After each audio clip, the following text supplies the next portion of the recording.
Welcome everybody, welcome. My name is Lise. I'm here working on this game. I'm gonna spend the next 8 to 10 hours doing that.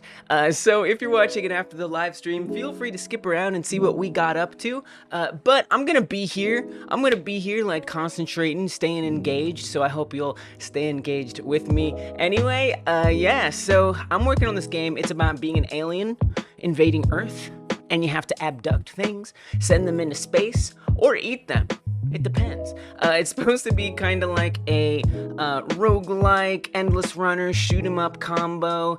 I don't know. I'm just kind of making a game idea that I had. I'm pretty new to making games in Godot especially, but also like in general. Yeah, so lately I've been working on this interact area. So it's this circle that's around the player here. And what it means is, so you can, let's see if I move over. You see these humans here? They're standing there, they're hanging out. I can grab this one just fine, no problem. I can eat it. It's funny. But this human out here, I actually can't grab it. Despite the arrow showing up, I'm not able to grab this one because it's outside the area. But within the area, I can. And part of the idea of this game is that you, as the player, have limbs that can be broken off. They are not guaranteed, especially if you be running into things and hurting yourself. So I can break off some legs here. You can see the arms are getting a little weaker. And what's supposed to happen is that the zone, see we got shorter, the zone around the player needs to shrink, because the idea is that since your arms are taking damage, you can't reach out and grab as far. Now, right now, I only have it set up in these debug tools, so this is actually the right size for these arms that we have here. If I break the arms down a little bit more, oh, okay, so you can see the head got hit. That means you're actually about to die. I kind of want to, there's a lot of stuff I want to work on today. Definitely the interact zone, but I also kind of want some more like warnings of you being in peril. I think that would be nice. So when you don't have any limbs, your area is supposed to shrink down to here. In theory, like as far as the head can reach out on its own or whatever. And there's a few things that I'd like to be able to do, like have like an arm reach out and grab when that is relevant. But what if you don't have arms? What's gonna reach out and grab? I don't know. Anyway, so the way that you advance in this game to future levels is by abducting as many things as you can, and you can see that big ol' abductions in the top left. A lot of the UI isn't set yet, but we'll get there in time, I see Frank Frauds is in the house. We got Coda TXT, good to see you. We got Stu Lab, we got some members up in here. That means I gotta sing some member songs. I do be singing songs to members, so maybe I'll sing let's do member songs to the intro music. That's kind of fun. All right, I can do that. Let me just vibe with it. Oh, Coda, don't you know that you're a Yoda of TXT files. That's the song I always sing for you. Oh, Coda, you're a Yoda of TXT. You know about Unicode, Coda. I didn't say it was gonna be a good song, but it's the song you get. Coda is a Yoda and knows about Unicode. What about Stu Lab, you fab. Stu Lab, you fab, I appreciate you tonight. You're like a slab of meat that's delicious, Stu Lab, you fab.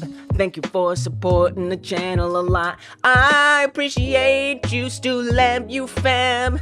Don't you know you're like a slab of meat that's delicious? Who wouldn't want to eat that? Stu Lab, you fab. Okay, there you go. There's your songs, y'all. I'm very sorry.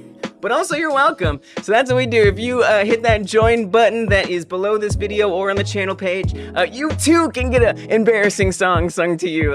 You also get access to a whole other live stream that I do every Monday just for members, which was a lot of fun this Monday. I love how many of you guys came through. We were chatting. You also get emotes and videos ahead of time and things like that.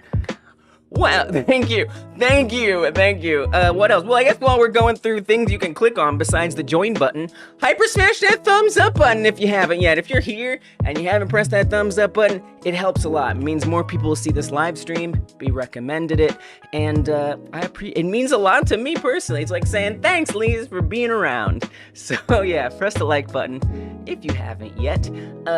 What else? Yeah, so what kind of things do you want to work on today? I mean, there's a lot of things. Obviously, oh, I died. That's something I want to work on right there. So your head only has 2 hit points, and then you die. Oh, Coda, you're welcome for me being around. Oh, and I wanted to actually pull up a menu that gives you an option. Do you want to retry? Or do you want to start the game over from the beginning? Like, do you want to go to the main menu, or do you want to retry your run? And there's some reasons for that, and I want to talk about that more later. But I want that, and then part of that would be setting up the pause state. So there's a lot of states. There's like game states that are happening here in the background, and I would love to make the pause state exist. So let's see if I can pull that up. Can I? Can't I? There we go. So we're in the menu state. When I click on this, we're in the post menu state, right? There sure are a lot of states. When we click on this, we go to pre-begin, all around the world even. Then we're in begin, and then it's gonna go to play. And there's another state that I've created, but I've not actually used, which is the pause state. And yes, I can, like, as a debug tool, the player will not be able to do this. If I hit this key, that'll like stop the player, but the game isn't really paused, and this isn't something the player will be able to do. No, I want a true pause where everything stops. That would be nice. So yeah, so I want to do that. I also would love to get some more hit damage numbers. So if you do take damage, because like right now, for example, if I eat a human and I gain limbs, it says +1, +1, +1. Very nice. What if it said -1 when you lost health? I would love that. And then what would also be nice is if there was like a warning. So let's say your head gets hit. I'm gonna spawn a helicopter, which is a flying enemy that exists. Oh, that's something else I want to work on. Okay, so let's see. Let's get hit by a bullet. Oh, not 2 bullets, just 1 bullet, please. Then I need to kill it. Okay, so now my head is smaller. I would love for there to be like a warning that tells you like, hey, you're about to die. Just so you know, because technically your head only has 2 HP. If you get hit 1 more time, game over. So I think it'd be nice to warn the player. And there is a specific game that has been inspiring me, and it's a game called Nuclear Throne. I don't think I have it ready to show yet. Dungeon Martian, someone in this community told me about this game, and as a game for inspiration and stuff. If the heart flashed, my problem with that is the heart is a different component. It's a mechanic that is supposed to be for the karma system, and you know what I wouldn't like about that? I'd be worried that that would be confusing, like that something was happening with the what you call it? What do I call it? What's it called? The karma. I would be worried that something was happening with the karma, that it would communicate that something was happening with the karma, even though it wasn't. So I kind of want to reserve stuff that involves the heart to the karma system, which is something that needs to be implemented, but not something I necessarily think I can do today. So let me just see if I can type out some of these things, because this is getting to be quite a lot. Obviously the interact zone is like a main task that I want to work on. So I'll make sure that's in here. What is it again? Welcome, Q Merc. A big hug. Thank you. Thank you. I consent to that hug. I hope you're doing all right, Q Mark. Good to see you. So first of all, we want to interact zone. I want to work on that. I'd also like to work on -1. So like when you take damage, that's gonna be the little, I guess we could, I mean, I could type more, but I just don't have a lot of space up here. So we're just gonna say -1, and we'll just know what that means. And then what? Oh, pause, right? And then like game over stuff, game over menu. We can actually make this pretty small, actually. It just is gonna look stretched. -1 pop up, we'll say. And then what else did I want to work? Oh, so the other thing that I want to do, so many things, and this is all from that game that I've been playing, that Dungeon Martian suggested, the Nuclear Throne game. I tried to set it up to be able to play it, but I don't know. I don't know if that's gonna work as well as I want it to. I didn't have time before the stream to set up my capture card, and so it doesn't appear to be working as well as I would like it to appear to be working. Unfortunately. Let's see if I can wiggle it into. No, it doesn't look like it is. But it's a really cool game, and it has these enemies that shoot at you, right? As games do. And the enemy in this game that can shoot at you actually has pretty perfect aim.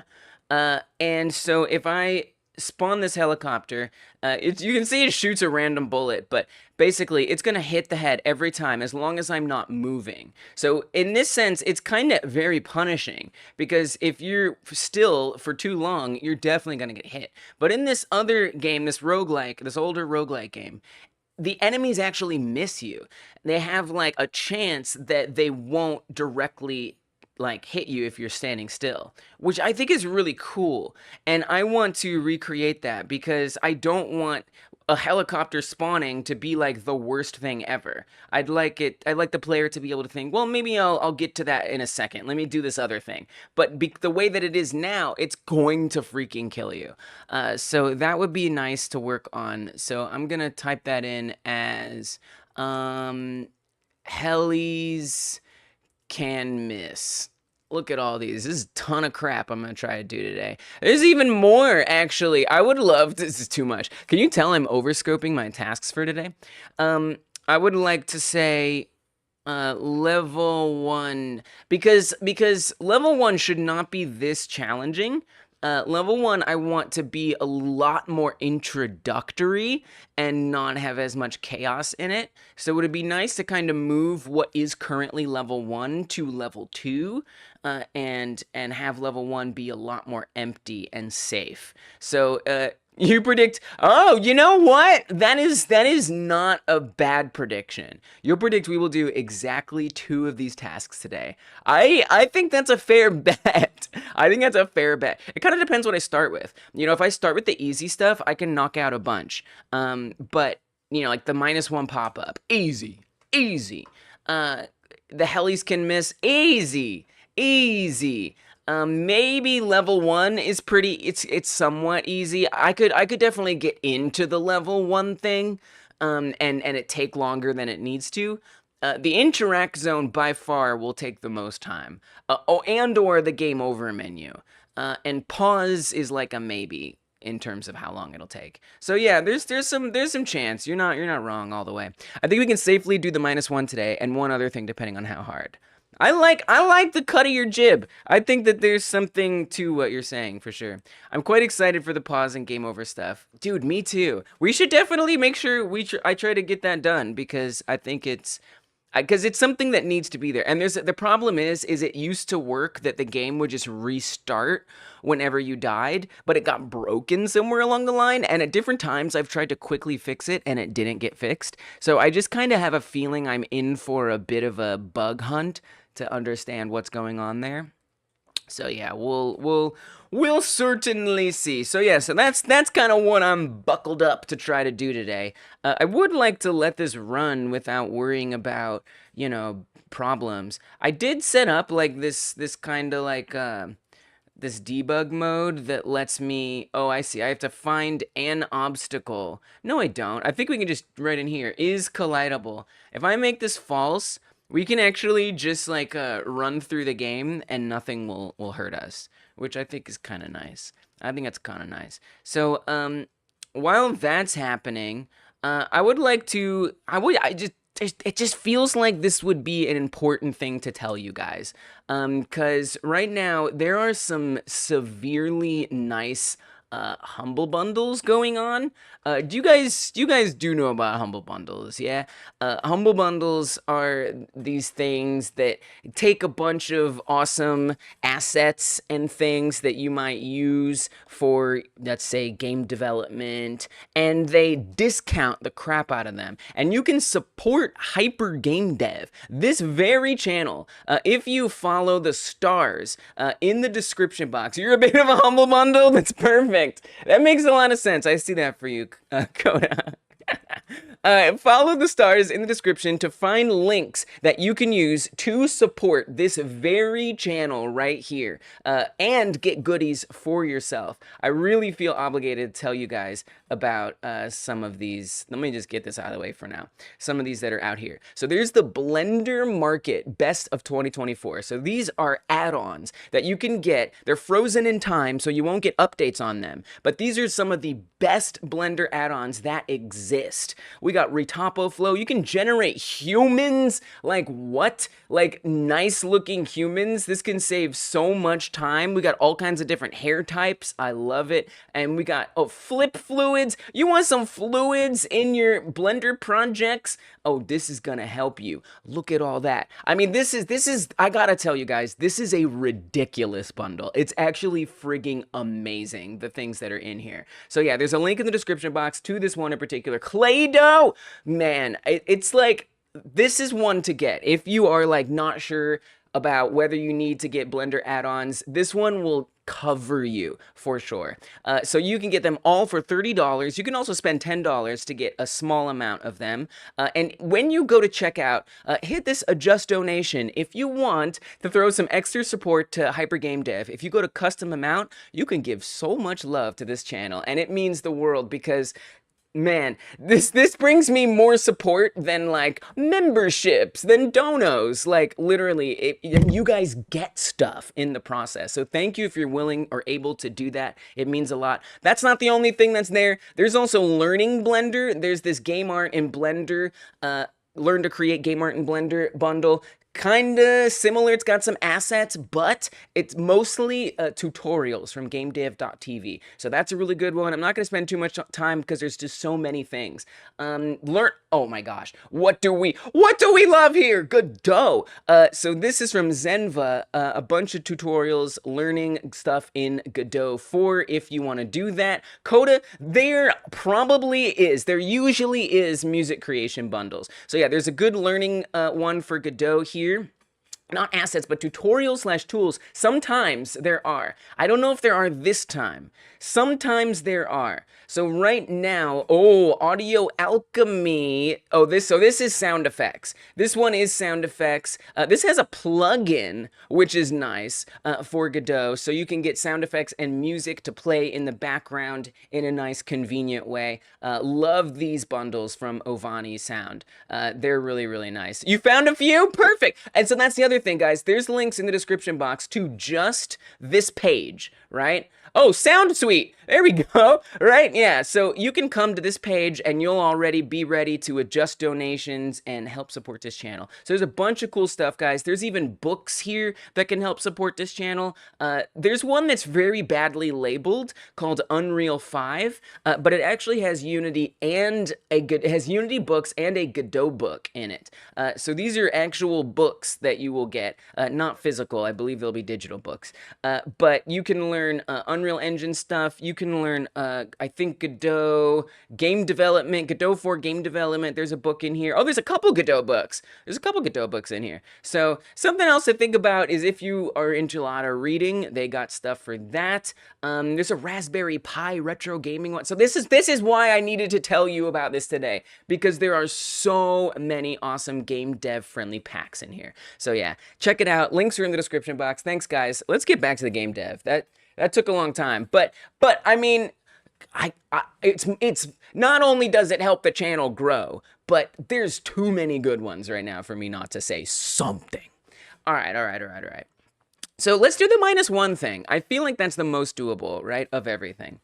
Coda says 1895. Coda has been trying to get a shiny Piplup, and you are grinding it out. Almost 2,000 and still none. Can I manifest a shiny for you? Bam! Done. No, I did it.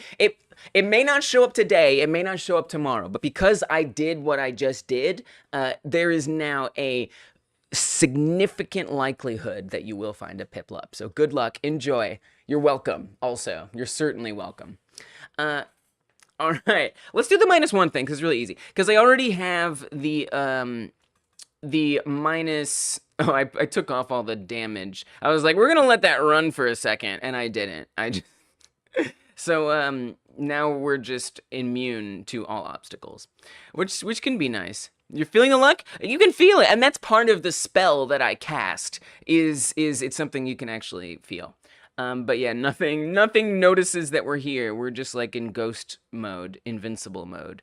But when I eat something, we already have the +1, so I just need to track down that +1-ery and get it to be -1 when we take damage. This flashing, that's, oh man, that's something else I really need to do. I need to turn off the damage flash. You can even see it's clearly broken and it doesn't work like it should. So wait, new task unlocked that I wasn't even planning on.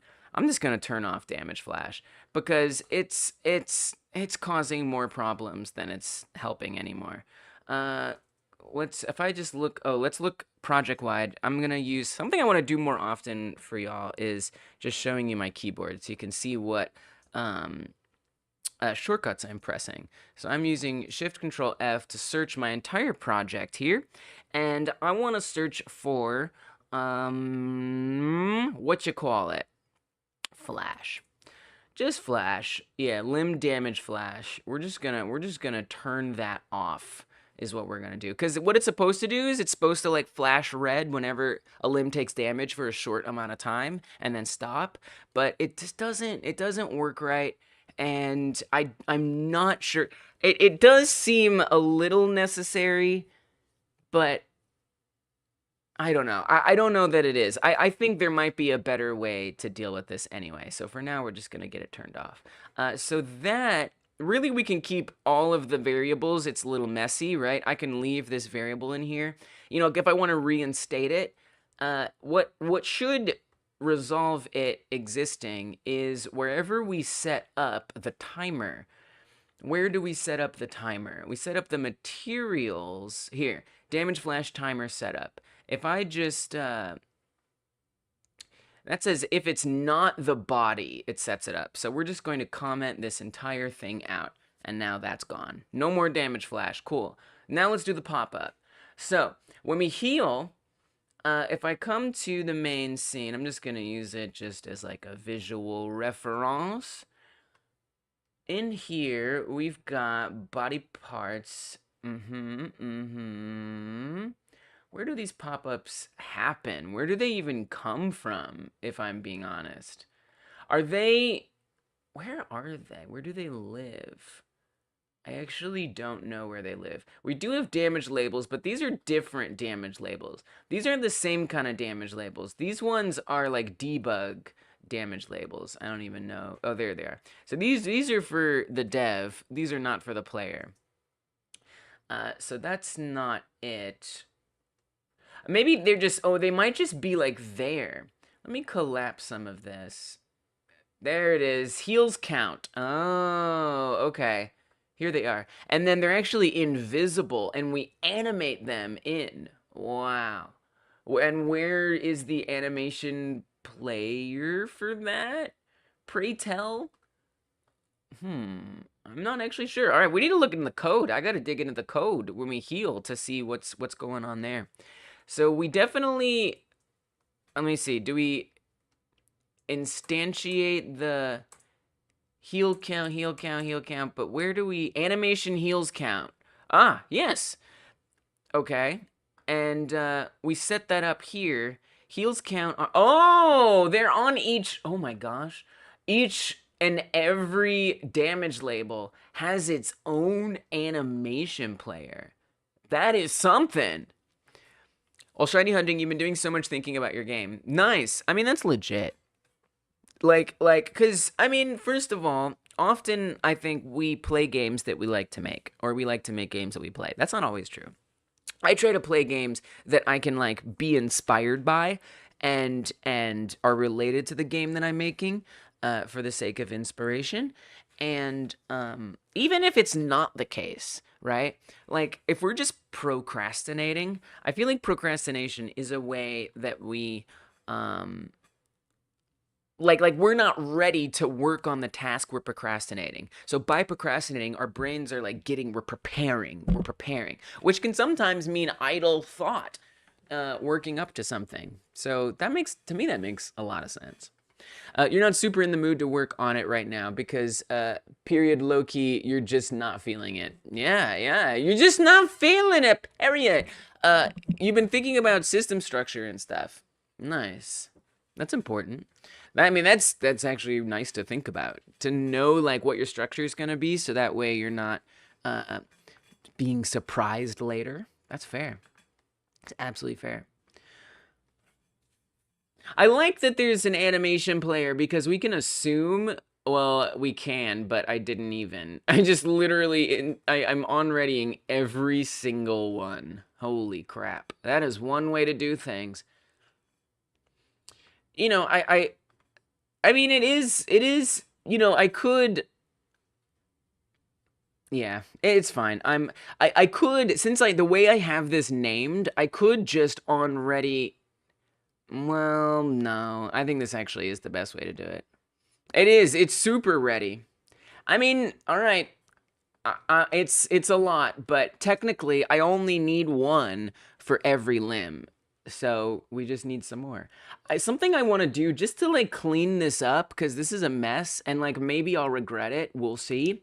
I would like to add a Node 3D that just is like a folder. Maybe I'll regret this. I don't know. But just to like, because there's just a lot going on in here. And the collisions need to be outside of the, a folder, a node folder, right? They have to be because they're pointing to the player, which is a character body, and the character body needs to have physical collisions or collision shapes. So that these have to be all out here.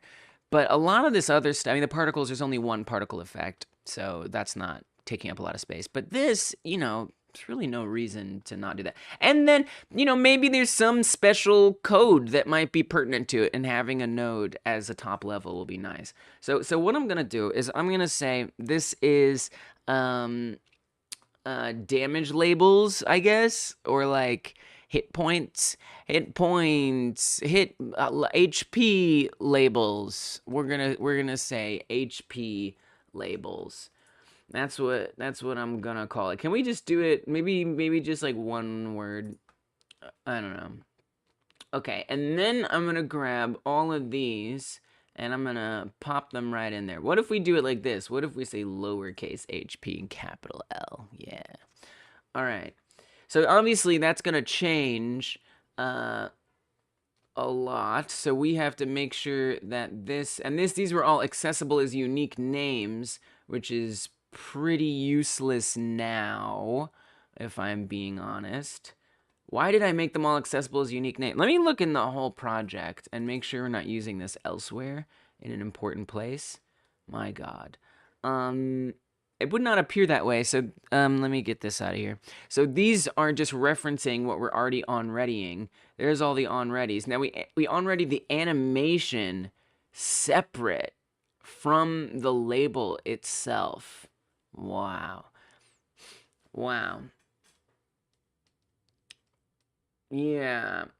All right. So here's what I'm going to do. There's all kinds of risks. I don't care. I am going to revoke unique names for each of them. A case of organized chaos. It's very organized chaos. Very organized chaos. But very organized chaos.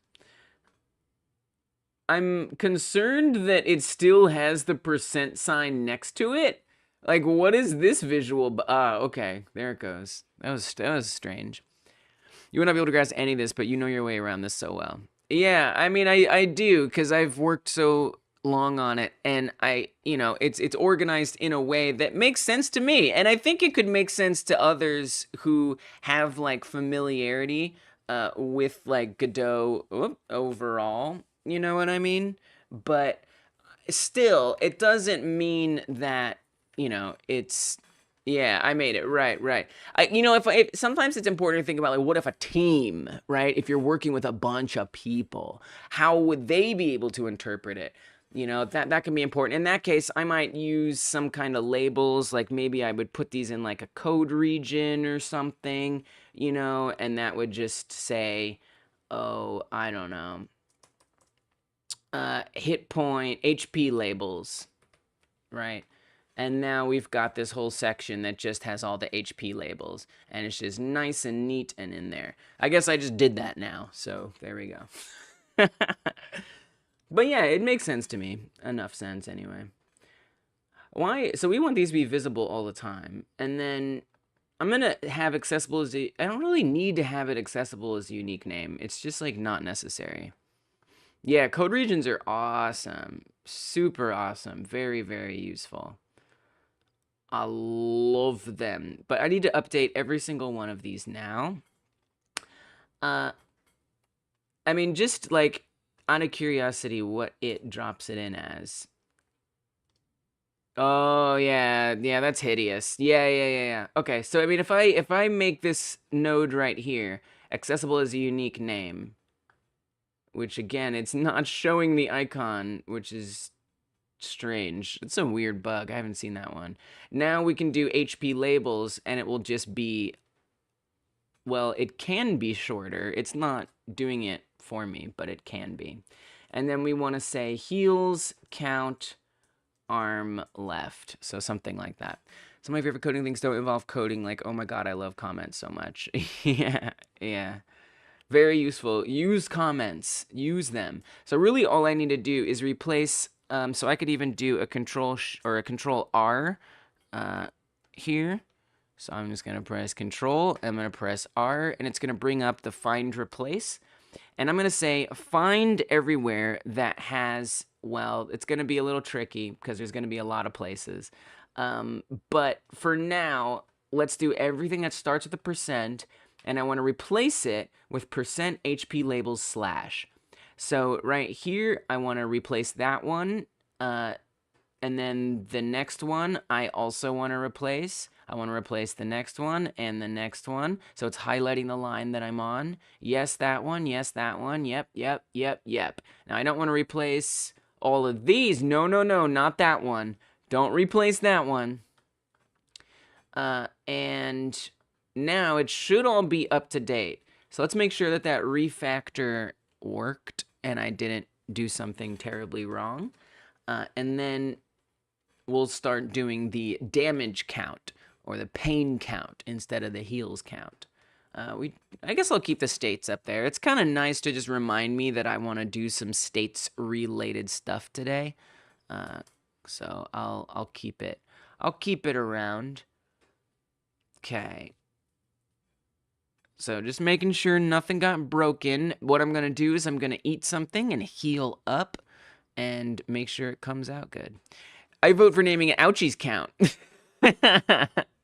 I just can't bring, I'm too conventional. All right, the plus ones animate, they show up. So that looks really, really good.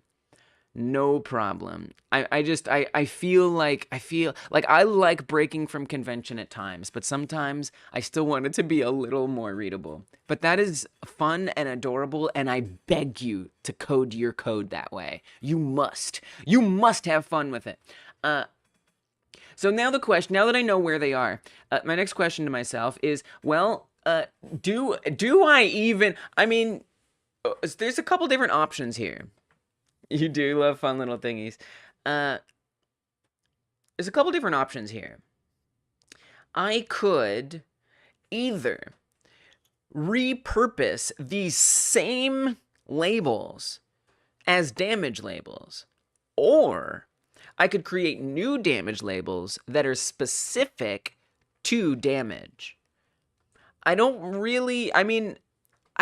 know that there is an advantage. The only like plus or minus, and maybe I'm missing something, but in my mind, the only plus or minus, like positive or negative, pro or con, is that there would be less clutter.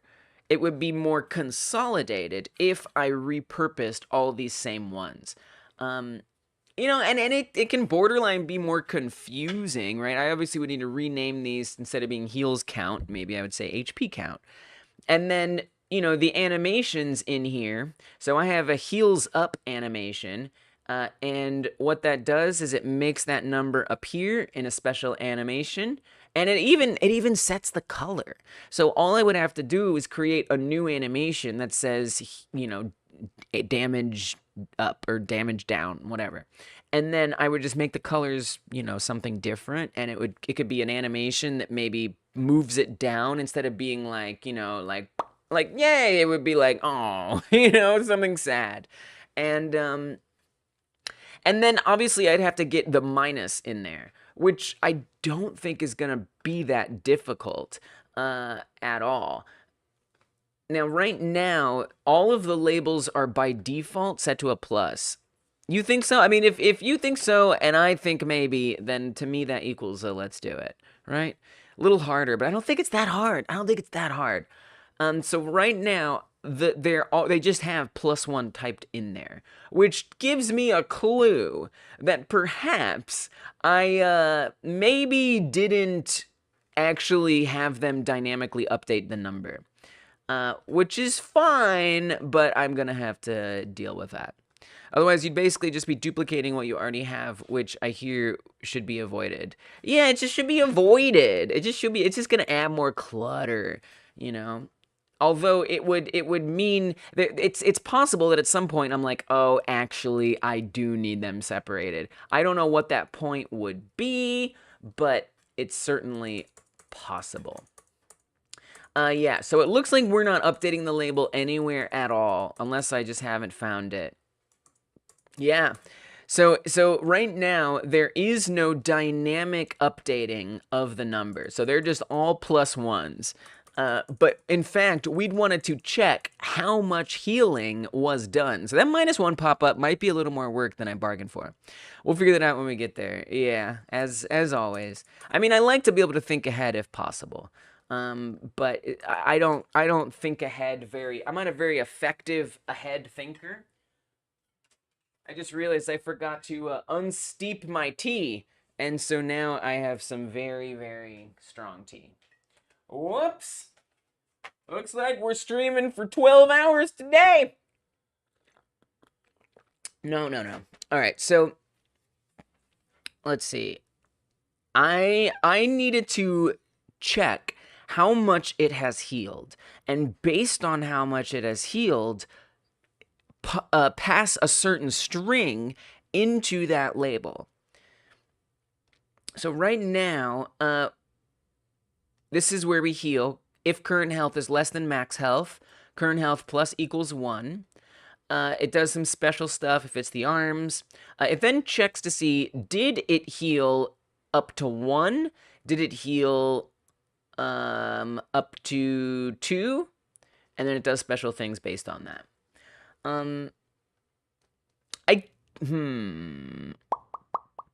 That's a little tough. That's a little tough because right now the current health is just +1. This isn't a variable. So, because there is nothing in the game right now that makes that there is technically no way to heal more than +1 yet. Will I want you to be able to heal +2? Like, maybe, yeah. Like, maybe there could be a power-up that gives you, you know, more heals.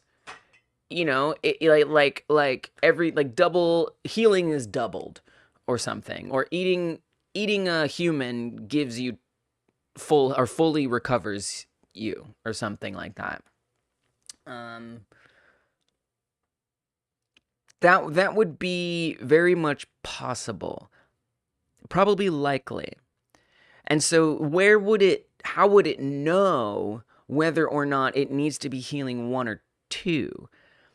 Because right now, you have 2 hit points on each limb. And when you heal, it heals every single limb, your head, your arms, and your legs, all at the same time, +1. And you know, wherever they are. however much health they've lost. And if it were to give them +2, that would effectively be a full heal. Now, at some point, I would like to add like a shield in, but a shield, I want to be a separate hit point system, actually.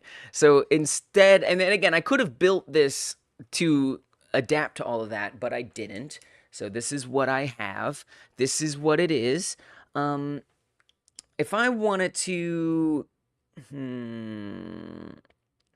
like, if I wanted to have a shield, I think what it would be is once your shield is dead, then you would start taking health from here. But obviously that's a whole other health system as opposed to increasing your max health, right? But the game doesn't really know how to do max health. But it's possible. I would want, because I wouldn't want the shield to be healable, right? I wouldn't want all the same systems that apply to healing and damage to also apply to the shield. The shield would have special rules. So I think it makes sense for a shield to be separate. And really we could just say either you heal 1 HP or you heal 2 HP. And that's it. You don't heal any more than that. Or any less for that matter. So we could say, and what would be the situation, is if you have that power-up. And I haven't set up any power-ups yet. Okay. So this is something I'm not going to worry too much about right now. So what I'm going to say is, I think I know what I'm going to do. I am going to, because in here, let me go back to the heals stuff. In here, we have heals count, arm left. This is all as a child, if you will, or this match statement is running in the healing function. So all I got to do is make a match statement that runs in the damage function, right? And then have a similar match statement, and it just plays a different animation. Similarly, we could make sure that the text, in this case, so if, and yeah, I could say right up here, make sure, let's even do that.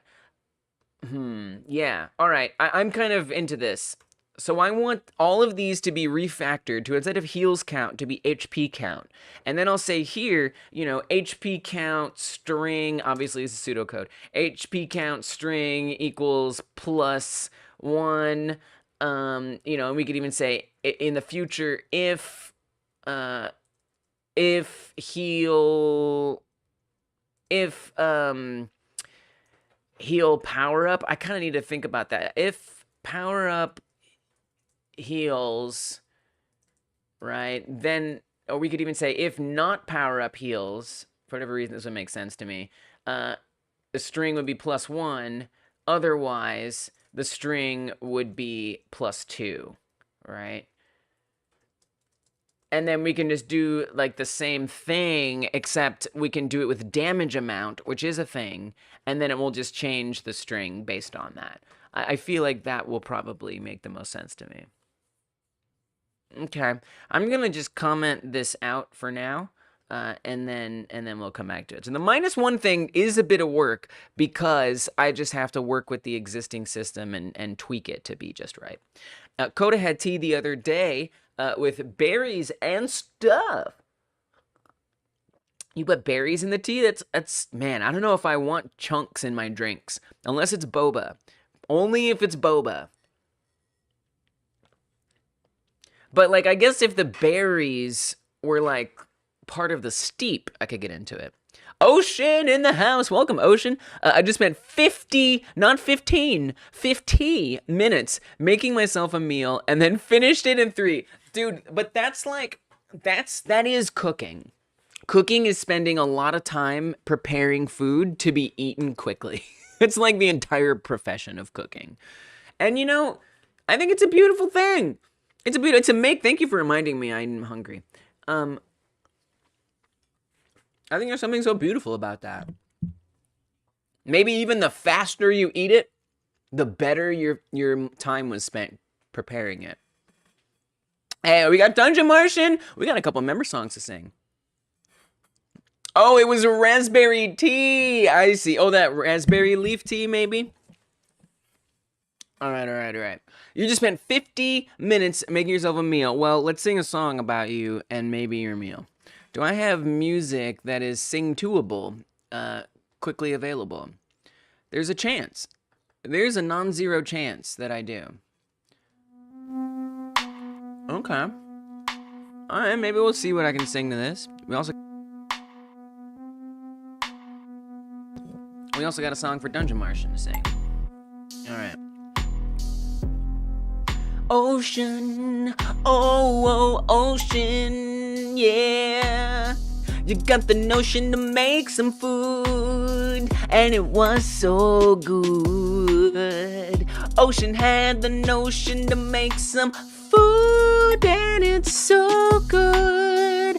Ocean, oh, ocean, keeping yourself fed. There's fish in the ocean, but you didn't necessarily eat that, and that's okay with me. Oh, ocean, you had the notion to make some food. It was so good. Dungeon Martian can smell the food from the dungeon that ocean is sitting outside of. I don't know, why not? The Martian was inside, wondering how it would survive. Now the Martian in the dungeon is craving some Dungeness crab that ocean cooked up. Oh yeah, the Martian in the dungeon is craving some Dungeness crab that ocean cooked up from the ocean itself. Oh yeah. It must be yummy, you can tell cause you can smell it. Now you're rumbling in your tummy. That's Dungeon Martian, craving some food. Dungeness crab. It is what it is. There's your song, that's it. I'm done. Alright, thank you guys so much for being members. I'm really sorry about those songs, but also you're welcome. Okay. That was pretty fun. I was like vibing to that a little bit. Okay. So I need to refactor these things. I also need to set up a similar match statement here in the damage situation. Dungeon Martian eating Dungeness crab as cooked by ocean from the ocean. Okay, now I'm going to refactor those yet again. So I'm gonna search for, I mean, this is pretty easy, but whatever. I'm gonna search for everywhere that it says heals, and I would like to replace it in literally every single instance, I'm pretty darn sure, with HP. HP count. Oops, that's not how you refactor. There are ways to do it, that ain't one. So move this up, we're gonna change this to HP. We can probably replace all, but let's just do it one by one. It's nicer to do it one by one. It creates confidence. Okay, this one, yes.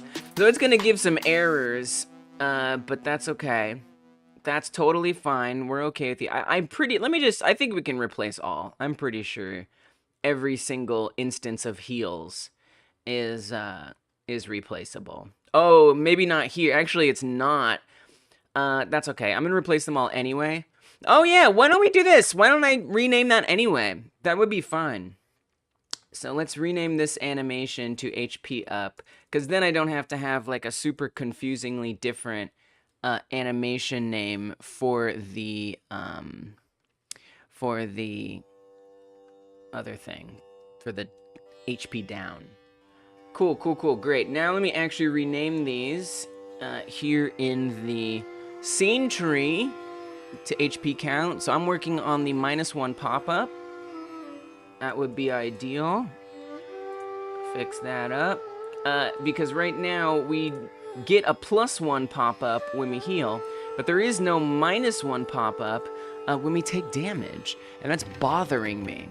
And I'm taking some inspiration, well, kind of, from Nuclear Throne, a game that Dungeon Martian recommended. They don't have that, but they have a lot of other things, and I'm realizing I want more feedback because of playing that game. I was trying to have that game be available to play here, but I didn't have a lot of time to make sure my capture card was set up correctly. And so I don't think... I don't think it's available to play, unfortunately. Most unfortunately.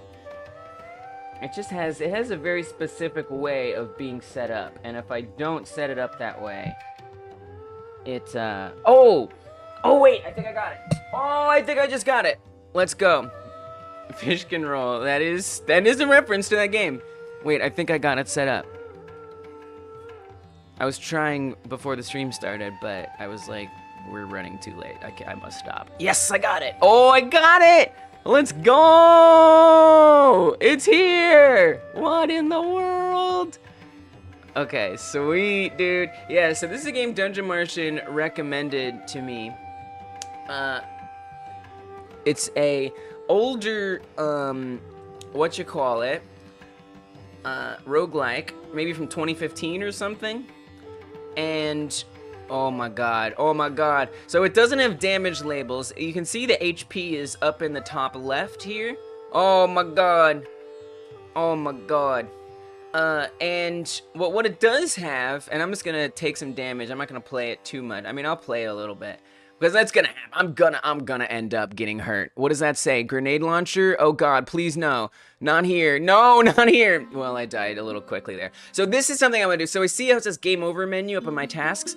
I want this. I want this right here. I actually also like the killed by a bit. Lee's gaming channel. Who knows? Who knows? I love that it tells you what you got killed by. But more than that, I love the menu or retry. So that way you can like just quickly stay in the game, or you can go to the menu. Now, why would you need to go to the menu in this game, considering there's really nothing to choose on the menu? Well, a couple reasons. Number one, there's the credits. Who wouldn't want to see the credits? There's the opening cutscene, but also I'm gonna add in a way where you can change the skin of your player character. That's something I really, really want to add in to this game, is skins.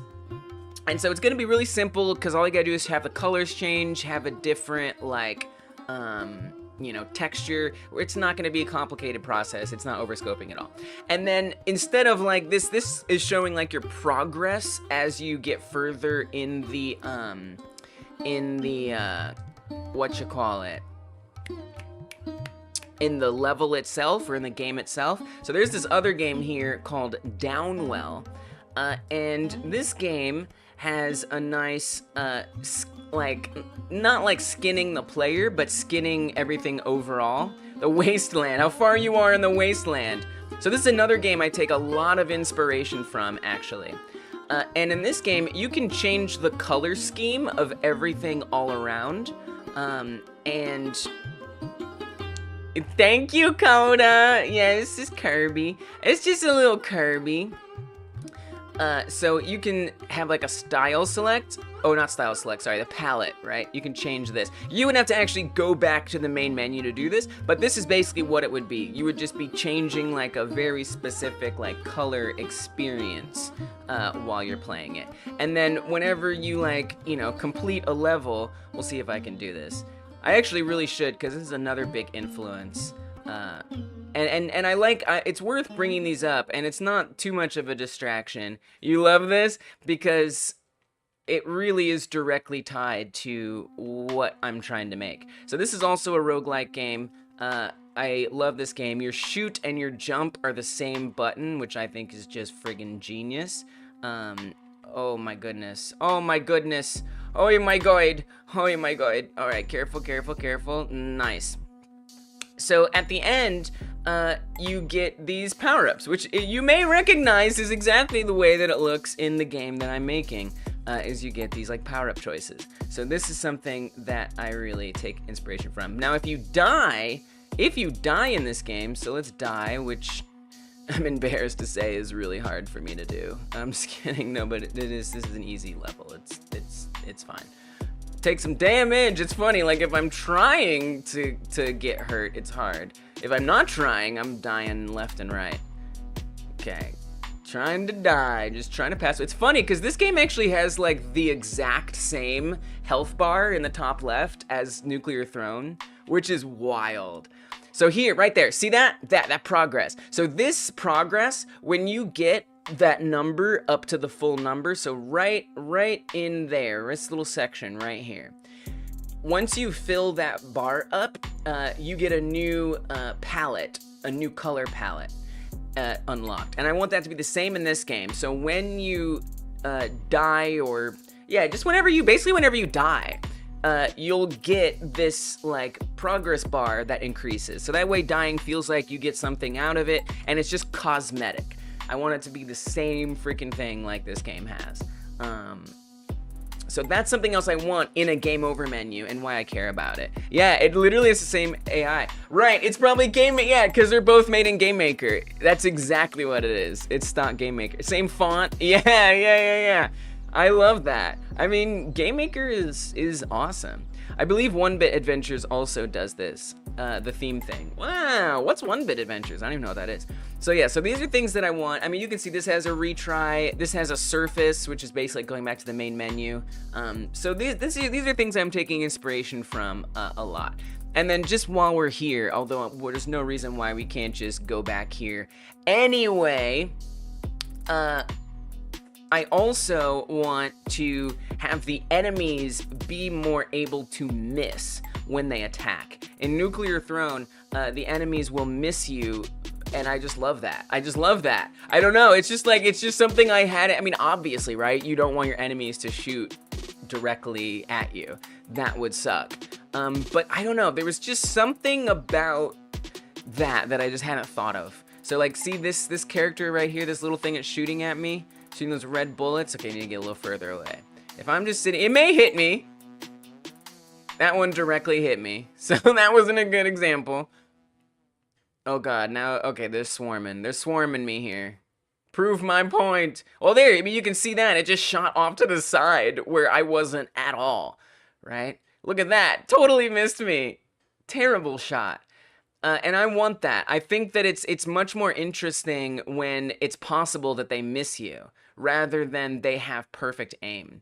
So that's something that I want to add in, and I'm just taking a lot of inspiration. Oh, final thing that I'm inspired by. It's going well. The last thing is that when you are low on health, and you might have already noticed it, but when you're low on health, it'll, next to your health bar there, give you a little indicator. Let's take a little damage. Low HP. You might have missed it, but I want that. I want that exact thing. When your head is too small and you have like literally one hit left on your head, I want it to flash low HP. So there it says low HP up there. I like that a lot. I think that's really nice. And it doesn't stay there the whole time. It's just like for a little bit, just to let you know, to give you that information. All these little things are just the kind of things that like I don't necessarily like think of right away. But by like immersing myself in a game that has some similar components, it's much easier to realize that I do want to add those. The characters all have a bark when they take damage. Good audio feedback. Oh, nice. Dude, I haven't even been playing this game with audio on much. Audio, yo, thank you for even pointing that out, because audio is something that I want to work on in these streams on this game. But like any proper game dev, I'm procrastinating that. No, I'm just kidding. Not everybody does, but I am. So... Cool. Coda says, honestly, I'm really thinking about making a little program for myself in Godot to act as my shiny tracker. Nice, that's awesome, because all the online encounter trackers aren't great. That is a cute little project. I love that, like, as we learn these things, we can, like, use them to help us in our life outside of what we learned them for originally. The sound design is so good in the game. Usually I play it in bed, and my partner is in bed next to me, and so I tend to keep the volume muted. So, that's why I haven't listened to it yet. Shout out to Jukio Kallio. Alright. Real talk, though. Let me work on this game. I really want to work on audio very soon, too, because I want to learn, like, music stuff. Yeah, do it! Tuesday, your levels have songs you listen to in your regular playlists. Nice. That's always something. If a game can have, like, music that you become a fan of, that's a total win. Alright, so I've renamed all of these to HP count. I've refactored that. So now let's adapt the code to make more sense here. So there's a big match statement here that plays these HP up animations. I should probably check to make sure I didn't break anything, but whatever. Yeah, use what you got. Guitar, keyboard.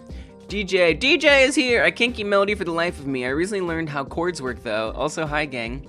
All right, let's get some. Let's sing. Let's get this song out the way. We got a member in the house. That means we sing a song.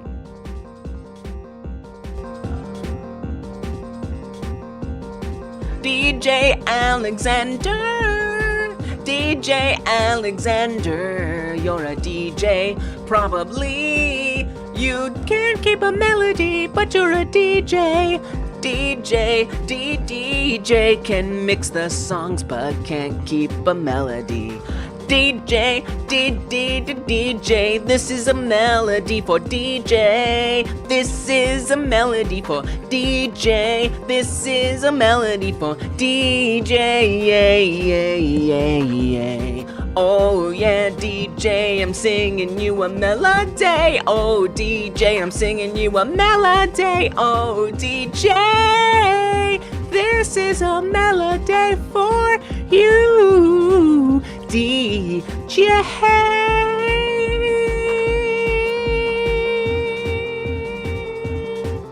Alright, there you go. Really sorry. I'm actually very sorry about that, but you're welcome. Thank you for supporting Hyper Game Dev. It means a lot. Red to Filth. I might have done that a little bit. DJ says, every time I go for a main menu song or enemy theme, it turns into a jazz theory practice or something. That's awesome. That's kind of awesome, though.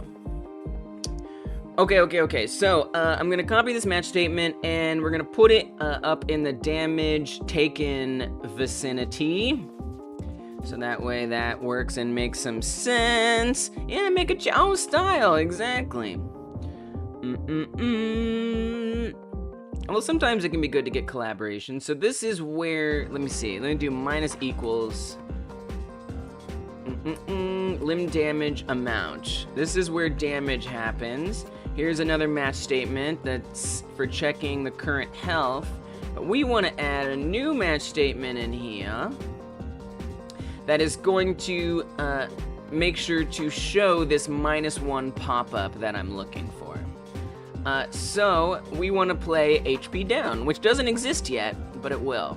Not only that, but we need to make sure it updates the label string to have a -1, which again, right now, -1 is the only thing that exists. But in the future, there might be more damage that things deal.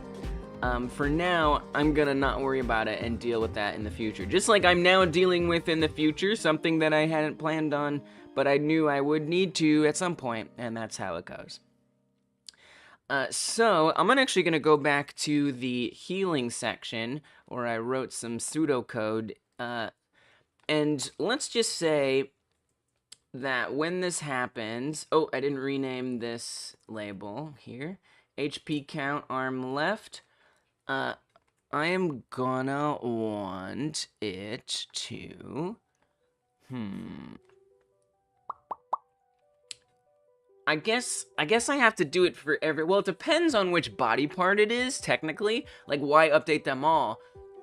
So I guess this isn't, that's a little tricky, because I probably want that to be specific to the limb. Match is part, you could do it right here. I mean, that's when the animation plays. Yeah, just do it right here. That way you know which limb it is. All right. So when it is the left arm, I want it to do HP count arm left. And I think we want, let me just double check how I usually do this. I'm gonna search the entire project. I'm gonna press Control Shift F, search the whole project, and I'm gonna find, literally I'm just gonna find text. And I think we do, is it like set text or just dot text? I always forget, so I just look where else I've done it. So that's a damage, that is a 3D label. So yeah, dot text equals string, that's it. It's simple as a pimple. So we're gonna say dot text equals string, and right now, we're just gonna say +1, okay? I know, at some point, I'm gonna want that to be able to change it to +2, depending on the circumstance. But for now, I'm just going to be stupid simple about it. I mean, what it could say is I could, make it a variable, right? So I could say, okay, you know what? Screw it. Let's do it. HP, let's say heal amount. Let's do that. I'm going to make it heal amount. And then what I can do is we can say up here, declare a variable, and I will say that it is a string, and it's going to be +1. Variable heal amount is +1. So for now, that's all set up in there. It'll, you know what? I'll appreciate that. At some point, I'm gonna be like, thanks, Lise, for having done that. That's easier. And then I can set up, this. We can literally just update this in the future. When I have that power up that lets you earn more HP, we can set heal amount to be +1, or let's comment that out, or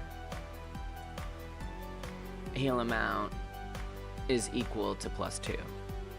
I don't have the power-up stuff set up. I don't know exactly what it's going to look like, so we're just leaving that commented out, something to think about in the future. Very nice. So for healing, we always definitely want the string to be updated to +1 for heal amount, which will then get pushed into depending on which limb is damaged. And then I'm going to come down to the damage stuff. That's not what that is. This is what that is. And this is that match statement. So before that, I'm going to want to update the damage label. Damage label text string. Oh, wow. Wait, this is different. So this is a debug damage label. This is a very different type of label. So we don't actually want to worry about that here. So let's just put it in a similar place that this is at, which is here. So we're gonna say damage amount. We're declaring that as a variable. That is a string. And it is going to be -1. So again, I'm gonna have a similar thing where maybe some things do more damage, right? And so I'm gonna have to have that be updated at some later date that is not now. Yeah, so we don't want to paste that in. I want to paste this in, and instead of heal amount, is going to be damage amount. And that will go into each one. I may have done this correctly. Now, I do still need to add the HP down animation, or else it's not going to work. I'm never consistent on that. I've been trying to switch to doing set property because it feels right, but it's probably more resources used. Trying to switch to doing what? What do you switching set prop? What do you mean? What do you mean? Okay, so I want to come to the animation player. Now, the thing is all of these animation players should be linked to each other. So I don't think they're unique. So if I come to this one, yeah, so they all have been renamed to HP up. So these are all connected anime. Even though there's separate animation players, they share the exact same, information, I'm pretty sure. So if I add in HP down, is that going to appear in each one? Yes. Beautiful. I love it. And actually, instead of creating HP down, I think what I'd rather do is get rid of that and just duplicate HP up. Because I really want it to be very similar in a lot of ways. I want it to be different, but I want it to be similar. Set text value versus dot text equals value, but for any property I meant. Oh, okay. Yeah, there's different ways to do things, There's different ways to do things. Let's set it to be a different color. I'm gonna just see it in its brightest here and make some adjustments. Right, so that's the border color that's being adjusted here. You can't really see it in real time when I do it this way, unfortunately. So I just have to kind of keep trying. Do I have a red thing set up somewhere? I mean, that looks great. I don't really honestly care that much. I think that looks pretty fine. Looks good to me. Maybe a little darker. Whoops. Whoa. Don't do that. How dare you? How dare you? Alright. Changes being pink and blue. Yeah, it does. It does. It's boom. It's kind of awesome, actually. Obviously, that will say -1.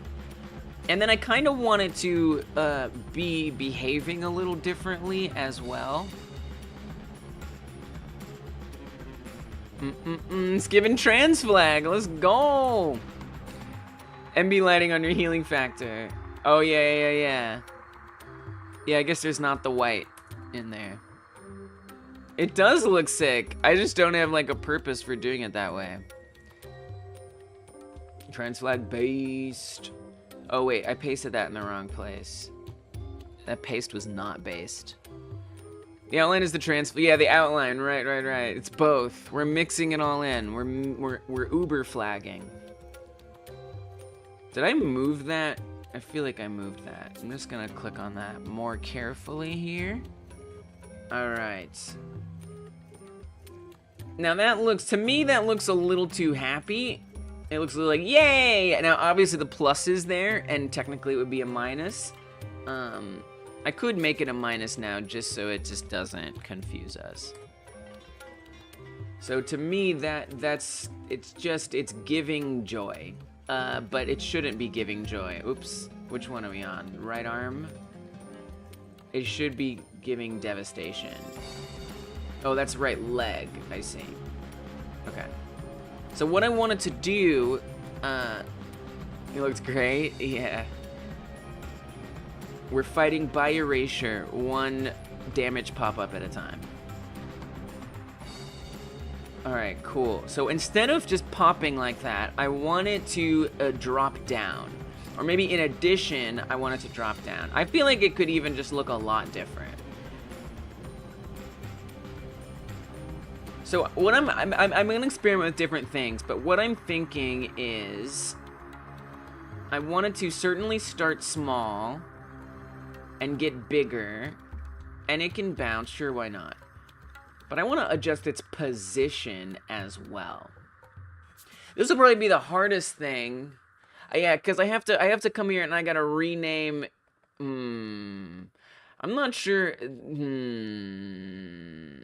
I'm not exactly sure how this is gonna work, because you can see in each of these animation players that they point to the same thing here, their parent. But I don't know, you can do it all with an animation player. No need for any of that, DJ. No, the thing that I'm wondering to myself is, because what I did, I might just have to duplicate them again. What I did is I made one label, right? And then I made an animation player. And I had that animation player's animations be tied to that one label. I then duplicated it multiple times and renamed the label. Which means that if you look at each animation player right down here, the path is pointing to a different body part or a different label. So this one points to head, this one points to leg right, that one points to leg left, and so on and so forth. Now, if I add a new property in here, I think we're gonna have a problem, would be my guess. But maybe not, yeah, because it's asking to pick a node to animate, not its parent. Not just whatever its parent is, do that one, would be my guess. So that's a bit concerning to me. But maybe it will. Oh, it did! Let's go. So it just added the position track as a child of whatever parent that it already has. Excellent, because this one has the down as well. Great. All right, we're in good shape. Whew. So I'm gonna let's do the leg right, since that's what we've been working with. I want the position to indeed be where it is. Let me get out the way here a little bit. We want to go to its parent and slap down the position as it is, whatever it may be, which is going to be different. And maybe because each one is at a different position. How's it going to remember that? So this one is at x.85. If I come to the head, this should be somewhere else. Oh, it's doing the same position. I knew there would have to be a problem eventually. Because it's not animating it relative to the parent. It's just plugging those same values in there. So, I mean, in that sense, it would make more sense to do like an offset of some kind. Which then could bring me back to doing like a tween or something, but I'd really hate to divide that up between the animation player and the code. So I might need to think about something else. I wonder if there's a different property. Maybe we could, because the reason why it works otherwise is font size doesn't have like, there's not relative font size for each one, but there is relative position for each one. But I wonder if, and this may turn into a failure of an endeavor, but I do wonder if there isn't some kind of setting that could actually move it or offset it a bit. I'm gonna find out. We're gonna go through whatever I can here. Modding the damage pop-up to say, holy moly, I'm by. That would be very, very important to do. Yeah. So let's see. Font size, outline size, horizontal alignment. I mean, okay, right? But it's not gonna animate it. Even if that did somehow move it, it's not gonna like literally animate it. Justification flags width. Is that doing anything? It would not appear to be. What's bitty? What does that mean? Base text writing direction. I mean, I will say none of these seem to be doing anything, which is already concerning. This is doing things, right? Okay, so first of all, nothing is happening. Is it because I need to like, I mean, okay. We don't have any line spacing. I'm just trying to test to make sure it's actually doing anything. The font size is 1, but that's keyframed at that, so that's not helpful. The outline size isn't being changed, so I should be able to mess with the outline size. Oh, whoa.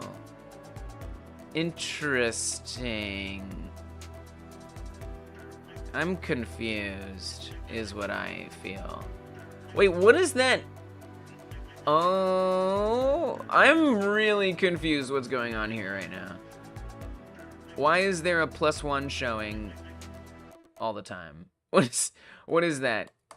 Can we do some severe undoing here, please? Let me try this. See, it's just sitting there. Don't do that. Is that there all the time? All right, hold on. I don't know what's going on. I'm confused. I have become confused. Why there's a +1 just sitting there? Did I accidentally duplicate it? I mean, it may be there's just a +1 floating all the time on accident. What's going on? What's the deal? I don't see no +1. Okay. Now that's only when animation downplays, so we're not gonna like see that. Oh, there it is. What is that? Oh, because I got hurt. Oh, wow. Okay, first of all, functionality much. Wow. Well, I will say it's already working. It is saying +1, not -1. Oh, I like it. I like it already. I'm so glad it's there. Let me make sure I set the string correctly. We called it damage amount. Interesting. So that string isn't actually getting updated on the body part, which is a little surprising. I wonder why. Yeah, it's nice. It's nice. I wonder why it isn't changing the thing. What's that about? Why not? This is different stuff. This is stuff, but this is other stuff. Hey, Justin, welcome back. How you doing? Thanks for stopping in. Look at you even using the Y accent. Strange. I'm actually a little confused why it's the string isn't updating. So I'm gonna have to troubleshoot that. Doing very well. Let's go! Yeah, I'm doing well too. Thanks for asking. I appreciate it. Let me say print damage amount should be updated to, and then we wanted to output the damage amount. In addition, looks like we have a bunch of other stuff printing too. So I need to seize non-ab. Oh, we got raycast stuff. Oh yeah, that's from the arrow actually. So let me just clean up some things. Oh, not that. Arrow hover. We got some messes. So right now I'm trying to add a -1 pop-up. I already have a +1 pop-up when you heal. I'm trying to add a -1 pop-up when you take damage.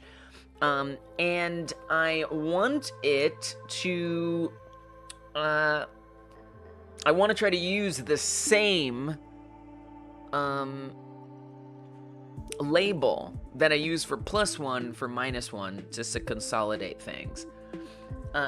But, you know, that obviously requires a little testing and stuff. So I'm trying to get the label to change what it says. And for some reason, it ain't changing what it says. And I don't know why. All right, let's see if it's at least updating it, the variable that we set up. So if I hit this, damage amount should be updated to -1. So that all looks good so far. But let's see what it actually thinks that it's pooping out. So we're gonna come back to the body part script. And I'm gonna look for the damage area, which is down here. We're saying damage amount, so that's the right variable. So then we're gonna say print arm left should be hurt by,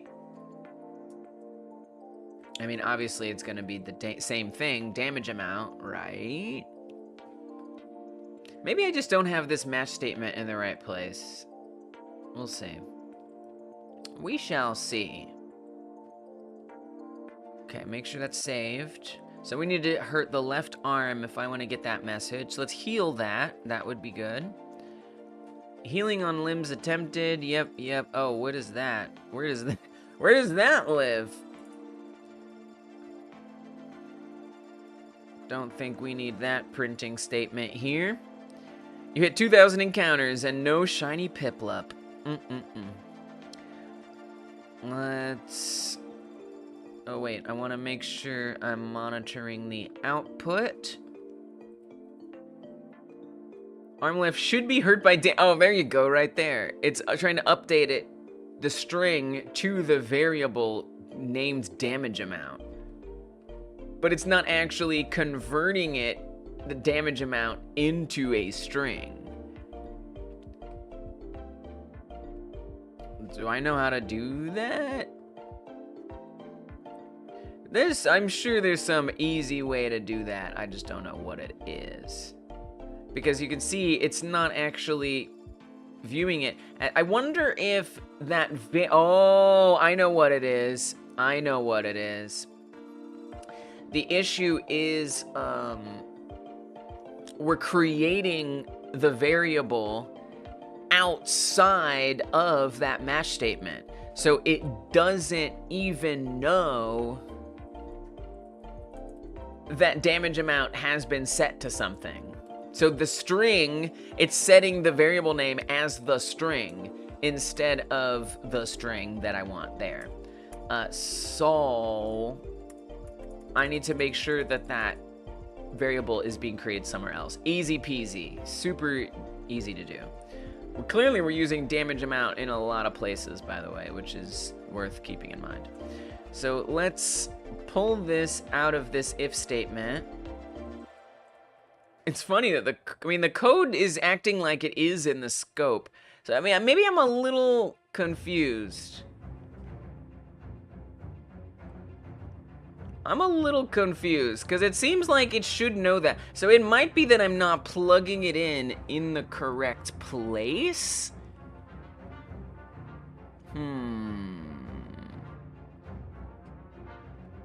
That's definitely possible.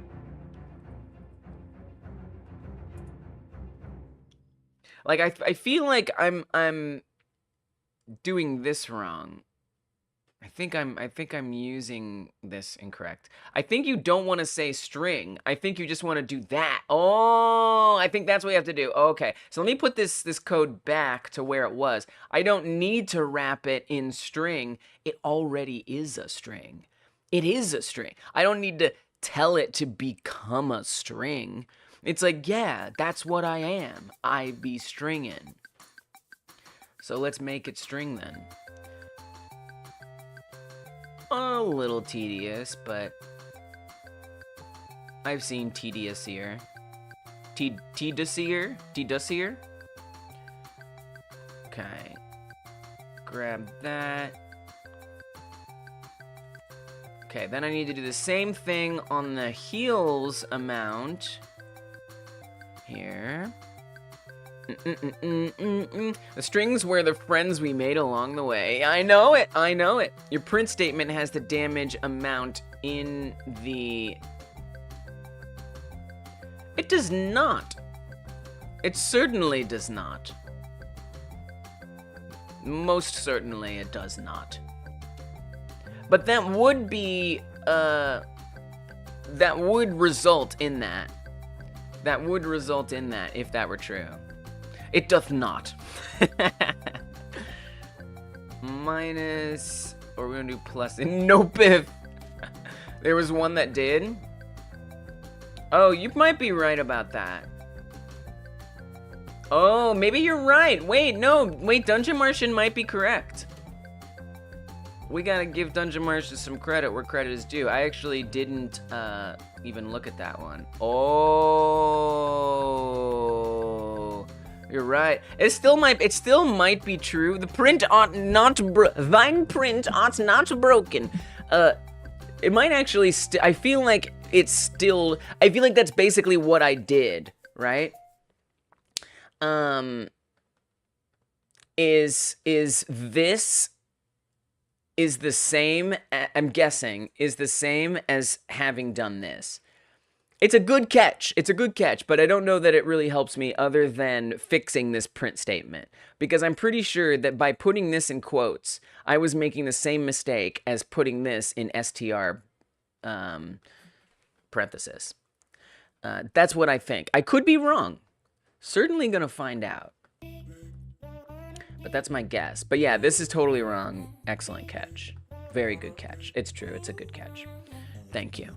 Thank you for the eagle eyes. I mean, unfortunately for anyone who is competing with you in this imaginary internet point game that is credits for this game, you do get a credit for that.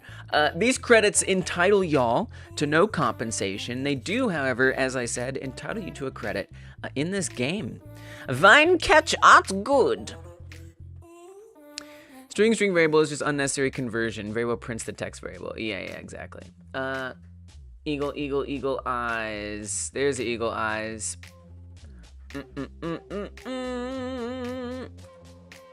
Okay. So now I need to fix this with the heel as well. So we're gonna come to the heel section. Everything is quite fine there. Oh, that's not the heel section. This is the heel section.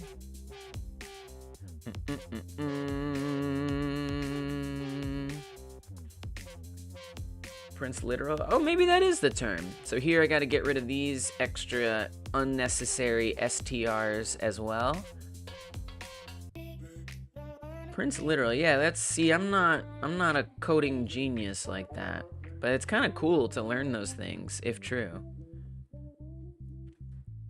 I'm still not sure like what the literal would be.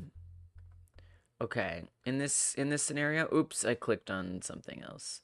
Please still have my highlights. Yeah.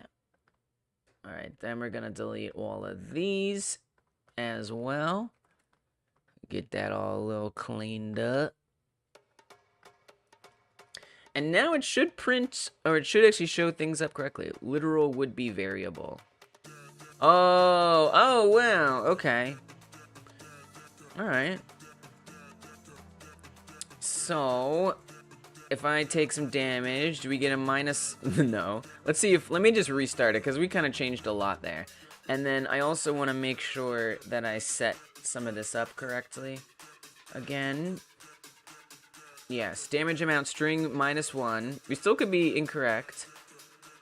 We want to do arm left so we can get the print statement. And that just says damage amount. So we'll see. That might not have been it. It might be more of a problem here. Here's hoping. -1 pop-up. It's taking a little bit of time. It'll be worth it, though. I already love it. I love seeing the pop-up because I like it more than the damage flash. For some reason, the limbs flashing, it just doesn't really stand out as much as I'd like it to have.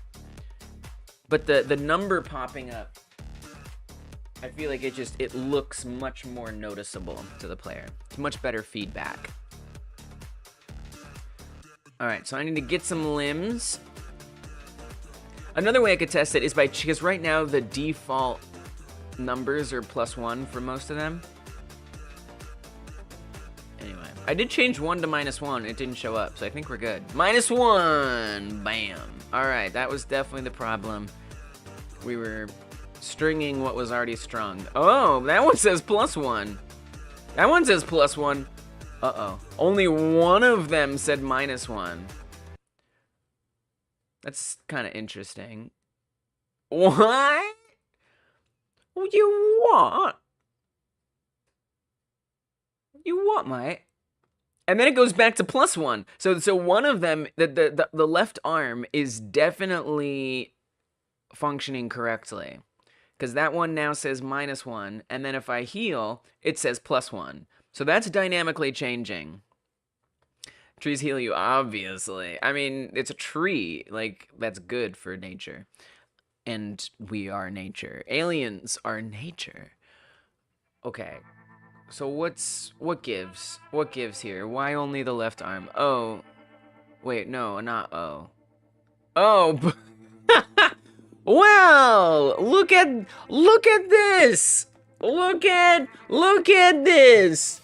Arm right. Arm left. Leg left, also arm left. It's all arm left. Leg right, arm left. They're all arm left. Everything is arm left. Ay, ay, ay. Little oopsies. Just a wee oops. All right, so maybe I'll update that. Maybe I'll fix it. It's all arm left, you know? It's like when you slam your shoulder into a wall and it fixes it when you didn't realize it was out of place. That's horrifying. What a that's like some sitcom stuff. I like it. There is only arm left. Where did it go? Here. Leg left. This one is leg right. This is probably also incorrect on the other one as well. That's so funny. I mean, I guess it's the first one, but it just kind of, it worked out. It worked out that I wasn't able to catch it on the one that I happened to be testing on because that was the only one that was correct. Maybe it's not so much a coincidence. Maybe that would be the first, since it's the first one, I duplicated it down. But still, kind of funny. So let's go to the, was that damage stuff? Is that what that, was that? Yeah. That was. So now we want to get this statement here. Oh, and these are all correct. It was only the damage one that was missing it. Wow. Okay. All right. You know what? I'm not going to ask questions. I'm just going to let it be. No, I don't know how that happened. Frankly, I don't care. Is it fixed? It probably is. So we're good. Let's take some damage. Let's get some hurts. Now that doesn't give us that low health thing. I still might want to implement that. I'm not going to forget because I'm playing a lot of Nuclear Throne. So I'm definitely hip to being reminded of that feature. All right. Eat some people. We got +1s. Take some damage on not the left arm, and we got some minuses. Beautiful. Now, I would like that animation to change. I would. Because right now, the only difference besides color, which I'd never like relying on as, you know, the only thing that tells you something, is the plus versus the minus. I would love there to be, and maybe I just have to let it go. Whoa, that healing said minus. I saw it. I saw it. That did not, look at that. Wait, maybe it is wrong on here. Oh, it is wrong. Okay, that makes so much more sense. Dude, I was like, how is it not also wrong on here? It is also wrong on here. I was just looking in the wrong place. Okay, this also, I knew it. I was like, this has to be. It's confusing because a lot of the code looks similar, which, you know, maybe they could somehow be handled in one function, and that way there wouldn't be that confusion. Maybe, I don't know, whatever. This is fine. All right, now it's really gonna be fixed. But yeah, if I want to get the animation to behave differently, I mean, I want to do some tests. I just, you know, I remember before it was appearing strangely. Oh, now there's no numbers. Let's just save it. And then check it. There was no numbers at all.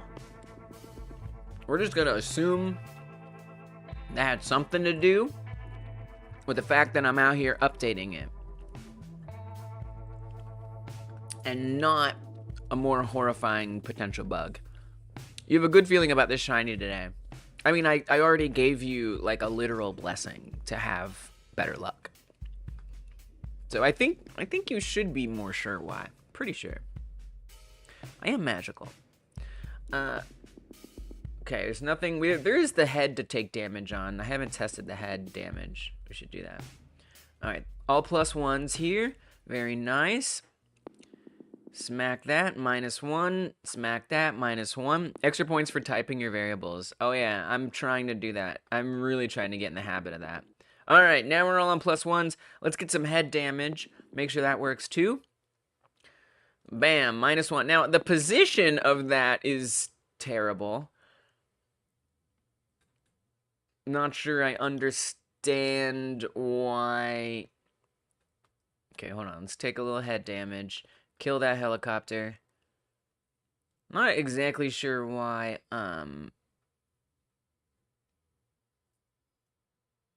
why it's appearing in such a weird place. It's down there. Oh, maybe because of the, I'm not sure. I'm gonna have to look into that. I'm gonna have to see what's going on there. That's not where the head thing should be. Good catch. That's important to be aware of.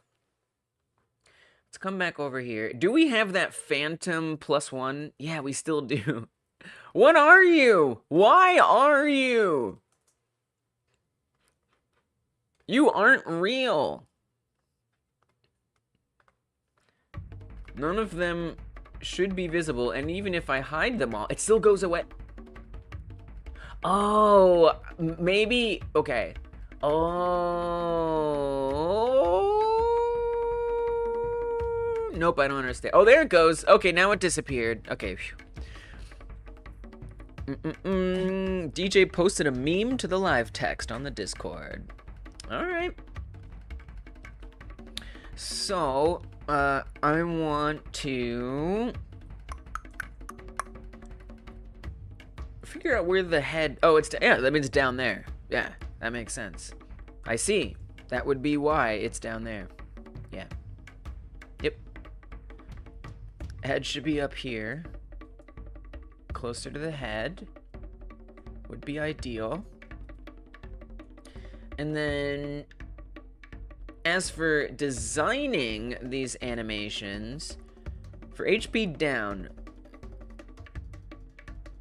it says +1. It's not really +1. Let's make it -1 just so it feels correct. But what would be great is if I could actually like modify it and see it change in real time. Thank you. Okay, so this horizontal alignment. So that moves it, but I don't, is that gonna keyframe it neatly? And even so, because again, I'm trying to look for ways, what my ideal animation would be is that it pops out. It's gonna be really hard because you want to do like relative. I guess ideally it could just pop and then drop. Pop it and drop it. It would do like this and then go down and disappear. That's what I'd like the most. But I don't know how effective that's gonna be. So I could maybe, I mean, I feel like it's not going to smoothly animate. I could have it be vertically aligned to the bottom, and then if it probably doesn't, but if it did like smoothly go from the bottom to the top, that might give it some of that effect. I guess I'll try it. So let's say at the beginning, we keyframe the vertical alignment to the top. This feels a little risky, but that's okay. Oh no, we want to add, sorry, the bottom at the beginning. And then I would want it to stay there for a bit before dropping down to the quote-unquote top. Oh, and then I need to change the animation type here to continuous instead of discrete. Oh, it's going from top center to, it's like, it's not doing it gradually between here. It's going doot doot, which is, you know, it's something. It's something, all right. Not exactly what I had in mind. So that's a no-go. Yeah, I feel like there's no way to do it so that it's relatively the same. I mean, yeah, the only way to do that would be a function. You know, maybe I can do a function. We could do a property or a call method. That's not a bad idea. I mean, it might be worth it. It'll look cool. What does width do? Anything? Anything cool? Anything at all? Nah. Geometry. I don't think this is gonna do anything nice. And all this is actually updating, yeah? Yeah, it is. Is label attached to player? Why wouldn't position work? Well, position won't work because each label is in a different position, right? So the head one is above the head. The arm one is next to the arm. The other arm one is next to the other arm. And each animation player is animating these, it's the same animation player animating all of these. And so since they all have different positions, I would need to unlink all those animation players together, which is just gonna be kind of messy. Yeah, good question. Oh, there's an offset? There's an offset! Right there. Bam, bam, bam, bam, bam, bam, bam, bam, bam. Yes. Yes. Yes. And there's an X offset, so we can have it. All right. This is good news. All right. Wow. Heck yes. So then we're going to say that it starts out on the X and Y right there. Text offset within the label. Goes to vector 2. It's basically excellence is what it is. I would kind of like it to, yeah, just have it drop. Don't get fancy. I know you want to do something else, Lees. Don't, just do this. Stick to the plan. And then we're gonna bring it way down. It's perfect. It's exactly what I needed. Negative 100. Even further, negative 1,000. Okay, maybe not 1,000. Negative 500. Nice. Keyframe that in. And then I would love if it disappeared by then as well. Well, you can see it actually does already disappear. So let's have it go to there. Or to the end. Yeah, like that. All right, let me see what that's like. Shaboom. All right, we can adjust it a bit, but it's pretty good. It's pretty good. Don't. I'd obviously want to change the easing. Maybe not like that. Just experiment. Oh, I like that. Perfect. Now we're gaming. You know it. So that should work. Now this should also work on every other one as well. So let's check that. Let's look on leg right. Really, the head's the only one that's going to disappear. The rest of them are going to actually clip through the ground, probably. All right, sweet. Easy. Wow. All right, very good. Offset, I love it. I love it. We're cooking, baby. So what I want to do next? Maybe pause game over menu stuff. Maybe we'll do that next.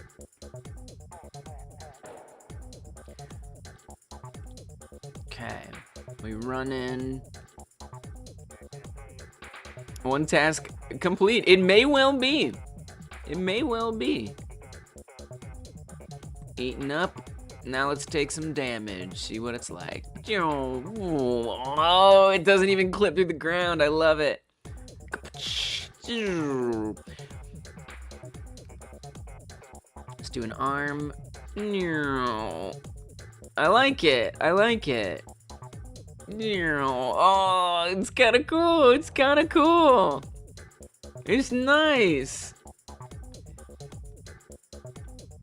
Oh, look, bug. Nothing appeared. What is that? What is that bug? None of the damage labels appeared right there. We got a bug. We ain't done yet. That's when I was like, I don't know if it's complete, Coda, because there are bugs. So for some reason, right there, none of them showed up. Not even any of them. Oh, it did it again. What's that about?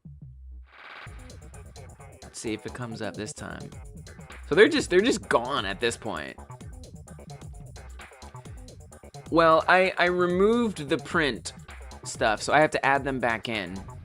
I did, but I removed them. I'll need to add some new debugs. It seems it's still showing all the minuses, but the pluses. So it's probably certainly something that I've added in here today that is making it not. It's weird because there should be no reason why they hide. That is strange. I am a bit surprised by that one. Okay. Let's see what could be. Obviously, it would be good to put some print statements in here. So it only seems to happen with the damage. Now, with the damage, it has to do a lot more, or the healing, it has to do a lot more of them at one time. So, like, maybe that has something to do with it. I don't know. So here's where we set... Oh, this is damage stuff. I thought we were doing healing. Oh, we're not. Yeah, this is damage stuff. Just kidding. The damage works well. Where we're having an issue is the healing here.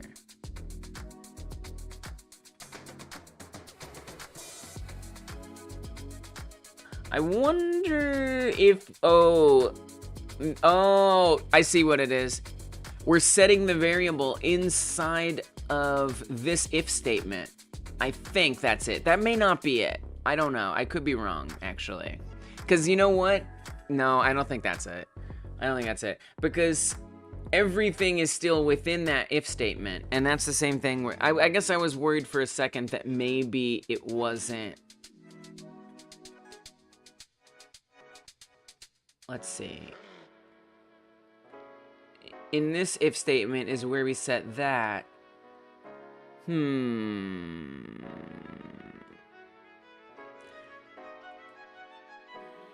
then all of these are on the same level, and then there's the match. So I think that should be fine. Here's where we set this. If we come down here, that's where the match is. So yeah, that variable should still exist just fine there. I think. Let me just double check.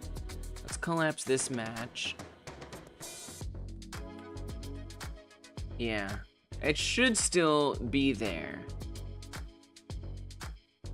Alright, let's do a print. We gotta do a print. Probably a couple of them. Let's say print heal amount updated to... And then we want to say heal amount. And then we're gonna get another one here.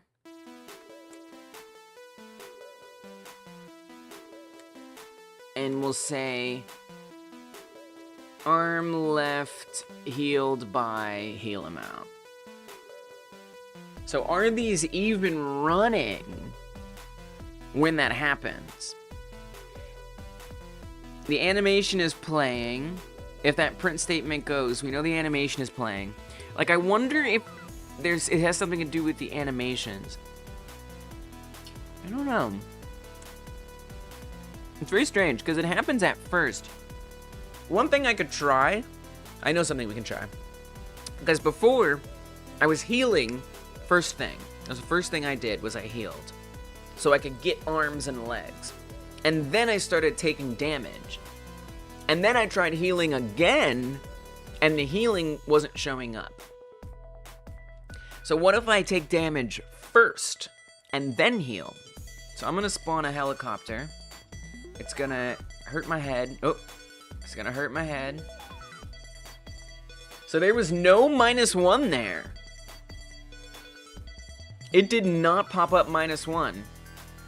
I guess I need to put the damage prints in here too. This is part of why I don't like consolidating things, because these kind of problems come up. But obviously I just need to do it correct. It's a skill issue. Alright, so there's the +1s, and it all showed up down there. Let's heal again, just to see. It's there, no problem, all good. Let's take some damage. -1 is showing up. I only did it on the left limbs. Let's heal up one more again. And it's gone. And the heal amount is updated. It's all showing there. Let's get some head damage, see if that's working here.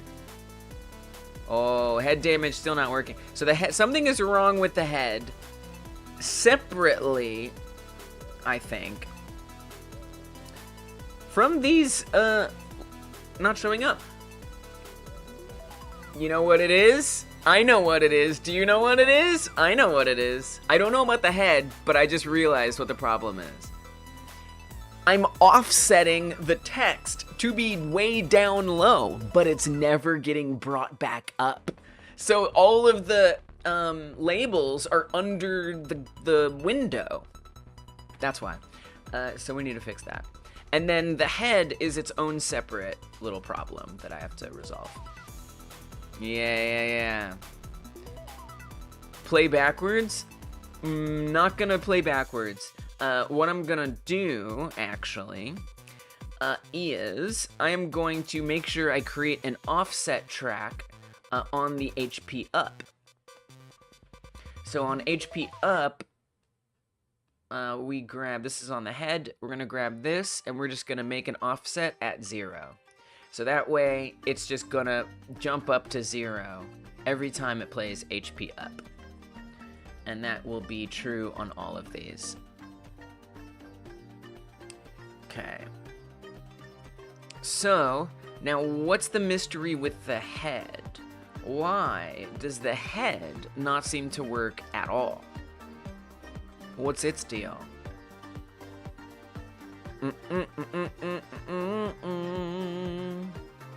No. So it's called an HP count head. Okay. Make sure there's not a naming issue somewhere or something.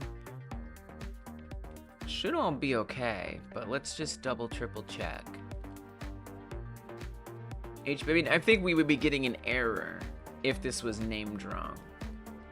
So I don't think this is named wrong. I don't think that's the issue. So what is, then, the issue that makes the head not appear? I guess I could do a print. Let's do a print. Let's make sure it's actually, because I wonder if there isn't something that excludes the head. I don't think there would be, though. And then let's do the same on damage. We don't need this. Let's do it for the damage ones as well. The head was, nothing was appearing on the head at all. Heal or damage. There's just no head stuff for some reason. That was the case for every other limb, and that was because those were moving. The head wasn't working at all. It's all good. I appreciate that you're like paying attention though, and that you're with me. Love that. If you are with me, by the way, and you haven't hit that thumbs up button yet, speaking of being with me, show that you're with me. Hit that thumbs up button. Thank you, guys. I appreciate it. Hyper smash it. Boop. Bing, bing, bing. More people will see this live stream. And stuff. Code is also here. Alright, I'm just gonna take some damage to the head from the helicopter. Okay, let me kill the helicopter before it kills me. Oh, it still says arm left because I forgot to change it. But yeah, it's printing that. But for some reason, it's just not appearing. So let's see if we can't force it to appear somehow. It's really weird because they're all sharing. They should be sharing the exact same animation player. And I mean, in fact, here in the editor,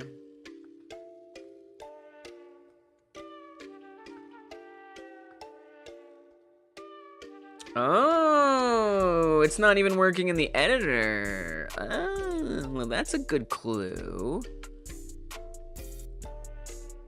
Look, it's invisible here. Did I drag the transparency up? No. HP down. Oh, look, they're just not, well, great. That's very helpful to know that it's not appearing here at all. Why not? Where is it? You can see the outline of it, right?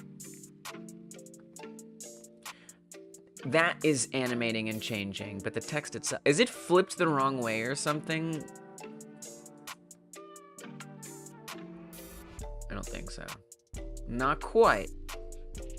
No, it's still there, DJ. You can see it. Look.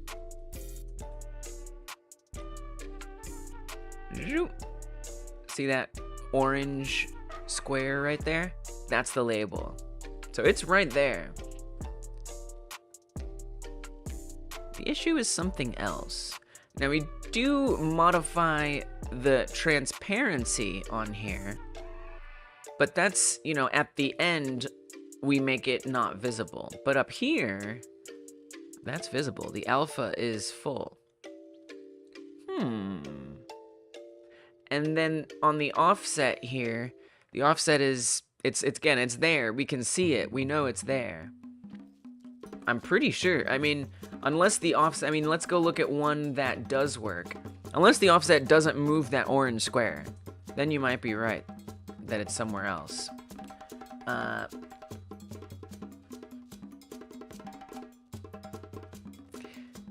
Maybe. Maybe. That's a maybe. The other thing is all of these should be exactly the same. So it kind of doesn't make sense. So let me go to the damage one actually. See if that moves that orange. Yeah, see the whole orange box moves down. So we know that it's there. It's absolutely there. It's something else. Don't worry. We'll get there. It's just a matter of clicking around till something makes sense. What I would guess is there's probably some setting on here that isn't set on the others, is what I would think. So I need to compare them side by side and see what's different. I mean, first of all, this is different.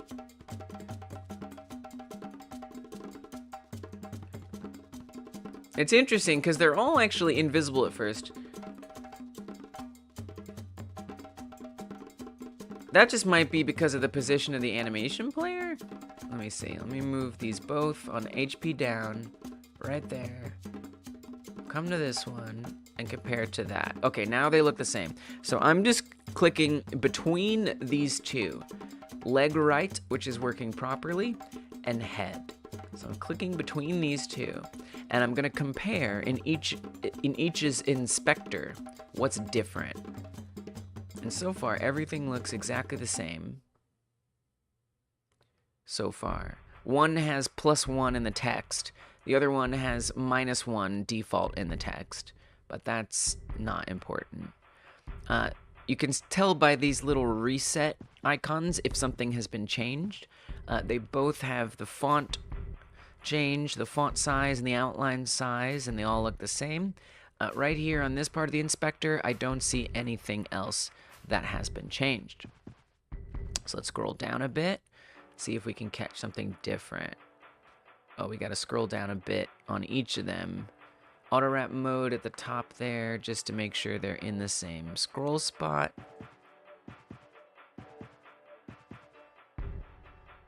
Okay, I'm going to clip between them. We do have geometry expanded on one, but not the other. Custom AABB. Bam. Look at that. I messed with that. See? On the leg right, this one is 0. On the head, this is all something else. Now let's see if it appears. There it is. That was it. It was just some like little thing that I messed around with and I forgot to reset. Alright. Now, let's see if we get it. As shrimple as that. Yeah. So, you know, I've got things that I go through to try to see how to fix a problem like that. Because you know it's just something. It's something silly. Alright, now we've got +1s everywhere, including on the head. So we can take damage. Oh, let's spawn a helicopter. Let us shoot the old noggin. Boop. -1. Good. I don't know if I like the placement. I feel like I want to move it down just a little bit. Psychic damage, and it was super effective. Indeed. Indeed it was. Okay, let's bring this just a touch lower.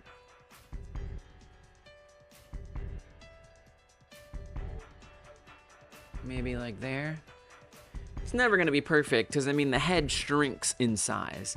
So it's still going to be a bit above where the head would be, but at least get it a little more snug there.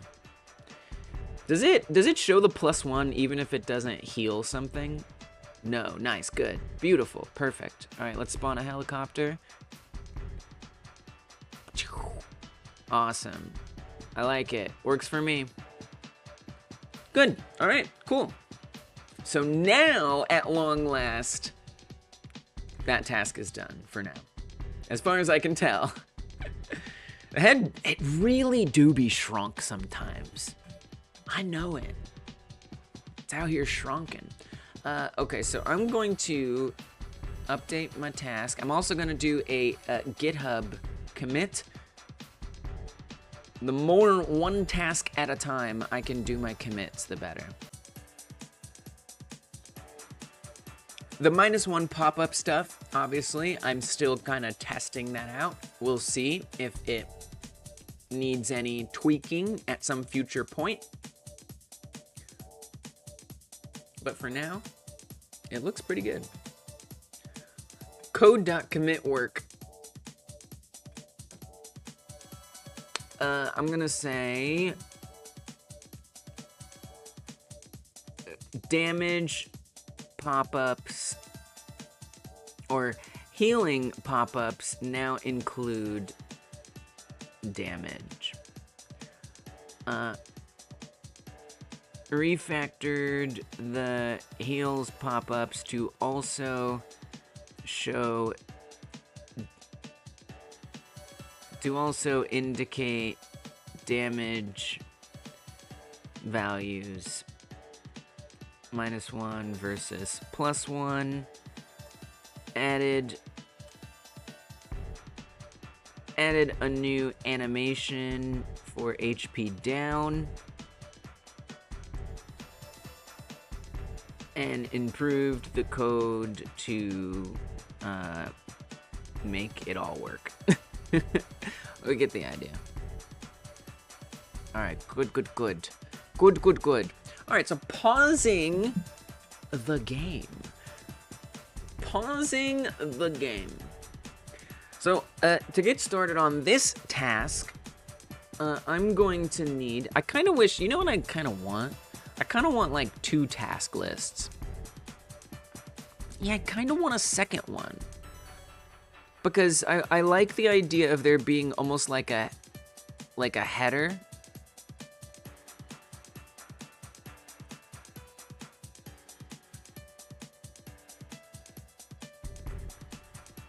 And then this one that's up at the top right now as being like the full list of things. I think there's some sense in that.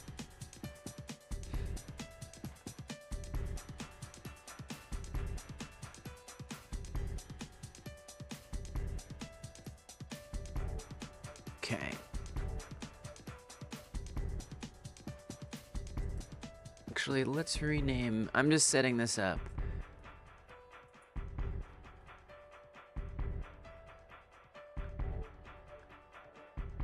And let's push this down a bit. Right? That could be like underneath. Could be nice. Perhaps. Don't stretch it out. Don't do that. And so then overall, I can say I'm working on pause, state, and menu is kind of what I'm doing now. Cool.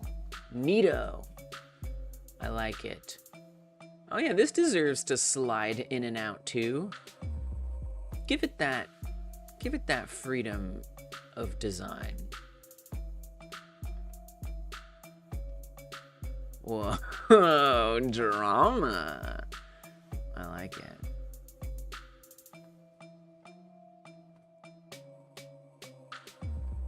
Neato.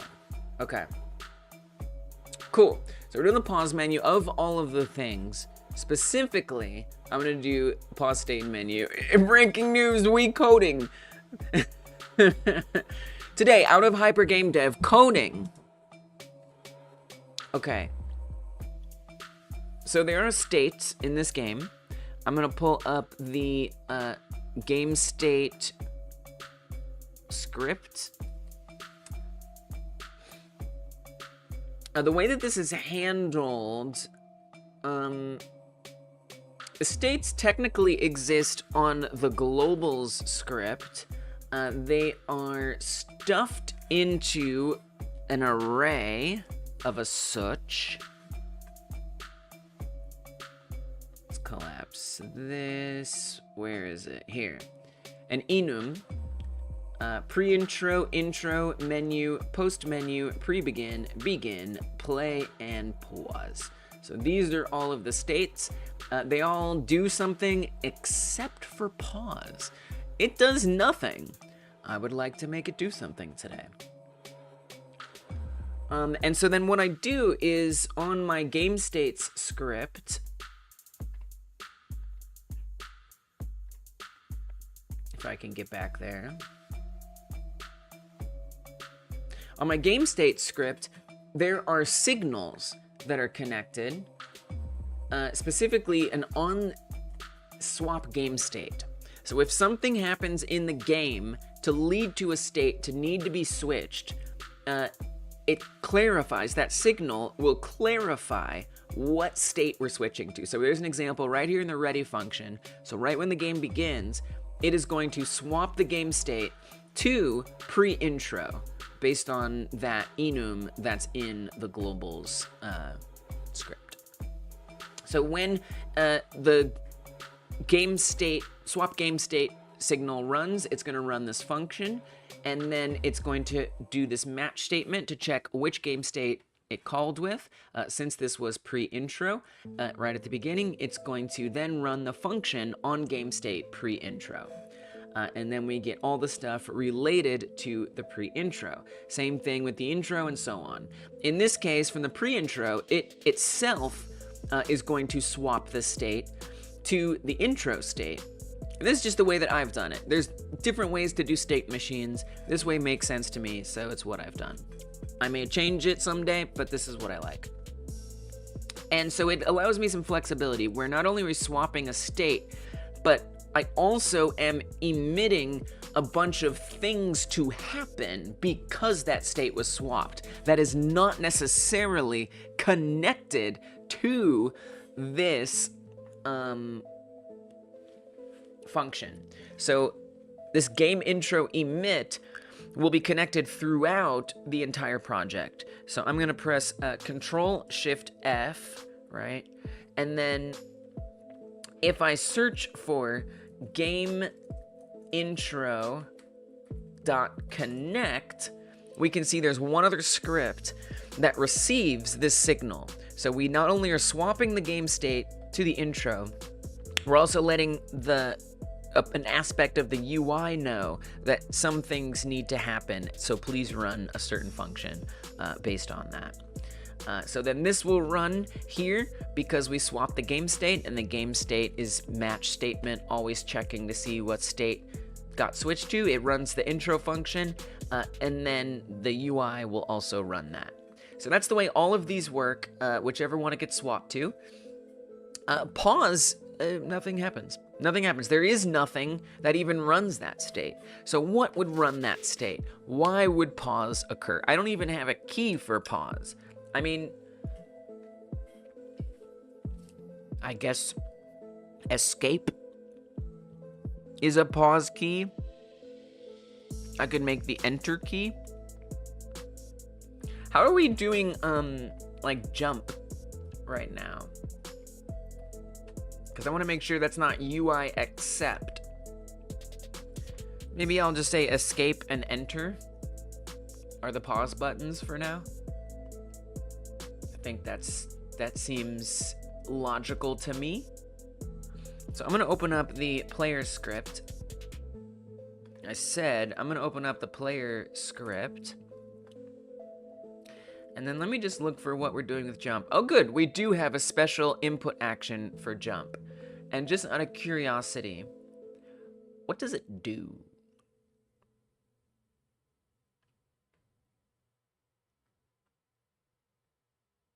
Jump is spacebar and the joypad. Oh, we should set up the gamepad as well. I do not have the cord. I'm gonna have to go get the cord so I can use the gamepad. This gamepad that I uses a micro USB, and genuinely, thanks to the EU,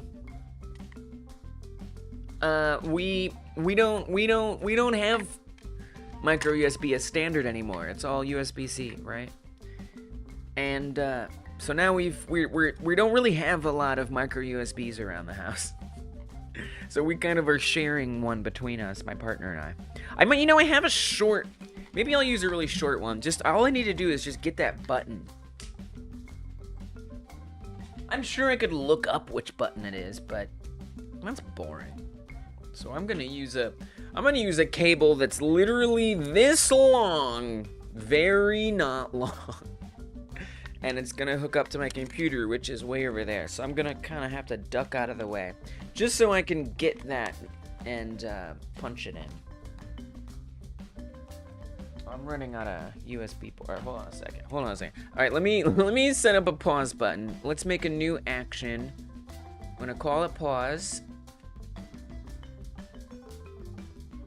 We want to add a new input.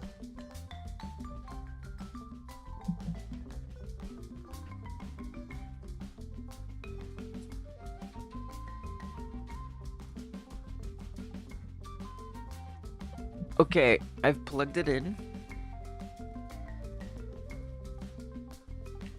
Although I'm not sure it is being detected as I wish. It's behaving oddly. It's not a very good... What's it doing? It's flashing. So this is like not a standard game. This is I got this from a freaking dollar store, okay? And it's just, I don't know if you can see it, but it's flashing in a strange way, and I can't get it to stop. Would it mind stopping? Please don't do that.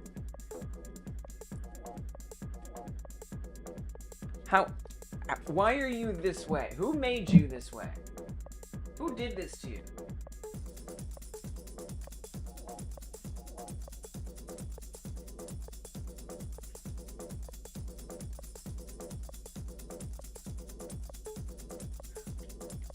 I wonder if this USB cord is not good.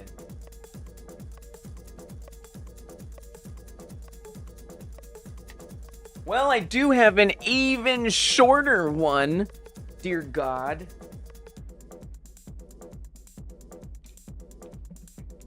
I probably should just search for the button. I think I can probably just search for it.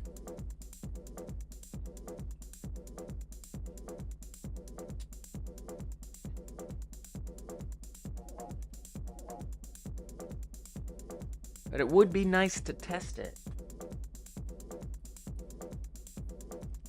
Oh, this piece of junk. Why are you this way? Who did this to you? Billboard? Billboard IP Holdings, LLC?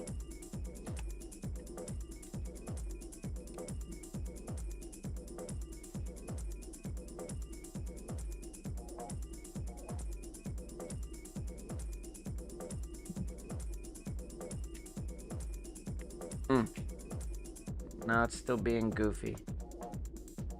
Alright, one more thing.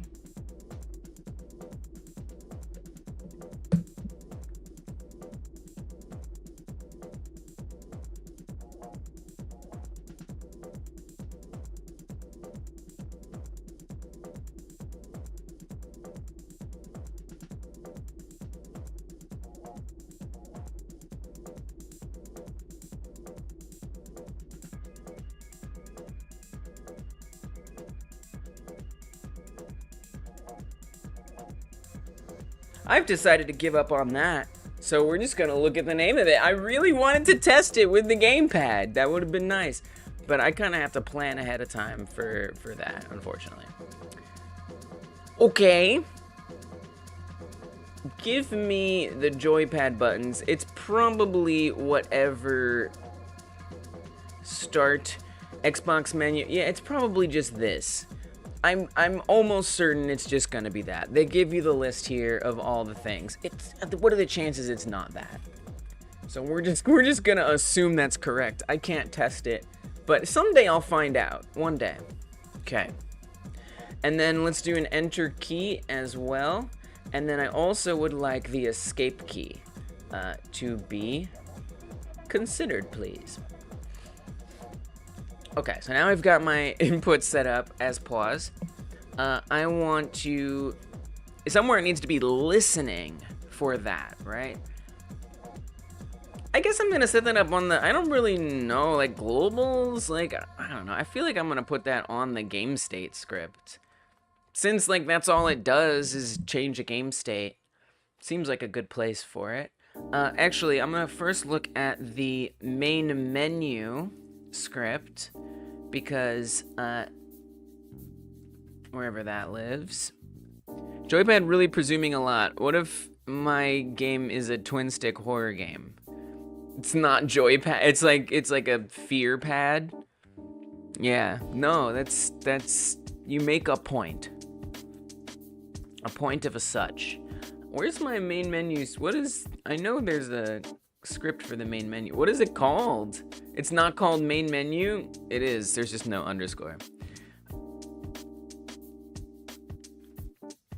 Yeah, Joypad is definitely giving branding. Guys, you've inspired me to be distracted.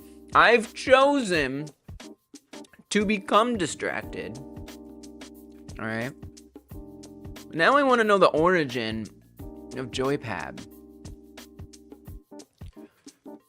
Because to me, it's giving branding.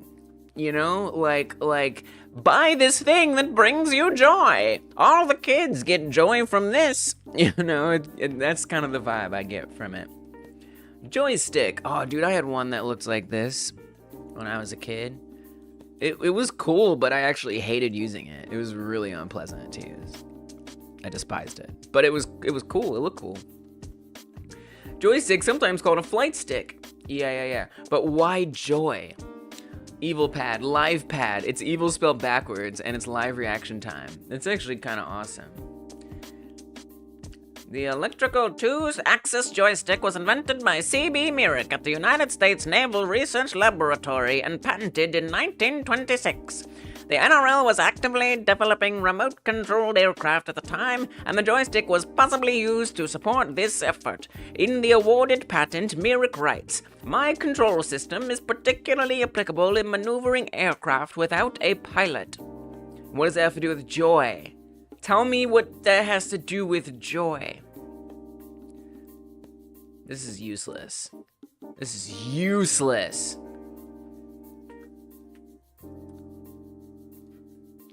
Are we going to Reddit? We're seriously going to Reddit now for this answer? Maybe they just called it joystick because a stick that brought them so much joy. Yeah. I mean, yes, of course. Of course. My gamepad was made for controlling planes. Yeah. Oh, alright. We got some adult. Freaking, I knew we shouldn't have gone to Reddit. Stupid Reddit. Alright. Alright, we got etymology on Wiktionary. That's not going to offend puritanical sensibilities. 1910s aviator slang, apparently. Maybe.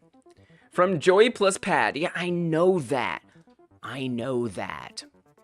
Yeah. I added origin to the search. I'm just looking at the results, basically. But yeah, you're right. You're very right. I'm trying to avoid with all of my heart the AI suggestions. No, it's not. It seems to actually be aviation slang, and there isn't much of a... I feel like there isn't. There's enough... To me, what I kind of assumed is it was gonna be like, you know, branding or something, right? But I guess not. I guess it just is aviator slang somehow. There's no interest. There's nothing interesting here. It's just boring. It's just joy plus pad. That's all there is to it. Plane's control lever is between the pilot's legs in the main... Yeah. Alright, anyway, enough of that. Come on, Coda, clean it up, man. Jesus. Alright. So... I want to... Yeah, but like, you know, the pilots aren't playing, you know? They aren't playing. They're doing serious things, right? right, United States military? You take your job seriously, don't you? It's not a game, right? People's lives? Alright, so that was a distraction. So anyway, so on my main menu script, an article said the gaming industry reclaimed the word needed to describe input devices that A, produced joy, and B, were sticks. Yeah, oh yeah, okay. It seems a lot like an opinion. Yeah, that makes more sense that it's like reclaimed. It's very much stating the obvious, but I'm glad to see it stated. Okay, so we have this input event function, and it's just checking if a key is a certain particular key. And if it is that key, then things happen. So this is just literally looking for any key. In this case, we would want to say specifically that it's looking for the pause button. Hey, what's up, Weenie World? How you doing? So let's set that up. And this also looks for joypad. Oh, well, we can just say pause. This is different because what this is looking for is any input. This is from press any key to continue.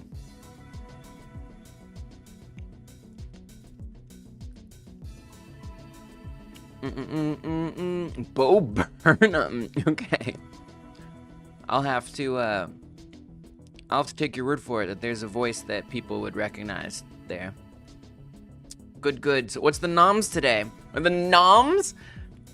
Today it's a simple one. I was short on time. It looks very red, but I assure you it's orange. This is it's quinoa. That has been sauced with some Madras curry. I seasoned it with chili powder and cumin. And that's it. It's just a pile of grains. That's what we nom it on. And I've got some English breakfast black tea to wash it down.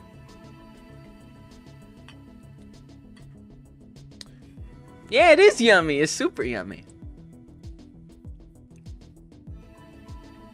Alright, so now that I've got that code, let's hop back to the game states script. And I'm going to create a new function. Let's even put it around pause here. I want it to be fairly similar to this.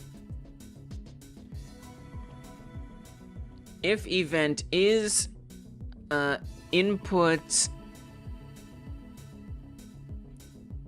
I think we want to say input event action, right?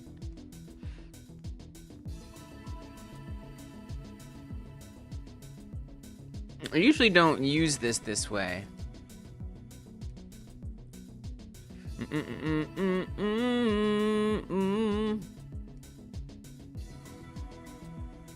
Like, does this want, this doesn't want anything like that. We do what, like action like that? How do I do this? What do you want, how do you want me to say this? I don't even know.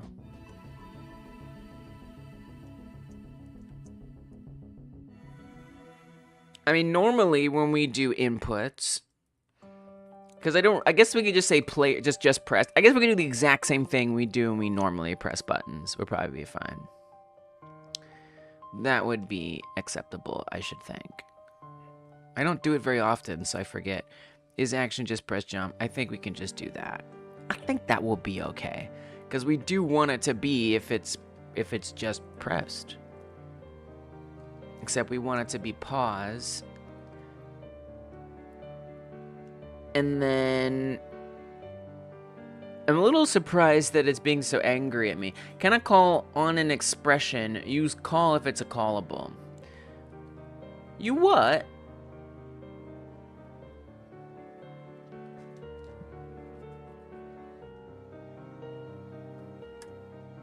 What do you mean?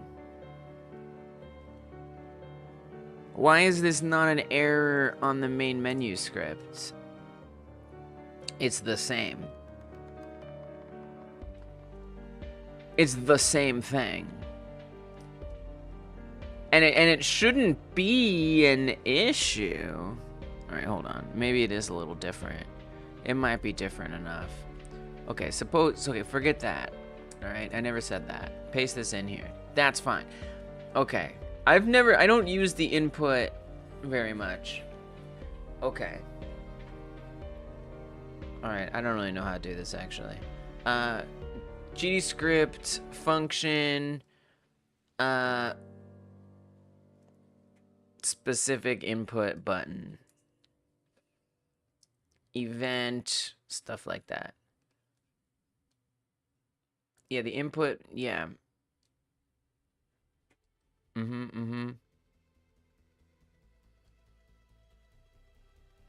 Function, if button press, let me see, I know. Okay, but no one's just gonna... Why is Reddit never helpful?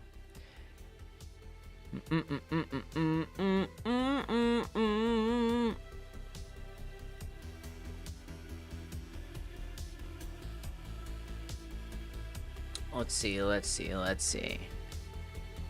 It's okay, DJ. You know you guys are allowed to talk amongst yourselves, right? And I don't have to read it out loud, and it's not distracting me. Like, you know that, right? Like, it's quite alright. It's super okay. It's really not your bad. Really, really not. It's so not. Like, you're doing good. You're okay. Alright? It's okay. Input, can we just get some input event example here? Right, but what if I want it to be a specific... Oh, key code and event. Oh, so we do want to say input event key anyway. Don't worry. There's no management. It's okay. That's what I'm here for. That's my job. My job is literally to manage that. You do you. You do you. You all right. That's kind of you. You're already a member. You do everything that you can to support Hypergame Dev. You all right. Don't worry. If input event is input key, so it can be any input, and then we want to check event dot. Can I put the input? I wonder if I can put that here.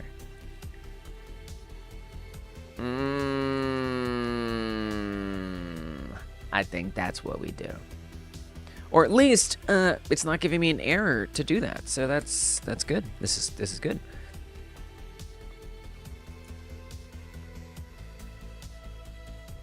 All right, so we want to say not that it's the intro, but that we're in play. As long as we're in play, then this is relevant. And we want to swap the game state to pause, and whatever things that are relevant to pause, I would want to emit that. I don't know if do I even have a signal for that? I'll let it pass for now. Literally, like it could unleash its rage at me at any moment. Okay, it looks like we do have a game pause signal. It doesn't do anything. So, assuming this all works, what's one thing it could do? Well, I certainly would want it to stop the player movement, but really, I actually haven't looked into any of this at all. There is a way to, like, you know, slow down the game, the overall, like, engine speed. Let me do a little research here.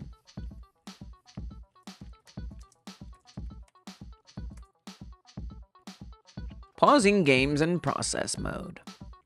Do tell. In most games, it is desirable to, at some point, interrupt the game to do something else, such as taking a break or changing options. Implementing a fine-grained control for what can be paused and what cannot is a lot of work. So a simple framework for pausing is provided in Godot. To pause the game, the pause state must be set. This is done by assigning true to scene tree paused. Doing this will cause two things. First, 2D and Physics 3D will be stopped for all nodes. The behavior of certain nodes will stop or start depending on their process mode. The physics servers can be made active while the game is paused by using their set active methods. Interesting. Each node in Godot has a process mode, that's true, that defines when it processes. It can be found and changed under a node's properties. So I'm guessing this will let us, like if I want a menu to not be paused, we might be able to change its process mode so it isn't adhering to the pause. Yeah, this is a good one. Sometimes these articles don't help me as much. This one is very helpful. Well, most of Godot's documentation is really good, but once in a while it's better than good. This is one of those times, I think. You can also alter the property with code. Nice, I like that.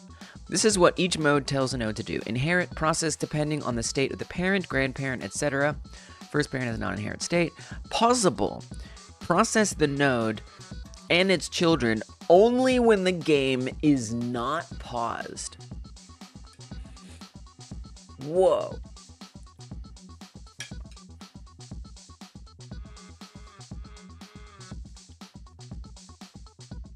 Interesting. When paused, process the node only when the game is paused. Wow. Useful. Always process the node, paused or not. And disabled, it won't process at all. By default, all nodes have this property in the inherit state.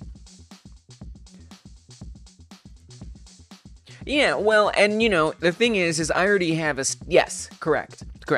I already have a state machine that lets us turn pause on only when we're in the state play. So that won't be an issue.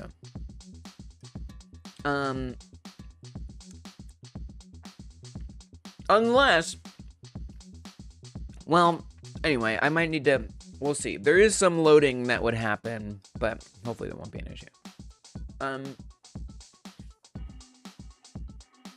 We could always turn it off in some other way. Well, I'm going to use a combination of both. The built-in, yeah, doing a custom is nice. I'm going to use a combination of both. So I'm going to have everything be paused, all the other processes be paused when the pause state is true. And then I'm going to have the menu not be pausable and show up. So that way, I feel like you kind of need like a mixed use of these in general. You know, you don't have to, but by default, all nodes have this property in the inherit state. If the parent is set to inherit, then the grandparent will be checked and so on. If a state can't be found, the pause state in the scene tree is used. By default, when the game is paused, every node will be paused. Hey, what's up, Donnie? Welcome. Donnie? I don't know which is right, but I'm going to go with Donnie. Welcome. Correct me if I'm wrong. Thanks for stopping in. Several things happen when a node stops processing. The processor will be called, every signals will still work, and cause their Donnie, it's Donnie. Got it. All right, Donnie, thank you for letting me know. Welcome, Donnie. Signals will still work and cause their connected function run even if that function script is attached to a node that is not currently being processed. Animation nodes will pause the current animation. Audio nodes will pause the current audio stream. That's interesting. Might want to keep that in mind and not pause music when we pause or something. And particles will pause. That's amazing. These resume automatically when the game is no longer paused. It is important to note that even if a node is processing while the game is paused, physics will not work by default. That's okay. I stated earlier, it's because the physics server is turned off. You can change that. Okay. Cool. On pause button pressed. Get tree pause true. Cool. Great. That's so easy. I love it. So then I'll pause it, but I do want to make sure something appears that is not paused. So, this is all true, but let's also say get paused becomes true. I love that signals still work, even if you're paused. That's pretty cool.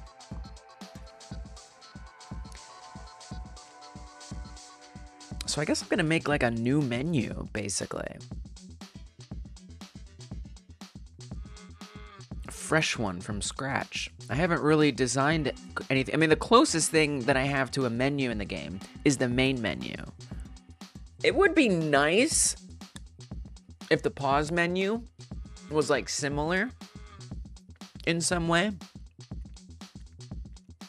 Like aesthetically speaking. Like, so here we have these options. Few of them do anything, but I guess it'd be nice if we reuse this. It's a bit of work, if I'm being honest, like all of this. Maybe I'll just use the same font and we can like, excuse me, we can match the style. So I'll have like a white outline and the same color interior. But these are all actually meshes that I made in Blender. The story, the settings, the credits, this text. I don't particularly want to redo that. So I think we'll just match them in a similar way. But I don't think it's practical to make a pause menu have all this fancy stuff. So, yeah, I guess we're making a menu from scratch. Let's do it. Screw it, let's do it.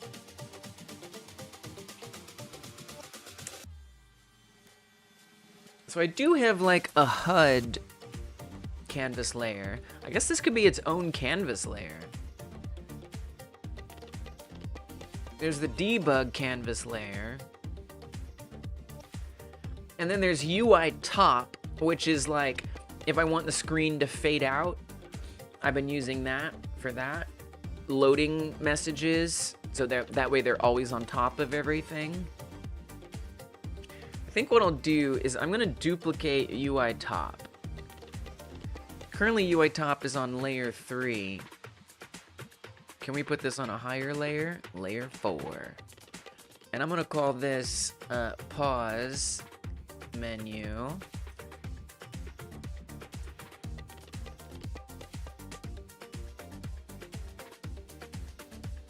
And then for the process mode, we want to say when paused. So that way it's something that runs even when we're paused. As for everything else in here, I don't want to exist at all. And then let's just give it a simple design for now.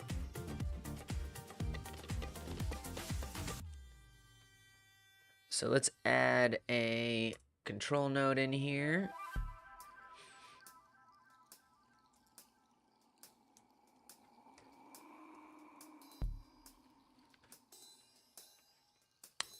Or maybe I'll make it a margin container. Let's make it a margin container.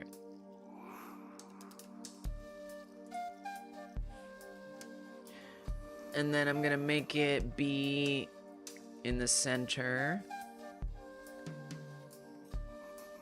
Approximately. You know, I can work on designing it better in time.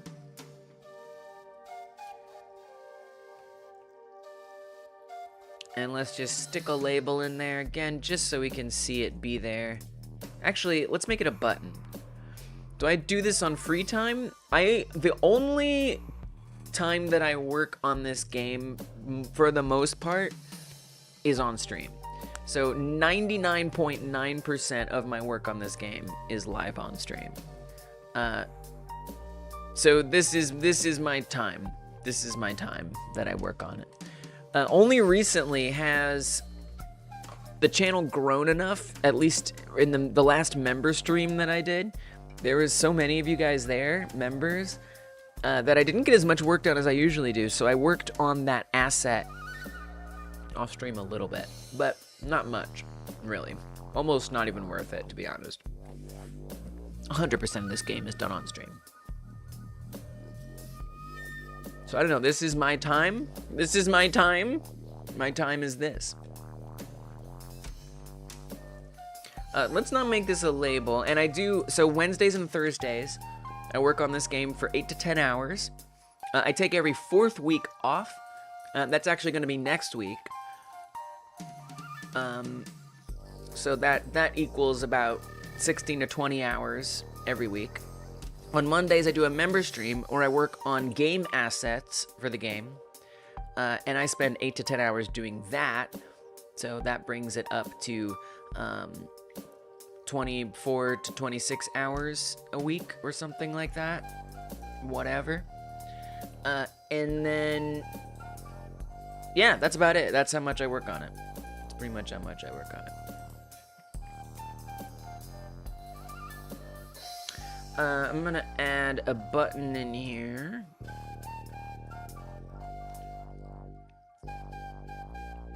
Oh, actually, I'm gonna add in a V-box with the button inside of that V-box. We want to say main menu.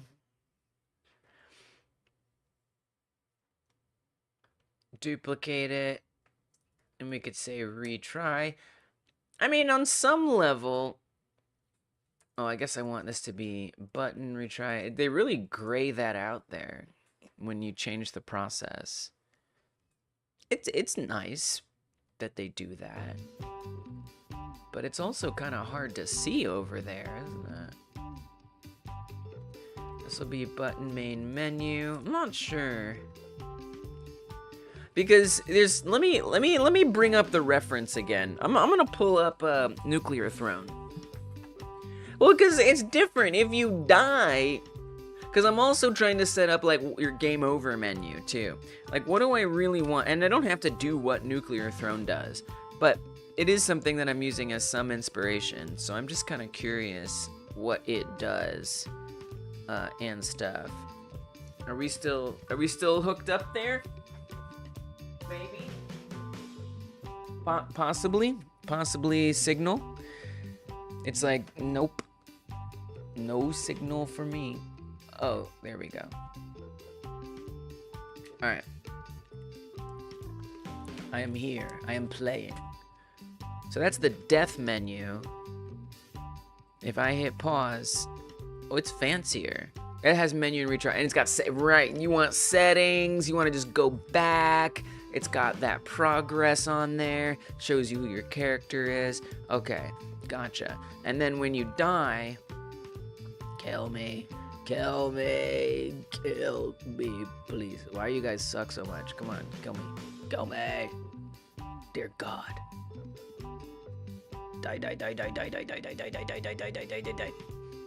So then you lose the settings. Why would you need to set settings? You're dead. Why would you want to continue? You're dead. All right, so I can get down with that. That makes sense to me. Seems reasonable. You know, not gonna use these buttons, set them all up just yet, but I just want to make sure that this is unpausable. Or exists while paused, whatever. Main menu retry, what else? Settings. We will want that.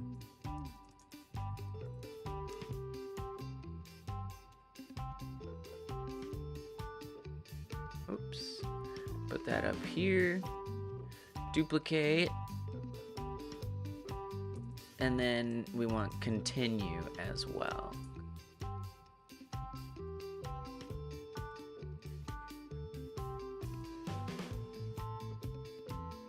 Can you change full screen by pressing Alt-Enter? I think it's must-have in a game. You know, I don't know. That's definitely something that I'm gonna kind of worry about later. Probably. I have no idea, if I'm being honest with you. I agree, that's a good thing to have in a game, yeah. I don't know if that works right away, out of the box. But yeah, that's a good point. It does sound like a Windows thing, doesn't it? It's giving me an error sound effect when I try to do that. I do have builds of it. I could test it in there. Just for funsies. This is an old build. But yeah, I you know, that kind of stuff, like how it's gonna be packaged and how it runs on the computer, that's something I'm gonna kind of worry about a little bit later. Yeah, so it's not doing anything when I press Alt-Enter right now. So that is definitely not yet a thing. So obviously I can maximize it, but if I hide my task up here, you will see it still has the buttons at the top.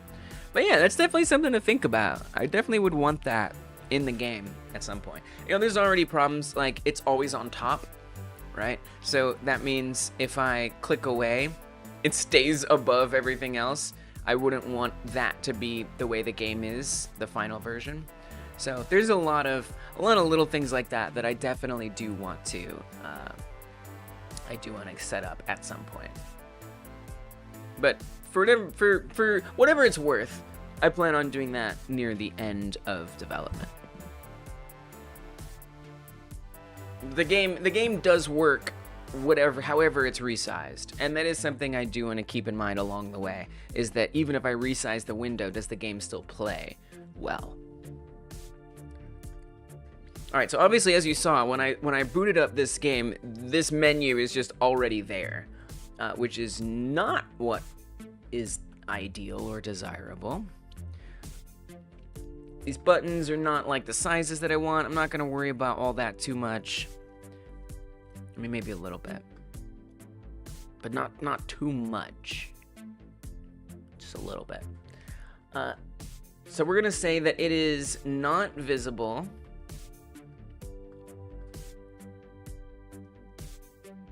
Let's make it accessible as a unique name, just so it's a little easier to get to from the code. So when, we need to go to the game state script.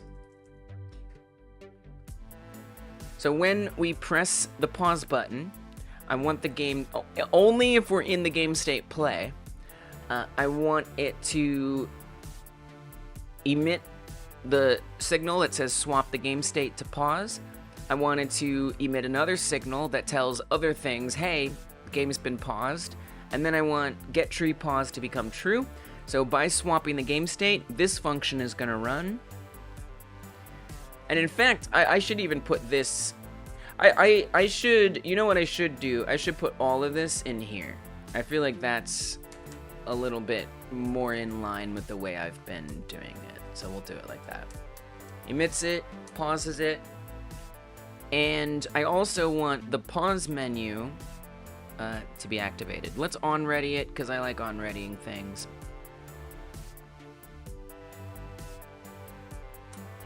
And on-ready, I guess I could just drag it.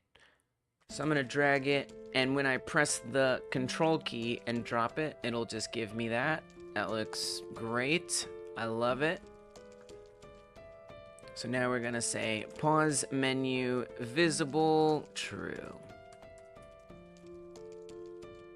Alright, and then, and then also for when it closes, I need to also set up what happens then. I did not actually plan on that. Well, I guess it'd be play, right? So what if, whenever the play state happens, play makes, no matter what, pause become false. And it will always make sure the pause menu is not visible. So then we're just, even though it's gonna run that code at a time, like when the game starts, that isn't necessarily relevant to pausing, that's okay.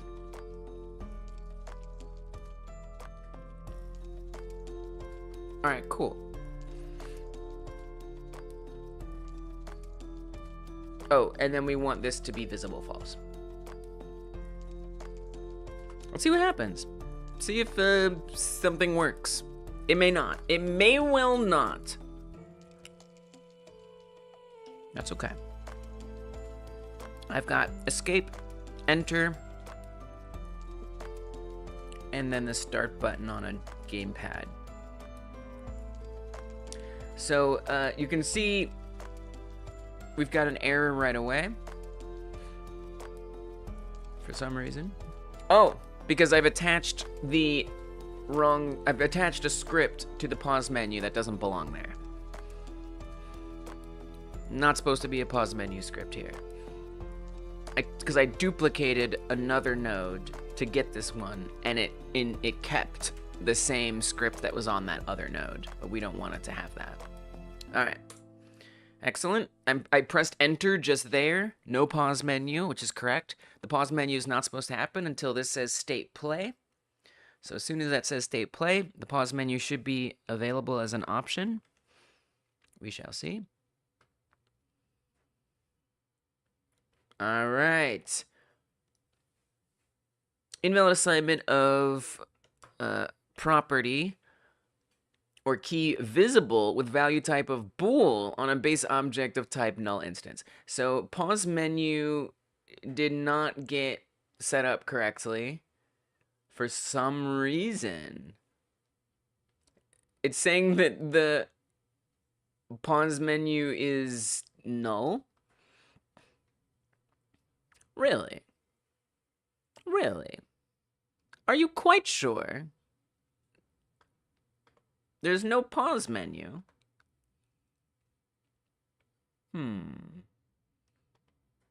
Well, it's supposed to be... I wonder if it's because of the when paused process. That's probably why. Because I think it hasn't... Yeah. That's got to be it. Because it's not even running... This can't even be on ready because is my guess. Because it doesn't even exist. Maybe we could set it to always. So that way it's there either way. When things are paused and when it's not paused. It kind of makes some sense, right? I'm just guessing. Because remember, when the play state happens, it tries to hide the pause menu. Obviously the pause menu is already hidden, but that's why it immediately had an error. Because I don't think the pause menu is even loading in. Alright, we're beginning. Oh, there we go. Same problem. That wasn't it. A null instance. Are you quite sure?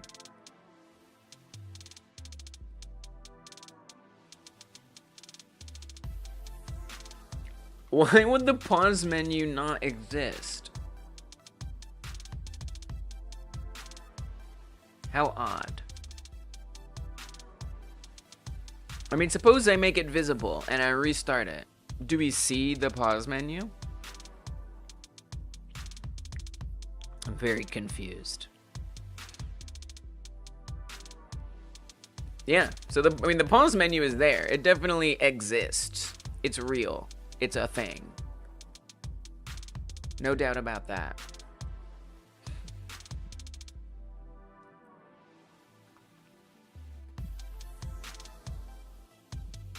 But for some reason, it's not on readying correctly.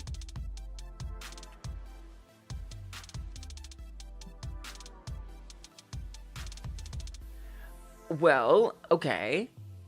Can you tell me that you see the pause menu? I mean, we know that you do. This is very strange. I'm very confused. I mean, maybe it's this. Maybe it's... I don't think so. I'm pretty sure it's visible. Like, that error... Well, this is different. That error looked... I'm pretty sure it said visible, right? So I don't think the issue is the pausing. I'm quite sure.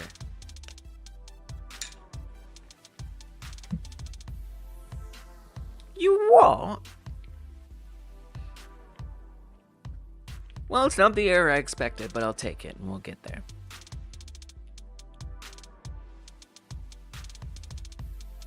Okay, so as soon as it clicks to play, we're gonna get the error, I assume.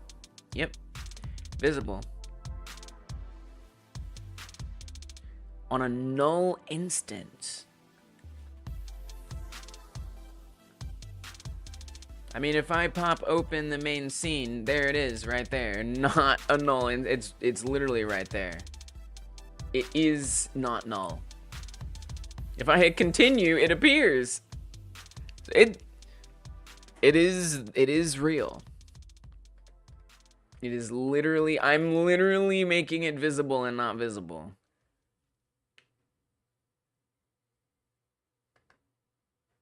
How odd. How very odd. Well, okay. What if I type out its whole thing and I don't access it as a unique node? I can't imagine why that would make a difference, but maybe it does. It's worth a try. So let's just get its full path, which doesn't even have it. So I'm gonna revoke its unique name. I could also try some like print statement-y. I mean, it's just a $sign because it's just in the main scene. No, we'll go all the ridiculous way with it. And I'll literally do get tree, current scene, get node, whatever makes you see it. You can try change false and true with numbers 0 and 1 and change like positive power. Yeah, I could. But the issue is that it's the issue isn't the Boolean, the issue is it's seeing a null instance. So that is to say, it doesn't even know that the pause menu exists. So the issue is even deeper than just how the Boolean is being set. The issue is there is nothing to set a Boolean on according to it. That's very interesting, and that may work in a situation where there's... Oh my gosh! Okay, that actually seemed to have worked. Okay. Alright, I pressed enter. So apparently, I don't know, it didn't like the access as a unique name. I don't understand why. If event input is action, just pressed pause. Invalid access to property or key input on a base object of type input event key. Yeah, I just kind of guessed that this would work. That obviously does not work. I'm not really sure the right way to type this, if I'm being honest. So we wouldn't want to say input. It would have to be something that is understood by input event key. Key label. But see, this isn't, yeah, I don't think that's what you want. I don't think you want input event key. You want something else. Because I want one of the input actions, right? So can we say is event input action, input event action?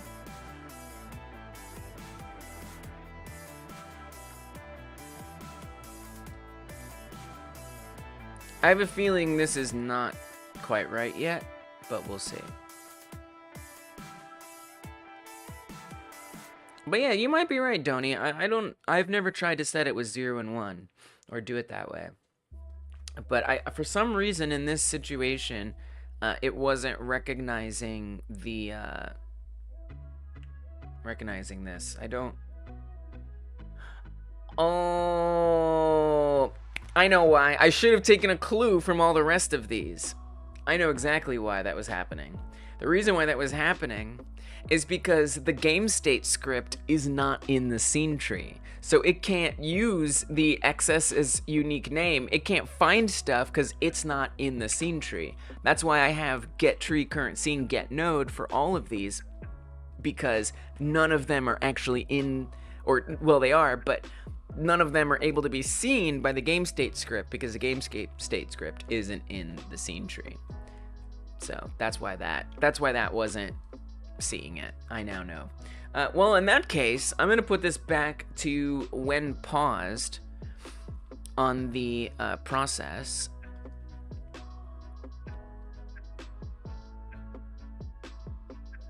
And yeah, let's see what happens.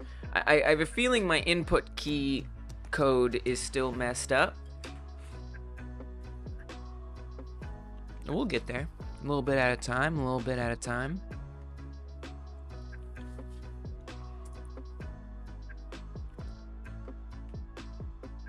Okay, I'm going to the post menu state. Pre-begin, then begin. Yeah, it's a global script, exactly. Yeah. That was why. Alright. Okay, well, I'm not getting any errors when I press the enter key, but I'm also not getting any pausing. So, that's interesting. What's that? What's that about? What's going on there? What is that? Why is it doing that? But yeah, the game state script is a global script. It's auto-loaded. So it exists outside of the main scene tree, basically.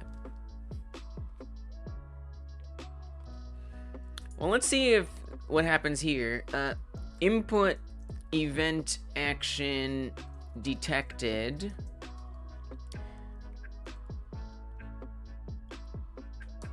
And then let's have it print what the event is. And then here I will say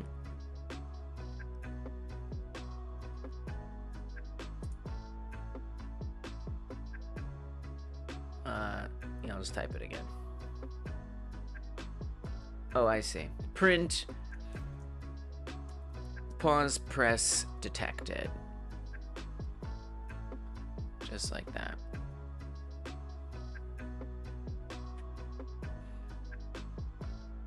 Yeah, I'm not really sure how to type this. I feel like, oh, Lise, you can figure it out. No, girl, use them docs. Use up them documentations. Hold on. Get out of here, get out of this. Come on, Godot. Let's go. It's not Godot's fault. The game is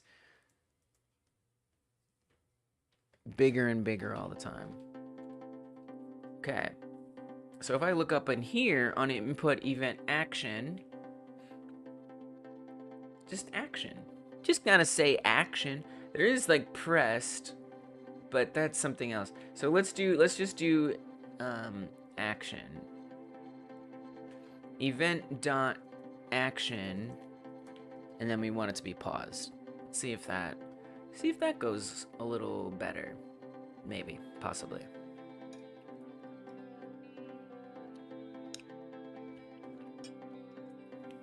I'm definitely missing something. Oh, I need another if statement that says if you press it while you're in the pause state, then swap to the play state. I still need to put in that condition. First, let's make sure we can pause it anyway, at all. Okay, we're in begin, so we can't pause. We're in play. Nothing. Nope. No, it does nothing, and it's outputting nothing. So,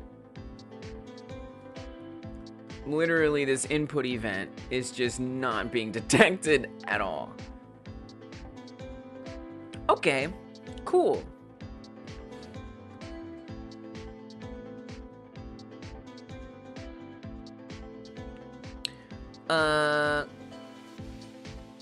Can the internet help me? Possibly or maybe.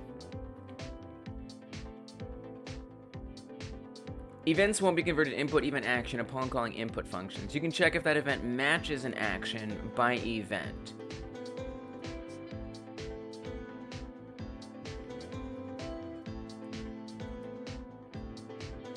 By event is action pressed, action name.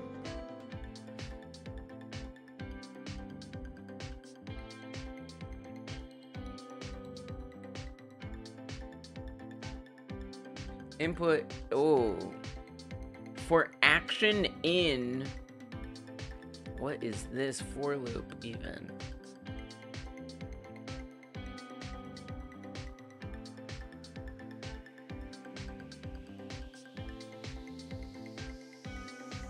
Instead of iterating through the input down.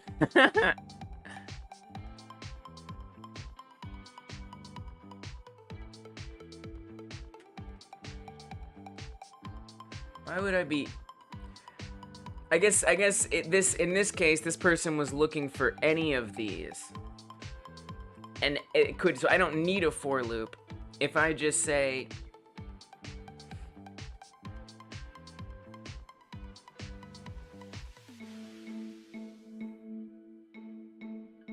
okay, I think I know what we can do here.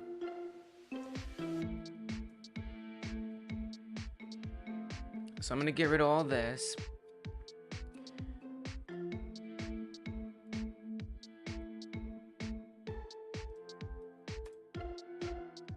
Come down here. You don't need a for loop.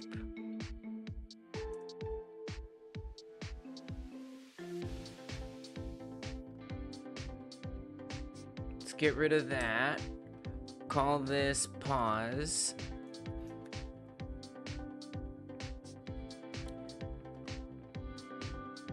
If input event, oh, that's function. We don't want that up there. So this actually, oops, let me fix that. Put that here, put that there.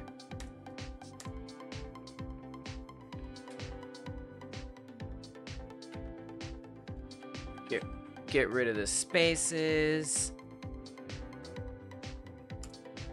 Okay. Now let's fix that a little bit.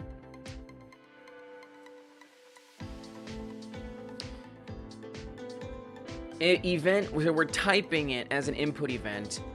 Event is action pressed pause. And okay. Just a little adjustment. Really the big difference is that we're typing the input event as input event and we're not doing that other thing. It's much more consolidated looking. Let's see if that helps.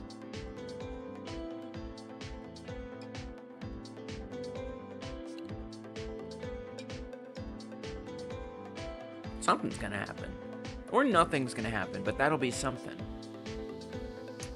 Hey, pause! Let's go. Cool. Alright. Now I can't use the menu because my cursor is still being dealt with because we replaced the mouse with the crosshair. So I would want, I mean, it depends whether you're what kind of device you're playing it on, right? So we do want the mouse to become visible, I guess, or something. But we'd obviously want you to be able to navigate through those buttons. I'm not sure how to make it do that. You know, maybe make one of them active, because I mean, I'm pressing all types of keys, and I mean, I don't see that. Okay, so I don't have an unpause set up yet, which seems important. Yeah, that's gonna be some effort. It's gonna be a little effort. Let's set up the other. Let's set up the unpause, so we can at least make sure that's good. It's a bit of work. Yeah, it's a bit of work. And then we want to say if it's the pause and you press this, we also want the continue button to basically do the same thing. Then it's going to emit the game state play instead of pause. We should do all the things that we needed to do. Now, if I want the mouse, I'm not exactly sure how to do this. Button press, keep pressed outside, because somehow I'd want it to toggle mode. If true, the button is in toggle mode. I don't care about that. Button pressed. If true, the button state is pressed. It means the button is pressed down or toggled. I don't think we want that. Action mode, button release, button press. Determines when the button is considered clicked. Oh yeah, I don't care about that right now. I guess I'd kind of like it to be like, you know, selected, right? Or at least some, you know, like by default, the button is highlighted and ready to be interacted with would focus.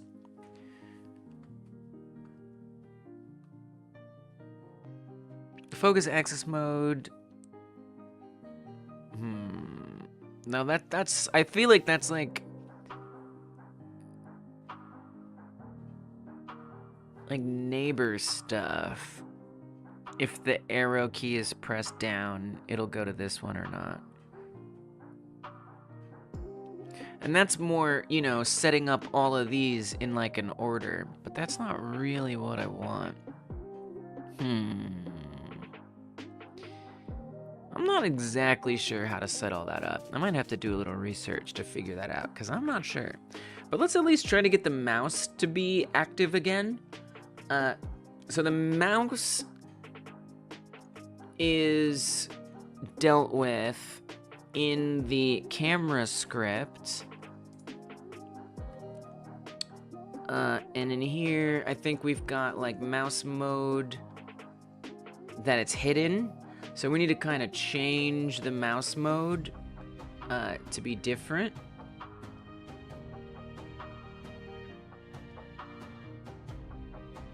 We want it to be visible. So that's a big change. So I think what I would do then is those states that are getting emitted, let's go back to the game state script, where we do like gameplay emit or game pause emit. When game pause is emitted, we're gonna connect that on the camera script. So come up here, messenger game pause, connect on game pause. We want to update the mouse mode.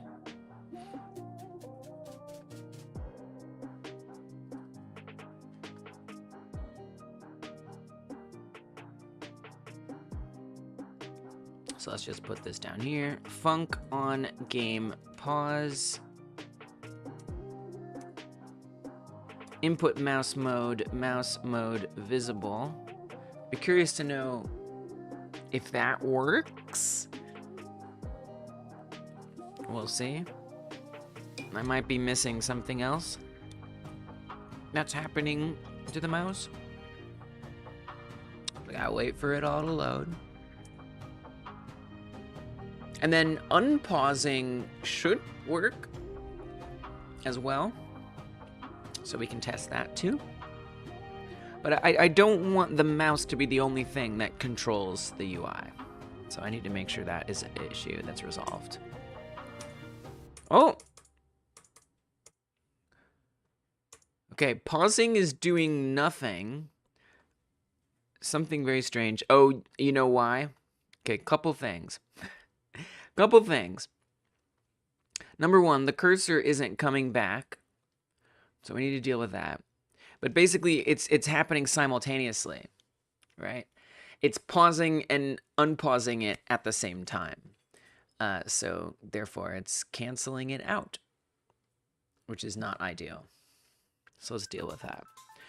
We do want then a messenger game play connect set up on the script, the camera script where the raycasts and stuff exist, or how the cursor is handled, the crosshair.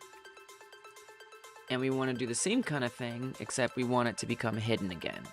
Now, back on the game state script, we can't be bundling this because it's happening at the same time. So how do I want to deal with that? Well, I mean, you are...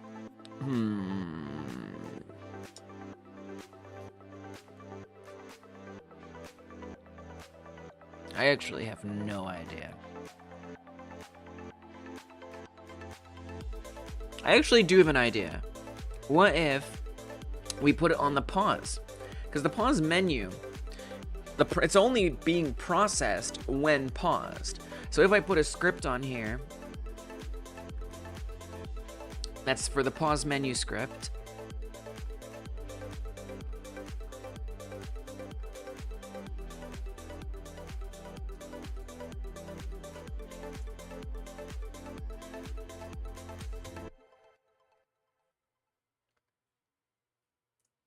we can, oops, I forgot to get the input event. Come back over here.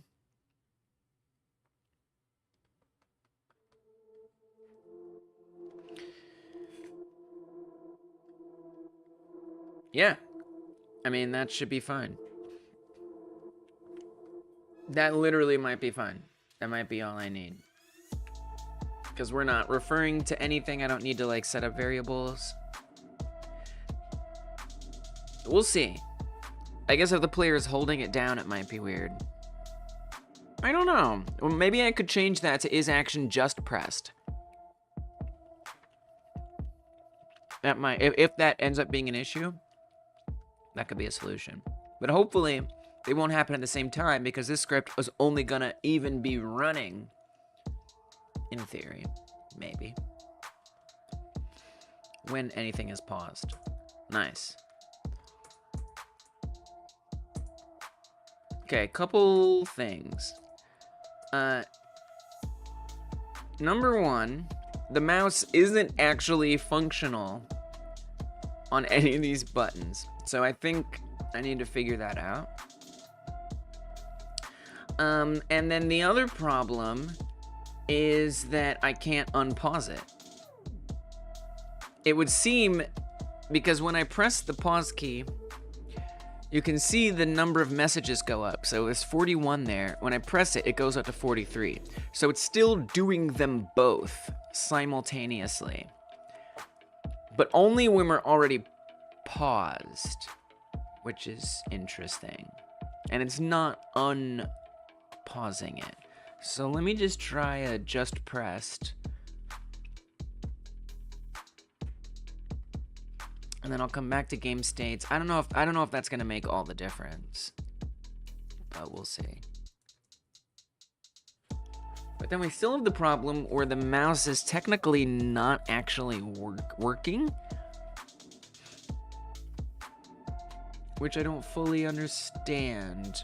Because if it's when paused,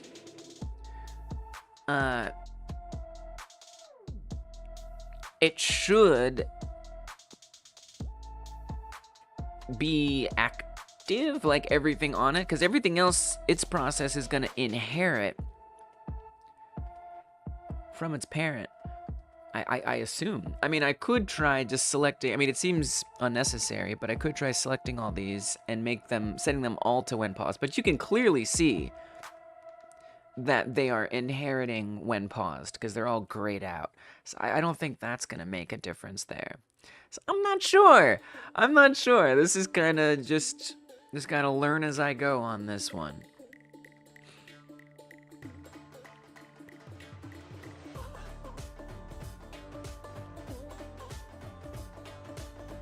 That's a long load right there. Oh. What is it? Oh, it doesn't like just pressed. Yeah, there is no just pressed.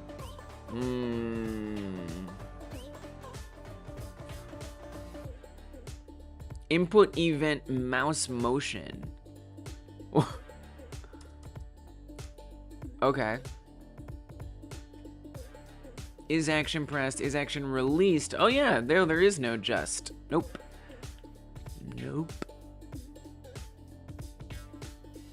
That is not a thing.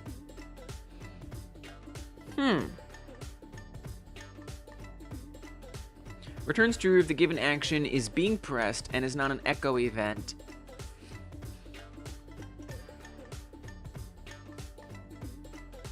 If exact match is false, it ignores additional input modifiers. Due to keyboard ghosting, is action pressed may return false.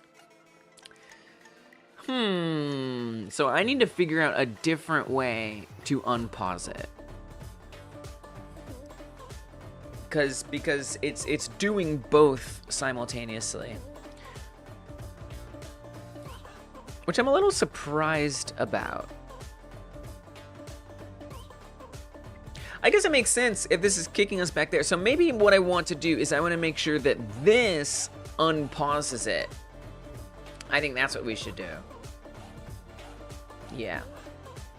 Okay. So I'm gonna, I don't know, I was just a guess. I'm gonna come back to my game state script.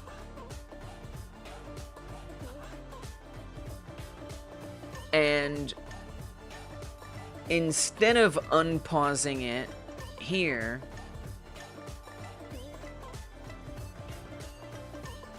I'm gonna unpause it over here.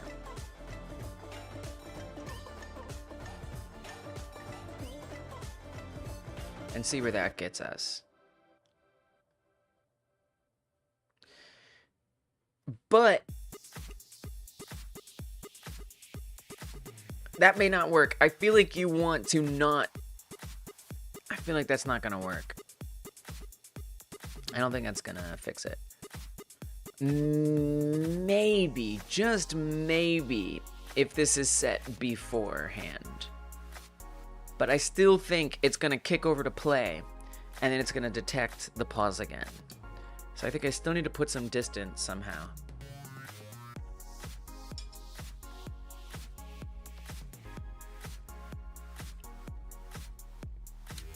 I don't know. I'm not really sure. You know, if I had more of a fundamental understanding of how engines run code and do things behind the scenes, this would probably be a lot easier for me to like puzzle out. Okay, so pause works, unpause does not. It's still just doubling up when we go to unpause it.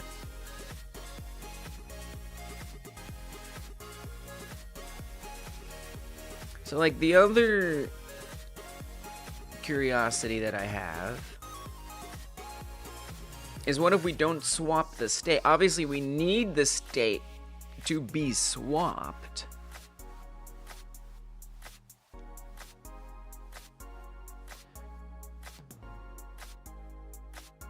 This seems pretty ridiculous.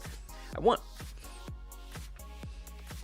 if like a deferred call would help somewhere.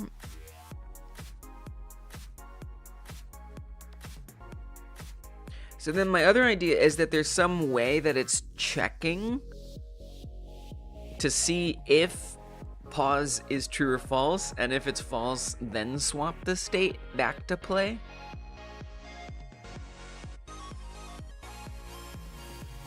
But I'm not really sure.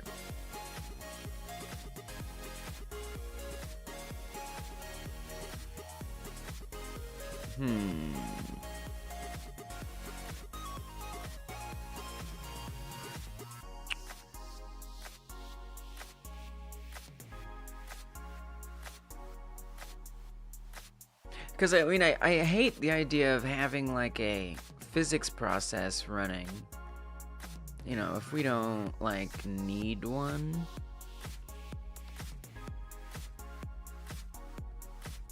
But maybe it would be useful. Alright, I'm gonna try it. I don't like this, but I'm kind of curious just to like understand something. But that's on process. I mean, that's probably gonna be pretty similar. I don't know, we'll see. I have no idea. If get tree paused,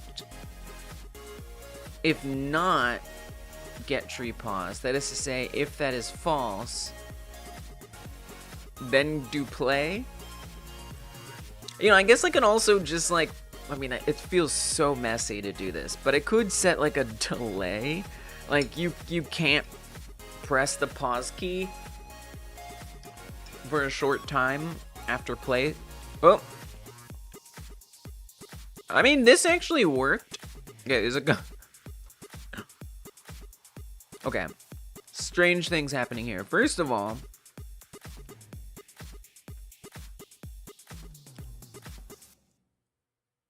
what? Why is it letting me pause it? It's only supposed to let me pause it if we're in the game state play.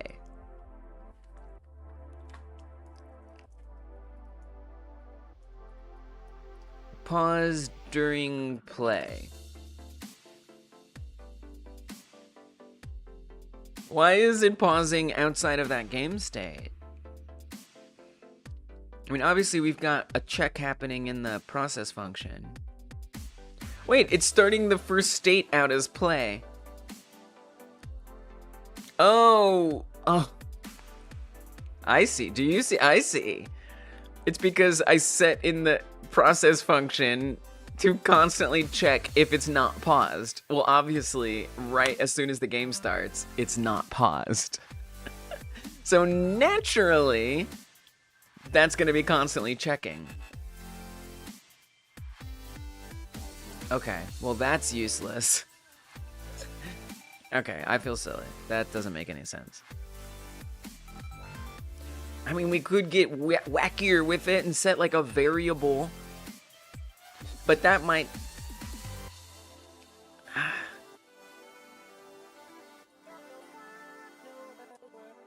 I hate this. Is paused. Becomes true. I know. You know, I'm just doing my best. I'm doing my best guessing around. A variable is paused. That's a Boolean. And we are gonna say that that is false.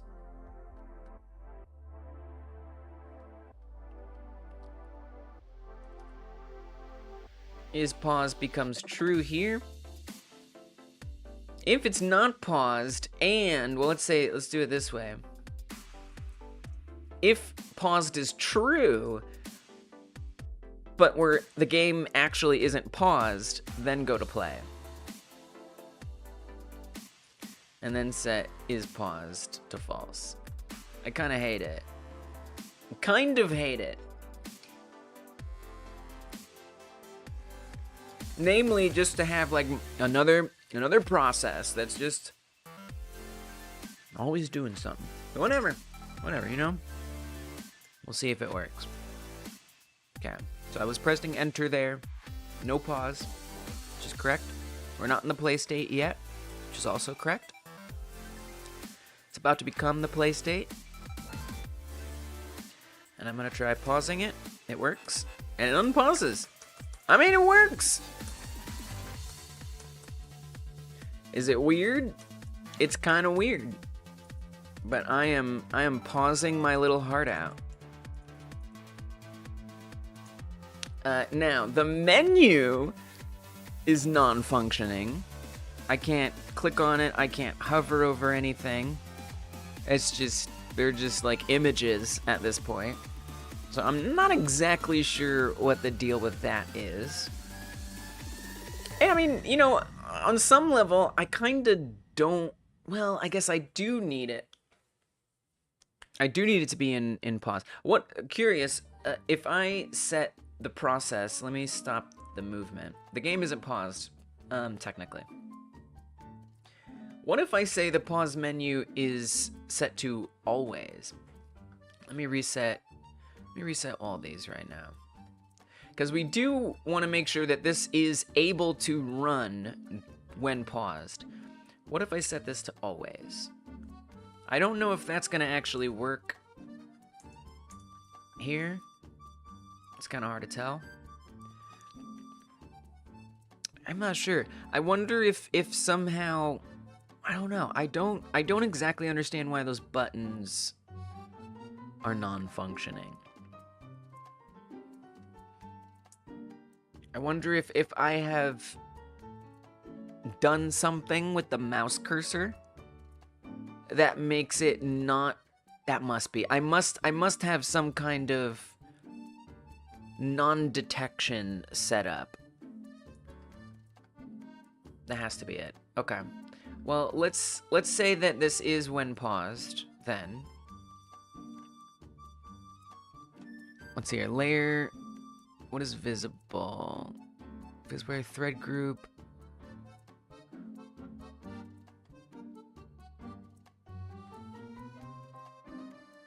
If false, any canvas item will be hidden. Oh yeah, that's just visible. Yeah. And welcome back, Coda. Follow viewport. Still no shine. It's coming. It's coming. It's coming. It will. Eventually.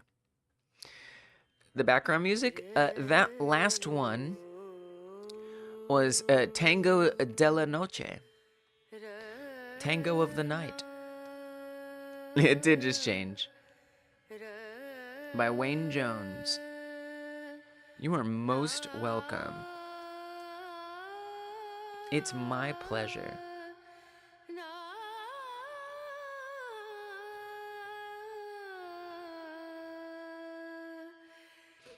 So I do have a pause menu working. The menu, well, let's say this. I have the pause working, and the menu appears, and I can unpause it, and the menu will disappear. But I can't interact with any of the pause buttons. That is my new current challenge. So I gotta sort that out.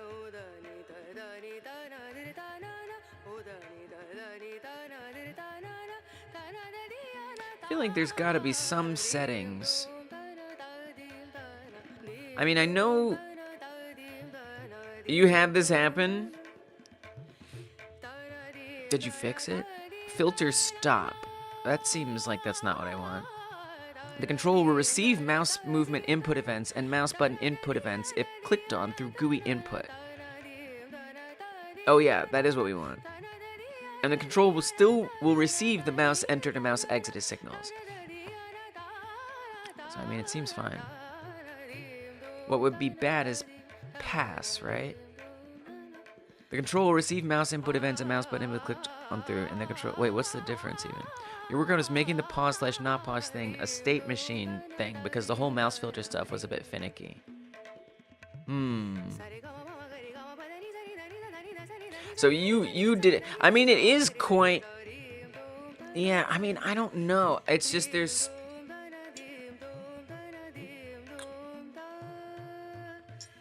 It's possible because I do have it set up with the state machine. It's just going to be a few more steps. Hey, what's up, Henry? Welcome. Henry's a member. That means I owe Henry a song. Is this a singable song? Oh yeah, this is definitely a singable song. I do sing songs to members. It's embarrassing, but I do it anyway. You need quite a lot to still function when paused, and you don't want it to deactivate basically all the inputs, so I had to figure it out, you know. Yeah, maybe I'll look it up. I feel like there's gotta be someone else. If you've had that problem, and I'm having that problem, someone else has had that problem. So we'll get there, we'll sort it out. Alright, yeah, I can vibe to this. Heck yeah.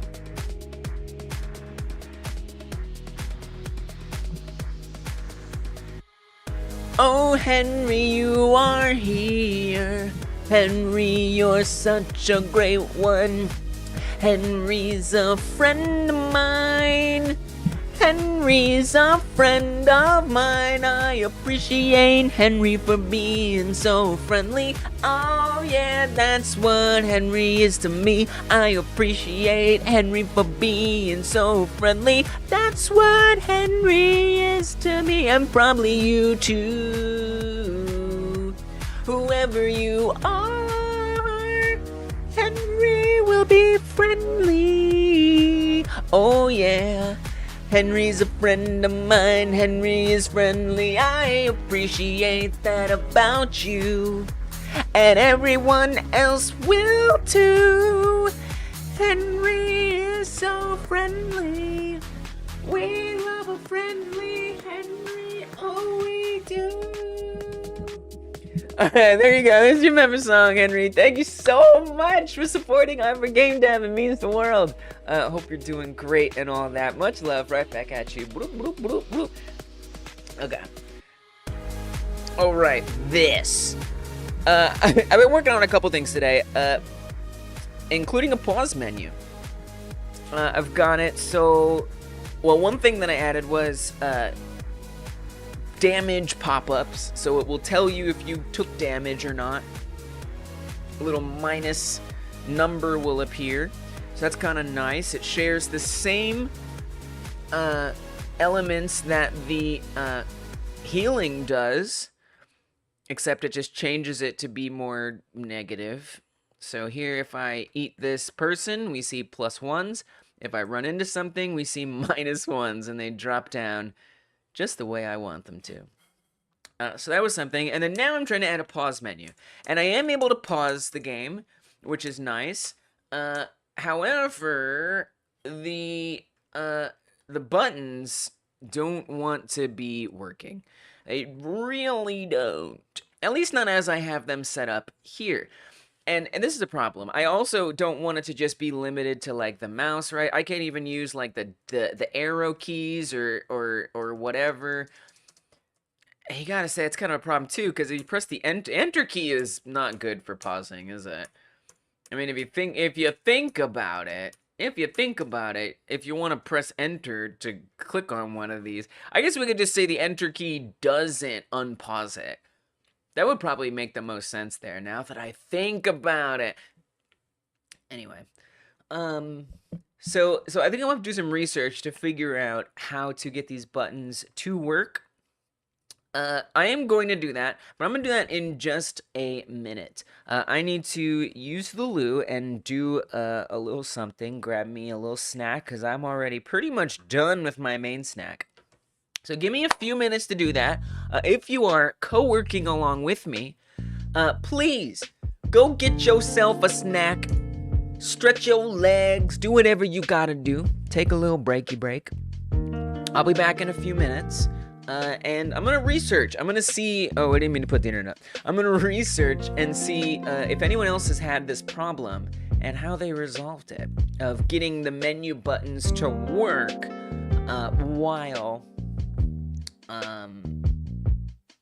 while the game process is set to paused. You're counting shiny hunting as totally co-working. There you go. Stretch those legs. Whatever you gotta do to be comfortable. You deserve it. I will be right back, y'all. Just a few minutes. You're welcome, Henry. You're most welcome. All right, guys, hold on. Hold up.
Zeke, I figured out a pause issue, and I am now on to a new pause issue.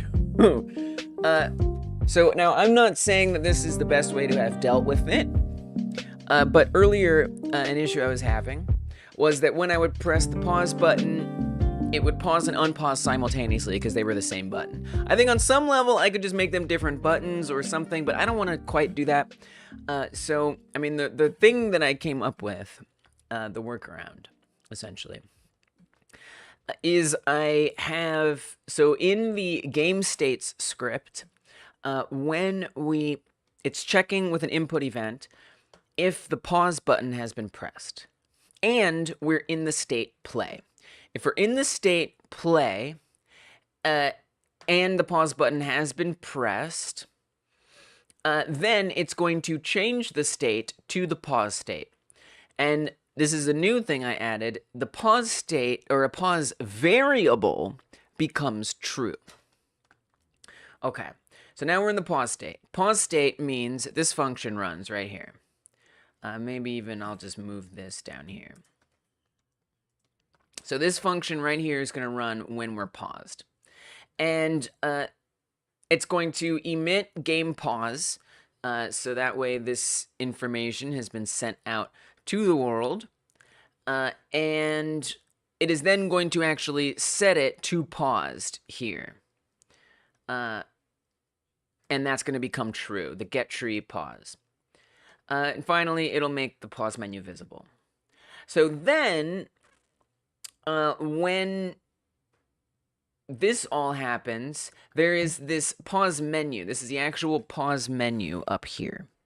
And this pause menu has the process set to, the process mode set to when paused. And it's also being made visible by that code. And so this script becomes active at that moment. So I moved the unpausing input to the node that is only active anyway when the game is paused. And then it's going to check for if the pause button is pressed and if we're in the state pause. And if both of those are true, it then is going to unpause it or set get tree paused to false. Now, this is where it gets a little wackier. Maybe not the best way, but it's the way that I did. In the process function, back in the game state script, it's checking to see if the paused Boolean is true, and if the game is not paused, if the process is not paused, process mode. And if those are both true, then it's going to emit the game state play, or swap the game state to play, and pause is going to become, the variable will become false. And that has allowed it, that has given enough like delay in between pressing it to be paused and pressing it to be unpaused to function. It's silly, it's a little wacky, but it got it to work. Now you have a suggestion. It's very intriguing. Function toggle pause if get tree paused gets set to fall. It works. It does work. But wait, I'm very intrigued by this. If get tree paused, so let's say we press the pause button. That would be the function. Before I was using this input event as a toggle, so that would be the function. If get tree paused, and then set get tree pause to be false, and then set an else statement. I mean, yeah, it works, but like, if that works, I want that. I would rather have that. Oh, that's a great use of if else. Okay, all right, hold on. Let's at least try that. Henry says, honestly, been struggling this week with Godot, trying to create a horror game for a jam project. Oh no, struggling. I mean, you've definitely been learning a lot in Godot and working hard to learn in Godot. I hope you're using the resources. There's the Hyper Game Dev Discord. We've even got a Godot helpers role. So people who have been like really helpful when folks have problems with Godot, you can tag that role. So you can just ping it if you do at Godot helpers. You can post in the Godot forum, stuff like that. Use your resources because you don't deserve to just suffer through it alone. But yeah, I'm glad you're still working with it. That's cool that you're doing it for a jam project. That's a great way to be motivated to get stuff done, for sure. All right, let's see. Let me try. Let me just do a little try here.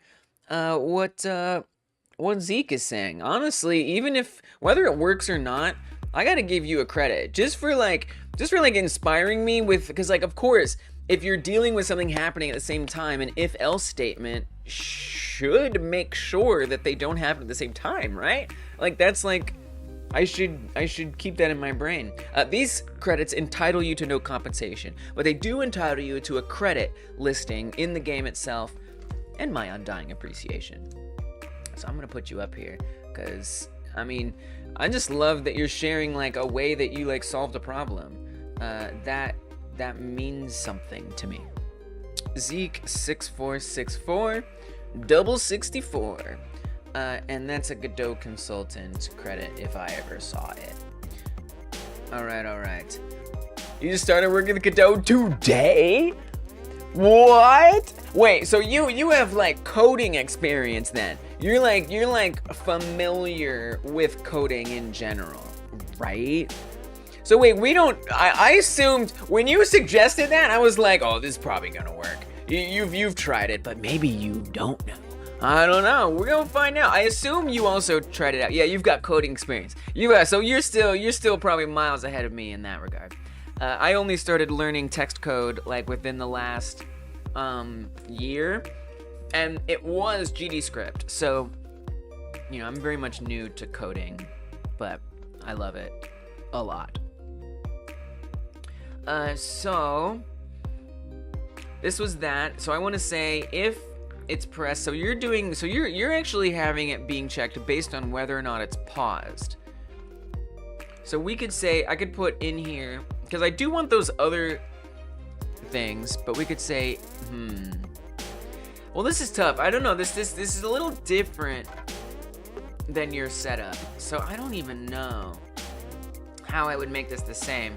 I guess we just wouldn't be checking for the game state. I mean, we do want to say play.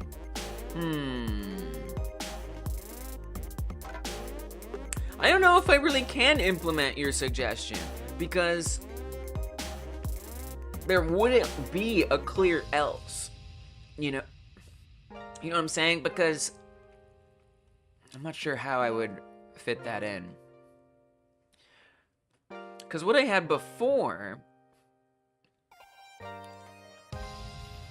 which is a little silly, was another if statement. If it's pressed and this time we're in the state pause, then it swaps the game state to play. I mean, obviously this Boolean wouldn't be necessary anymore. Sometimes you may want certain nodes to continue functioning even when the game is paused. You can set nodes pause mode to ignore the pause. Yeah. Totally. Yeah. So I've definitely set that up. Right up here. The pause menu is supposed to be ignoring it. Not only ignores it, but in fact, it only functions when paused. So I'm unfortunately not sure why that's giving me a problem. But yeah, so I don't really know that I have like an else statement that works. Like I don't know that I can actually use what you suggested, but I still appreciate that you suggested it. And if it works, you know, why change it? I was at first I was like, oh, we should try that. But now that I see that I have to kind of like reimagine more than I feel like reimagining, whatever, forget it. It works. But I still appreciate your suggestion a lot. So yeah, so that's the thing, is it is set to, it is set to this pause menu with all the buttons in it. Yeah, as long as it worked, as long as it worked. Heck yeah. I did set it to be only functioning when paused, but it doesn't quite function all the way. So I'm going to look it up. And someone else said they had a similar problem, which just makes me think that there probably is some solution that's commonly had. You did for so long. All right, let me see what I can figure out here. So I want to search up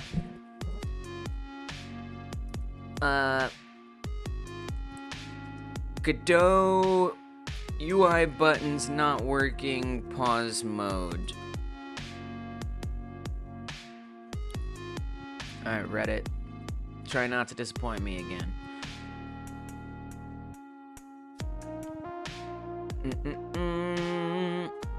Buttons wouldn't even show my mouse was over them. No screen was intersecting the mouse input. All the buttons, pause nodes involved were set to always process. Yeah, I gotcha. Putting it in its own canvas layer didn't fix it. I was racking my brain. I noticed that I had an empty center container that was drawing above my menu. Do I? Maybe I do.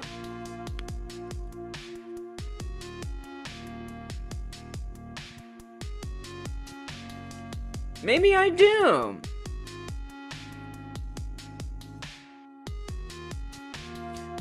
I thought I put this on the topmost layer up here, but that may not be enough for the interactivity.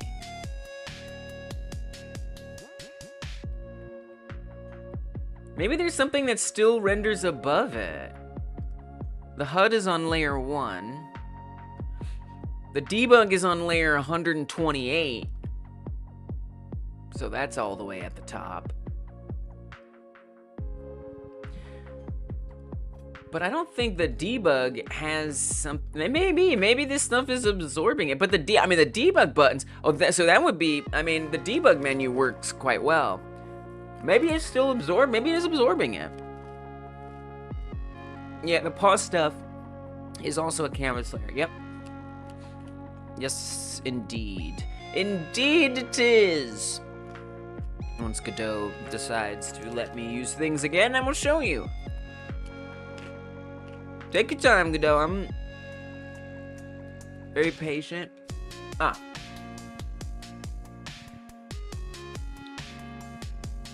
Yeah, I'll show you the issue is. So this is also a canvas layer, and it's on layer 4, which is below the debug menu. So I do wonder if the debug menu isn't overwriting it somehow. The debug menu is on layer 128. So there's my debug menu. Those buttons work. You can see I can hover over these. You know what I'd be kind of curious to do? What if I change its process? Yeah, it might be that. What if I change the debug to, say, always? And then I try to pause it. Oh yeah, that works! That's gotta be it. Yeah, I guess the debug can be below the pause, right? Like, whatever. I kinda want a debug to be #1. But, nah, maybe not. Why? You know, I don't really need to debug while I'm paused. Maybe. Probably. Possibly. But look, I'm paused, and these buttons are still working. And look, stuff is even happening in the game as it should.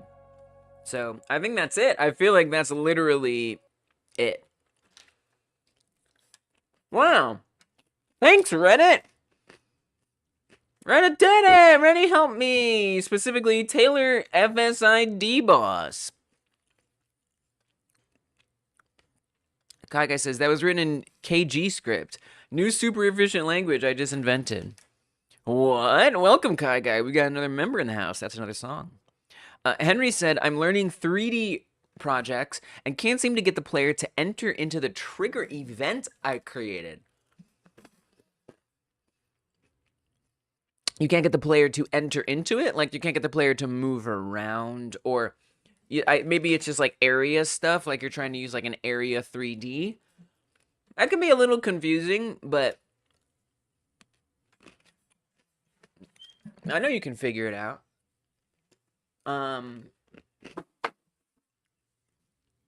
Okay, guy, are you sure it appeared? I don't think it appeared, because if you put code in the chat, YouTube will often assume that it was like a link or a URL, and so it'll just cut it out, unfortunately.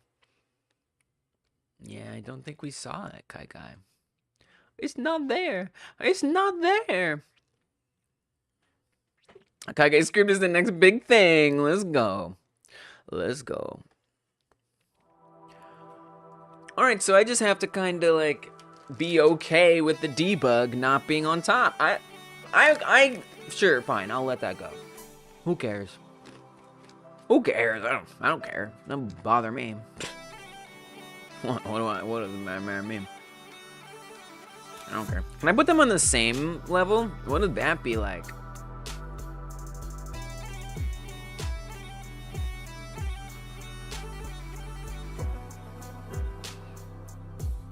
That'll probably not work either. And can I let me see if I can update this here. So I put the pause menu on layer 5 and give that a save. Oh, there it goes. Now it works. The debug menu's working too because it doesn't have a big area over it. Look at that. Look at that. We got buttons. We got buttons. We got buttons. So I still have another problem, which is, okay, so the next thing that I would like to deal with is I don't want it to rely on the mouse. I want to be able to press the arrow keys up and down and stuff, and all of these buttons get highlighted. But I'm noticing that that doesn't happen. So somehow I want this to be focused by default as soon as the pause menu opens. Because, you know, I can come and click on this and now I can use the arrows. But what if for some reason the player doesn't have a cursor? That would kind of suck if you can't use any of the menu buttons. So, yeah, I want to deal with that. So that's my next thing. It was a fake code-like joke. I wish you could always put it in the Discord live text so we can see and appreciate your joke. We got another member. All right, we got a couple of member songs. So many members. You guys are amazing. Thank you for supporting Hyper Game Dev so well. Briefly opened my Godot project because I wanted to see if I could export my game states to edit them in the editor. And apparently it's something I can do. Oh, nice. That is cool. Good job. Trying again. Howdy, y'all. Wish I could be on pause today. Player controller Kai Guy. Nap time. True. I wish. Said to I wish. Let's go. Beautiful code. Beautiful code. Well done. Zeke coming out here with the answers. Your UI element dot focus mode equals control focus all? Really?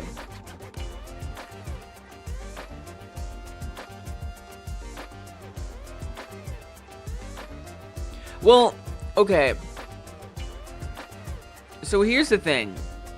These buttons are already set to focus mode all in the inspector. That's already what they are by default.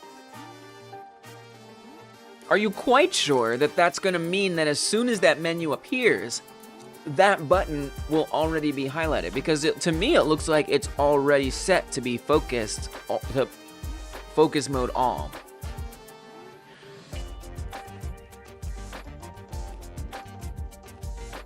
Because the thing is like I said, it can do that. It's just I have to click on it first. Do you see what I'm saying? Like, it's not focused already. It's focusable. But because nothing is already focused, I can't actually focus on it. And I don't want to have to rely on the cursor for the player to be able to focus those buttons. That's my desire.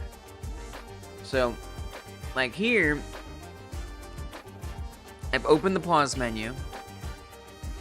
Now, unfortunately, you can't see the arrow keys because they're not on this keyboard, but I am pressing the arrow keys. So actually, WASD does work with this. You can see WASD is letting me, WS is letting me go up and down on here, no problem. That's after I've already pressed it. If I hit pause and I start pressing those, absolutely nothing. Nothing at all.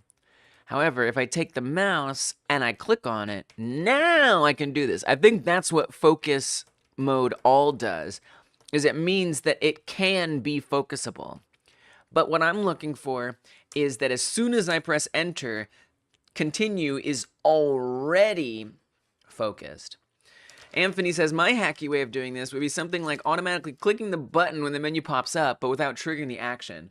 Right, yeah. Well, but I don't even know how to do that. I don't even know how to do that. That's kind of like what I'm looking for, is some way to, maybe there is some way to like emit. Maybe I could try emitting focus entered somehow. I don't think that's gonna work. That's not. I don't think that's gonna work. I don't know. I don't really know. So I feel like you can probably look it up. Someone must have had. So I'm just stating it. Let me get these member songs. We'll figure it out. We'll get to the bottom of it one way or the other. All right. What kind of songs do I got around? Okay.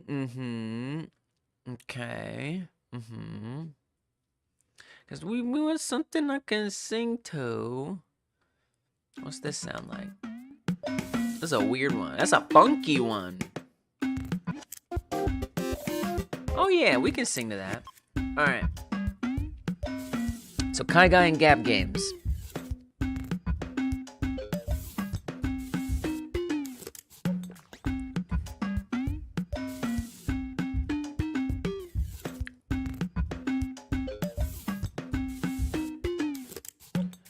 Kai Guy has their own little language. It's Kai Guy script.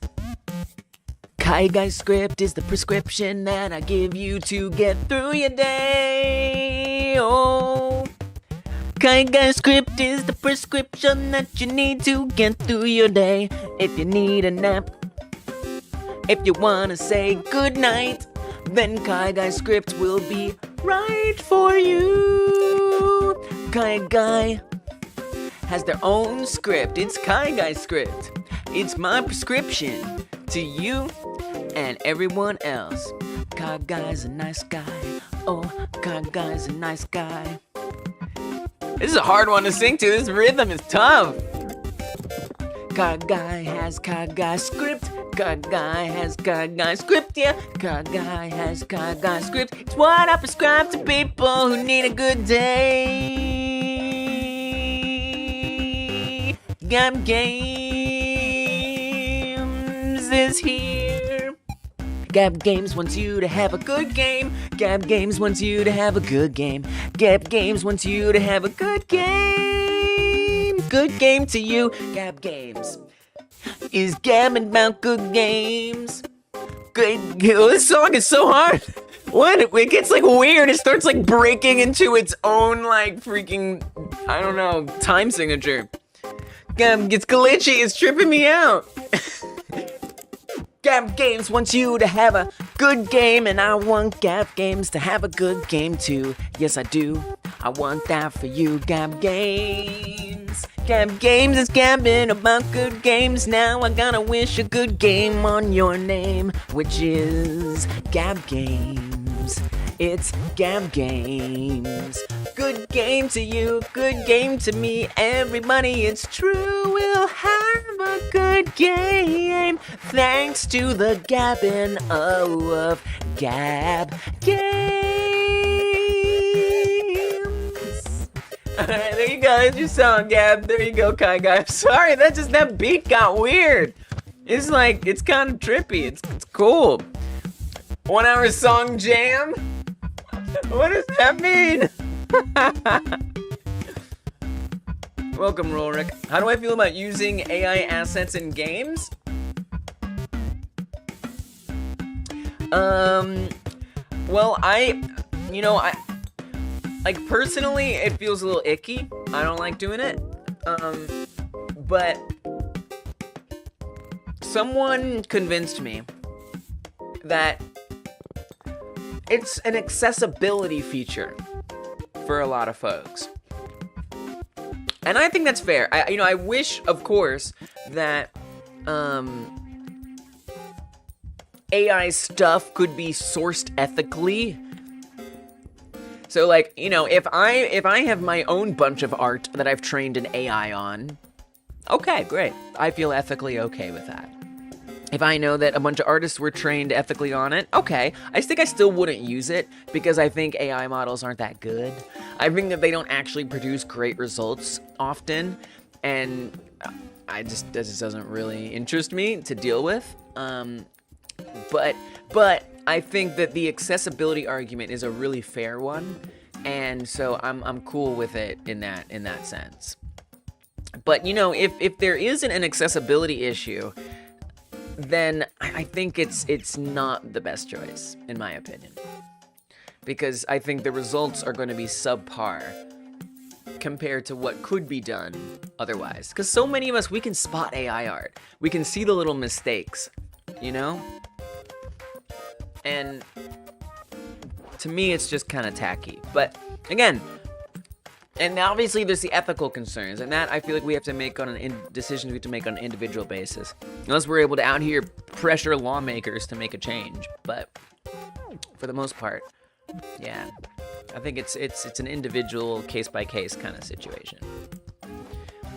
Yeah, and I mean, I haven't found that code helps me that much. Like, it does a little bit. Like, sometimes if there's code that I don't understand and I ask AI to explain that code to me, that helps a lot. But actually coding things for me, man, it just leads me around in circles, and it's just so stressful to the point where I would just rather figure it out myself. So yeah, but it can be helpful. Yeah, there's ways it can be helpful. Kaga says, in some past 1 hour jam, I think I did a hack way of pausing the game, then no buttons worked, because I just froze time to 0. Thus, I think that's why buttons froze too. But this is in GDevelop. Oh yeah. Yeah, GDevelop, dude, pausing in GDevelop is really hard. I remember trying to deal with that, and it felt like there was almost no good solution. But I gave up on it, and I don't use GDevelop anymore, so I can't speak for that. But from what I could tell, there wasn't... The pause stuff in GDevelop was a lot more limited than I think it is in Godot. That's a fair point, though. I'll step out. Break's over. Back to work before it's taken over by AI. Oh, no. I hope it's not. It won't be done as well if it is. See you later, Kai Guy. Thanks for stopping in and illuminating us to the wonderful thing that is Kai Guy script. Zeke found out grab focus is a thing. Oh, that does sound like a thing. And grab click focus for UI stuff. Oh, thank you for doing some research. Zeke out here learning with us. I love it. Okay. All right. I'm going to look into that. Coda was about to say it's a thing. And Kaga says AI just keeps getting better exponentially. Disagree. Hard disagree. That's just my opinion. I don't think it is exponentially getting better.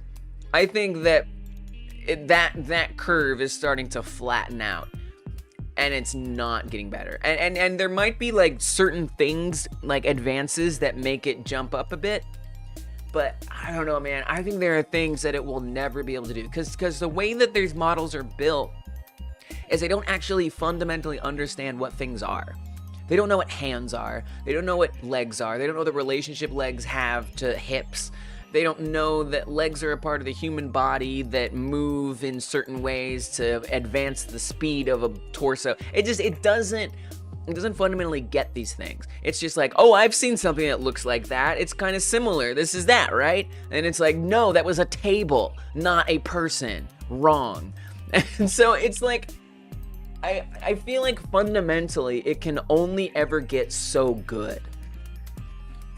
Yeah, it's better than it was 10 years ago, but anyway, I don't really want to get into this discussion because, you know, there's so many different ways to look at it, and I only know so much. And from what I have seen, and it's a lot of opinion stuff, that it is not, it's not like linearly getting better, or it's not even curving, you know, like this. It's not curving, like, it's not going straight like this. To me, it looks like it's going like this, right? That's what I see. And we're like around here or something, you know? And maybe once in a while there's like a little advancement, but then it kind of like chills here. And then you have the problem of AI training on itself, right? Like, it's inevitable. The more content becomes AI, it can't tell if another thing is AI or not.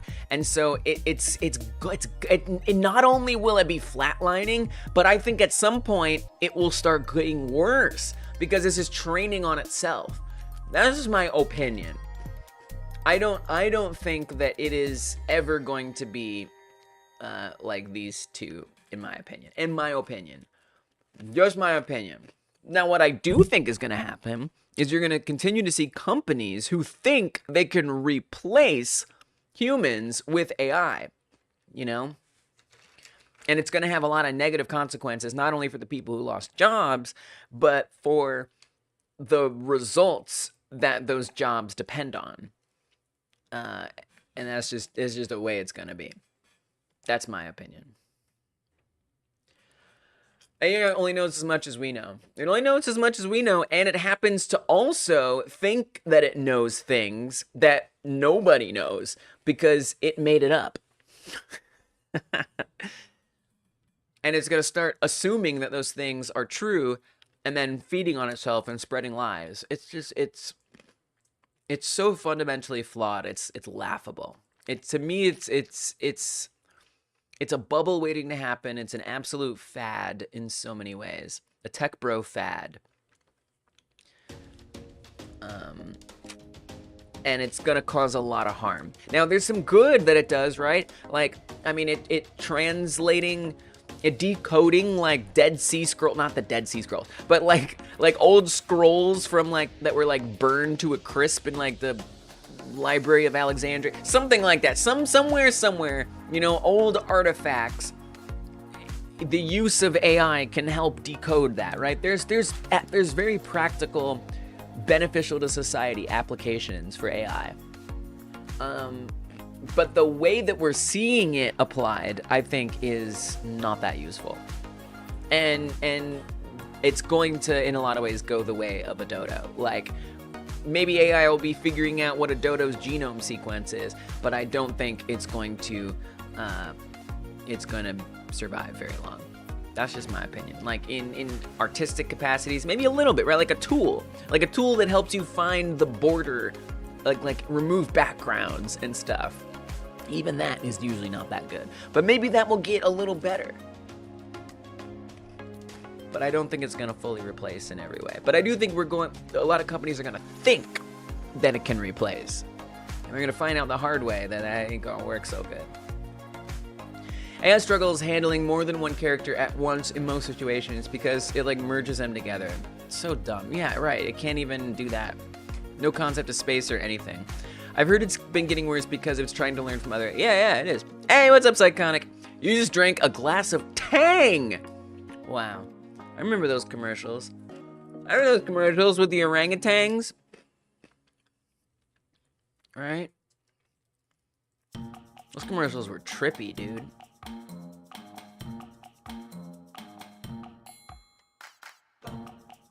Look at that. What the heck? Those commercials were on something, man. Dude, it's old? Dude, apparently Tang is, like, old. You've been lied to by AI a lot. Of course! Of course you have! I used AI Dungeon for a bit because it seemed like a neat concept, but it just struggles! It's not that good! It's not that good! And you know what? It's gonna stay not that good, in my opinion. If anyone's like afraid of AI, be afraid that corporations are going to overestimate the capabilities of AI. That's what's scary to me. Not the amazing things that AI can do.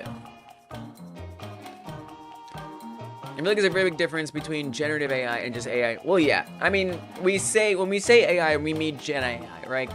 Colloquially. I mean, I don't know all the terms, but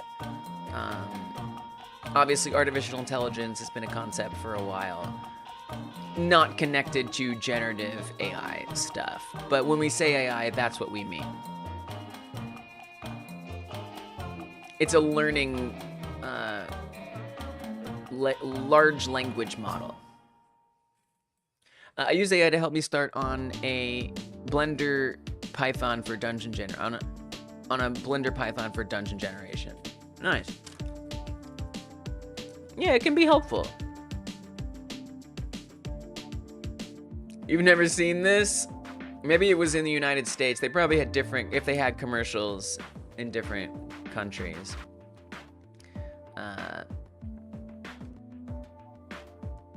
This is giving United States pretty hard. It all boils down to just hate corporations, to be honest. Yeah. Hey, what's up, Frank? All right. So yeah, grab focus, something like that. Let's see what the docs say about grab focus. Let's learn about grab focus. Control node, grab focus. What you got for me? What you got for me? Where is it?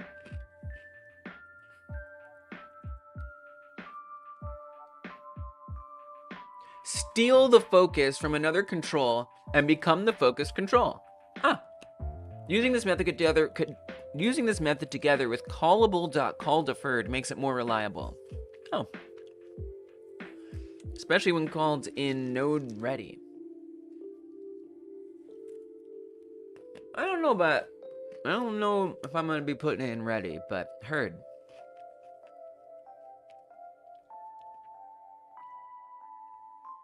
So, okay. Now how do I use it? Only one control node can be in focus. Only the node in focus will receive event. To get the focus, call grab focus. Oh, okay. Cool. Control nodes lose focus when another node grabs it, or if you hide the node in focus. Awesome. Let me give some credit to Zeke for just feeding the old brain here with some helpful concepts, saving me a little bit of searching. I very much appreciate it. Don't consultant tree. Oh, we got way down in the zeros. Almost 100 people with credits so far. That's pretty wild. Yeah, brain's getting all filled up, as it want to be. If this doesn't work, I can post a video in live text that helped me with my UI. I don't know if it'll work for what you need, but all right, heard. Let's find out. So I do have a script on the pause menu here. So I'm gonna set up all of these buttons. So let's on ready them. I don't really necessarily need them all, but what if I do someday? Now they're here. And then I think what I'll actually do is I will do a ready function. And I want to say messenger game pause connect on game pause func on game pause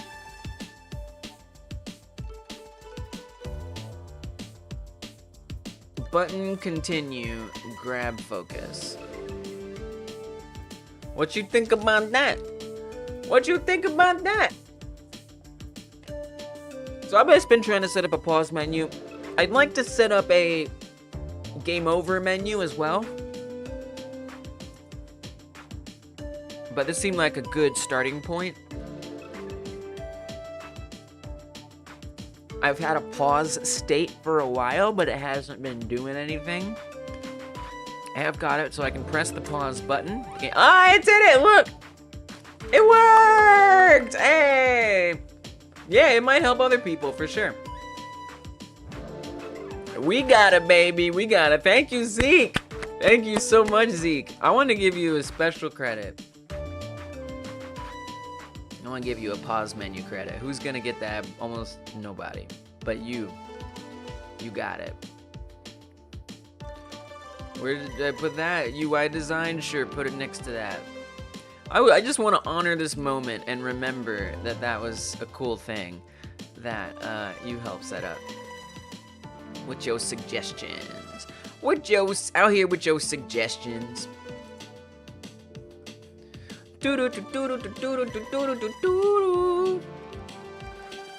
Alright, cool, great. So now when we pause it, it focuses that, and I can use the arrow keys to choose different options. Beautiful. Now this isn't designed as nicely as I would like. None of these buttons do anything. The enter key also unpauses it. I don't think I want that. So that's something I do want to change. I actually want to make another input here. We're going to say this is unpause. Yeah, I'm making an unpause input. And it's going to be very similar. It's going to look for the joypad button pause.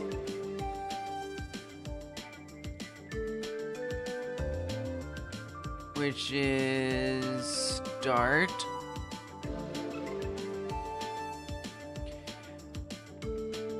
And it's gonna look for escape, but it is not gonna look for enter. So that way we can use the enter key to press the buttons. So this is actually gonna look for unpause.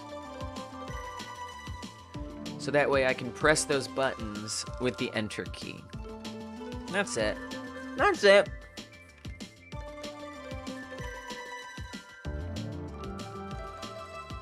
And in effect, you'll still be able to press enter, enter to pause and unpause because continue is already focused. Getting a snack to manifest. Yeah, you're trying. Coda's trying to catch shinies in Pokemon. Good luck. That'll do it. I'm sure that'll be it. I really am. Do shinies have like better stats too? I can't remember. Maybe not. I don't think they do. I mean, they can, but I don't think, not because they're shiny. So I definitely remember hunting for a Sableye that had like better stats, and I think I was just checking like how many like hit points it had or something. Yeah, it's just a color. Nice. So I can press enter right there. We can press escape to close it. So as long as I get that continue button working, we'll be fine. So what does continue do? Well, continue should do the exact same thing that pause does. Yeah, oh yeah, IVs. Yeah, I remember now. Internal values as opposed to the external values. The ones that you update when you level up. Yeah. It's because I was trying to make a troll build. And I wanted a Sableye with very specific stats so I could get the right troll build, team build that I wanted. Basically, it would just like extend a Pokemon battle out for as long as possible when fighting other people. It's pretty fun. Alright. So, I'm gonna come back to, well, where do I want these buttons? I mean, we are here. This is the pause menu, so I guess we should do it right on here. Fake gym battle competitions for my friends. Yeah, do it. Do it. Going with new gym leaders and their teams and aces. That sounds so fun. It sounds delightful. I love that.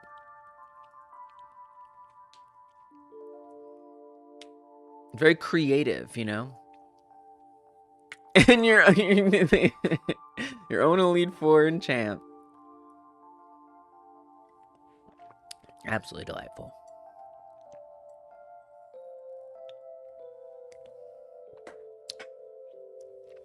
So, I guess I'm gonna say, let's set up all their signals, right?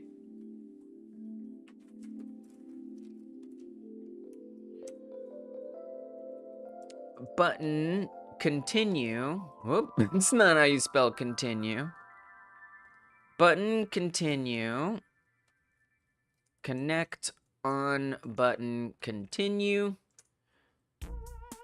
Button settings, connect on button settings. You're gonna do this a few times. Button main menu, connect on button main menu. Button retry, last one. Connect on button retry. See, I knew I'd need those other on readies. That's definitely how you spell. It's a way, perhaps. Thanks, Frank. Moral support always. As honestly, Frank, I just want to give you a moral support credit every chance I get. Because I know we're still catching up with all of the moral supports that you've given over the years. Like if you don't have the most moral support credits, I need to artificially inflate it to be so. Why? It never remembers that I freeze the top row. It always forgets.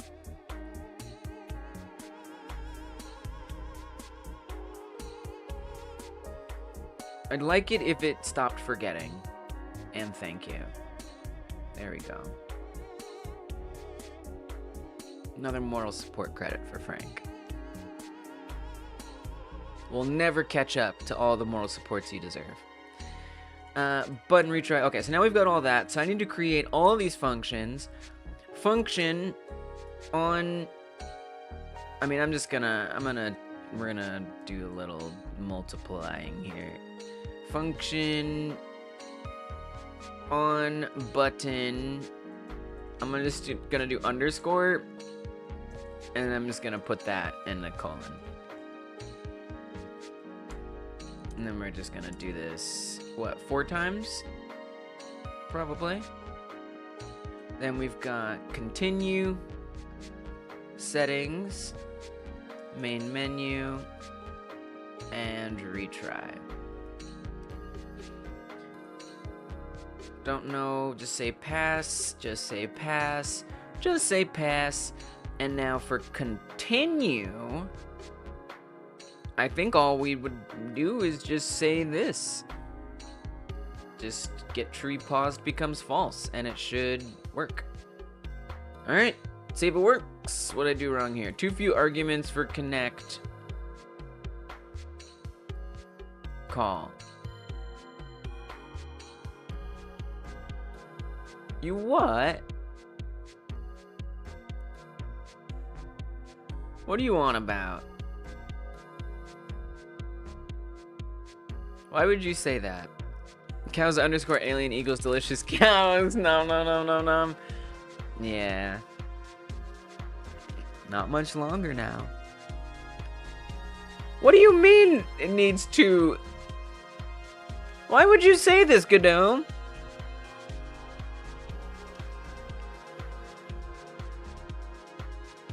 You what?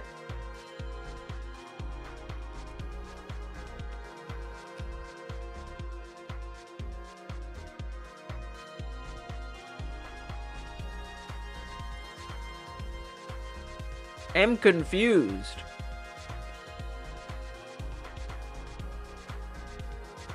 Wait, why does it say button settings? Oh, wait, no, that's not wrong. I'm so confused. Is it all complete if you put a comma after on button bit? If I put a comma? Oh.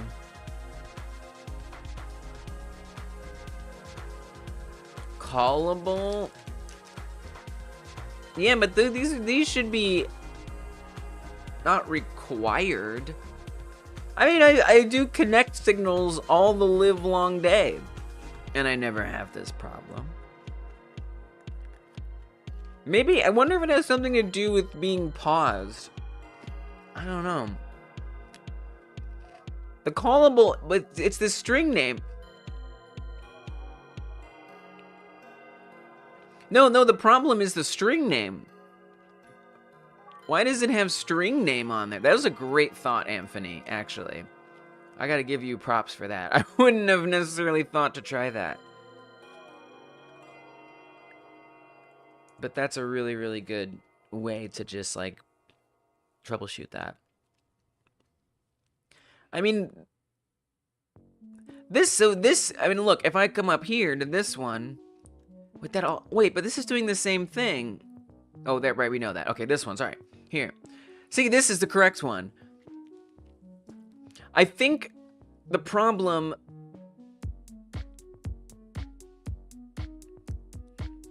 Okay, let's try this. I feel like it's something to do with the on readiness. Would be my guess. So most unfortunately, I think I have to set these all up like that. Because there's a different kind of connect, right?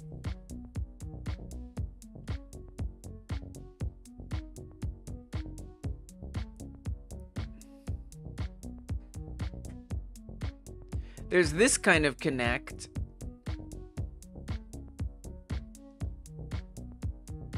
I'm very confused.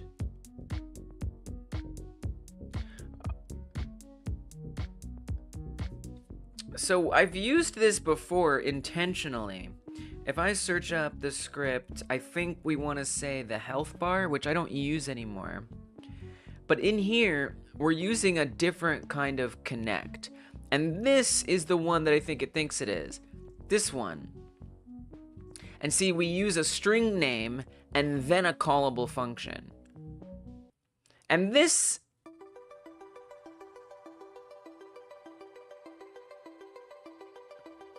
It's just, I feel like it's not recognizing it as, guys, I know what I did. Dude, I'm sorry. I want to apologize. So, just, you know what? I don't know. It's just a thing. It's a real thing, right? You've coded before.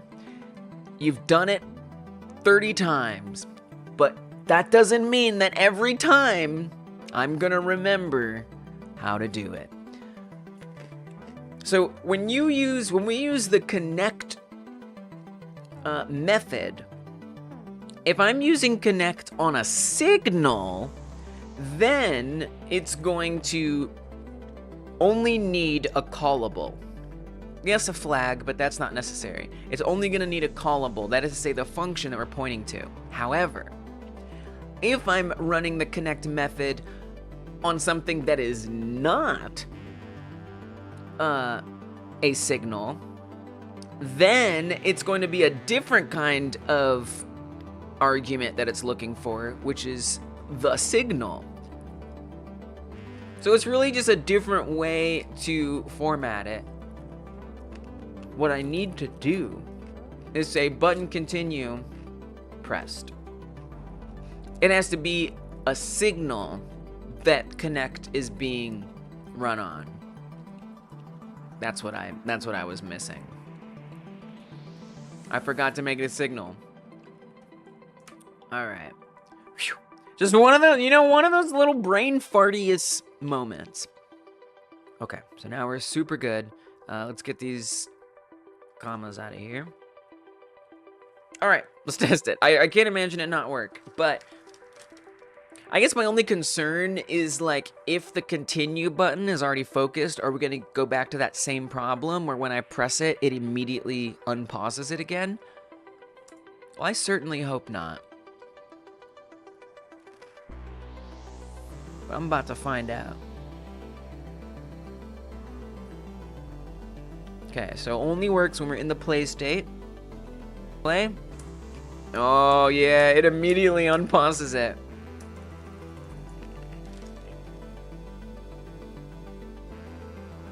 So if I want to delay that a little bit, yeah, maybe I'm just gonna do a delay. It's a quick pause. You have to spam it to keep the game paused. A little clicker mini game for you. Honestly, I'm just gonna put in a wait, man. I'm just gonna tell it to wait a sec before it allows that button to do anything. Might even be better to keep the focus on a delay. That's what I'm gonna do. That's what I'm gonna do. Like, I'm sorry. I apologize, but that's what I want. We're just gonna await. That is what it is.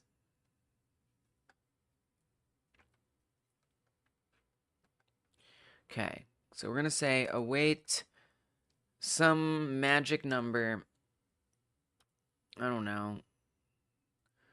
0.3 seconds. So obviously, if the player is holding down the button, I could also say, alternatively, what if we say this? All right, wait, different idea. That's a little wacky, okay? I admit. What if we say, is action released? Pause. Then it focuses it. Oh, this would have to be on an input, right? So I have to say, if input is action released, or whatever it would be okay with.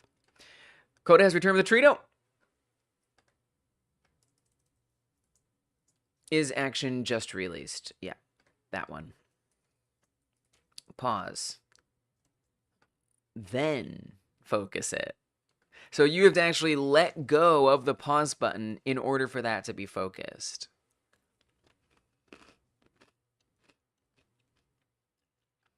It could lead to some weird situation, but probably not. Maybe. I don't know. I don't care.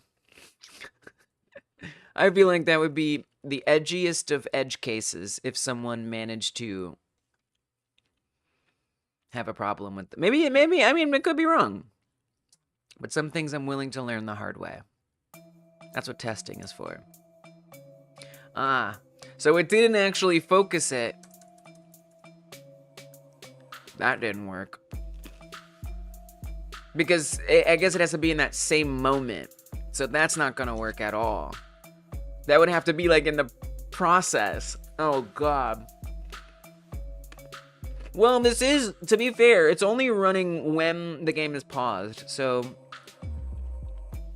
that's fine, right? So instead of on game pause, this just got upgraded to the process. Devastating. Devastating. Could I also make it... Could I put it there, though? Like, what if I didn't do that? Could I say if event dot is action released pause?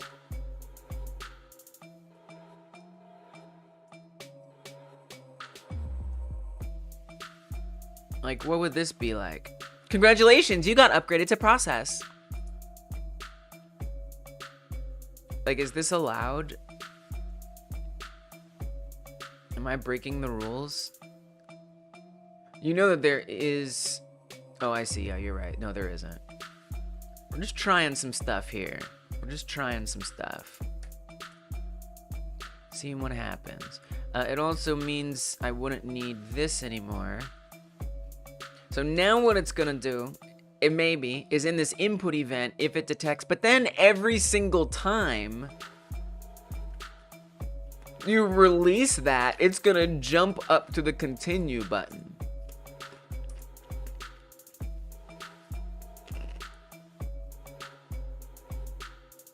I don't know if that's good. I guess I could set a Boolean that only does it one time. I don't know, guys. It's silliness, but... Alright, that worked. That worked. You can see that when I release... So I hold it, then it goes. So that works. But I mean, suppose I choose this, it's gonna just go back to continue. Maybe that's okay. I mean, if settings opens up a new menu, I kind of have to think about that. I need to set some substates. So then that could be a thing, right? Is I could set states within the pause menu script. You've got raw meat on bread. Wow. You got some tartare. You got some meat sushi. Wow. Beef tartare. Yeah, it's probably fine. It's called Mettbrot. What is Mettbrot? It's a German dish. I'm curious. You've piqued my curiosity. Not everything does. This does.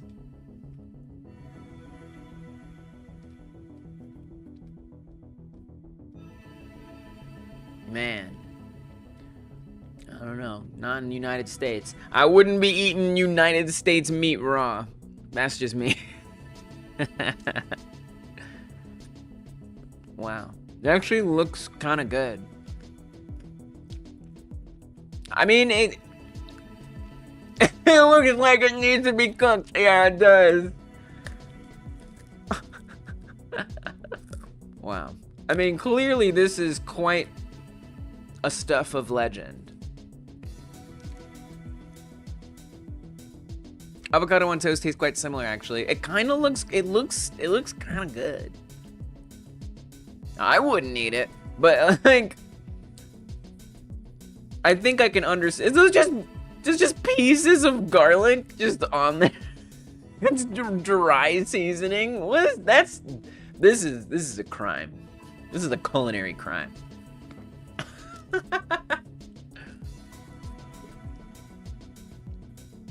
If I had here in the U.S., we would get worms. Yeah, not in the United States. Not in the United States. Too risky. Yeah, this is a bad. This is not.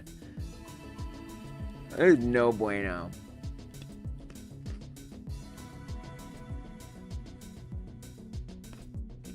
You think this is onion? What's a garlicky looking onion? But it does seem like that's what's traditional, is to put onion on there, actually. So you might be right. Anyway, thank you. Thank you for learning me about Mettbrot. It's interesting. You can't use any meat for it. It has to get, like, heat treatment to get the potential stuff out. Oh. Well, that's fine, then. Then that works. That works for me. As long as you're using the right meat. Yeah, no, not so great, no. Nope. I mean, I'd assume if it was marketed as being treated properly, I would expect it to be. But, you know, like, I've often heard folks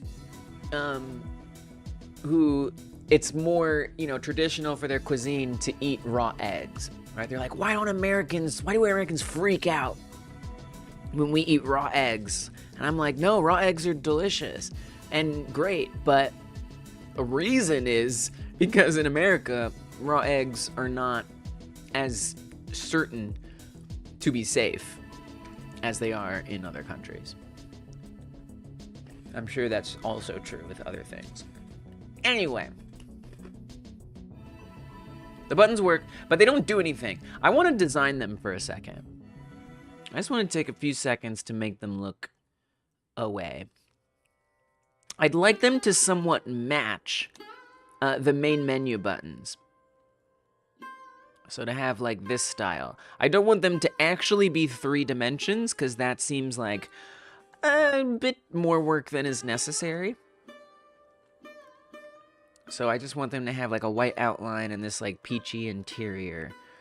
In fact, I wonder if I can grab that hex code. Let me get that hex code.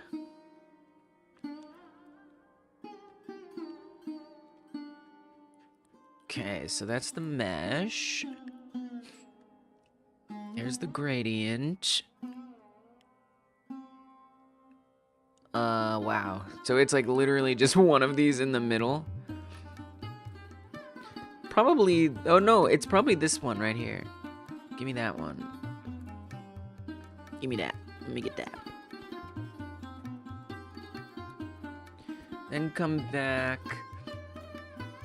to our pause menu.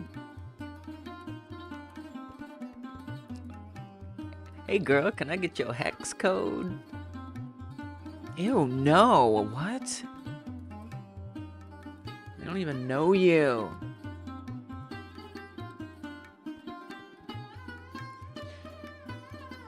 So I guess I'll apply this to all of them unilaterally. Theme overrides, colors, font color, paste it.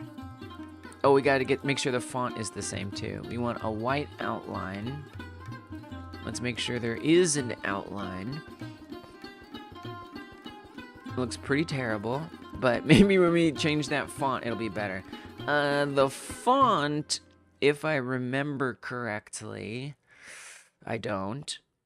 Is it this one? No. Which one is it? I made these in Blender. No, it's definitely not that one. But I used the same font family as is part of this project, so it's one of these. It's one of these. Wide black italic? No, that's definitely not it. Regular? Maybe. Text bold? I think that's the font. That looks like the right one. It don't look the same, but I'm pretty sure that's the one. Okay, so now I need to make it quite a bit larger. It's very different looking. I can't say it's giving the same vibe. Met has been devoured. Time for more shiny. Good job taking care of yourself, feeding yourself. Well done. Yeah, that's the same font. It definitely is. You know, I think not having the shadow, I don't think they're gonna give me a shadow. I think that's too fancy for this. Would be my guess. Yeah, I'm not seeing a lot of shadows here.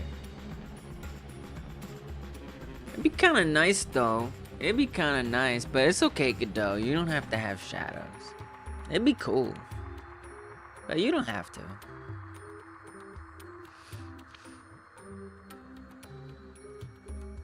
Okay, so then I mean, wow, it really looks not that good. It really looks not good. The white outline, I mean, it works pretty well over here. The custom themes have shadows.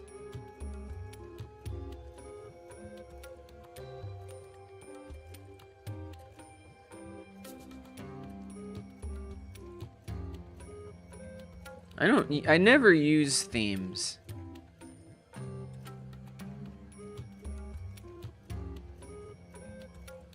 So like, I genuinely don't even know what the heck is going on down here.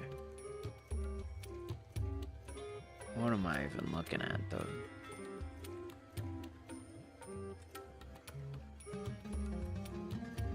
I have to click on the plus in the corner.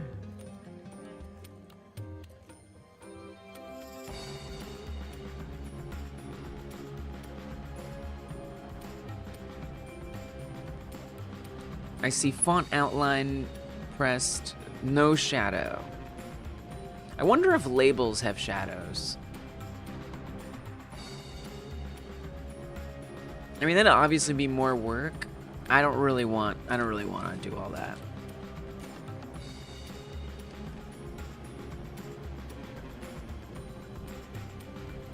But do they? Just out of like curiosity.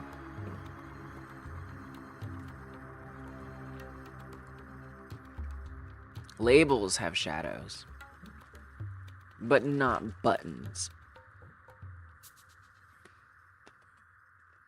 So what, I'm gonna like have the button be blank and just have a label that ignores the mouse on top of it?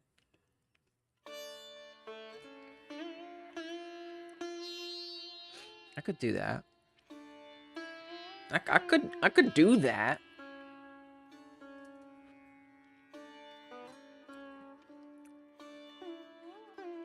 Yeah, evidently they don't. In one of the different submenus? I don't know. Oh, I should get rid of that theme.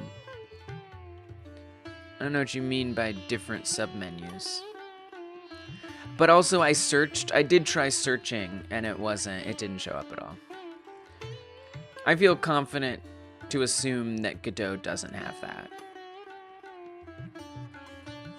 Confident enough to like be willing to move on.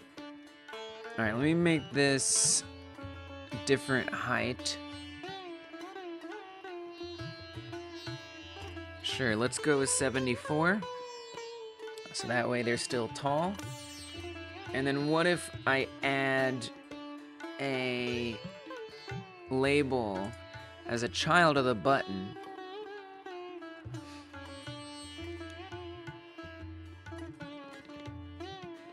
And we align it. This is not... Well, what if I say this? Yeah. Yeah, fill it up like that. And then we type continue in there. And then I make sure that it's mouse focus. It's a little much just for this. Filter ignore, that's correct. That's absolutely correct, Godot. Good job. I want it to have the same font settings as this. The size that I guessed about. 61. So come over here. Make that 61. The font. Agrandier, text bold.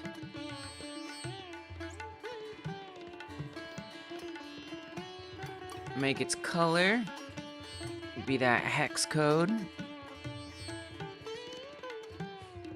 Please.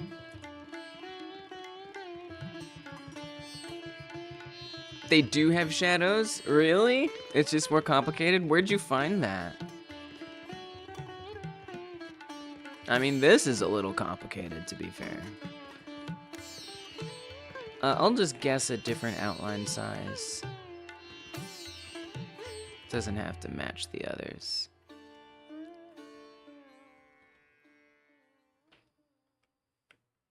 Maybe like that. And then the shadow, at least based on the other mesh, would probably be, it's kind of hard to tell. It looks like it's somewhere in here. Alright, Coda. But let's see, let's just try. This isn't really the color, but that's okay. That's okay.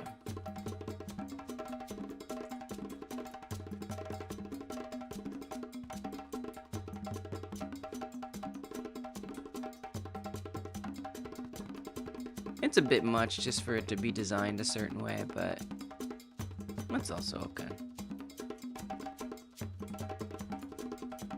It's not the prettiest shadow, but it's ours.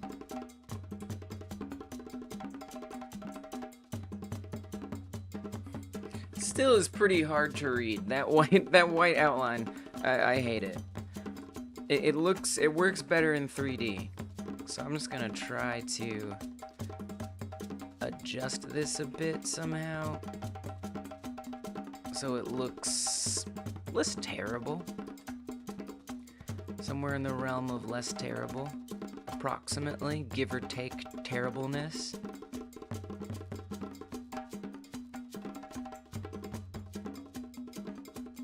It's really hard to read.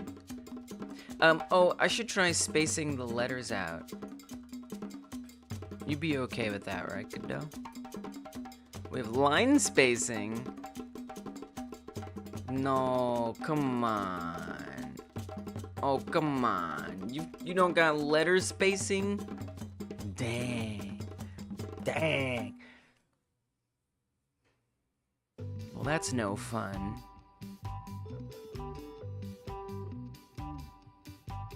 Maybe in like, maybe, I mean, we could get wacky with it. Could do one of these. It's horrible. I really wanted it to, now I'm,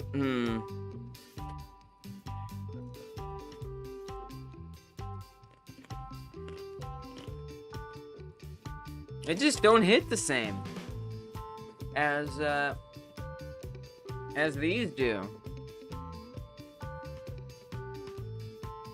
I don't know what to say.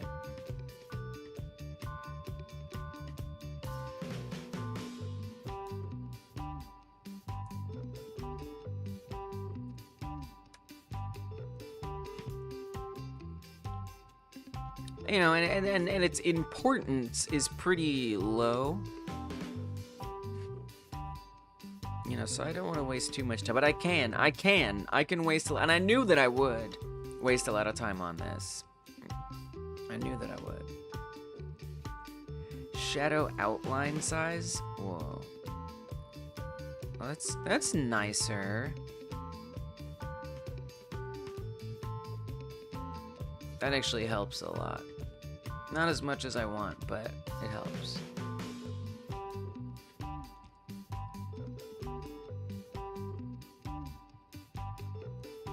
The shadows look wacky. I think I kind of got a solution for now anyway. Maybe we'll just, yeah, maybe it'll be prettier to use this anyway. That may well be true.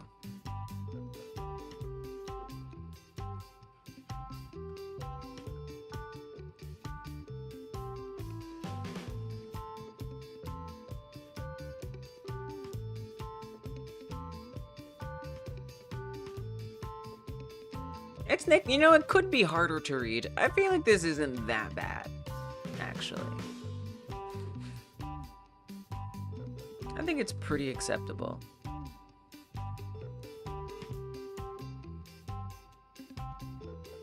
Oh, so that's a shadow on the button itself. I was looking for shadow on the text. It do look kind of ugly. Maybe it's just because the button is so small on mine. So I was hoping for shadow on the text anyway. Oh, and a style box flat, and then you get that on the style. Oh yeah, I know what you're talking about. Yeah. No, that is useful to have like extra like blurred stuff around the edges. This style boxes, you can get a lot of good customization out of the style boxes. So that's still legit. That's still legit, and Coda, that's legit enough. That's legit enough for a credit if I've ever seen one. All right. Let's say Godot Consultant. Dun. What is? Hey, I see someone. Oh, it's me. I was like, someone else found the file. Nope, it's just myself. It is public. There's a link in the description box to the GitHub repo. And then on that repo, at the very bottom, is a link to this. Actually, I'm pretty satisfied with this. I think it could look more legible. I really wish I could change the spacing of the letters. You should do wacky double outline on buttons. That's cool. I assume we can't do letter spacing. Godot label Let's do it here. Godot label letter spacing, because that would be really nice. This is 2024. That's pretty recent. Yeah, it does look pretty nice with the label. Go to label, theme overrides, extra. Oh, fonts, extra spacing. Oh, let's go. It exists. I would think so too. Let's see. Fonts. I don't know where that is. Wait, is that real? What is this? This is from January. So it's not that long ago. Go to the label, theme overrides, fonts, extra spacing. Theme overrides, fonts,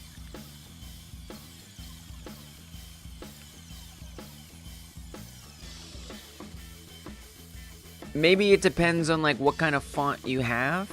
I see there's this font variation, a variation of a font with additional settings. Whoa, what's that? What is that?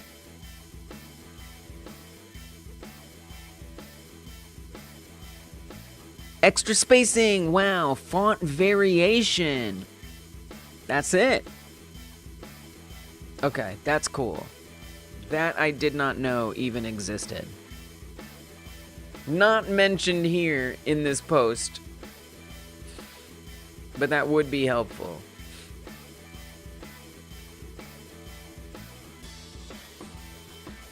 But we got there. We got there. Yeah, that's what we want. Nice. We cooking, baby. We designing. Yay, indeed. And now maybe I could get a little more of an outline on there. It kind of makes it harder to read with too much outline, actually. Yay! We're cooking so much. I mean, I gotta have... I mean, you're not cooking, to be fair. Like, you literally were eating something uncooked. So let's just... Let's call a tartare a tartare. That looks pretty okay. Alright, so now... Okay, wow. Rude. So I'm gonna rename this to label continue. I don't love that we have this black background here. It's a little hard to tell what the buttons shapes are.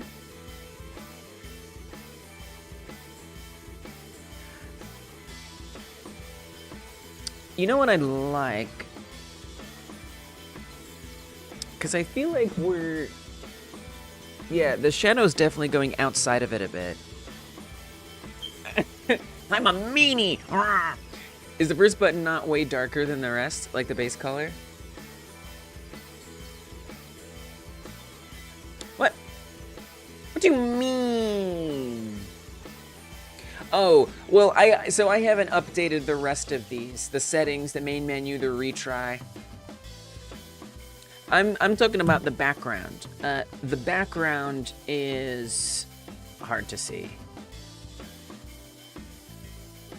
I'm moving. I feel very happy with this label.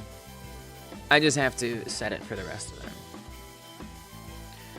Now I'm just thinking about the button background. So if I select these, unselect that one, please.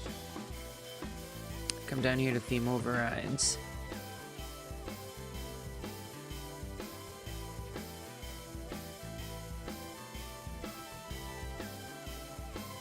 And icons. Oh, icon normal color, right? Wait, is that it? Wait. What's the background? Is it this? No.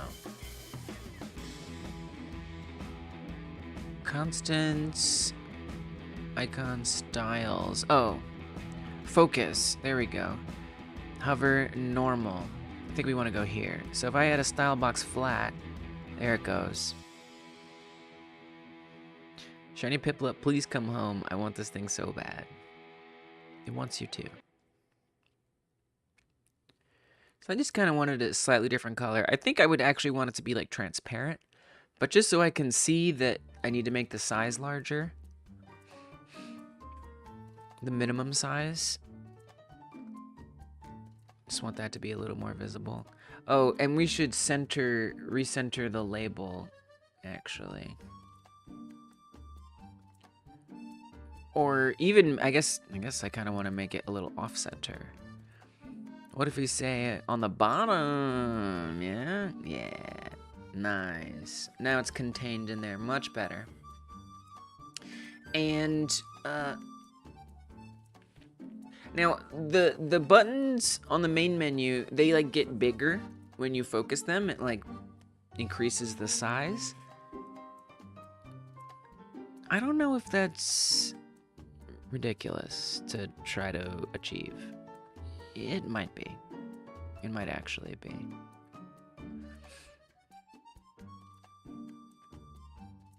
I think maybe I shouldn't do that. I mean, I could, because there's gonna be a signal of there's focus entered. And we could just say the font size increases. But I have a feeling that the button size won't increase, so I'd have to increase both the button and the font size. I could try scaling the button. That seems dangerous. Can you scale the button? Does the button have scale? Transform.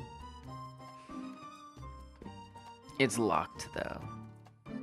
No go on the scale of it. Oh, because it's inheriting that. So that, yeah, we can't change that. Yeah.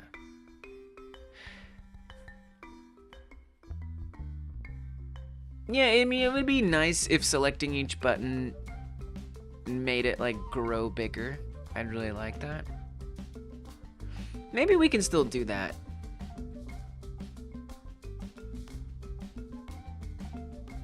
It's a lot of time to be spending on style here, but it's nice to do style stuff, right? So, what is label settings? Shared between multiple label nodes. Oh, that's cool. Takes priority over theme properties. That's pretty awesome. I never knew that. Let it be known, styling is very important. But yeah, if I just come in here and I change the font size, it's gonna outgrow. Let's just do it and see what it looks like. Not the outline. It's gonna outgrow, I should think, the button. Yeah, which, you know, that's okay. Yeah, screw it, let's do it. So that means I would need an animation for each of these labels, which is pretty obnoxious, but ask me if I care. I don't. Animation player. Create a new animation. Highlight. Grab the label. This is why I didn't want to put them all the way down yet, because I kind of wanted to set up every little thing on it. And yeah, I might change the color of the text as well. I'm not sure, but I at least want to set one up really good, and then I should be able to edit them all at the same time. You think it might be easier to use the 3D stuff? I don't know, I don't agree. Because I'd have to set up my own, like, button focusing. I couldn't use Godot's built-in button stuff. And to me, that's... I'm good on that. I'm really good on that.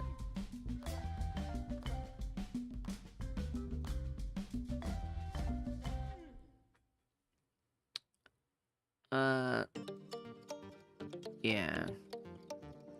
So, I want to get the font size and say that when it's hovered, it grows up to a larger font size. Sure, how about that?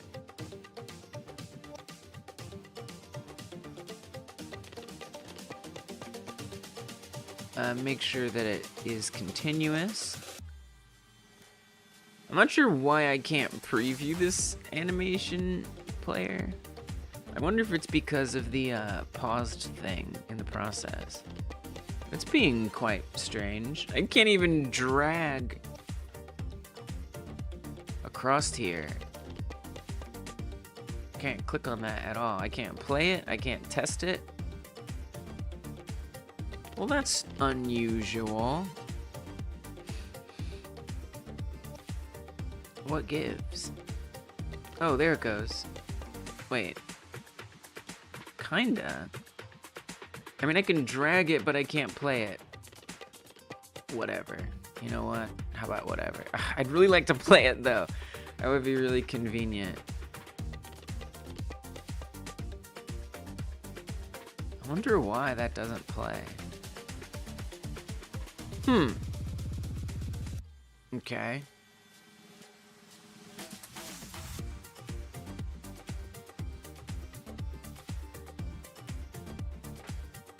I don't know. Well, hopefully it works outside of this context. I'll have to try it in the game. And then I would want to make another animation, unhighlight. And this would just be the opposite.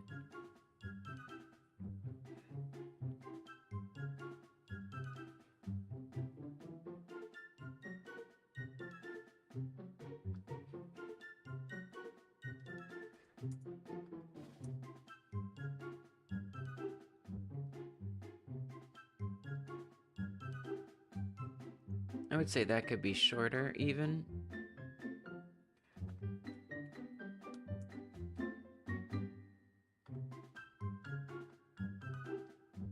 I could use an animation tree for this. That might be nice, because I'm gonna have to make functions for all of these.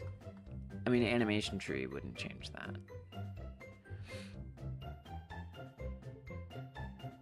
So then we come up on here, and I'd want to also on ready the animation players. So I'm gonna say animation continue.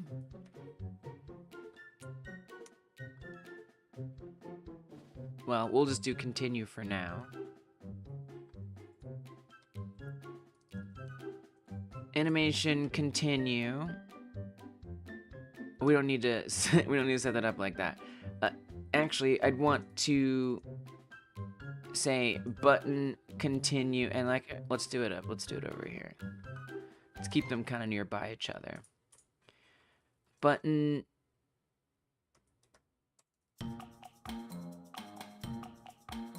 continue, focus entered, connect on, button continue, focus. It's a lot, but that's okay. Exited. Then we want to say unfocus. There's a lot of coding stuff I'd like to do too. Like other kind of coding stuff. The interact zone. So far, Coda's prediction of getting 2 things done is on my full list is currently still true. I got 1 thing done, which was the -1. I guess I shouldn't have taken it off here.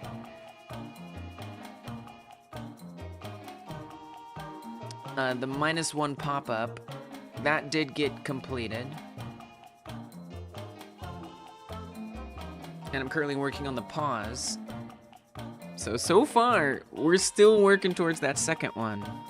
It may well be true.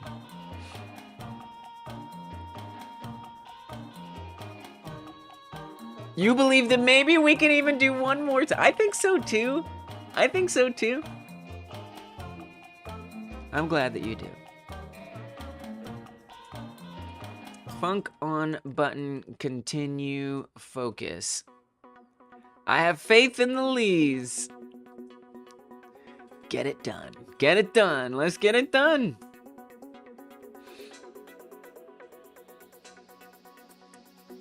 So when this happens, I would want the animation continue to play, highlight, simply put, pimply soot,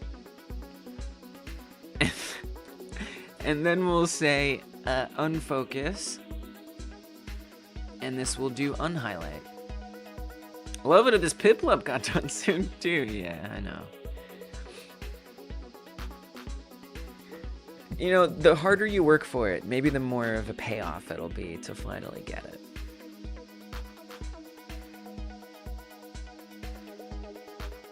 I'm just gonna bundle all these together like that.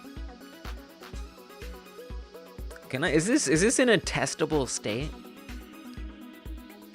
I think I want to definitely make the button backgrounds be invisible, and the only thing that is visible is maybe the focusing. I don't know. Because it would be nice to just have some of the menus open all the time, and I think, okay, a couple things. First of all, that's because it's visible.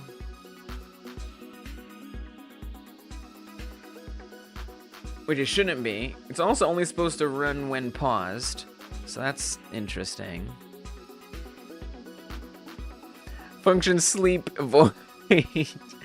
Sleep does return void. What's up? Welcome, Tiptoe. How you doing? Thanks for stopping in. I had 29 hours runtime. You slept a few times with the game open. Nice. And 10 minutes in-game time. Alright, so that actually works really well. Now, that's only with focus. That's not mouse hover, right? Whoa. Look at, like, the crosshair behind the word settings. It, like, only appears when I hover the word settings. So, like, there's the crosshair. Let's say I put it right there, and I pause it. What is... See it? What is that? That's funky. So the continue, it is basing it on... Yeah, it's creepy. It has to go somewhere. It certainly does, but like the fact that it appears and disappears is quite strange, really. Hey, what's up, Duplex Man? How you been? How you been, Duplex Man?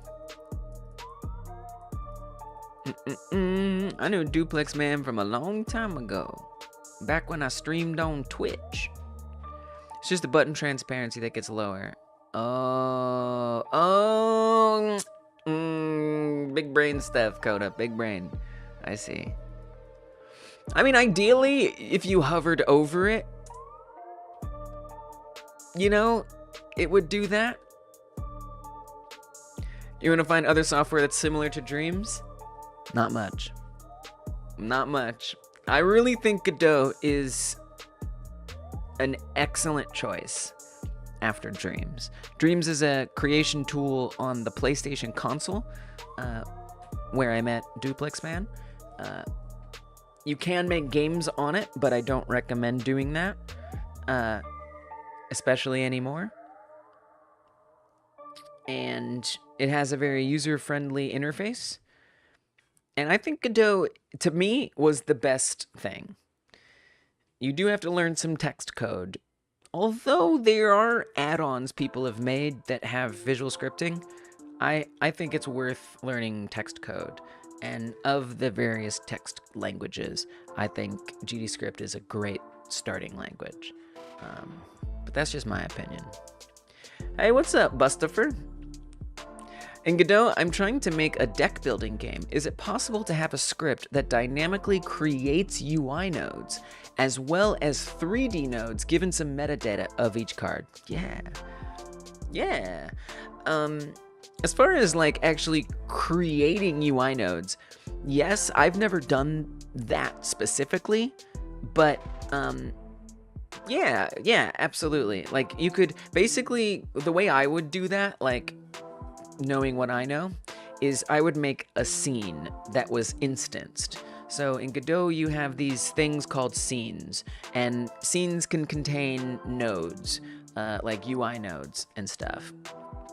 And you can instantiate a scene. So if I have a new card, I would instantiate a new version of that scene. And that scene could have the card with the UI component, and then you, through code, you could have, you know, that metadata you're talking about set up in like a dictionary or an array of some kind, and then it would just plug in that data to the UI via the code. And yeah, that would totally be doable. I think that would absolutely, utterly be doable. Completely doable.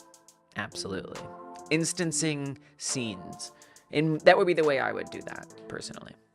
In terms of like creating a new one, I don't know about that. I feel like you would want to do instanced scenes. So what I've never done is try to have Godot like literally create a new node, but it's basically the same thing. I would say instantiating a scene that has the node on it already and it's ready to receive data is probably what you would want to go with. Yeah. Very doable. Welcome, Bustafer. So do we have like a, I mean, obviously there is a hover state on these buttons.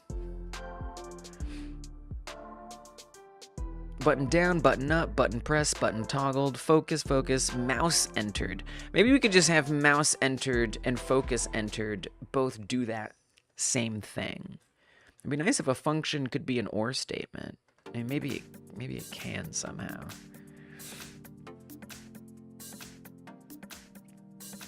So maybe I'll just, it's a lot. Button, continue, mouse entered, connect, on button, continue, hover. I don't love the naming convention breaking here, but whatever. Mouse exited. I'm calling it unhover. Deal with it. And then we're gonna do the same thing here. Copy it, paste it. Call this hover. Paste this. Call this unhover. And call that unhighlight.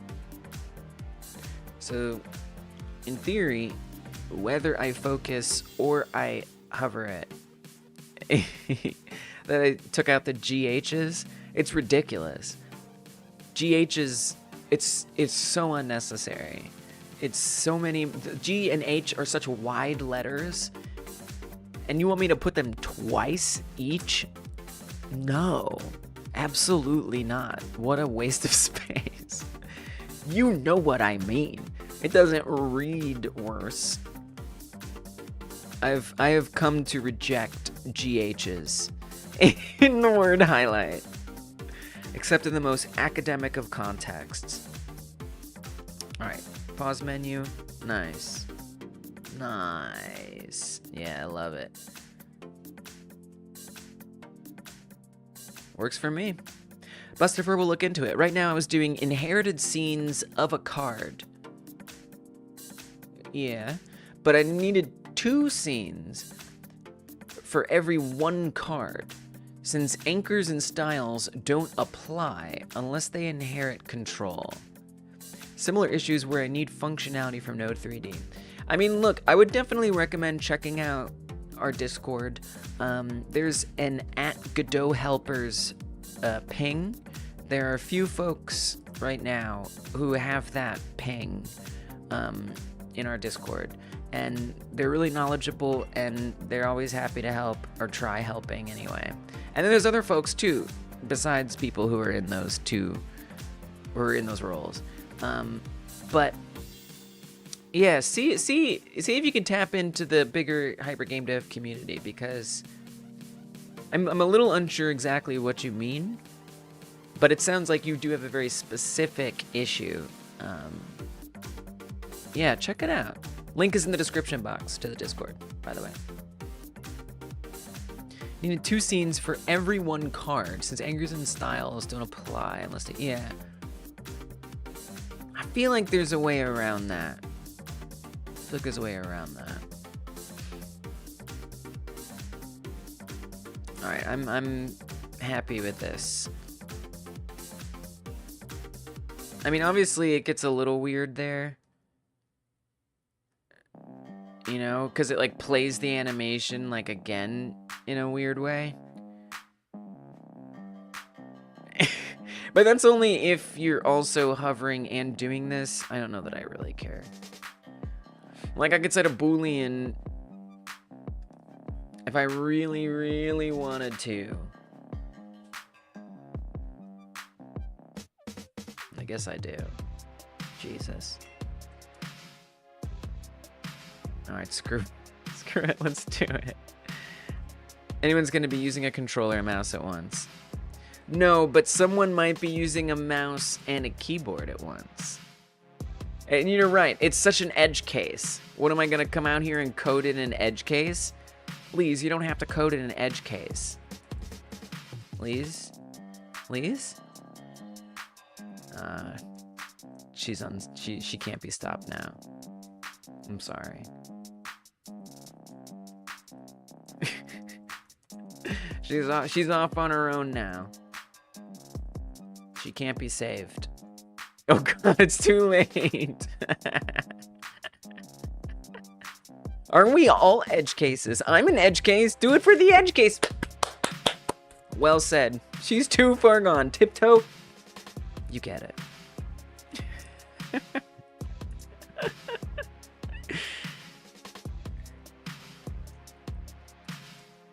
I like continue becomes true.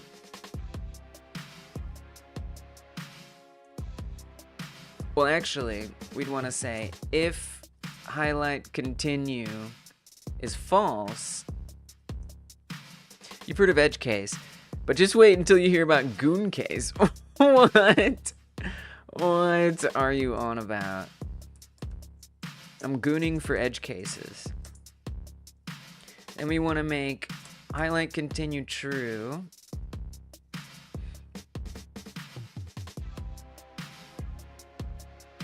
Take that same code, put it over here. Never speak again. Do not goon for edge cases. That's horrible.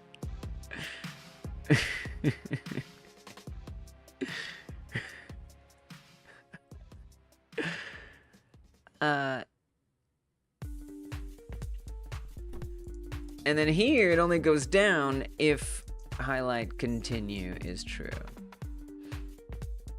And then of course that makes it false. Is that gonna work?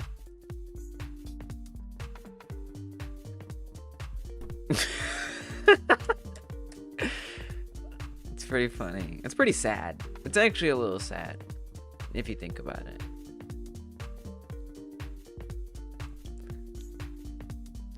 I'm doing something wrong here, aren't I? You're the one reprimanding me about the joystick font. Maybe, I mean, look, I feel like the word, okay, well, it seems like my understanding of that word is different from your understanding of that word. So maybe I need to make sure that there isn't an alternative meaning that I'm not understanding.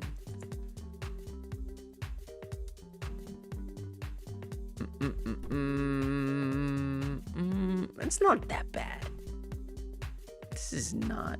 Oh yeah. Okay, yeah, that. Right. Yeah. Okay. Yeah, that's a bad one. There's yeah. I mean, I've seen it used in like a couple different ways.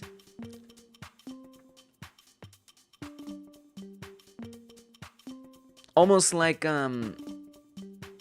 simping, like as a another word for simp. But I think I see now that Bustafer meant it not in that way.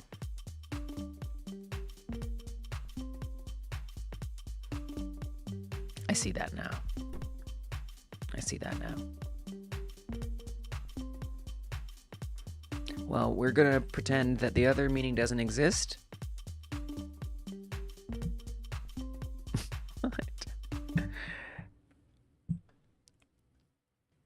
Bustafer is a legit name. All right. Come on, Coda. See, don't push it. Do not push it. I swear to God, you guys. I swear to God.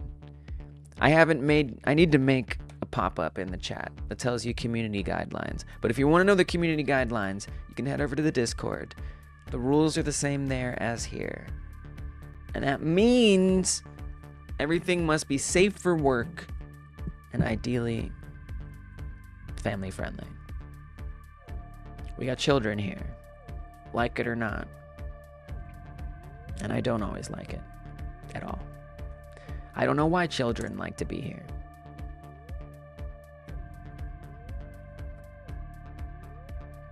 Oh yeah, that's much better. The edge case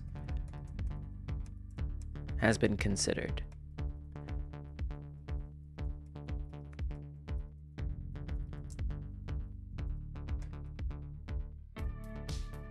It's just cleaner. It's just better.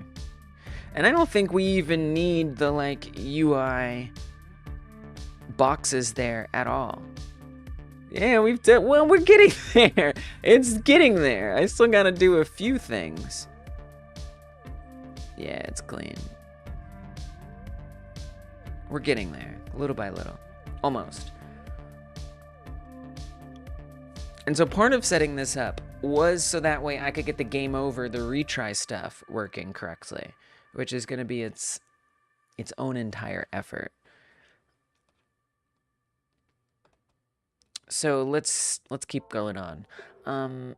Obviously I got to set this up for every other button on here. That's only one button. I want to keep that visible for when I'm testing stuff out, and in the ready function, I am gonna set it to become not visible. That way, I can have it be visible here, and I'll have to keep turning it on and off. Thinking about doodling some art on paper while you shiny hunt. Yeah, I mean, if you're getting automated enough in your movements that you can do that, multitask like that, yeah, why not? All right, so I'm gonna paste one of these into settings. Obviously, we want to change the name to be settings. Oh, I also want to update the buttons to not have any visible thing behind them. I don't think any of that is necessary. We've got our own feedback system. Hold one button for a minute and then click one other button if it's not shiny, so it's all good. Nice.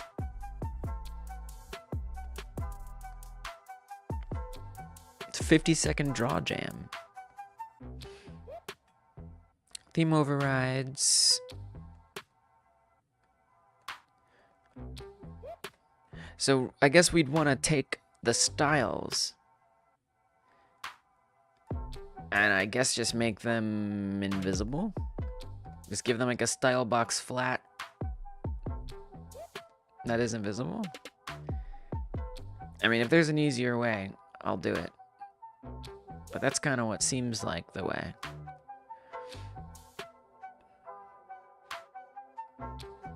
Style box empty. Whoa. Oh, frick yeah. Jesus, I was about to waste so much time. Uncheck draw center. What is that? Is that, oh, was that in a flat, style box flat? Oh, that's pretty cool. What is draw center? Toggles drawing of the inner part of the style box. That's pretty cool. Nice. I mean, I gotta give you both props for that one.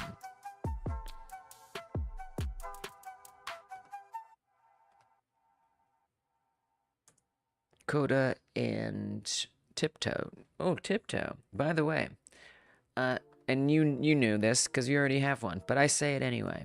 These credits entitle you to no compensation, but they do entitle you to a credit in the game. And also thank you. More credits! More credits! So style box empty for each of these. Yeah, you already had one. You did. What was it for? You don't remember, do I? It was for moral support. You said something nice It kept me motivated. So you got a moral support credit. I'm just reading what the document says. Oh, I switched settings and continue. There's a total of 634 credits given out. Whoa. How'd you know that? How'd you even know that? I wish I got checkboxed in real life.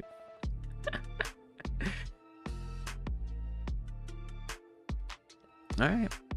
I'm just gonna literally set every single one to empty. Click on the B box above total. Oh, wow. Nifty. So it does. I'm impressed. Good job. A credit for helping me do the credits document. Okay, set this up. Empty, empty, empty, empty, empty. Just all emptiness. Credit, yeah.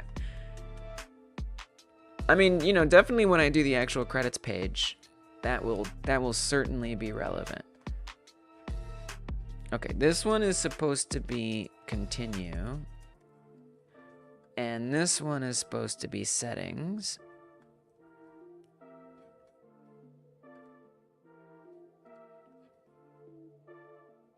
What do you... Oh. Whoops. We actually do... Whoa. Okay, what the frick is going on here? Alright, what has happened? What has occurred? What is...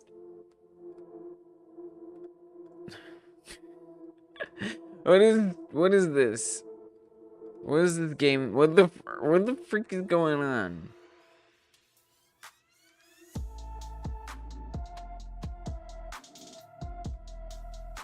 I'm confused. I'm very confused. Delete it. Just do it again. Just a little do-over. Copy the properties. Yeah, something like that. Yeah, but the size changed. I don't know what that was about. And I don't want to find out. So we're just going to duplicate the button. As long as it's named settings, everything will be fine. Rename this to settings as well. Oh, yeah, maybe it was mid-animate. Maybe. Yeah. That actually makes the most sense. Well, we don't have to worry about it now. Call this settings.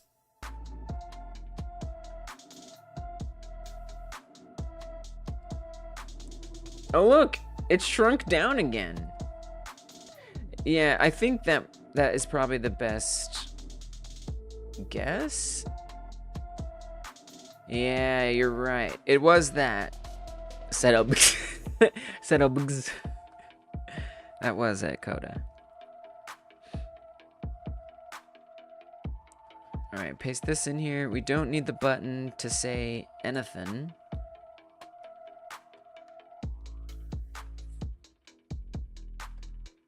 Rename this to main menu. Have it say as much. You're so smart, you literally deserve another credit. I don't know about that. Credit for a really smart little guy. Well, when people ask, this is how it goes. If you ask for a credit, I give you moral support. So there you go. There's your credit.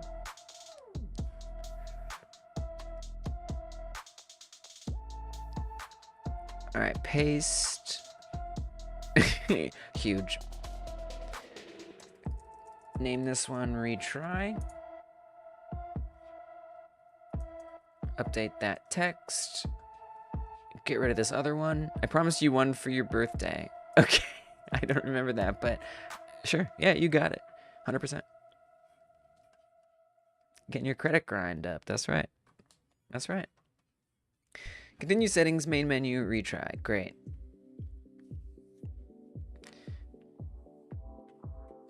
The order is fine for now. We can easily rearrange it if needed. All right, now for the repetitive crap. I'm just gonna copy all of these. Yeah, the repetitive crap was coming. It was coming. So instead of continue on each of these, I want this, oops. Okay. Do over there. I want this to be settings. We also have to change this. Probably not. Yeah, I should have done all of those. Well, but then it's not going to be capital. That's okay. Looks good enough for now. Click on this. Click on this. Main menu.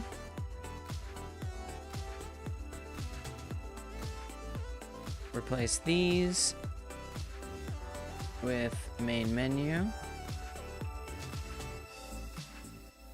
Do the same here. Replace all of these with retry. And replace this with retry. It already knows. All right. Then down here. Oh my goodness. There's so much code. It's a lot of code. Just for continue. Can we please put that in a code region? My God. Getting so many things done. It is a lot. I try. Let's give this a code region. And this is gonna be continue button.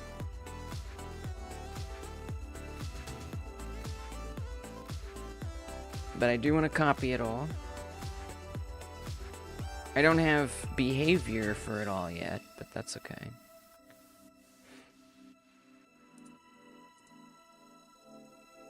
It's quite alright. Refactor all this. We could literally all of. Okay. So it's a lot of cursors to put down. Click, click, click, click. Oh my God. Click, click. It sucks because I don't want to mess one up. Click. Oh my goodness.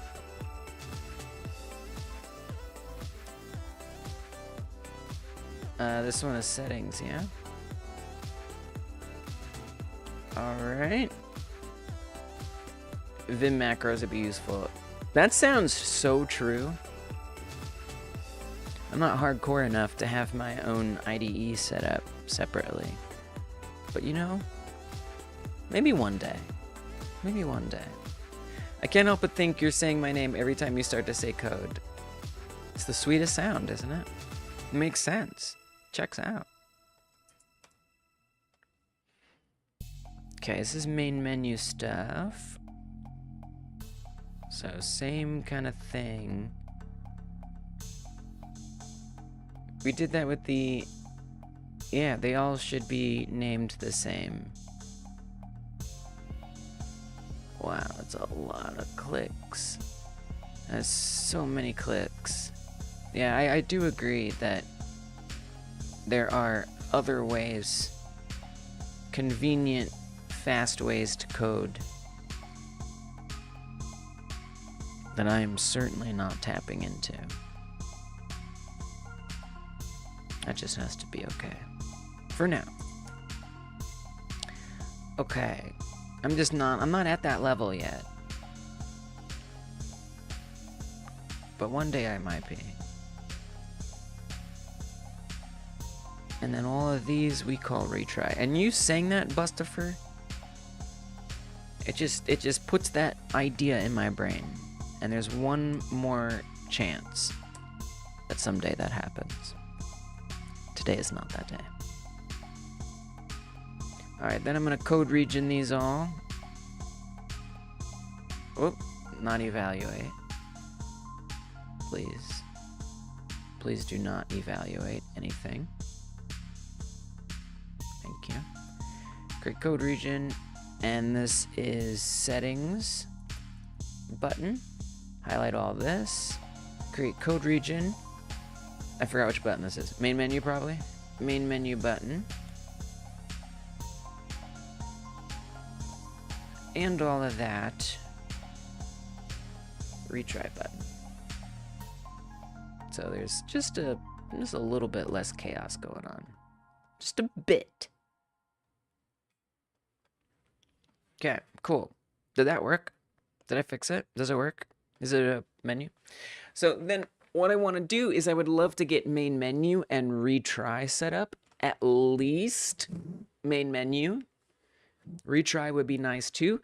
And I even want to make a secondary menu that would be very similar to the pause menu. It just wouldn't have all the same buttons. It'd be missing a couple buttons that aren't relevant to game over. I love that you can add little regions to the inspector. Yeah. Categories and stuff. Yeah. That was random, but I like it. Right, organization. Okay, so that did not work. Only one of them is highlighting, so we need to sort that out. We need to sort the sort out for sure. All right, okay, nope, no problem, no problem. Uh-oh, we'll get there. So let's test out these animation players.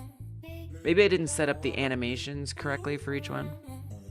It's looking good. Thanks, Tiptoe. Little by little. So let's check on the settings. If I run this animation player, does it work? It does. So the animation player should be there, but let's double check this code.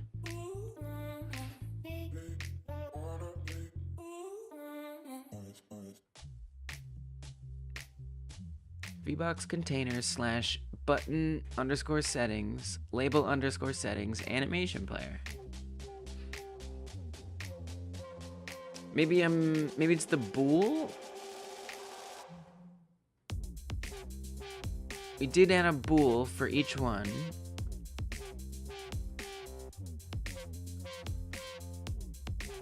It'll be false at the start.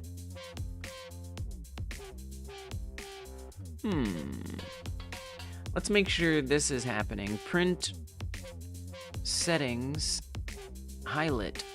That's what I said.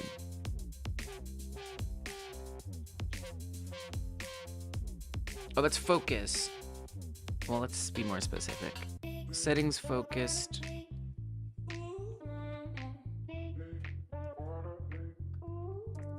Settings hovered.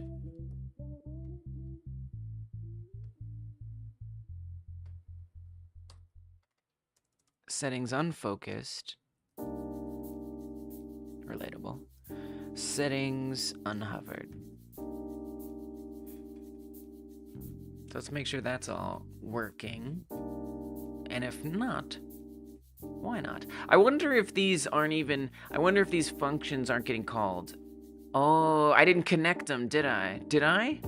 Didn't I? I didn't. That's what I didn't do.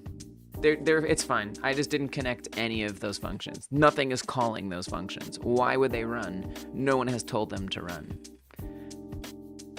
Certainly not me. All right. Nope. It wasn't. I can't give you a credit for wondering, though, unfortunately.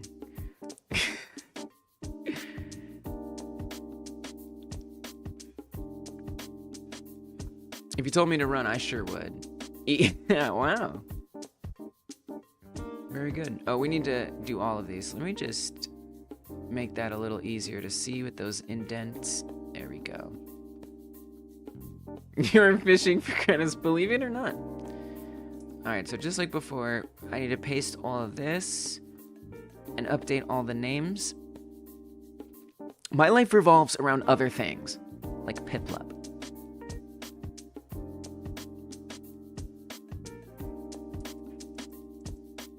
Okay, settings.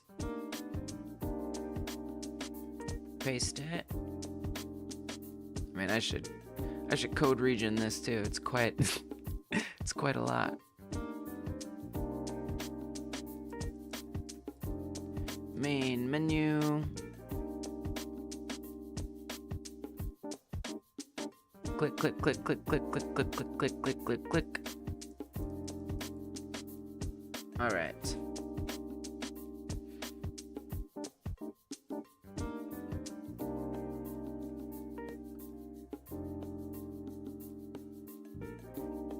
Code region. Continue button setup.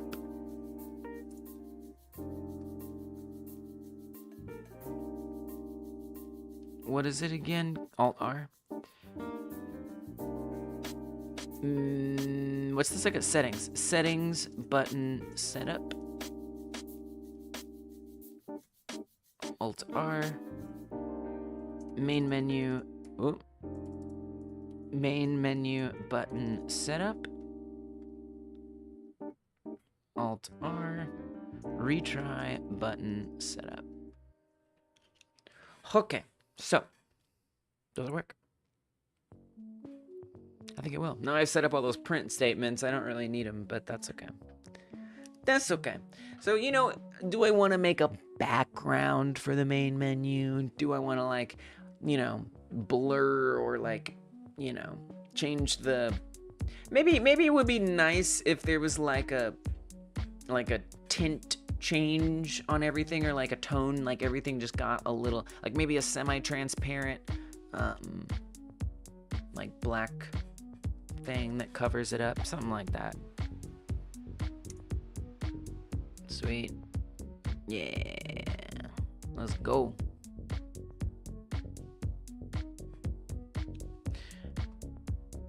Other things not important that I think about. I might want to revisit the color of the text on the inside. I made some adjustments to it from what it is by default.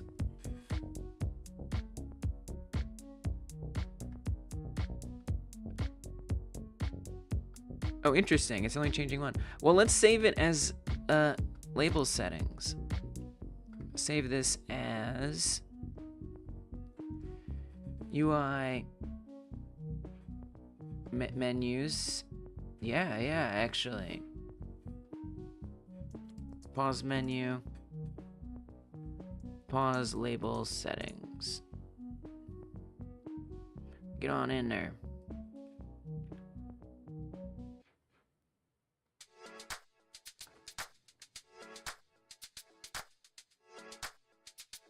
I just think it could be a little brighter. Not much, just a little. Just a little less dull. That was ever so subtle. I'm just kind of bored with doing this menu at this point. If I'm being honest. Kind of want to do something else. But yeah, I think a nice background on here would be good. Not doesn't to be nice. Just a little something. Then I'm going to come to the other labels. Yeah, I just want to do something else. I mean, it's going to be somewhat tangential, but that's okay.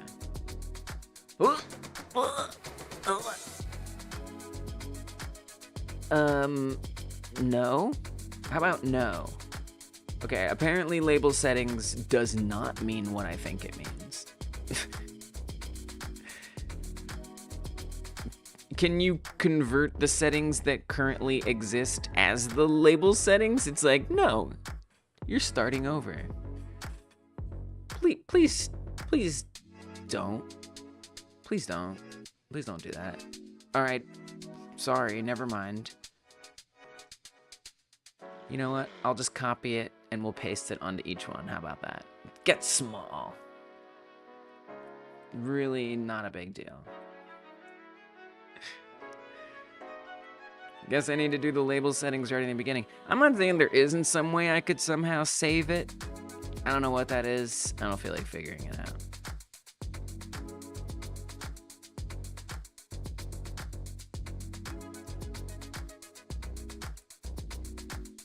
Oh, it only pasted it on the one? Cool, cool, cool, cool. Alright, I'll go through each one and paste it. No problem. No worries. It was the ever so slightest change in color.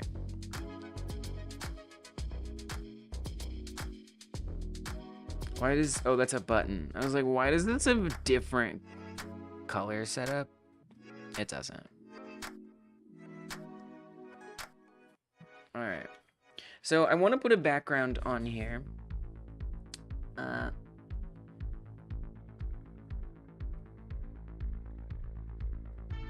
That will probably like break a debug menu being on there at the same time, but that has to be okay.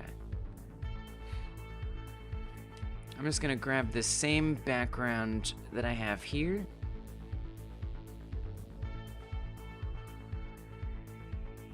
And I'm gonna paste it into the pause menu. We're just gonna say game dimmer. It's the game dimmer. You know. That needs to be at the bottom of everything, ideally.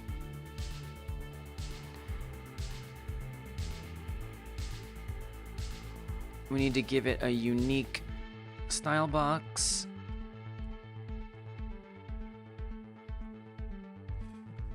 I'm not sure. Let's load it up in game.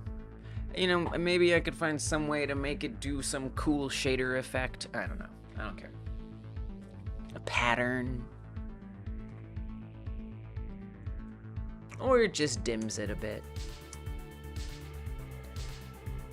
Fancy is boring sometimes.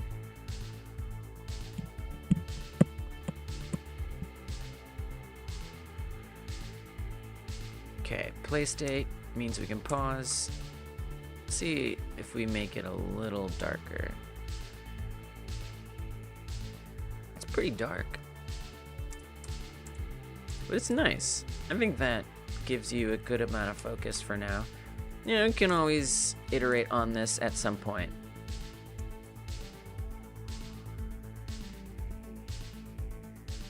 But you know, it's something. It gets a job done. It really does. You'd be hard-pressed to argue it doesn't get a job done. It's somewhat done, like, visually. Yeah.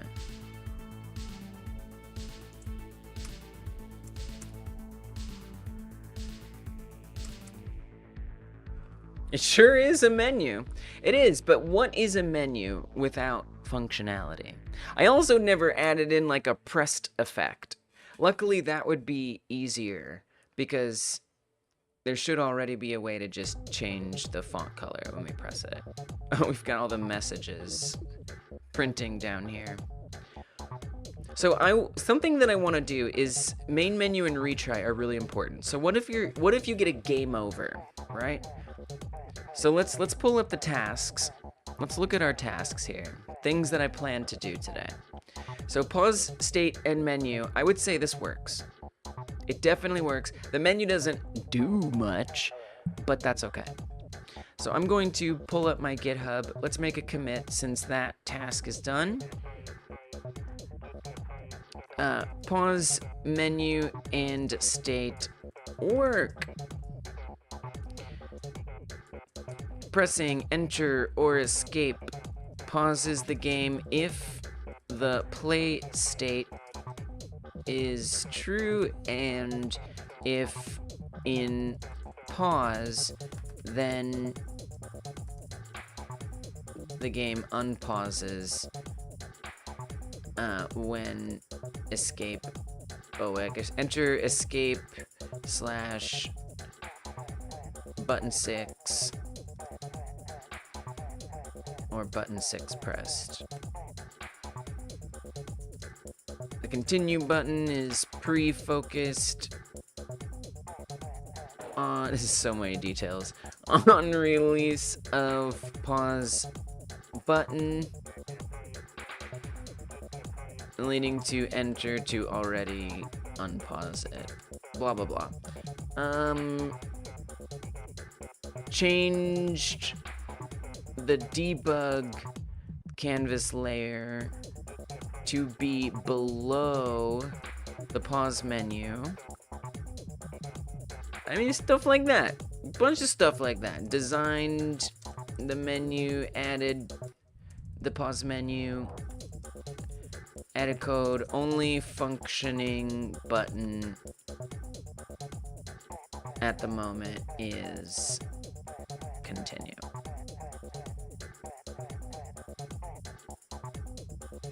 Alright, good enough. Sometimes I do write way too much in the description.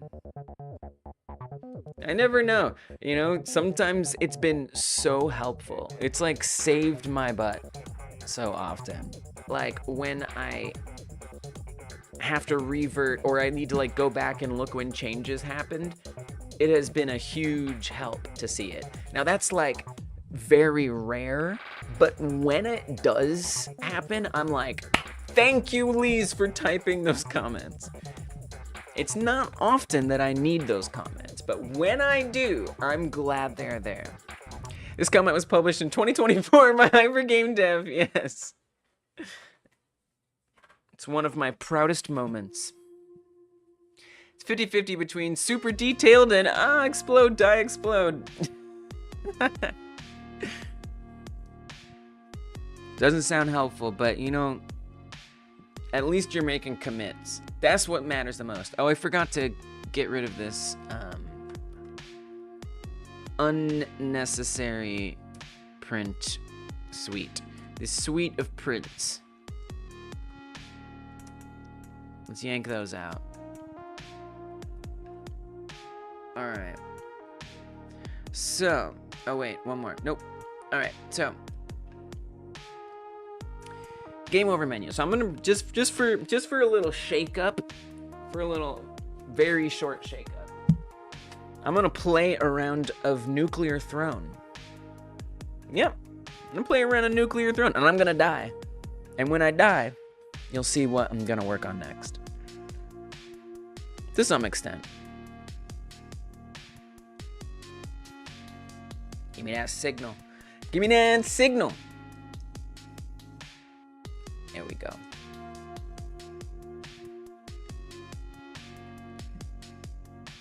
So, Nuclear Throne is a game that came out in 2015. It's made in Game Maker.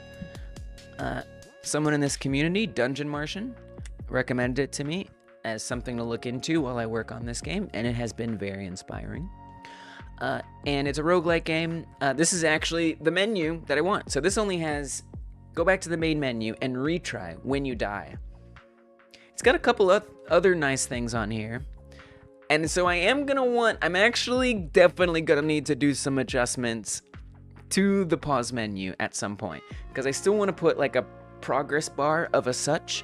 And I don't know that we're gonna do killed by on game over. That seems like overscopery, but it might be nice. So we'll see. But so you can do retry or whatever and stuff like that. So yeah, so it's just a game where you shoot things and you do stuff, and then sometimes you die. Here's the pause menu. So it's got menu, retry, settings, continue. You can see I have very specifically used these same things. And I'll just want to have the game over menu omit settings and continue, basically. Oh wow, this also focuses continue as soon as you open it. As it should. I didn't even intend to do that the same. It just made sense to me. Alright, so I'm just gonna do a bad round and definitely probably lose. Especially because I can't see it very well. Can I just set it up for myself so I can see better? Oh, then you can see me seeing better. Which raises questions of why not just do it that way. Alright, never mind. I guess I won't see better. Having the focus in the bottom right is so neat. Interesting. Oh, instead of like... What do you mean? Slugger? I mean, I'll take it.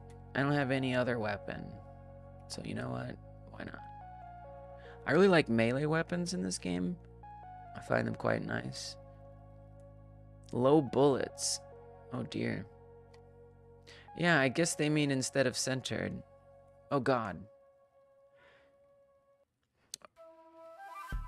Instead of like the first option in a given menu. Oh, true. True.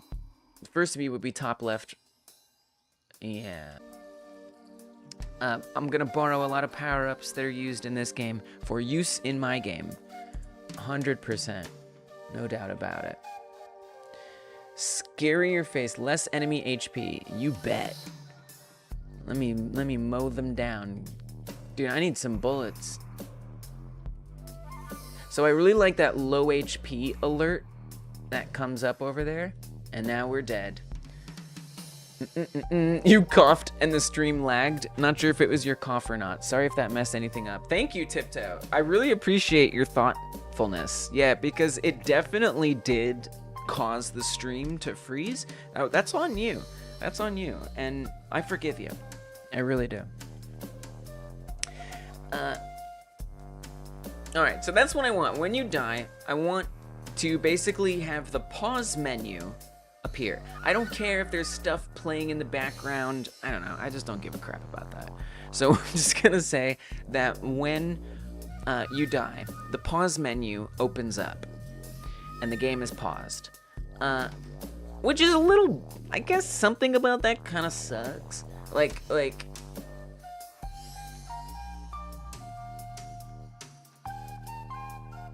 but like, what's gonna happen? Like, I don't know. Maybe at some point I could change that. I mean, really, it doesn't have to, we don't have to pause the game. Can the death effect for the alien just be a green screen explosion? Yeah, maybe. Right, like we could literally have like something interesting happen. But that's so unnecessary. I mean, I don't know that it is, because in this game you will die a bit. Don't chroma key out the green, just keep it in. Wait, what? Now I don't know what you're talking about.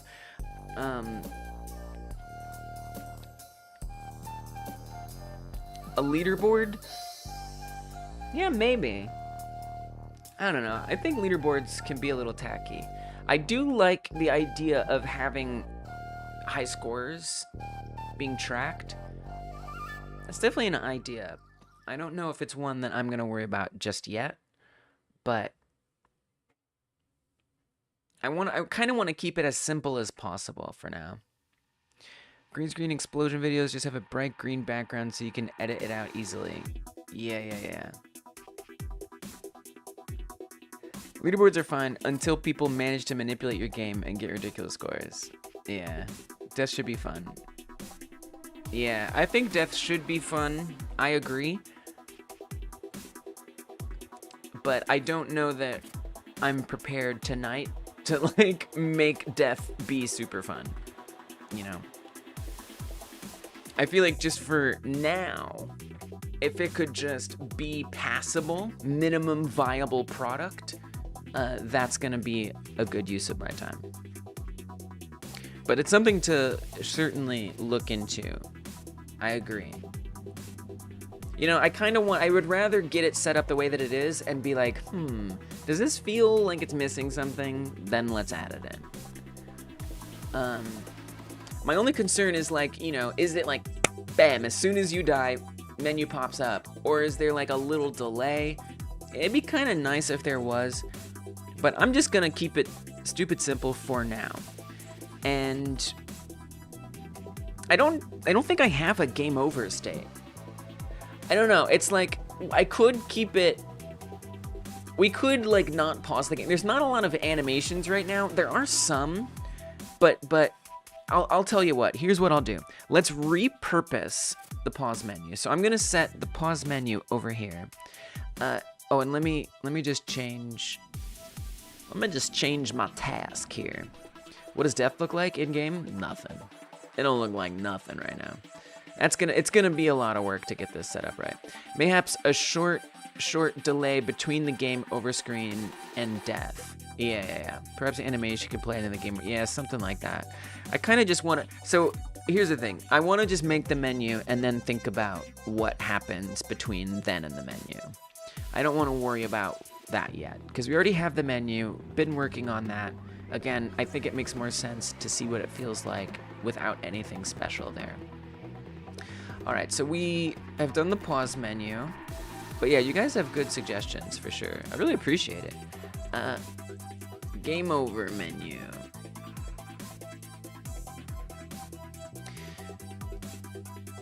Menu focused. Exactly. The menu-centric moment. So I'm gonna set the pause menu here to not be when paused. I'm gonna say that it's always running, that is to say whether we're paused or not, and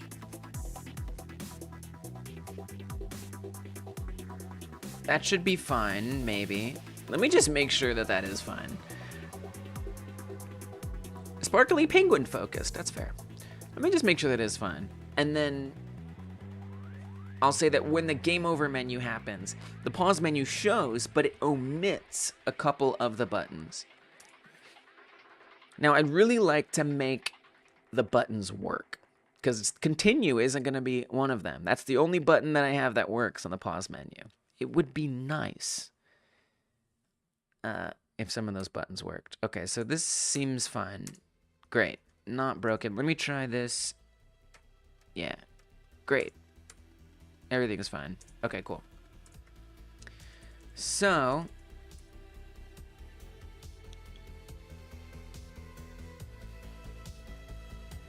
I'm going to create a new state. I'm going to go back to my game states script. By the way, guys, if you're still hanging out with me, we've been here for 6.5 hours almost. Holy crap. If you're still here, or if you recently got here and you haven't hyper smashed the thumbs up button, I hope you'll consider pressing it.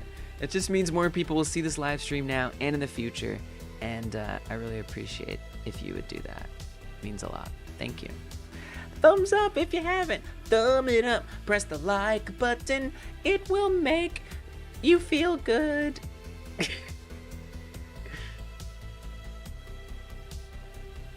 They're making a new state. The US is about to get crazy. I mean, it wouldn't be that crazy. There's definitely a couple places that deserve to be states. DC, Puerto Rico, for example. Those could easily be states. And should be.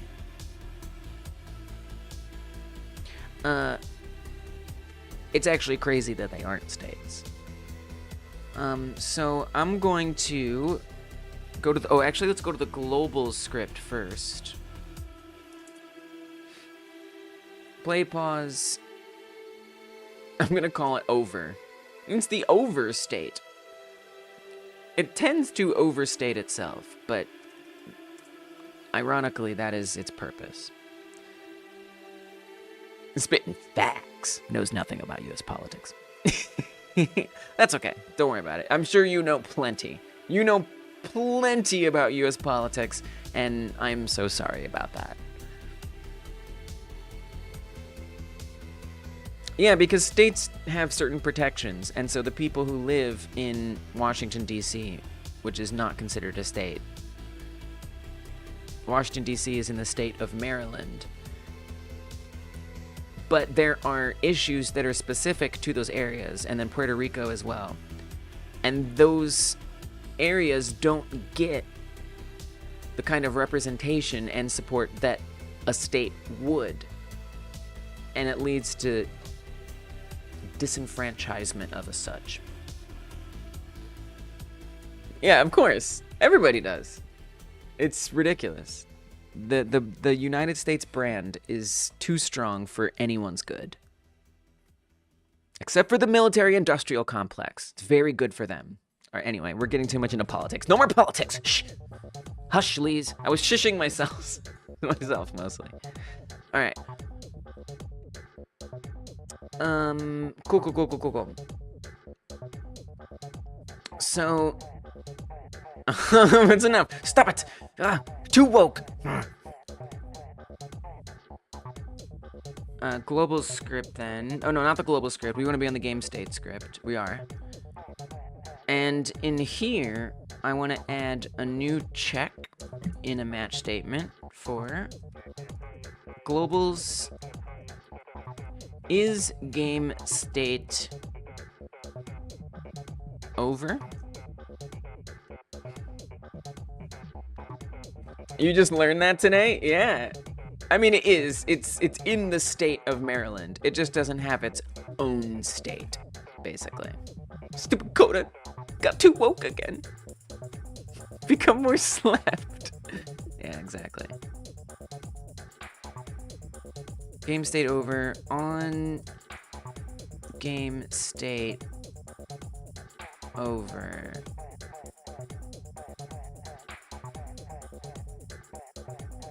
Okay, then we can't get property from an enum value.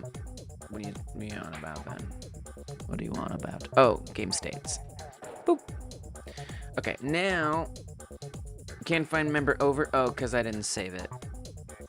Come back over here, save it, move back to the game state script.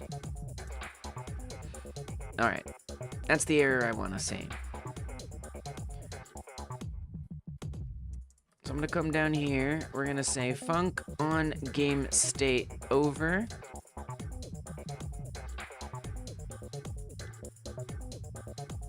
Are we using this game pause signal, by the way? Let me just search everything. Control Shift F, game pause connect. On the camera 3D. Oh yeah, we are. Okay, yeah, good. Shiny before 2500? The answer is uncertain. I think you're gonna need to do at least 3700. That's my prediction. Which sucks for you. It actually really sucks. It sucks a lot.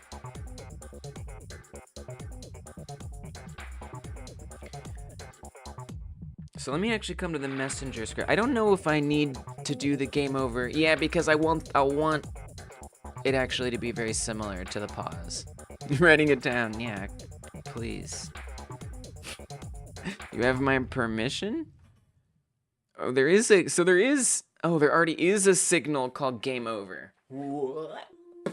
Right. So okay. So this is part of what I want to do is I need to figure out what's wrong with the game over signal because it's broken right now. It's very broken. Wow. Okay. Where are we emitting that here? Because this didn't used to be a state.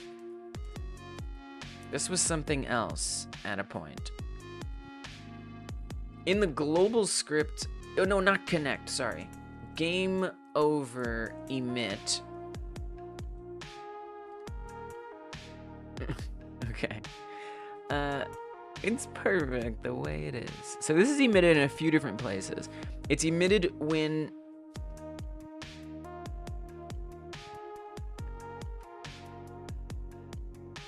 if the body part is the head, and if it takes damage that's greater than none, it emits game over. It also emits game over when you fall off the map, off the stage. Game over is also emitted when we press, oh, this is the, probably the main menu.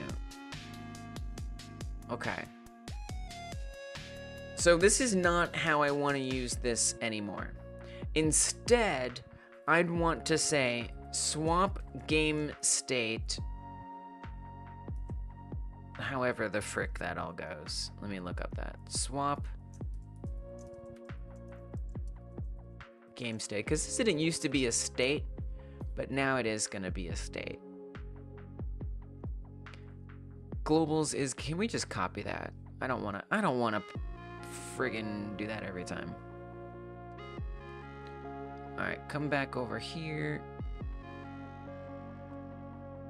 Paste that on in.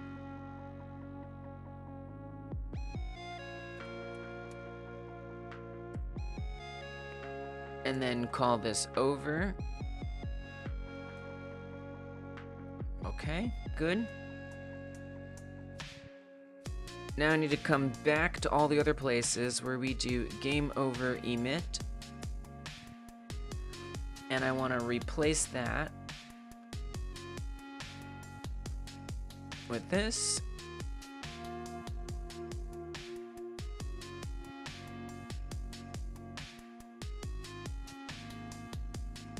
Come over here, replace that as well. So we want to swap that state. Okay, now let me see where it connects. Game over, connect on the global script. And that runs, reloading becomes true. Why? Looks, okay. Reloading. That is used nowhere. So I don't think we need that. Maybe I will want it back. Then I'll create it. Power-ups available. So this resets the power-up list. It empties out the last highlighted obstacle array. It changes the level to level 0. Is that what we do at the beginning of the game anyway? Yes. And it reloads the current scene.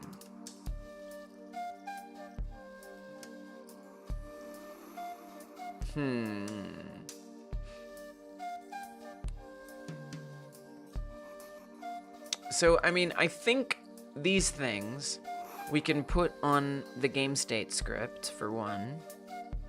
So I'm gonna do that. I might be making a mistake, but we're gonna find out.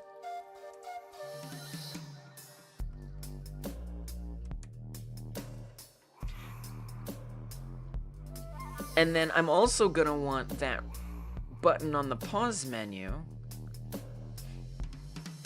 The main menu button. I don't even know what the heck retry is gonna do. Man, that's a whole thing. So here, when you press the main menu button, I want that to swap the state to over. No, Lise. Mistakes. You're making mistakes.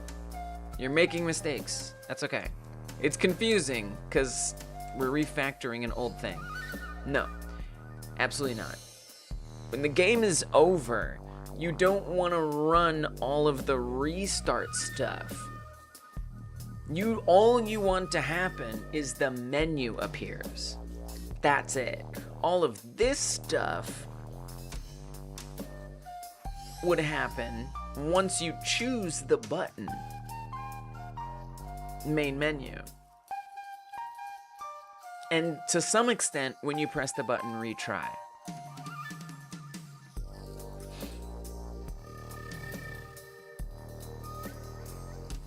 Alright.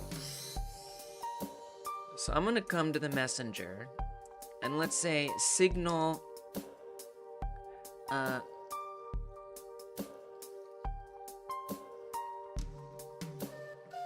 guess I'll just say restart and retry.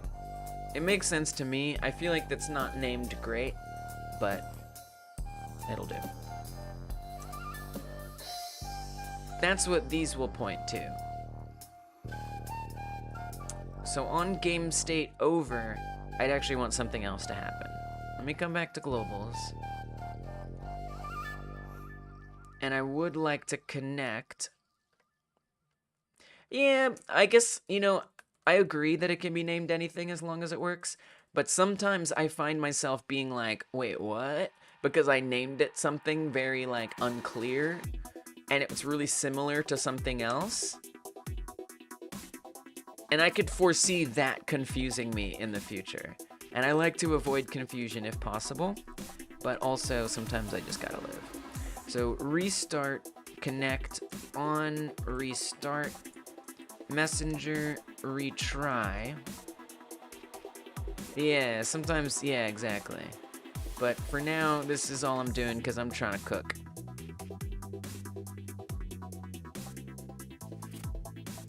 Okay, So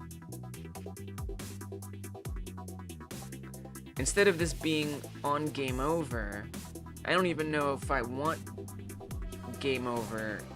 As of right now, I don't think I want that connected. Hey, see you later, Tiptoe. It's my pleasure. I'll be back tomorrow. Next week, I'm not streaming on Wednesday and Thursday, but after that, I'll be back for another 3 weeks. And then, Friday, we got a 1-hour game jam. If you guys didn't know about that. So that's happening on Friday. Take care, Tiptoe. Thanks for stopping in. It's been a pleasure. See you next time. And you're welcome. Yeah. Let's go. Schedule. Yay. See ya, Tiptoe. I like when folks check the schedule, because I do try to keep the schedule very up to date. And it's okay. We can't always look everywhere. But it do kind of be like, just check the schedule. You don't know when I'm streaming next? Check the schedule. It's right there. All right, but not everybody does. Tiptoe does.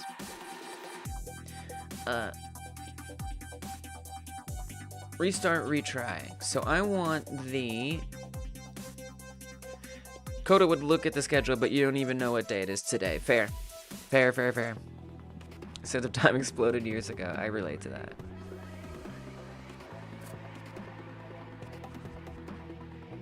You still think it's 2016? That's a long time ago. Stunted much? No, just kidding. Alright, so the game overs function I don't care about. Instead, I'm gonna say that this is the restart. Because this retry rather. Because retry, these would still be relevant. These would still be relevant on a retry or a restart. And I kind of like to do it like that.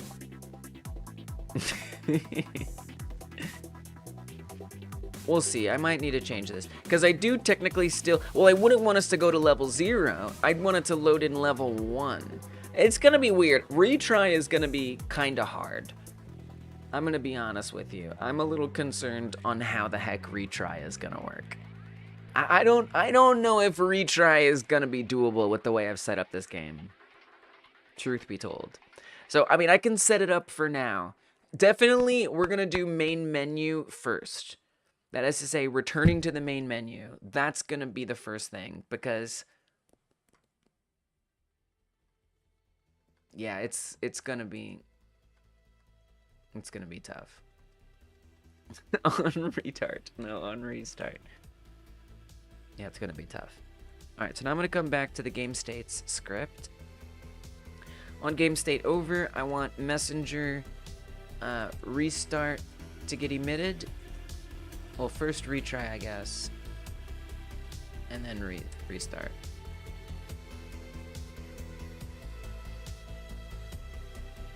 Alright, now this is going to have problems. Wait, before I test it, I need to actually make it happen. So when we go to the pause menu, did we set that up? Main menu button, no, we didn't. Okay, so on main menu button pressed, I want it to swap us to the over state. One other thing is when it's the over state, very important. No, Lise, I'm still making mistakes. We don't want it to do this. This is only if the buttons get pressed. Wrong. So much wrong. Why is it all so confusing? This is so wrong. Wow. I'm making so many mistakes. Okay, that's okay. It's not a bad thing. It's just like, what? No, when the main menu is pressed, game over state is already going to be true at this point. No. When you press the main menu button, it's going to emit restart and retry. It's both. And then when you press the retry, it's going to only emit retry but not restart. And I'm telling you, this is not gonna work well at all. But that's okay. Little by little. Yeah, the retry thing might get deprecated or removed entirely. We'll see. Okay, that makes more sense.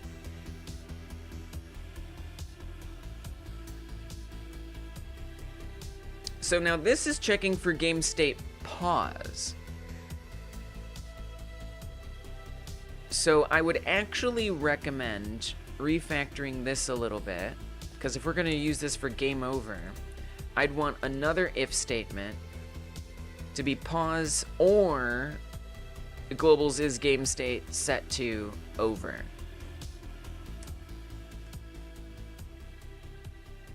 So that way it can function in either situation.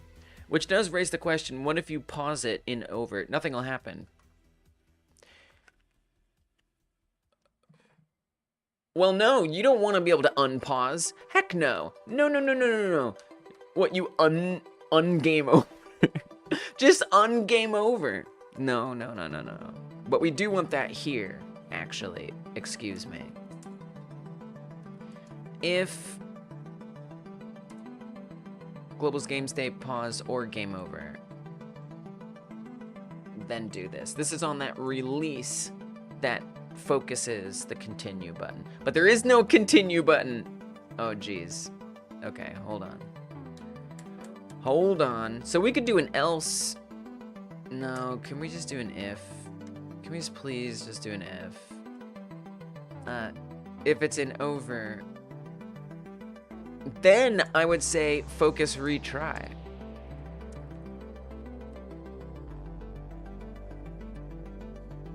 Okay. Whew.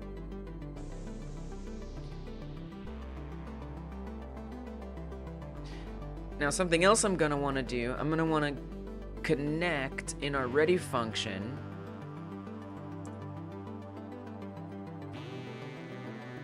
messenger game over on game over, because we need it to look a bit different in that situation. Func on game over, I want it to hide, so button continue visible false. Button settings visible false. So that should give us a very different looking menu.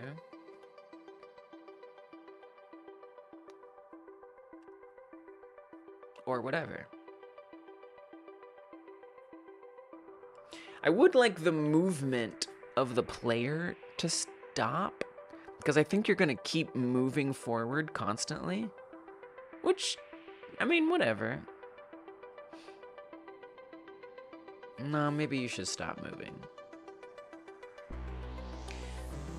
Is that... do I have that set up as a signal? Or something? How do we do that? Movement stop. Nice. Yeah, let's use that. So back to the game states. When game over, no, don't do retry and start, please.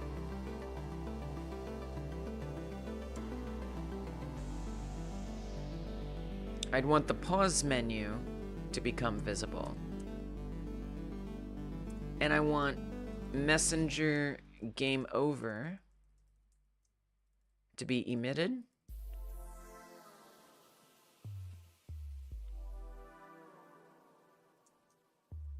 And I also want movement stop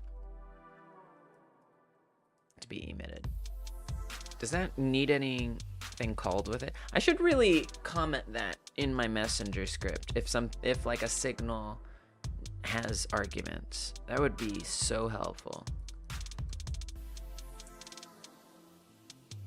It does. It emits with a true or false. And what is the true or false? I don't know. I gotta look at the connect. Movement, stop, connect. Take me there. Lock controls. Yes. All right, so I'm gonna add this onto the messenger because that would be really nice if I did that for myself.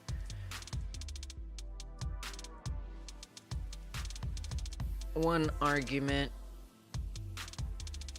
lock controls, true, false, something like that. All right, come back to game states.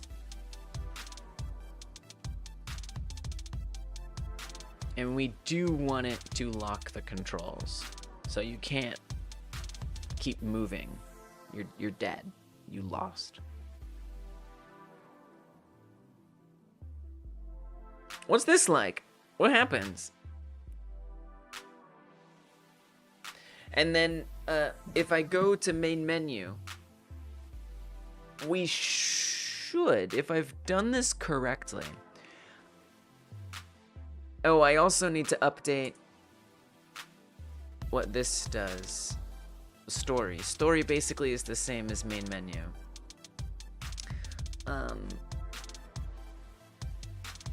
There's some bugs that have been happening when you go back to the main menu.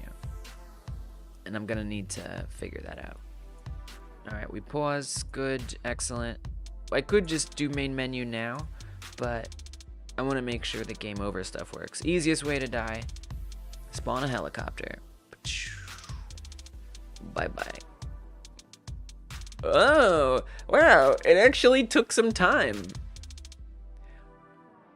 I'm surprised that it's saying loading. Oh, it keeps shooting at you. The bullets keeps trying to kill you. That's kind of fun.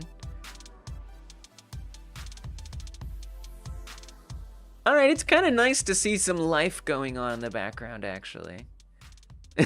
It's like, I hate you.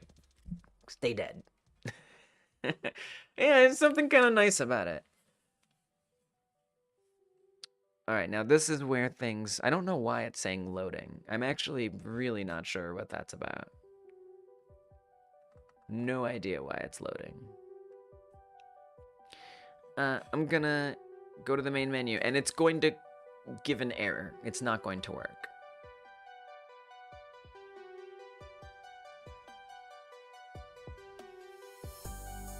You know, that actually worked better than I thought it would.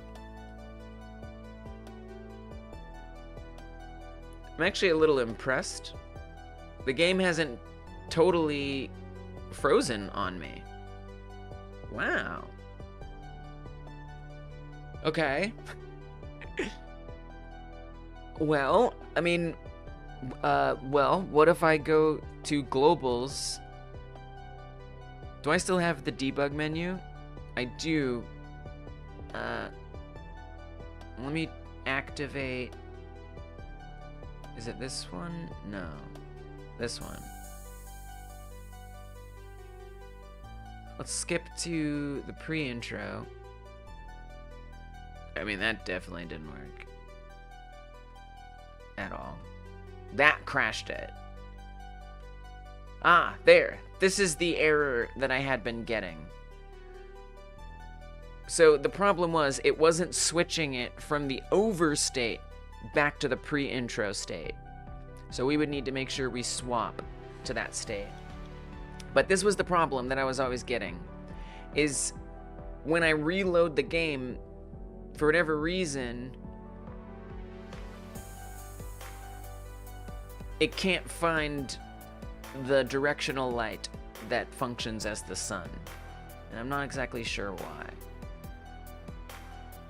And that causes an error. So this is kind of what I need to figure out. But so let's make sure that in the globals, when we do restart,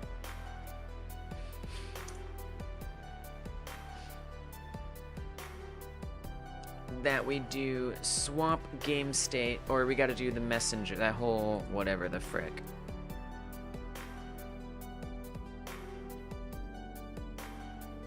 This one. Pre-intro is what we want.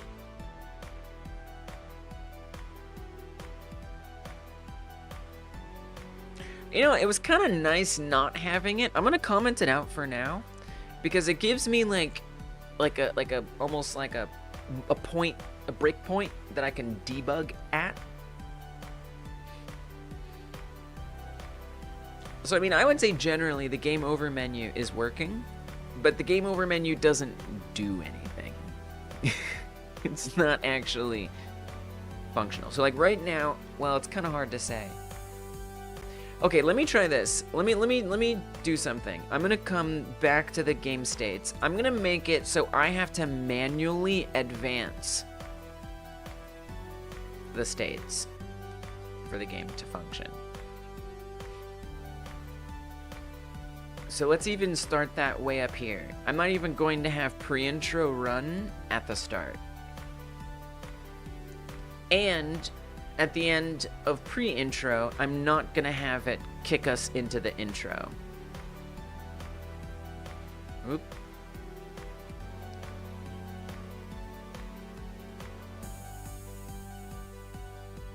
Oh, you know, that's really a good case for putting this in here. Now that I think about it. All right. So now I'm gonna have to use those debug tools to advance the states. Because I'm curious, like, what do you mean sun isn't there? Like, where is it then? Alright, so right now, I'm gonna open up the remote scene. It's taking a second to load. And I'm gonna look for our sun. Our sun is a directional light 3D right here. This is our sun. It is there. It exists. It is real. It is not gone.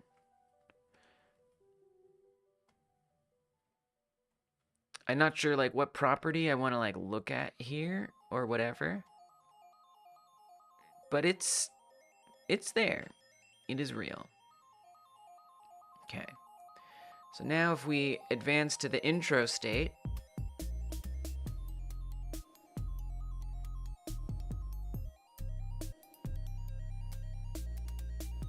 that's interesting. Oh, I never did pre-intro. I forgot. So it says we're in pre-intro, but actually pre-intro hasn't run. I think that it's just saying that, but it's lying. Just don't believe it, unfortunately. I'm sorry, it's not telling the truth. So I think I need to click pre-intro first and then intro, so that way it functions correctly. I've been putting off this bug fix for a long time because I knew this would be kind of unfun. But it's gonna be really satisfying if I get it working. The thing is, I have a feeling there's gonna be a lot of other things that come up. So like, if not the sun being a problem, I have a feeling there's gonna be something else that's a problem too. Okay. Yeah, it's getting productive, I would say so, Coda. Okay, run pre-intro. There we go. Now it's lighting up. The sun is obviously visible. We can see it, right? I mean, that's me making it visible and not visible. It still exists in the scene tree. It's got all kinds of properties. Kick into intro. And by we, I mean you. I mean, you guys help it be possible. Yeah, you did some thinking. We are productive on our own rights. If you're procrastinating your project by watching this stream, I would say that's productive, but maybe I'm radical. All right, so everything looks fine. The sun is still there. It's there. Now I'm gonna hit main menu. Okay, so now we're in pause, which makes sense. Now, if you see, this whole thing just reloaded, right? All that changed. Now, if I pop open the main scene, I wonder if that's it. Oh, maybe nothing is unreadied because since I restarted, but what doesn't restarting it unready it? Isn't that what restart should do? Is on ready everything again, right? So, I mean, there it is. There's the directional light 3D. It appears to have the same path. If I click it on or off, to be fair, nothing is happening, which is strange.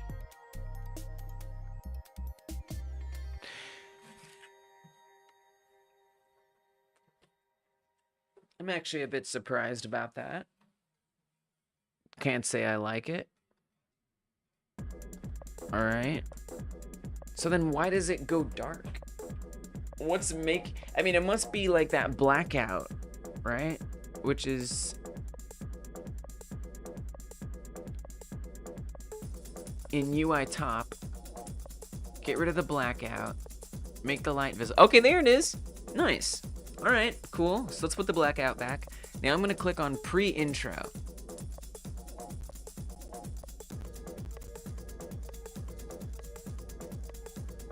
Whoa. Godot did not like that. It did not like that. It didn't even give me an error. It was like, nah, not interested. How strange. Godot hated that. Everyone hated Godot for hating that. Evermore is the game you're working on. Coda says you'd like the currency in your game to be called crowns, and for the icons on the coins to be shaped like the mountain range, which is shaped like a crown. Which is neat because the currency of Sweden, Norway, etc. is called krona, or krone, which I believe means crown too. I like that. You could never hate Godot. Yeah, me neither. Oh yeah, we set it up to advance manually. Hit pre-intro. Hit intro. Press any key to skip. Oh, we're breaking it. Alright, okay, so that's very interesting. I am going to make it not manually advance anymore. I'm going to set it back to auto advancement. For now. That sounds cool, Coda. I like that. Crowns were the microtransaction currency in Elder Scrolls Online. They still are, I'm sure. I stopped playing that game a very long time ago. But I used to play it. I had to stop playing it because I got incredibly addicted in a way that was no longer productive. It was anti-ductive. But when you say crowns as a currency, I immediately think of the unhealthy relationship I had with microtransactions in Elder Scrolls Online. That's just me, though. I think it's a cool thing, and it deserves to be reclaimed. Alright, we go to the main menu.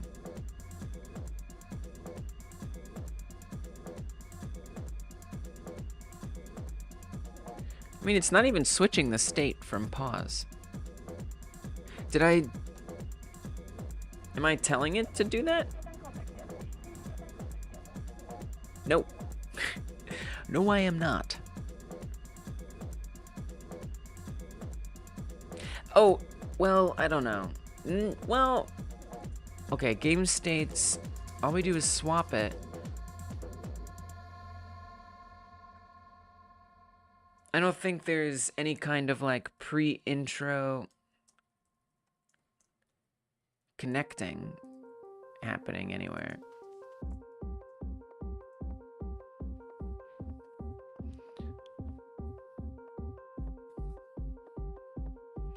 But the error is going to bring us back here to this function when it starts running through there and it gets to sun. It's going to be like, what sun? What you talking about? I don't know no sun. And I'm gonna disagree.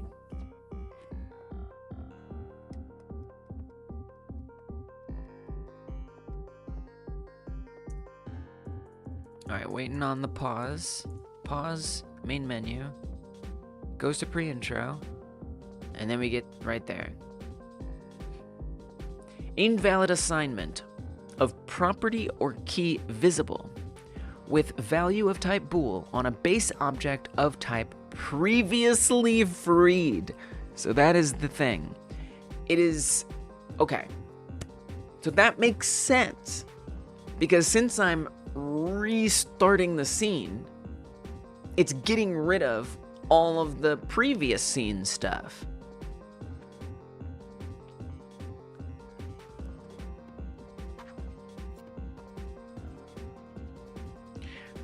But you can't just find it again?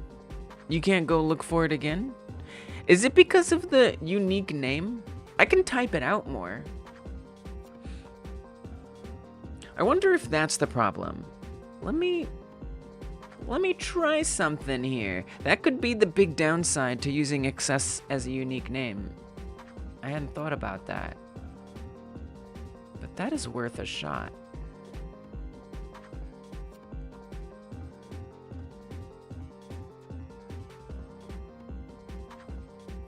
I would go so far as to say there is a glimmer of hope that I have here. I'm just gonna type out the entire path. It's not that long. It just needs to find the world environment and then directional light 3D from there.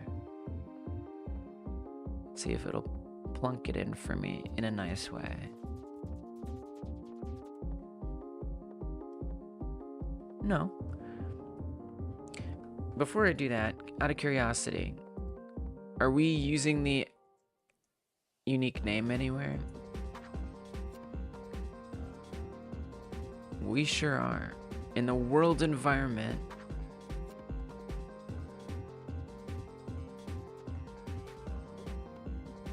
we are. I'm gonna revoke it as a unique name.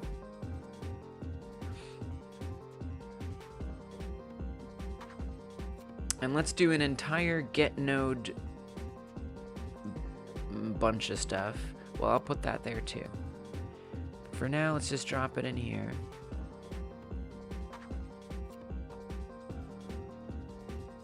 Copy this, come back up here, and replace it. And let's see if that fixes it. I actually have some hope. It may not. But if it on-readied it based on, you know, because when we're doing this access as a unique name, I would think that it stores something instead of following the path. I feel like typing out the entire path. Oh, okay. All right. I'm sorry. I did it wrong. I apologize. I'm so sorry. Okay, so that is incorrect. That is the wrong way to do it. I think you don't need the $sign. At least, maybe. All right, I'm really sorry. Please forgive me. You'll forgive me.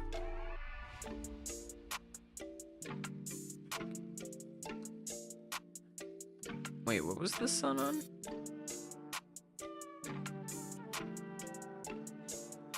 Oh, on world environment. Okay, and that one I did set up without the $sign. Forgive with me, almighty Godot. I feel like Godot's voice would be really scary. I don't know, I just imagine it being like a bunch of like gibberish glitchy noises. They're like the meme yell. They're just like really loud. That definitely didn't work. Still a null instance. You could give your world environment a static reference. That would help? Yeah, you did teach me that the other day, Dungeon Martian. And I almost would worry that that would cause the same problem. But maybe not. Why is there still a $sign? No $sign. No $sign. Down with the dollar. I think it did work. I think I just didn't get rid of the dollar sign everywhere. You know, I was thinking that Dungeon. So, yeah, there's this trick that Dungeon showed me the other day. I don't have the capacity to explain it right now, but it's really cool, and I'll probably use it again at some point. And then you guys will be learned. It's a very cool trick for sure. But I was almost concerned that maybe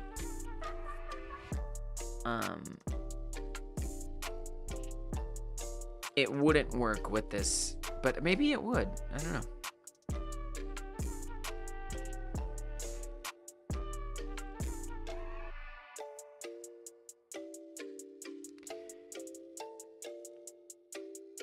Error calling from signal level update.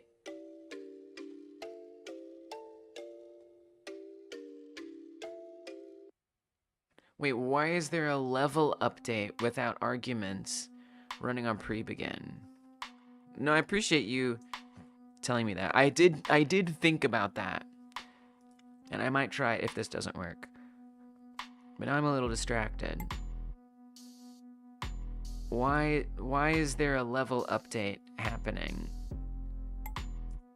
without an argument in pre-begin? There is an argument in there.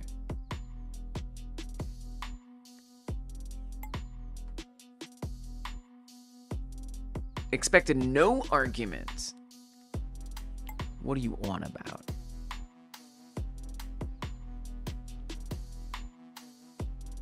Level update absolutely does. All right, well, maybe I have, that must mean I have a level update connected somewhere. Or a function. So maybe I need to look for on level update, and it isn't. Oh, right there. Why is that connected?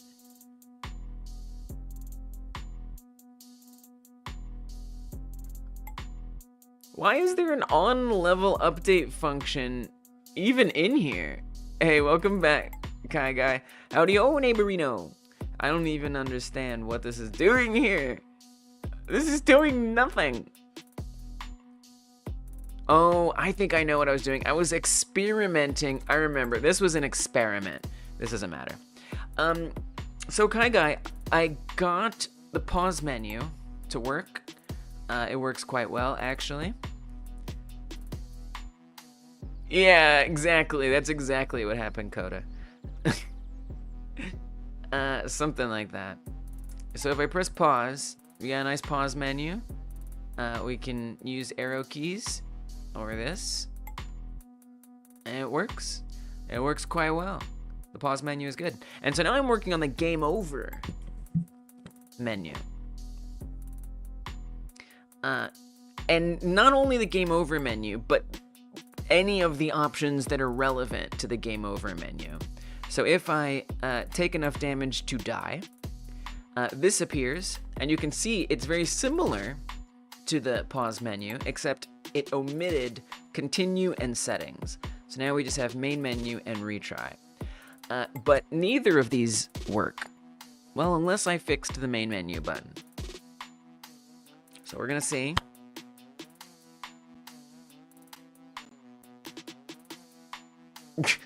Oh, it crashed. Godot crashed. What? Say what? Why? Why? I'm not even getting an error anymore. It just gives up. How am I supposed to debug that? I mean, I can, but wow, that makes it a lot harder to debug.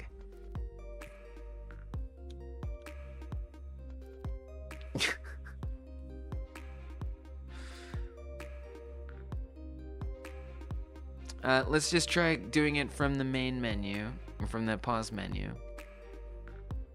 It's gonna be the same thing. It's just gonna crash. Yep. It did. No error. Just problem. I had a problem.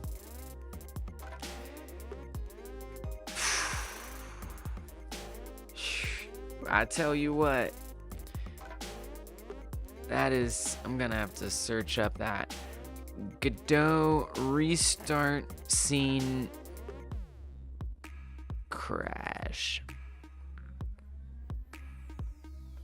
All right, we got a post from 2024. August 2024. I love it. Godot ears. Godot ears. This is ridiculous. It's because you removed that dummy function? No! No way. You did research on your old pause issue in GDevelop. Apparently you can pause time of just a layer.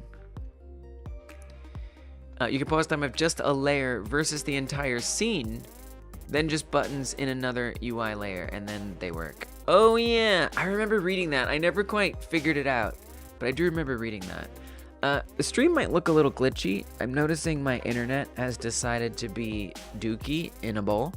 That number should be at 9,000 kilobits per second. It seems to be going back up to it, plus or minus about 1,000. It kind of dipped there. Hopefully that sorts itself out. Imagine it's that dummy funk. Dude, come on. What? Doesn't even make sense. Alright, the internet sorted itself out. But you never know. I had an await that was trying to fire during the reload. Oh, dude, I have awaits. I have awaits galore. That's gotta be it. And I have awaits happening right when the game restarts. I bet you that's it. In Kaikai script, it would just work always. Oh, Kaikai script. I mean, you're selling me on it. No, Kaikai, I remember, now that you mention it, I remember reading about that, but I never explored it. I bet that works really well. The layers in GDevelop. I had a hard time getting layers to work. I couldn't figure out how. I could get like one layer to work, but I never got other layers to work. I got really confused and I gave up by that point. But yeah, layers seem really powerful in GDevelop. Okay, so if I conditioned the await, if get tree, that fixed things. Alright. No, I mean literally right up here in pre-begin, look. Or it's pre-intro. Oh wait. It's like the first thing that happens. I guess I could just put all this in there. That may be why the sun visible issue was there too. Maybe there's other awaits. I don't know. I got questions. Let's see if it's got answers. But this is a sick game you could make with different layers of the game pausing and running. Whoa, totally. Yeah. In a way, you could do that with Godot if you set maybe. Maybe not. You could. It might be more complicated though. Alright. So far it seems to be working. I have a... Are these up-to-date debug numbers, or is this still old because it's loading? So otherwise, I would say we have a few more than usual. Okay, no, that's better. It'd be harder, yeah. Possible though, but yeah, harder. That's a good point. GDevelop is perfect for that kind of game, potentially. GDevelop was made for that game. All right. Now I might have other awaits I need to condition that way, but this seems like the most likely one. Okay, we're back to an error. Oh, we're back to the sun error. Well, dang it. What? I guess we gotta try Dungeon Martian suggestion now. What? Previously freed? There's also another thing where I can check to make sure it is there before it tries to do this. I mean, I'm confused. I mean, if I pull up remote, go to main scene, world environment, there it is. It's right there. Yeah, dungeon, look. Bam, it's right there. And the path is still root, main scene, world environment, directional light 3D.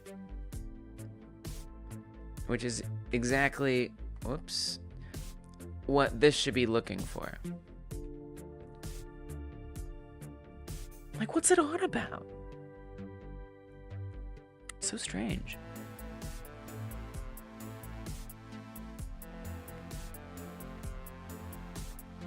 How does it not see that?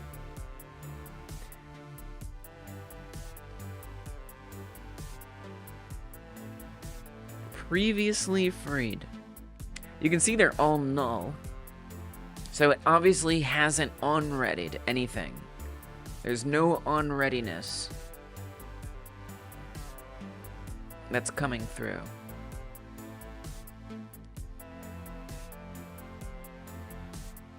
So I would figure if I somehow get the sun to work, when it gets to a next one, it's gonna have a problem there too. So I almost need it to wait for this stuff to exist. On-ready and current scene? Is it because are things loading in at weird times? I don't even know what that means, at weird times. On-ready and current scene? What do you mean? We are on-readying via the current scene, and then we're doing restart current scene.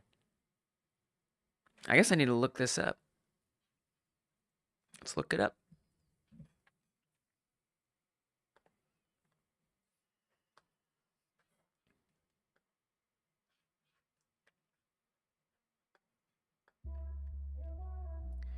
Godot reload scene. Previously freed. On ready. Let's see if that gets us there. Previously freed instance after reset. That's in 2018. This one's in 2024. Let's look at the 2018 one. I know that's a long shot, but yeah, Dungeon Martian had a cool idea there. Each layer has its own camera. Oh yeah, yeah, it can be. Yeah, GDevelop definitely has some cool possibilities.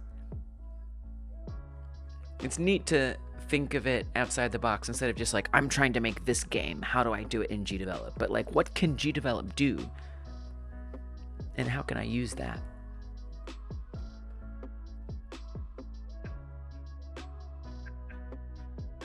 This isn't exactly what my error looks like, but this is also from 2018, so it doesn't look like there's like a answer here. What can't GDevelop do? There might be some things, but with enough determination, you can do a lot with GDevelop. A whole lot. Looks like score and life point to nodes that exist in the scene you're reloading. Hence end up pointing to freed nodes after you reload your scene. I assume you set them via onReady or within your ready function. Try setting them again after reload, or access the nodes they point to via their node path each time, and the problem should go away. So you're saying don't use onReady? Or set them again? What? I thought onReady was like the best. But this is almost like maybe it's not. Maybe it's better just to type out a whole path every time. Or setting them again after reload. Let's try that. Let's do that one. So in order to do that,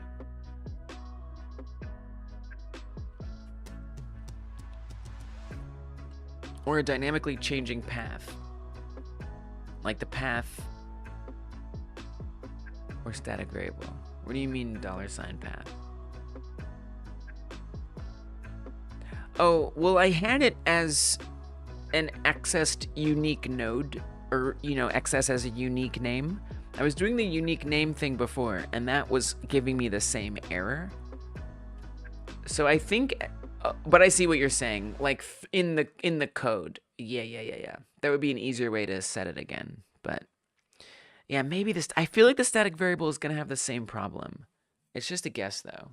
It is potentially worth trying. I just don't feel like setting it up if I can figure out a different way of doing it. Oh, you were trying that before, Kai Guy? Oh, the light one that you did? The darkness one? You go the path to the node on the line you need it. Yeah. Yeah, I could do that. It's something about that really bothers me. I would personally kind of rather just have it be set up on restart. I don't know. Maybe that's silly, but that's what I'm imagining.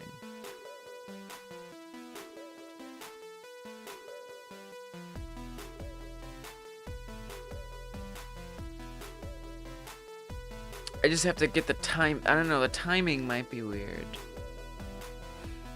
Maybe I should do that. Maybe I should just do it on the line. Yeah, maybe I'll do it on the line. I need it, actually. You know what? I've changed my mind. I like that. Let's do that. You know what? Let's do that.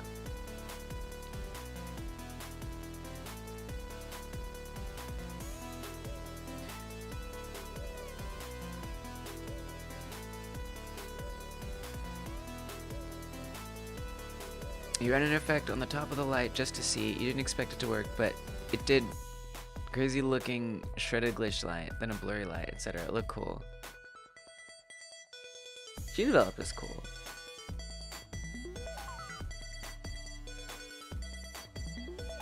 So I know this is super ridiculous. There's shorter ways to type this. But I'm gonna type it out all the way right here.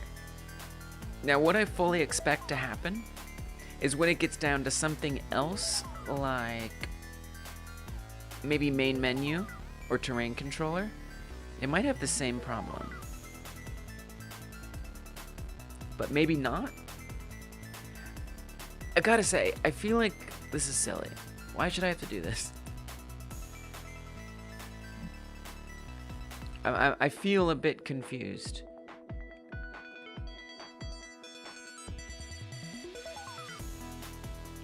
Exist in the scene that you're reloading. I guess it's only, I don't know, it's really weird. Yeah. Yeah, then we'll know. So weird. Like, so anything that's in the scene that I'm reloading can't be unreadied.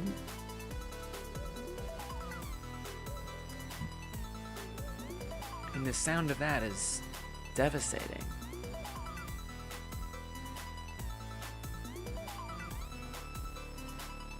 It's kinda sorta working.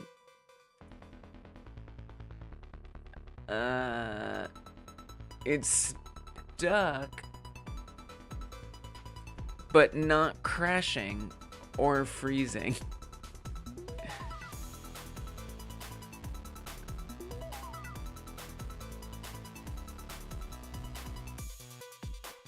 Oh, look. Oh, frick.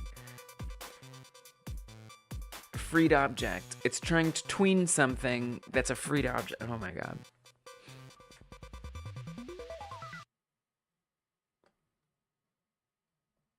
Oh my god. But like, where does this end? How is this okay? I'm confused. I mean, I'm gonna do it, but where does it end? Does it mean every single on-ready ever just needs to be, if it's a node that's in the main scene, the current scene? Like, should I never have a bunch of nodes in the main scene? Is that the lesson? What's the lesson?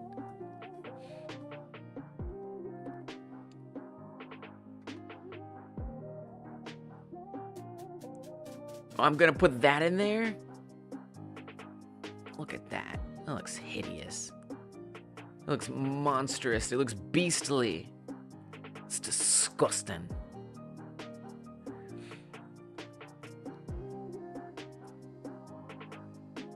I'm very concerned about this. So if it's not that, it's gonna be something else.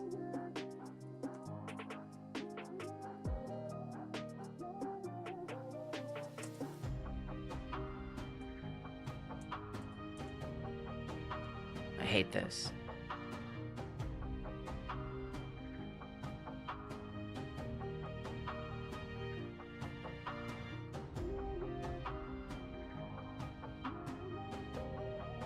Just every single time, we're replacing it with this huge thing.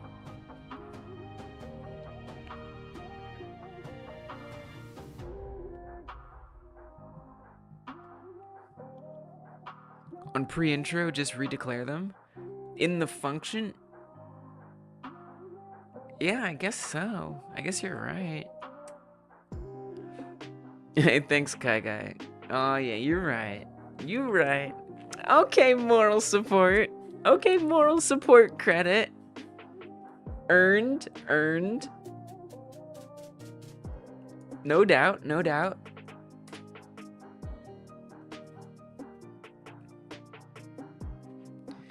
Where does time go? Lunch is over. Gotta go. Goodbye. Goodbye. I hope the music is quieter today at where you work, Guy.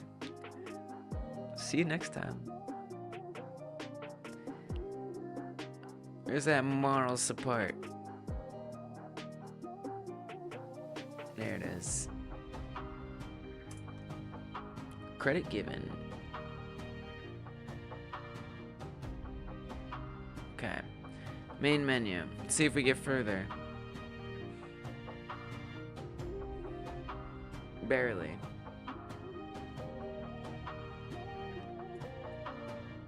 Not very much further. And it's not, it doesn't even have the decency to give me an error.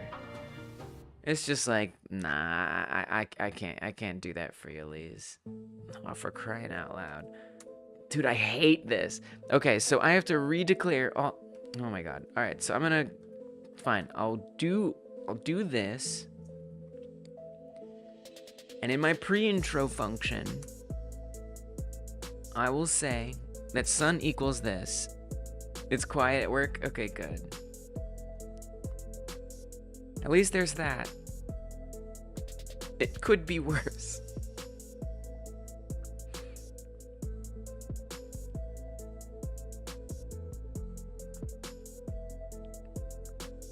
So I'll pop this back in here. And evidently that will just fix it. Even though this is silly. I mean, I think I could even do it in swap game state, potentially. No, because then it'd be doing it all the time. Don't do that. Alright, blackout. I am concerned about this. Because what about in the rest of all the other scripts? Aren't I gonna have to redeclare it in all of those too? So literally, I just need to go down the line here, right? Terrain controller, every single one.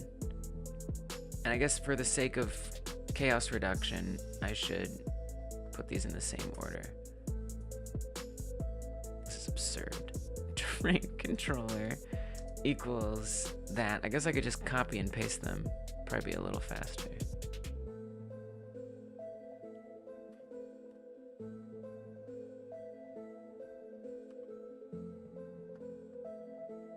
Paste those in.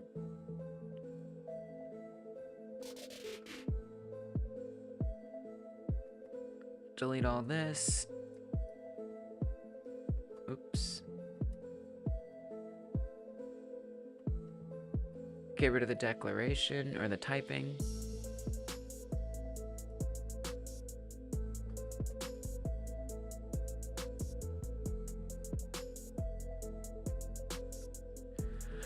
All right, is there anything else like in the ready? I don't think so. So that's everything that's on ready in this script. But I mean, there's other things. There's things like in the menu itself. I don't know, on the alien, on the buttons. Like, there's all kinds of stuff. There's all types of stuff. There's this, all that's gonna be fine. It's just that one script.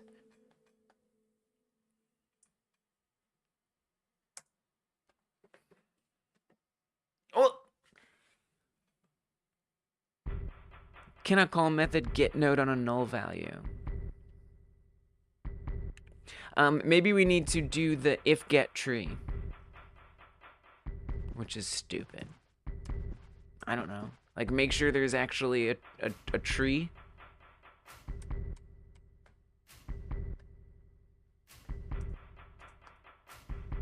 Reload current scene is not that fun. I wish it was easy, and it just did it. Strange. It's very strange.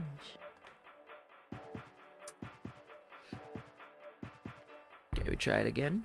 Try it again, try it again.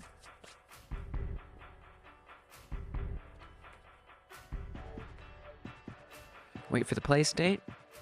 Pause it. Go to the main menu. It had nothing to do with it. Can I call get node on a null value? The current scene is null. What do you want me to say? Get tree current scene? Is that what you want? I don't think that's a Boolean. That doesn't look like a Boolean to me. What am I supposed to do?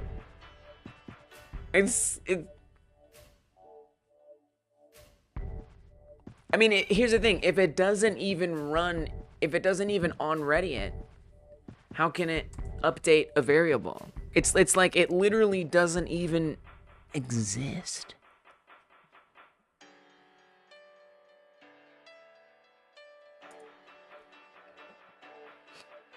I hate this problem. I might have to look at some more posts online.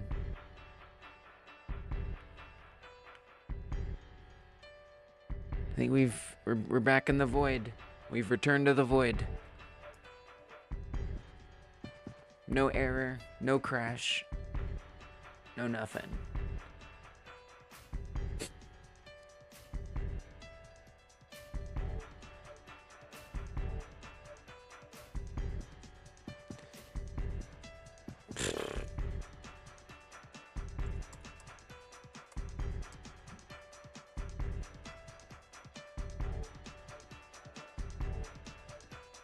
Line break on 54?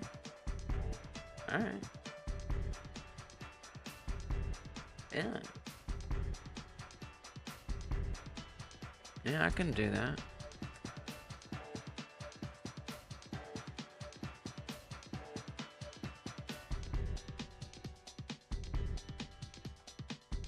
It's a pretty good idea. That's a dang good idea. I gotta give you some debug props for just helping me through this difficult moment. I've procrastinated fixing this for a very long time. Your help is appreciated. I knew this would be like confusing, messy, unpleasant, and time consuming. What? Oh, the game don't even want to load. Oh, because we told it to. We said, please don't load. And it said, yes, ma'am.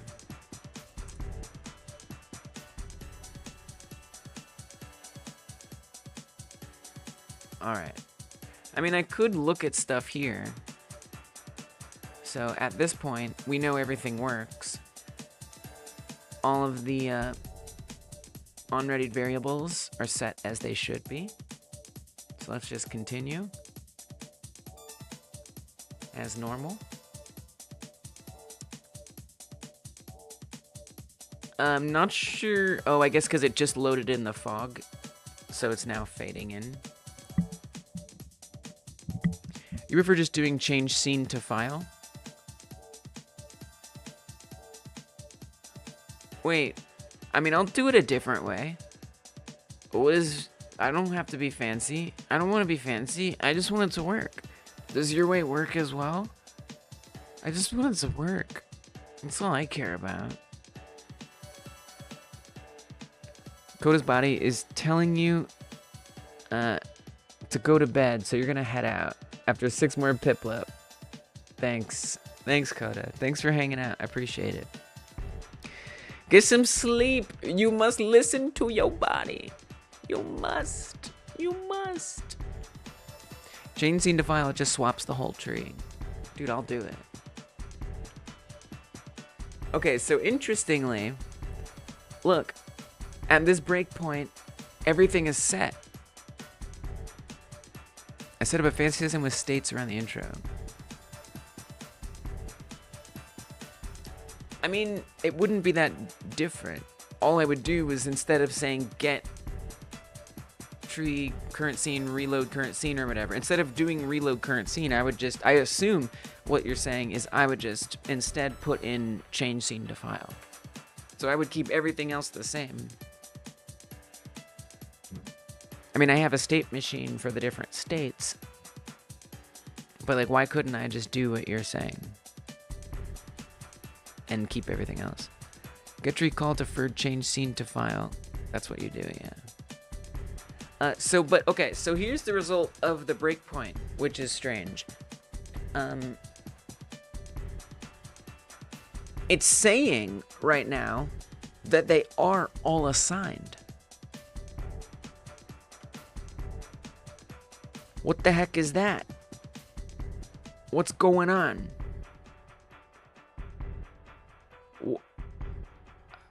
I thought the problem was... So what, you're telling me as soon as I get here, it's gonna yeet them? This is not the first load. This is after I try reloading it. How wild is that? Now, kind of interesting, in the stack, we have on restart. So it's like... I almost worry that this is going to run, like, I don't know, like there's some kind of weird, like, timing mismatch. Yeah, this is peculiar. I couldn't say that word. Peculiar. This is, wow, that's a word I don't use very often. Peculiar. Peculiar. Peculiar. Peculiar. Peculiar. Ooh, that's a tough word. Anyway.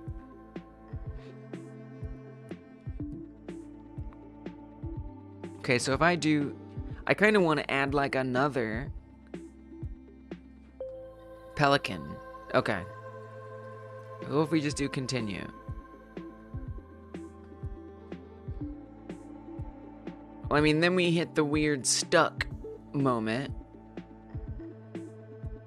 Now, what if I pause it? Well, if I pause it, nothing's gonna happen. Wait, play it. Could I just like do a breakpoint? I guess I can't. It's weird because it clearly gets to somewhere. There's still a frames per second happening.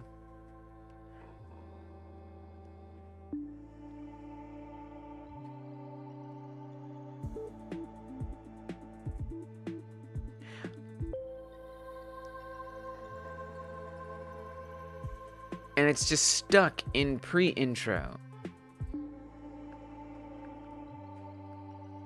Even though we're emitting this signal, swap game state intro.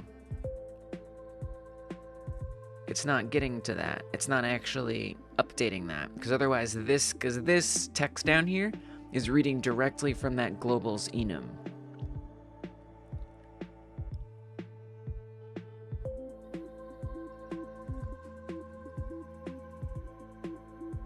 How odd. Like, it'd be nice to know, like, where I am in the code right now. I guess if I pause it, doesn't it show you somewhere? Somehow? Maybe? Maybe not. Ugh, this is too weird. Alright, let's... I'm super bored with this. I'm gonna try... your alternative reload option.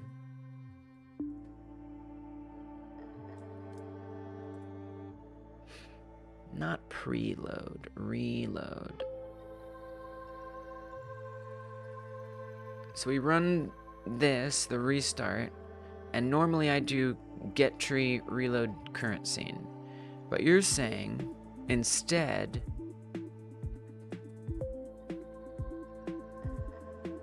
change scene to file and then pick the main scene. And that's it.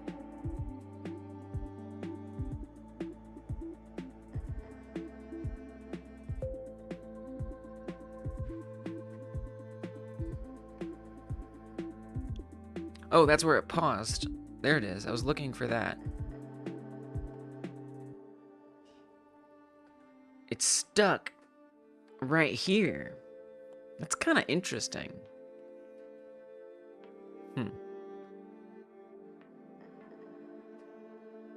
Curious. All right, let's see how this changes things. Could be interesting.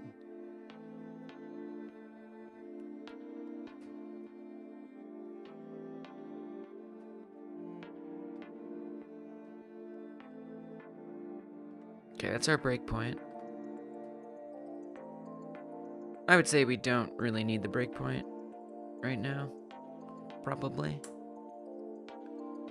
Okay, start the game. Get to our game over menu / pause menu. Hit main menu. See what happens.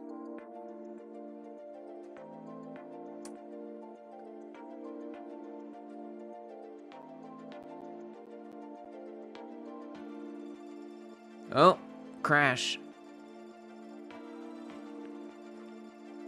No information, just crash. Wow.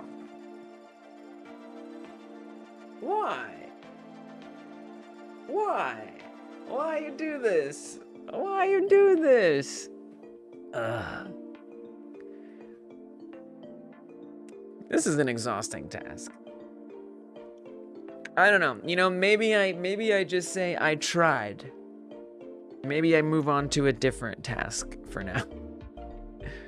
Do we even touch game menu? I don't understand. Did we even touch game menu? What do those words mean?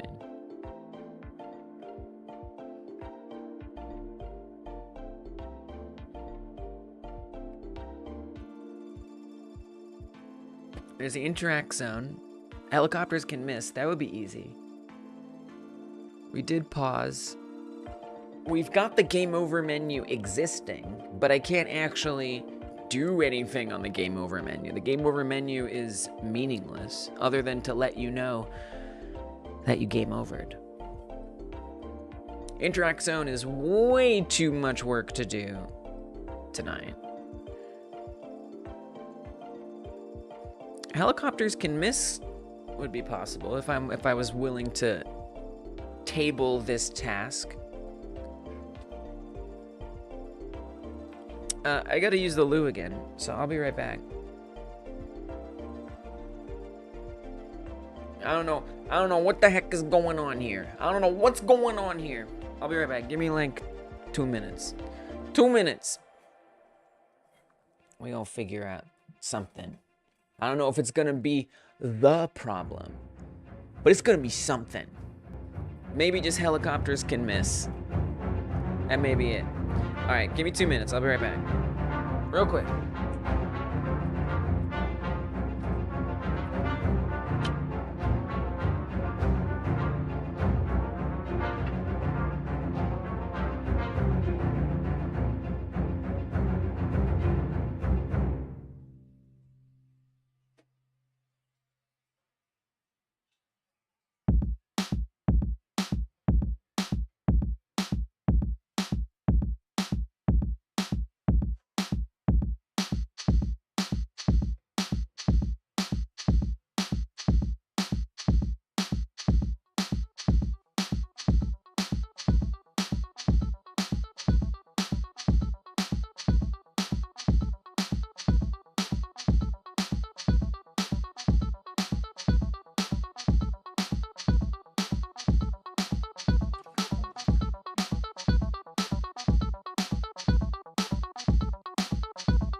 Part of me almost wants to try the game at a point where it did work, because it did work at one time.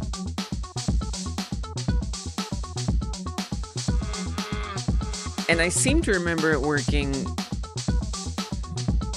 well, in part before the game states existed, but also while I was dealing with the game states.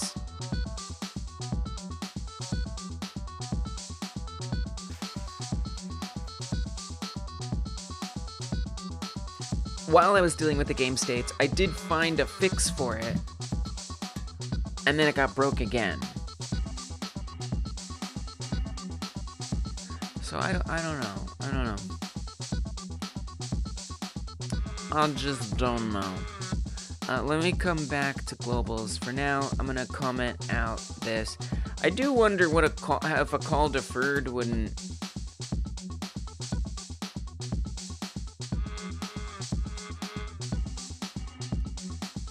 Like, just while we're thinking about it, I don't know, or talking about it, maybe we do a little call deferred. Is that gonna work, though? Is this how call deferred could ever work? I don't know. The other thing that I want to do real quick, so we don't have to go through as much crap to test it. On the main menu, there is supposed to be the story button, wherever that's handled, I don't actually know. Oh, that's probably, maybe it's called like buttons, menu buttons.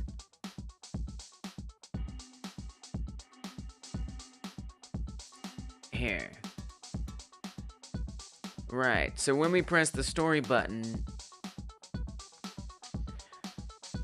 well, actually, I think all we'd have to do is say messenger restart. Emit. So this should be functionally the same thing. Right? Do I have to say retry as well? I don't remember. Actually, I think I might have to say retry as well. Really, you should just put that, you should build that in, girl. Here, before you try that. Take your time, excuse me. Take your time, Godot. Take your time. Okay. Globals. Restart. Yeah, have this,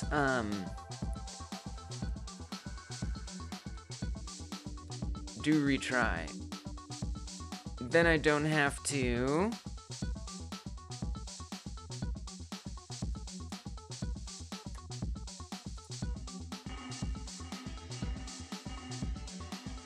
do this 2 times, because that's just silly.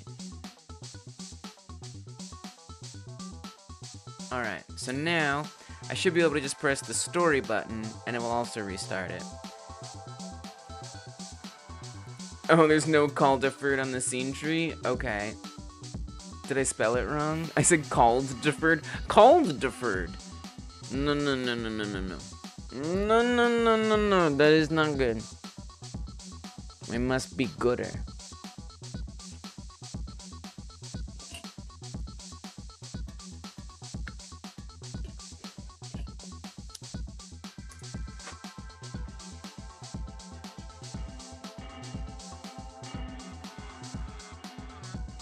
I think we're sitting at the same situation.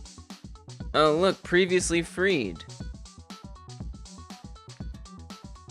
Wait, so that actually ran it, but now it's saying previously freed again, even though we reset it.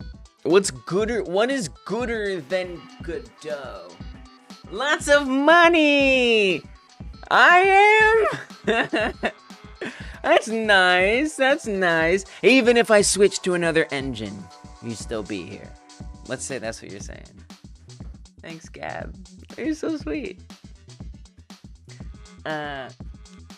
Also money. Lots of money. For everybody. Thanks, Gab. I'll still be here too, even if I switch to other engine. But I don't plan on that. Heck no. Frick no. Lots.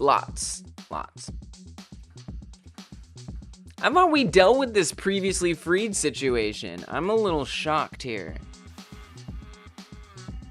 So I mean, it's telling me after I even set all of these again.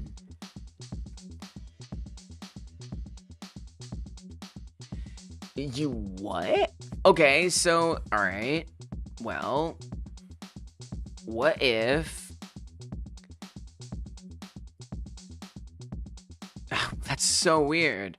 I mean, it's like, it seems like call deferred is actually helping in some way. It is very strange.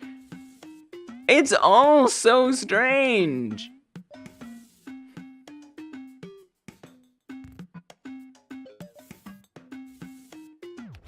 It makes so little sense. I also wonder if like await isn't like causing some terrible things. Like maybe await is bad. I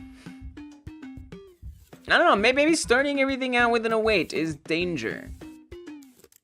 Suppose we don't. What if I get rid of the await? I don't know. I'm not saying that that's it. All right, but. I have heard many a suggestion or a caution against using await. What if await is the source of every problem? That means like the timing of my intro is gonna be off. Okay, well now it looks like nothing. It's worse than off. It seems to be very much expecting an await. Well, you can't function without it? Why not? What? I guess because it doesn't have time to run all these things? Because the blackout takes that long. I see. Well, just get rid of the blackout for now. Let's just hide it. So it's not causing me grief here.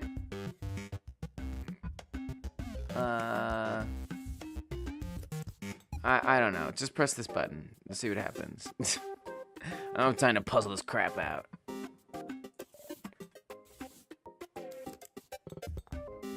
I mean, interestingly, I do make it to the menu. Oh, wow. Dude, it's the await. Look. I mean, kinda things work. Sorta. A little bit. It's okay. There's problems. There's definitely problems here. It ain't great. To be fair, this other awaits. I think await might be our danger. Can we do a call deferred on the awaits? Is that allowed?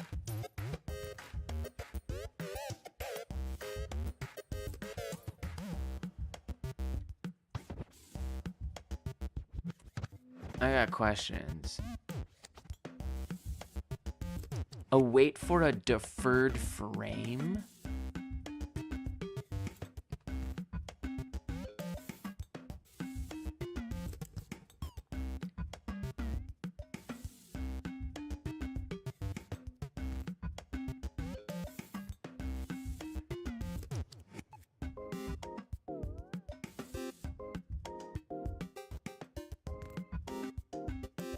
Await get tree process frame.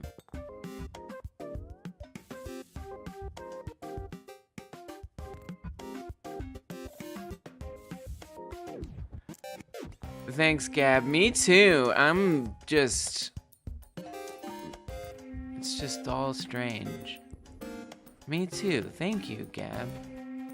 Thank you. Thank you for your moral support.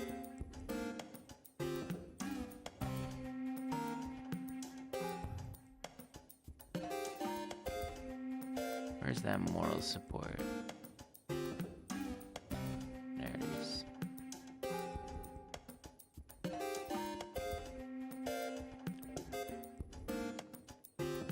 And it's a lot.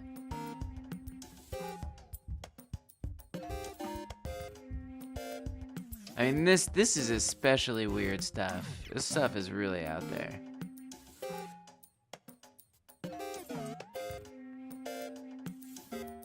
What in the world? What in the world am I looking at? Do something. Await. So like this is basically awaiting a function, and you use that. Oh, that's interesting. Define a signal, then make duplicates of it when needed. What?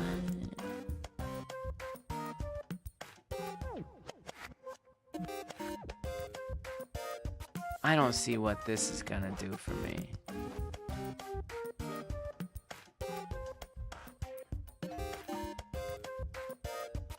This is not relevant, but it's very interesting. You've done something very interesting.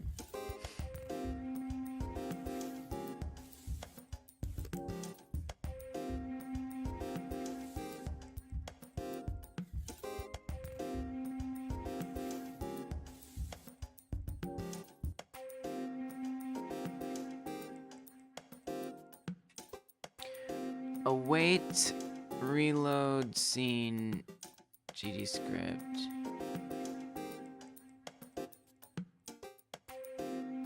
Using await interferes with reload scene.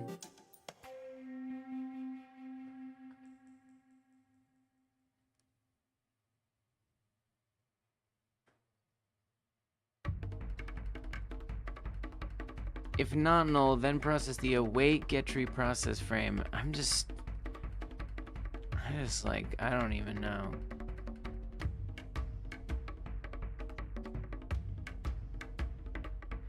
Happens when, even though the scene is reloaded, the code is still awaiting the end of frame, and by then the node is asking for get tree, which has already been removed, so it returns null.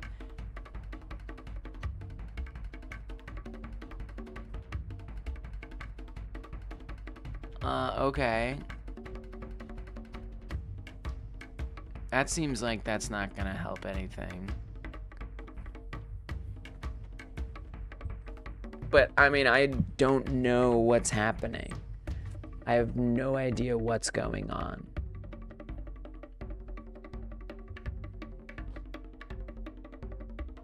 So I'll try anything at this point.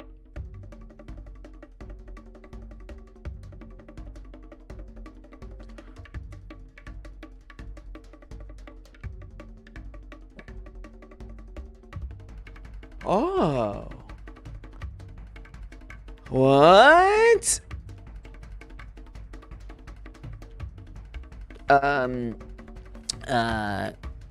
I mean, that kind of worked, though.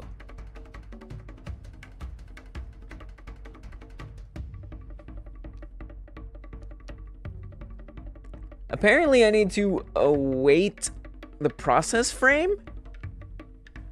Wow, I mean, we out here, we playing.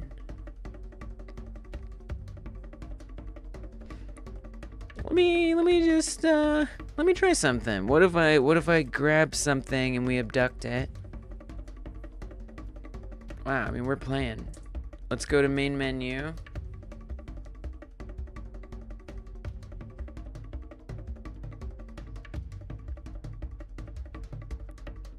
Don't party just yet. Oh, what? Dang.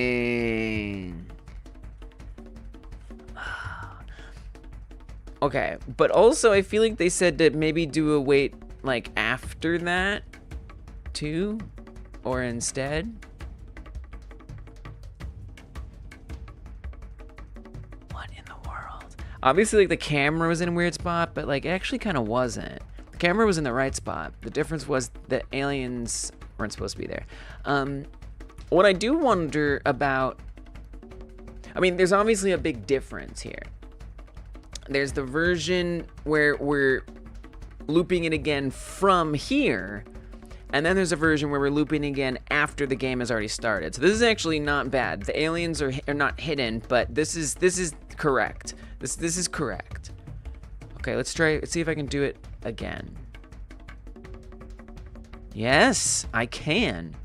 I can sit here and do it over and over. Interesting. But if I try to do it after the game has started, no bueno. I mean, I have moved the await or added another one after it checks to see if there's a tree. Nothing. Crickets. It does print high. Was that old? State 0. So it does get us back to state 0, and it prints high, which is right here. And then it's hung there. It's hung up right there.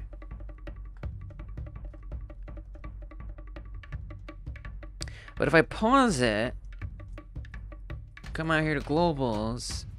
So where is it? Where are we paused at? I don't even know where we are in this pause.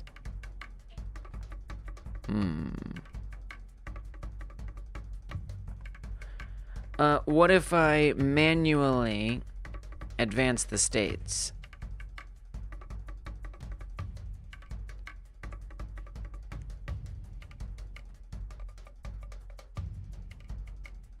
It's a bit buggy. Yeah, that's not working. Just oddities. It's just a bunch of oddities, really.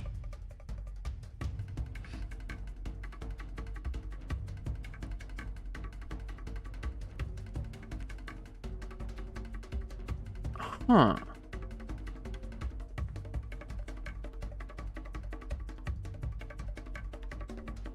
So something changes between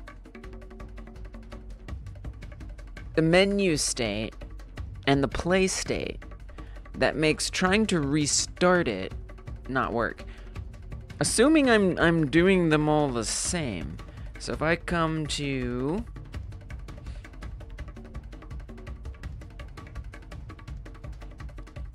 the pause menu script, I mean, it's the same thing. Yeah, that was the wrong one. Oh, that's where it got stuck. There it is. Messenger restart emit. So it does that. But that's exactly the same if I come back to the menu button script. Literally the same thing. Messenger restart emit. They're doing the same thing. But they're not behaving the same ways. I mean, I guess I could, I don't know, just add some more, just defer our lives away. Just keep deferring, just defer this, defer that. Just deferring everywhere. I mean, this is just getting ridiculous, right? What good is that gonna do?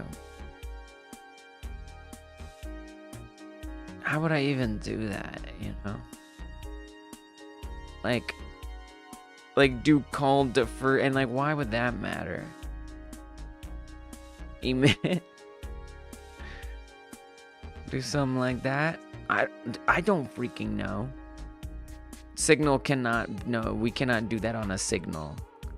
Oh, but actually, that's what someone else was, that's what one of these other posts was talking about.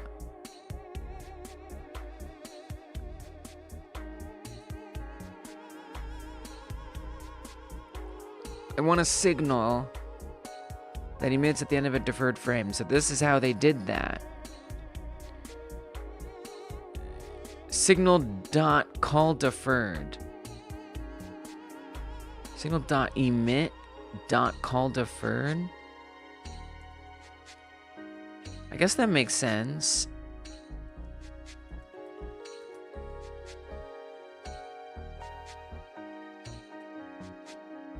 I mean, they did a whole bunch of other things here.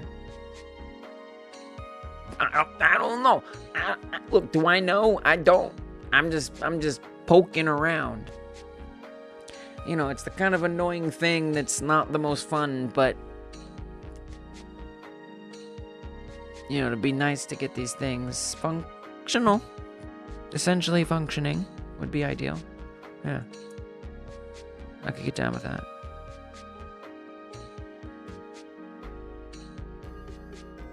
It's wild because I feel so close, but like so far away. Like very much not understanding how I'm close, why I'm close, what is going on.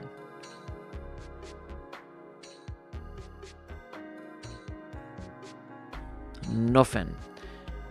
And we can see that that's where we're at. Just right there. That did nothing. That did not do something.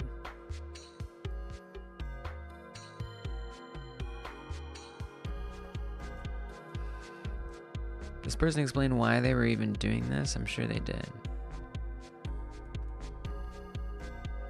I have the current GT script pseudocode. This is working for me, but I don't like how my logic is split in half. The first bit I need to happen at the start of the frame. The next bit needs to happen at the end of the frame. No, this is not solving any kind of problem that I have.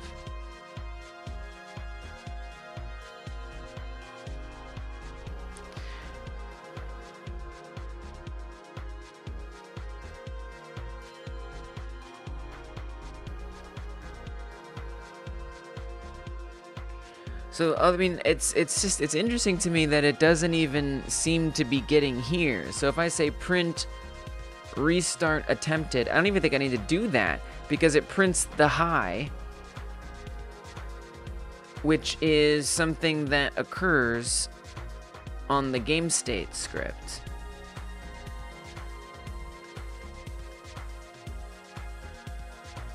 So we're gonna say pre-intro begun. That seems to be happening. Is it like stuck there?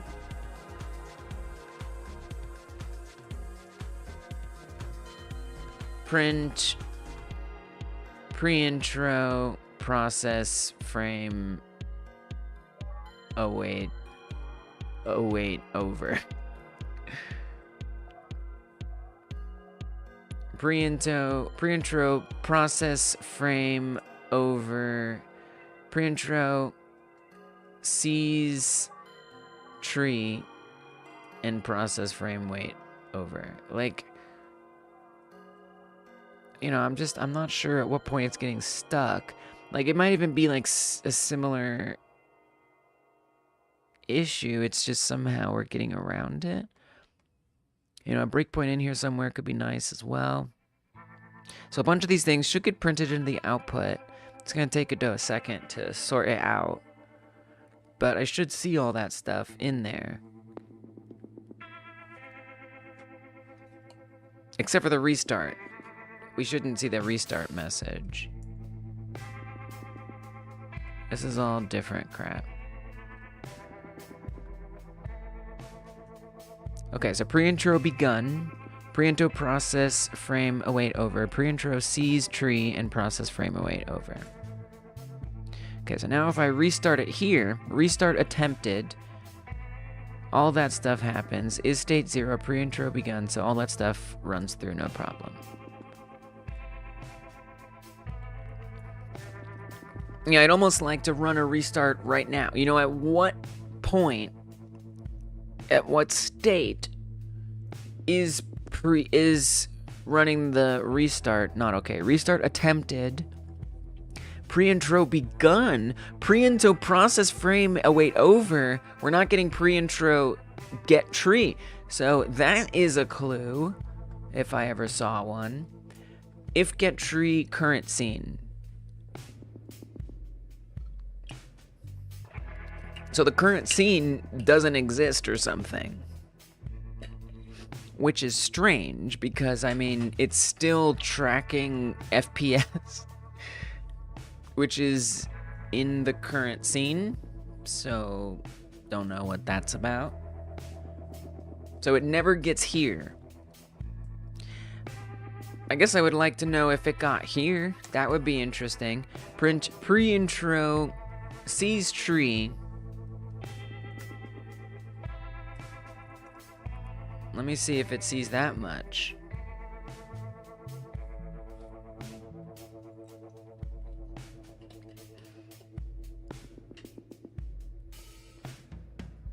Maybe I want to say await get tree current scene process frame. Maybe that makes more sense. I don't know. I don't know. It's strange. It's strange. It's odd. I even feel like I'm dabbling in like evil magic here. Like I'm putting myself in danger by even having such a delicate system of frame. Just getting right in the right frame. I don't know. Something about it feels very delicate. Like anything could just blow it up in any second. All right. Me menu. Pre-intro process frame wait over. So it doesn't even, yeah. It basically, it doesn't see a current scene. I mean, I made this up. I don't know if this is real. Get tree.current scene as a boolean. Obviously it works sometimes.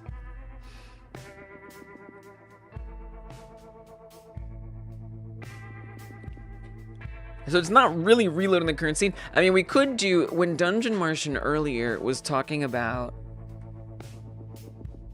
this, I mean, it seems really silly. But is there like code to like set what the current scene is? I don't know. GD script set current scene. Right, there's like gotta be something for that. Change scenes manually, how to change scenes. Yeah, right, I feel like that would just be basically what you said. The music is dope. It is. This song is Far the Days Come by Letterbox. If you would like to check out the artist and see what more you can find there. Yeah, I like this one a lot. It kind of reminds me of like Breaking Bad music or like Better Call Saul a little bit, but like trippier. Nice. It just ended, but yeah, I love it too. Okay, let's run it again. Let's run it again.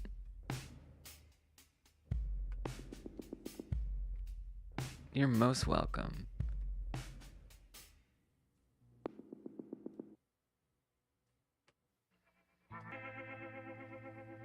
Play it again so you can enjoy it a little longer. It's a good one. It's got, and it's got good like panning. It's trippy.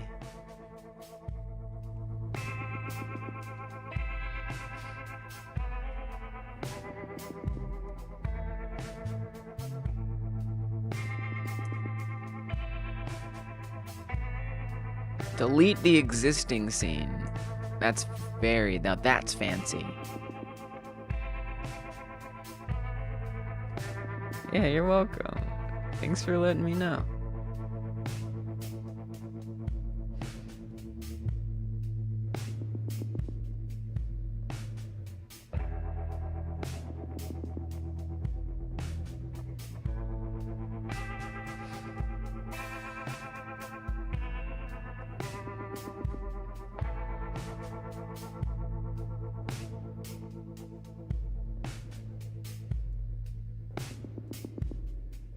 Oh, change scene to file.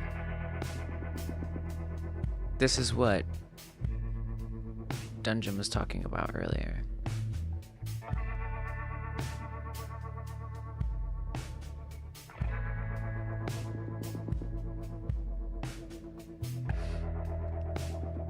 I mean, it feels kind of silly. Are we gonna reload it and do that? I mean,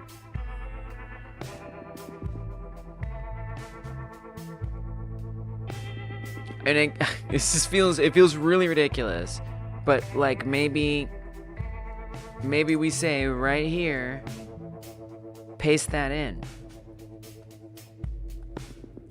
Feels really, really obnoxious. But what if it works?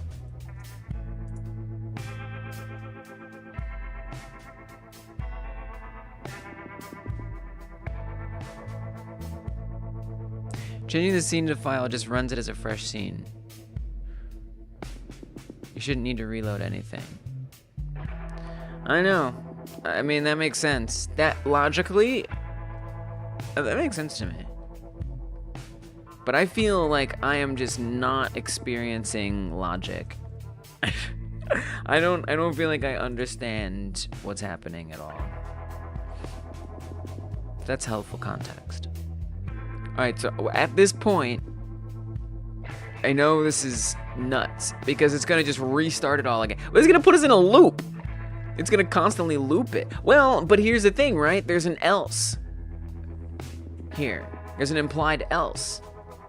So what if I say, if there is no scene, then do this. How about that? What's that thing about that? Look, I think it's ridiculous. I mean, I guess, you know, we could just do that in the first place. But I just don't know anymore. I don't know anything anymore. So everything should run normally. I'm just gonna hit this reload here just to make sure that's all. I mean, it should be fine. And it is. It is fine. It all looks good. This hasn't loaded back here yet. But it's all good. Actually, let me add one more note in here. Could be interesting. Thanks, Gab. You are. Let's say here, pre-intro does not see tree.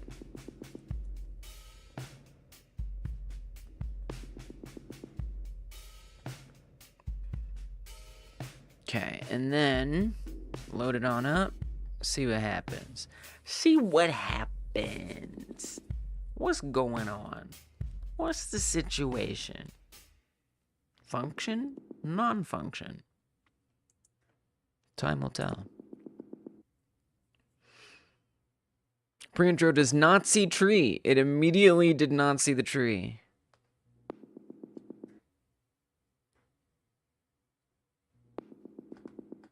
And it's stuck there.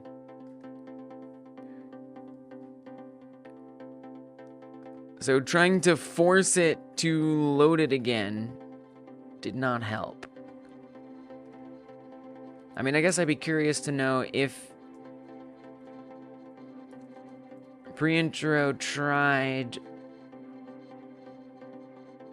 changing the scene.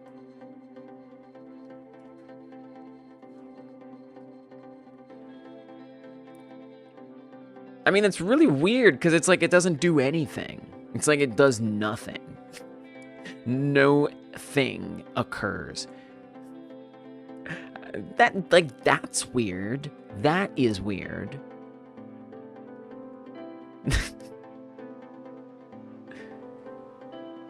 Yeah, maybe I won't call to... You know, I'm out here just guessing. That's all I'm doing. I'm guessing. And I'm having a little bit of fun guessing. I am.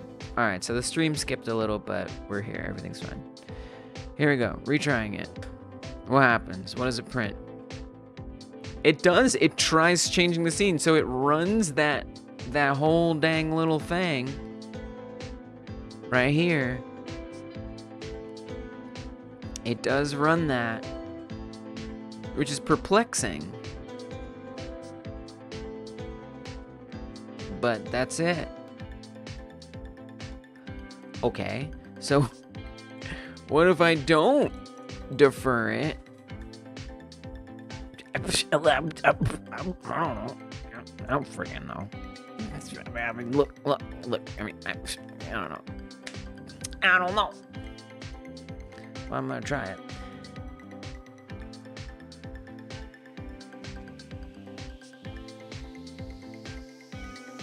It feels like a lot. Feels like a lot for something that should be simple. So I think if this doesn't work, I mean, besides poking around a little bit more, I think something I'd like to try is figuring out at what state restarting it causes this issue. So I'd want to stop in between every state and then do the restart signal and find out if the same thing happens. And then when it does, try to see what's going on around that time. Alright, yeah. Deferring it or not made absolutely no difference. Same result. Is the tree paused? What does that mean? You can pause a tree? I mean, I mean, look, the FPS is still running. I don't know. I don't think so. I guess we could check. How am I pausing the game? Well, huh.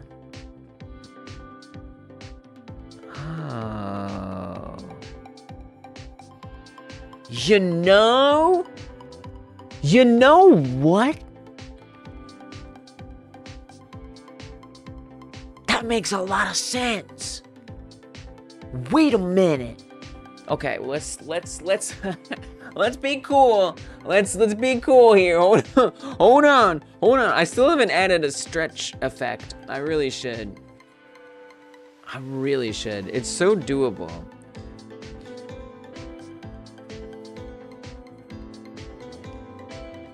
That like could friggin' be it, dungeon. No, the stretch is a bit of work. I'd have to. Maybe in a member stream, I'll set up the stretch effect. Especially if you remind me. But by default, it's gonna scale it normally. So I gotta like get fancy. Okay. Just unpause your tree before swap. That's it. That's literally all I gotta do. I know, right? What can I say? It didn't occur to me. Okay, so here's what's gonna happen. We're gonna come to, I don't even know if I want to do it. Dude, that makes, oh god, that makes so much sense. Holy friggin' crap. Let me just remind myself how you friggin' do this. Get tree.paused. All right. So I'm gonna try putting this in the restart function. That should also be in retry. That should be in all of these, frankly. So we should do retry first.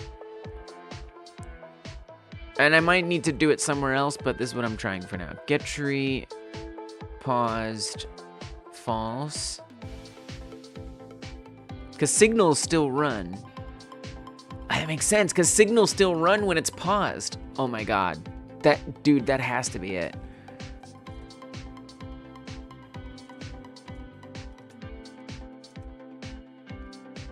That has to do that. Oh my god. Oh my friggin' god. Oh my friggin' god. Because that's like what's different about the main menu. Is that we're not paused here. And actually the game over menu doesn't pause it, but I haven't actually lately tested it from the game over menu. I've been testing it from the pause menu.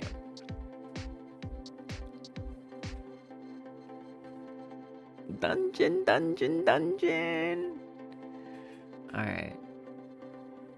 Wow. I think I would have figured it out eventually, but it would have taken me a lot longer. A lot. Okay, but let's see first. Let's see. It's worth a shot. All right, coming to the main menu. All right, we got a crash. Okay, good. This might be a good thing that we've got this crash. Can I call method get nodes in group on a null value? Okay. Well, great. We have other problems. Why don't you just continue? I mean, to be honest, we should set this up anyway. If is hovered and or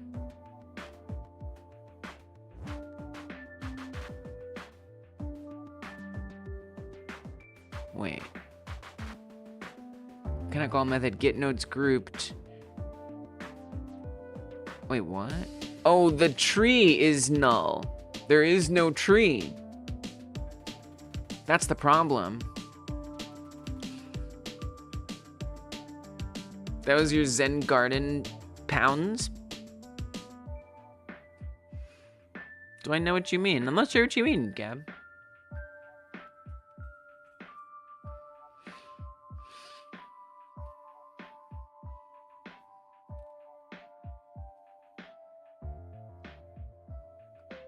What do we get in the output?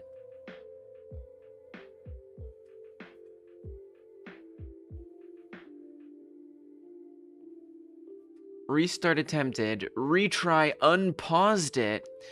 The music was your Zen Garden. Nice! Yeah, so that song...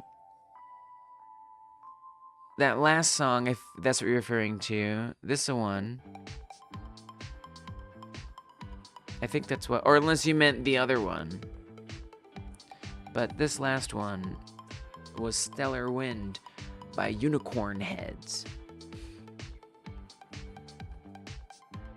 So the restart is attempted, the retry does unpause it, and then it tries updating the path, doing all this, pre-intro began, process frame await over, pre-intro does not see the tree, tries changing the scene, and then it says that it goes to state 6?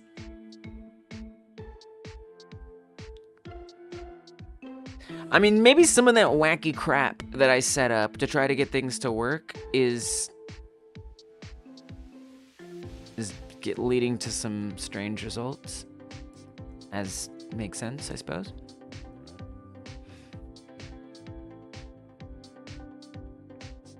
But certainly it gets back to here. So it goes to the play state. Is that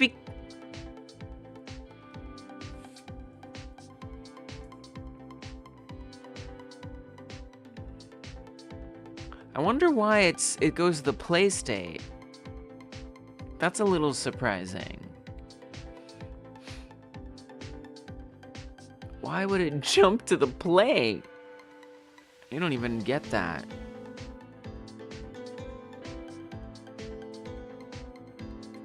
And maybe that makes some sense. Maybe this is just like what is going wrong if things are working normally. I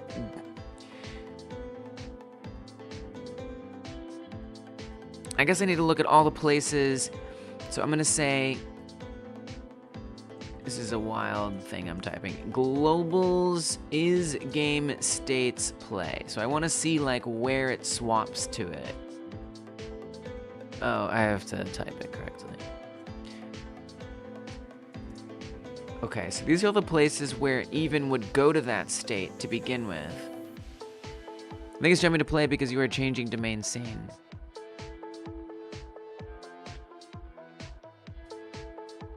Oh.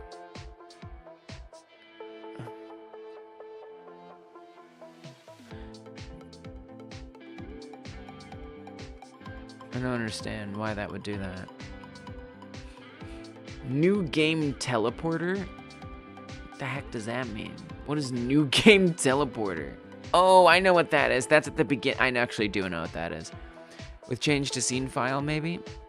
Maybe. Debug menu. That's not it. Game states. That's the only other place. Oh, dungeon. This is what it is. It's because if we're in the pause state and it detects that the tree is unpaused, it automatically switches to the play state. Well, that was set up so that way I can pause it and play it. That's what it is. Good theory, though. Let me just garnish your credits real quick for the incredible help that you have given me here. I don't even know. What did you help me figure out? The pause thing?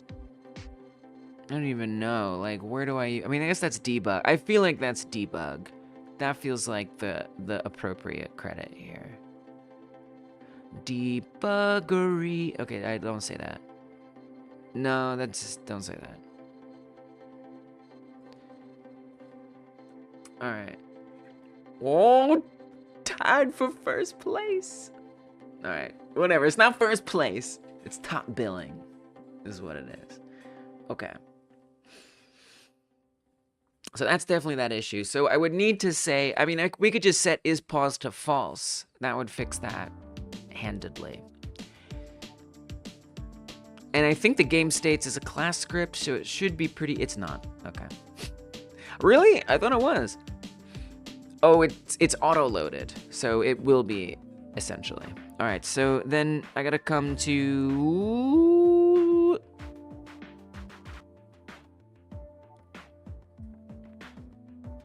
I guess we could do it on restart. I don't think that would cause any problems.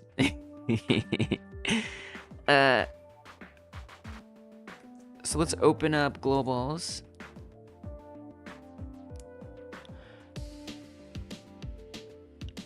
We'd want that to be true in retry as well. So let's put it in there. So we want to say, well, no, not game states. Yeah, game states. Game states is paused becomes false. So that way it doesn't try to do the play state. Maybe, possibly. That might work. This is wild. What a wild web to untangle. And weave simultaneously. I love it. I live for it, man. I love it. I could sit here and do this all day. I just love it. I love it more than art. Visual art design stuff. It's just my favorite. And it's so much better with you guys here helping me. It's so much better. Okay. Main menu.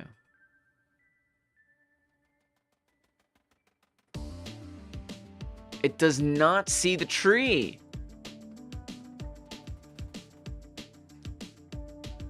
Well, it didn't switch it to the play state, so that's good. But it still doesn't see the tree. Now, I did add in some things. Maybe I shouldn't add in those things. Dang, dang, dang, dang, dang. What the dang? What in the actual dang? So stays on state 0, pre-intro begun, or restart attempted, retry unpaused, does all the things it needs to do.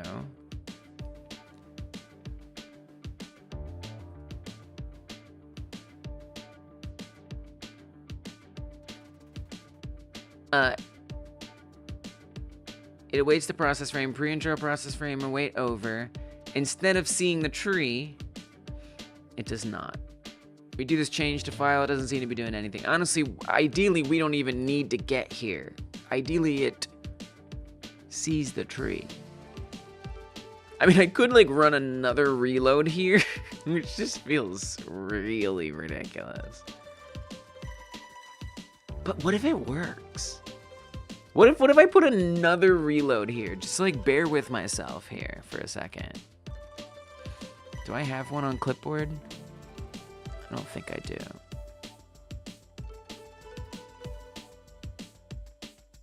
I don't think so. I just, whoa, wait a minute, look at debugger. Whoa, what you up to, debugger? How you doing? What's your damage?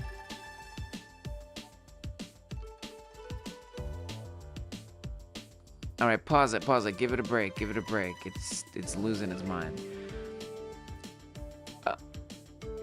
Oh, okay. Yeah. So it just doesn't see the scene tree.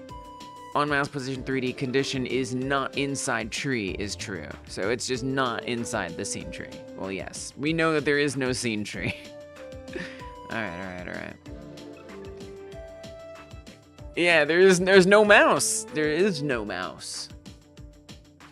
Well, I mean, you know, okay. Yeah, there's no scene tree. Why? If get tree current scene. So it's so weird. It's because it's like, it's specifically not seeing the scene tree. I mean, I guess I can go to remote, right? There's a main scene. It's right there. It's right there. It just doesn't know what the current scene is. It's as if it forgot what the current scene is. How does that happen? How does it not know? What? Like, the scene is there. It just is no longer the current scene, right?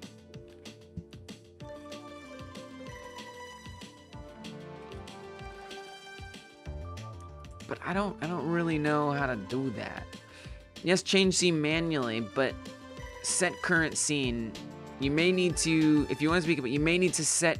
Okay, that is a thing. All right. Okay, let's do it. Let's set that ish right now, baby. I can do that. So I'll just put this right here. I won't. I mean, I don't think I really need this.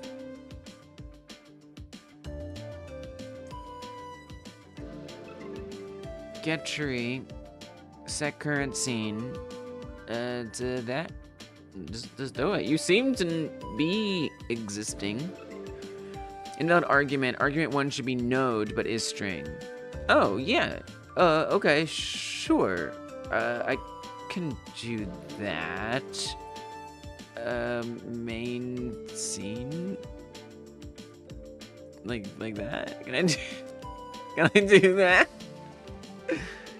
Is that something that you understand? Godot? I don't know. Oh, it's main underscores. I made it up. Why are you allowing me to type that, Godot? I made it up. Did I? Maybe I didn't. Maybe it is correct. Maybe Godot's like, what do you are right. Jeez.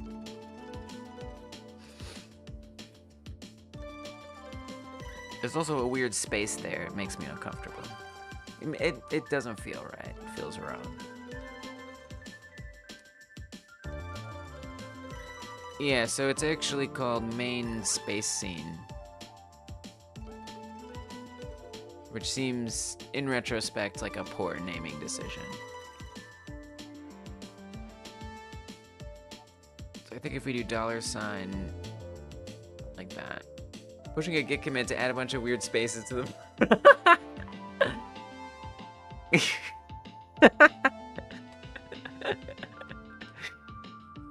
I would have to think. If someone did that, I would have to like really consider if I minded. That would be a thinker.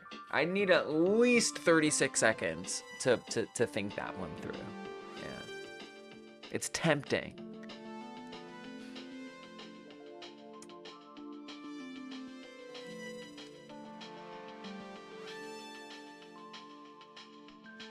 Nothing. Nothing. That wasn't enough, even though it ran that. Maybe I need to reload. Because technically I didn't reload the whole runtime.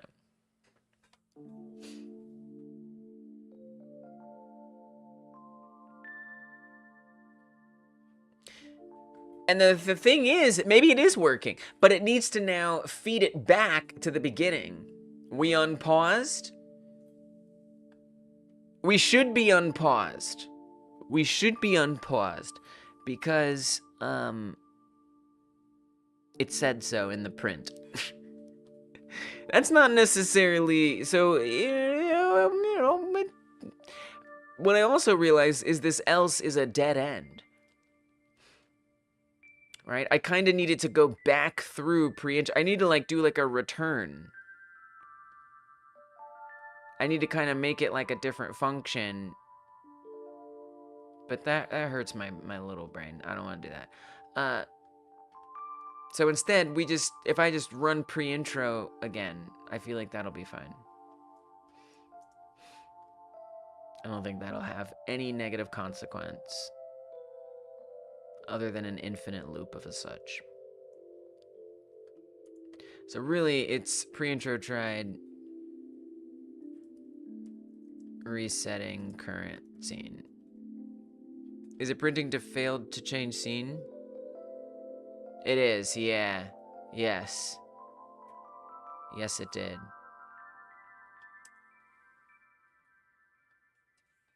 We should be unpaused. I could set a print that checks to see if we're paused. And further, I could try getting a game over, which doesn't pause it. So yeah, there's still some things to try here. Oh shoot! That was it!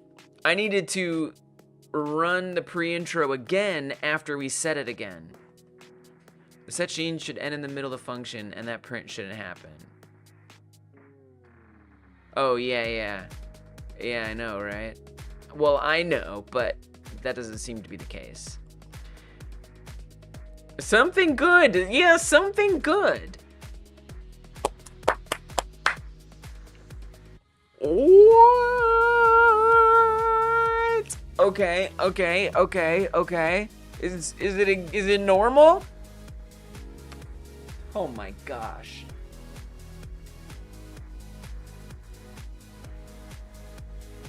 I mean, it looks like a normal game to me. Oh, the persistence paid off. All right, let me just try a couple things. Number one, I'm gonna try abducting. Oh, that I just ate them. Let me increase my range here. I just basically want to make sure it's like resetting all the values and stuff. I know, dude. This is like good news. That goes to 1, so I'm just doing a little bit. Okay. Pause it. Main menu. It restarted. I mean, the lighting is weird, right? Like, I don't know why the lighting is weird. That's something to look into. But whatever. Who cares? Hey, what's up, The Circle? Pretty good. I mean, I'm doing my favorite thing, coming out here and like coding some stuff, hanging out with my favorite people and figuring out how to solve problems. I love that. I live for that. And the variables are reset. That is a restart. If I ever saw it, baby. Let's go. Let's do the game over restart. I've been setting up some menu, pause menu, game over menu. Kill me. Kill me. Dead. Here's our game over right there. Let's go to the main menu. You can still attack. That's not correct. I don't know what's going on, but it seems like a good thing has happened. Yay! Yeah, very friggin' yay. Ugh. We can finally restart the game. Okay, now I gotta ask myself, what things are in here that I don't need? Because I threw all kinds of crap at the wall to get this to work, and none of it did help, or did it? I don't know. So I kind of need to go back and clean this up. I'm often not keen on bothering to clean things up, but this needs to be cleaned. Fun fact, I know who you are. You're Insane Alpha Beta. I should have known. I was like, who else has that circle? Who else has that circle stuff? It would be IAB. I like the new name. I like it a lot. Welcome, Circle. Oh, I like calling you something new. Okay, welcome. How you been? I hope you've been well.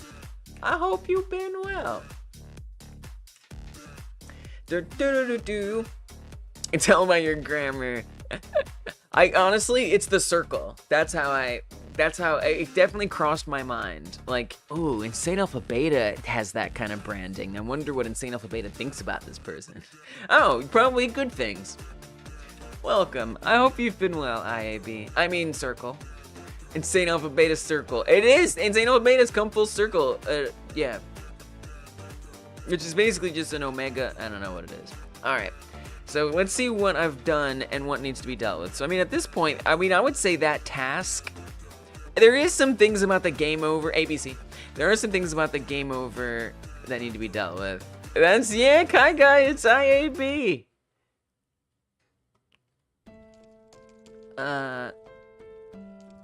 Let me just change this. I guess really I'm cleaning up game restart stuff. That's it. That's right, Kai Guy. The red circle. I kind of knew it. Like, on some level, I knew it. With that red circle. Alright, so the weird crap that I added in. First of all, did I keep all that redeclaration of literally everything? That would be the first thing I would love to throw in the garbage, if it wouldn't mind. I hate that. I think that's stupid, and I don't want to have to do it. So, let me try plucking that out and see if everything still works. It might not. I would like it to, though. Oh, there. And I was wondering why you were so quiet, because you were switching. Better view the logo in Discord. That accounts mainly for certain future stuff. Alright, gotcha. Alright, so if I restart it from the main menu with all of those redeclarations gone, it doesn't work. Oh, it crashes. It straight up crashes. So those redeclarations are necessary. I must do them. Wow, okay, very well. Back they go then. I'm a little surprised about that. I was hoping I wouldn't have to. We need them. Animated series and shorts and games and such. Cool. Alright. I can't wait to see. Not just a circle, the circle. I want to say... this is... redeclarations because reload, apparently. That's what I'm calling this region. We're just gonna keep it real. And then, I don't know if I need all these awaits in here, so I'm gonna try removing them. Maybe I do. Maybe I do need them. I don't know. I'm gonna find out. Maybe I need one but not the other. Oh, so you've still got these prints that don't make any sense. That's okay. That's okay. Obviously, it'll load normally. But can we get through this reload with no problems? Wow, it crashed. Dude, all of that was necessary. That's wild. Okay, cool. All right, well, let's put this one back in. Just that one. Wow, so, I mean, really, like, I've just been hacking at it. Like, just, like, every little thing I've been putting in has been helping a little bit, but really it all together in a symphony of things I don't understand is what made it function. Oh, it looks like we don't need that second one. So there's that.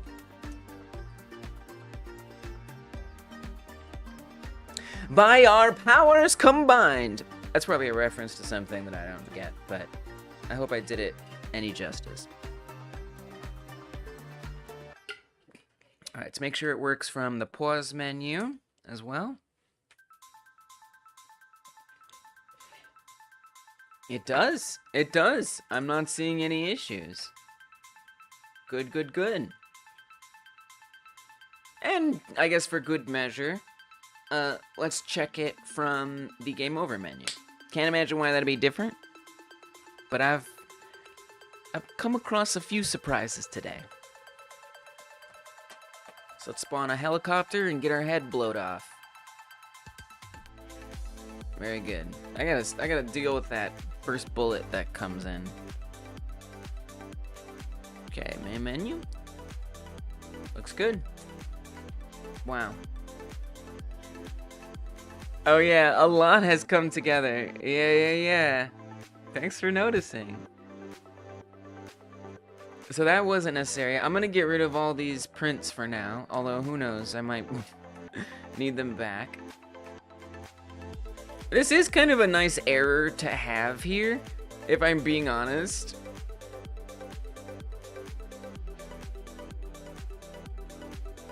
So I think I'm gonna leave this in. I'll get rid of this.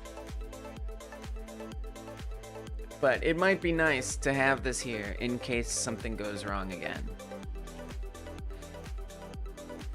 I mean, that's about it.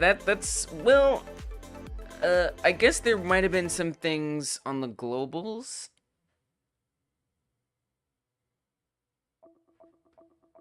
Restart attempted. That is kind of nice to have. I'm not gonna worry about the pausing stuff.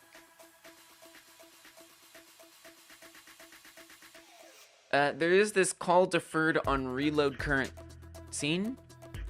It probably doesn't hurt to have that, but it was another just thing I threw at the wall to see if it would fix the problem. And I have no idea if it made a difference, and I don't see much point in leaving it there if it doesn't need to be there. So I'm going to see what happens without it. Maybe it made all the difference, but I'm gonna find out. Yeah, I'll show you a little bit about the game, some of the progress in a second. On the game over menu, I think the retry should be the top option to incentivize players to try again. I don't disagree with you. The one thing I will say is retry is highlighted by default. You know what? I'm with you, Anthony, and I'm gonna do that. I'm gonna do that. I actually like that idea.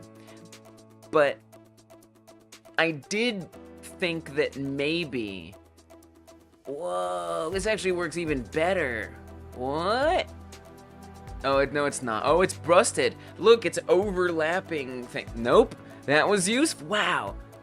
Pretty much everything that I added in, except for that one await, actually made it all better. I actually agree with you, Anthony. Because my logic was that if I have the retry button be highlighted, pre-highlighted, that would be tantamount to it incentivizing the player. But actually, that might not make the most sense, especially for every type of player. So I'm kind of with you on that. Actually, it's a good suggestion. I gotta give you some props for that one. So yeah, so I have been busy in St. Alpha Beta. Something that I still need to work on, that's a work in progress, is this interact zone. There's a circle around the player, and that's supposed to be telling you how the range that you have for actually grabbing things. When you eat them, we got a nice animation and some blood that splatters. I'm gonna use the debug to increase the range. It's a circle. Yeah, it's a circle. You know it. You know it is. We start out without arms and legs, but then we get them a little bit. And then if we keep eating, we gobble that human up and get a little more limb stuff. So, and then if we're holding it and it's getting ready to be eaten, the head kicks back and you feed it. You feed the old alien. I've added a lot of, new animations and stuff to just make sure it all comes together nicely. And actually at this point, you would have this much range, but I'm currently still debugging the interact zone stuff, so it doesn't set it up all the way. Yeah, yes, very nom nom nom. So there's that.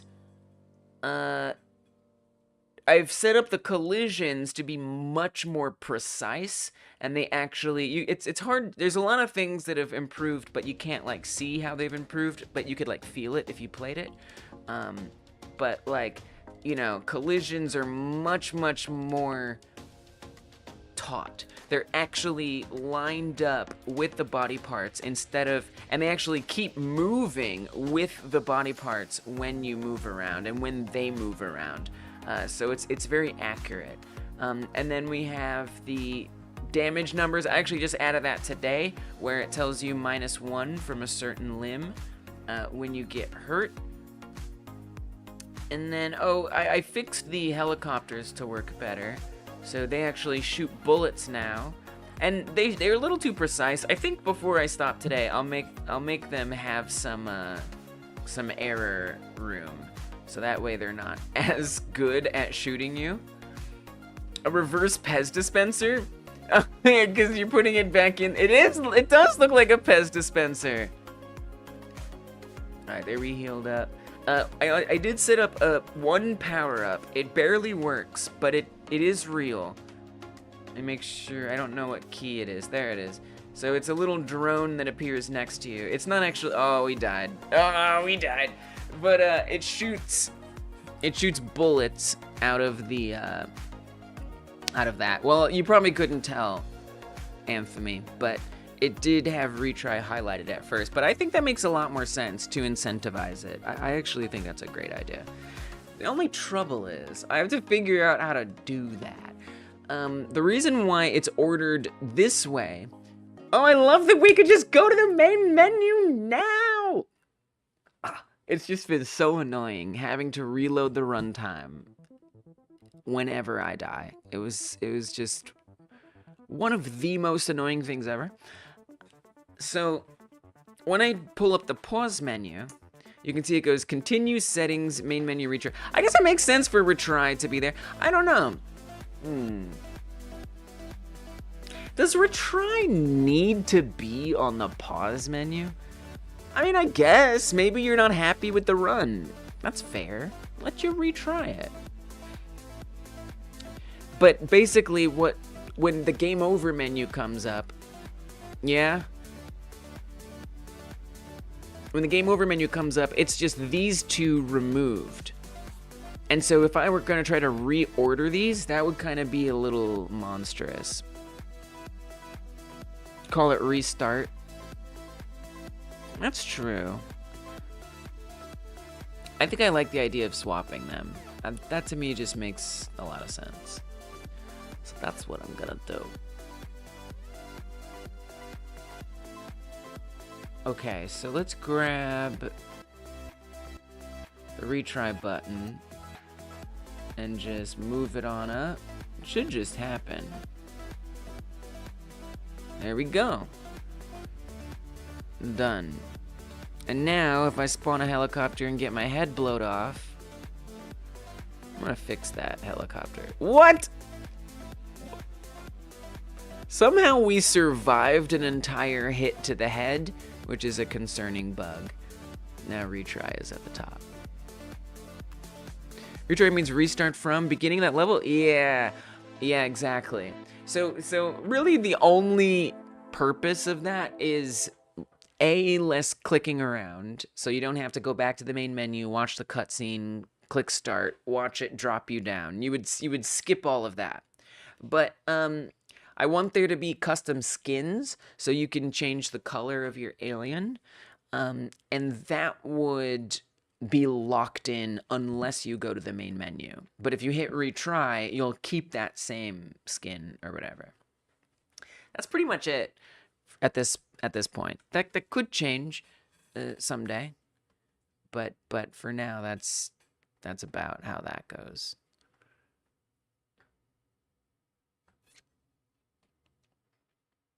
Other than that,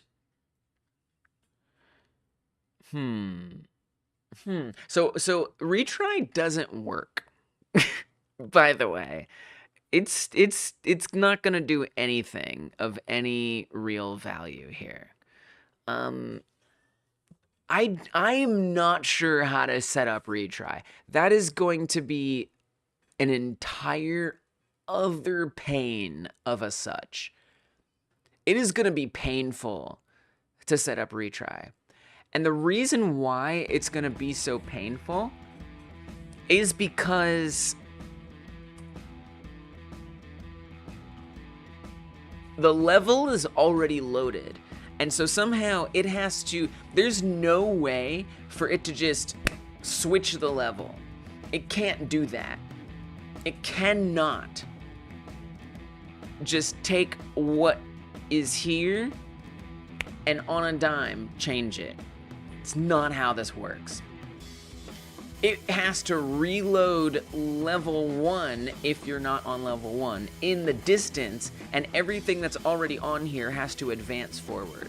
I mean, it's possible. I would just have to set that up. I'd have to somehow program in a new way to remove everything, every chunk that's been loaded in, and then just stamp down a bunch of new ones, which ooh, that sounds like a nightmare.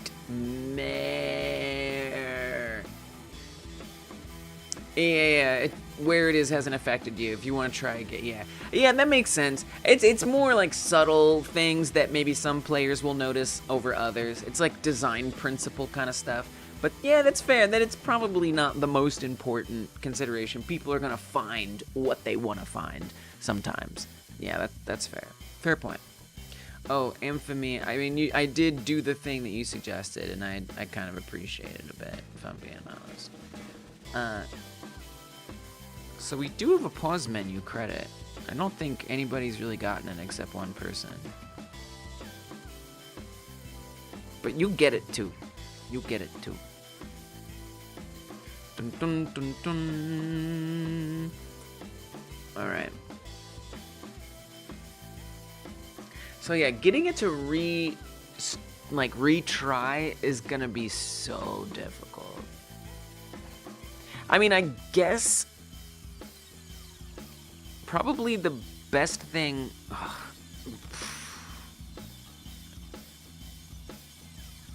It's gonna break the game in a lot of ways. I don't even know what to do. I don't even know what to do. I feel like so a couple things. And this is like a whole day. Like, this is gonna be so much work. In a good way, but not practical for today.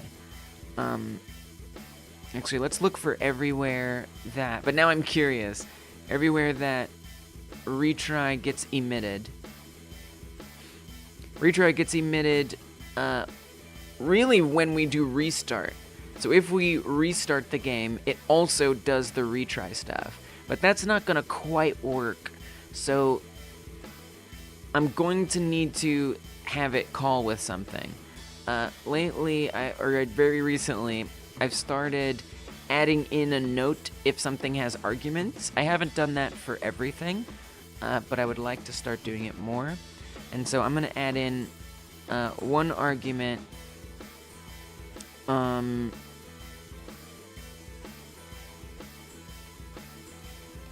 Is restart true false? Bool true false. Whatever.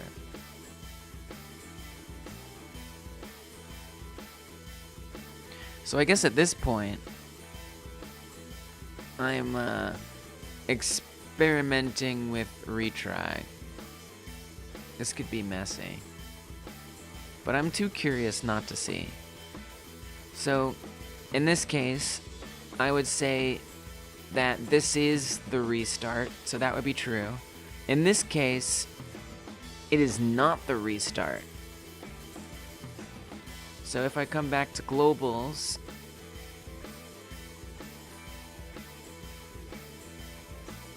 we need to make sure that retry is checking is restart. And then we can add in something extra. If is restart, if is not restart. Oops.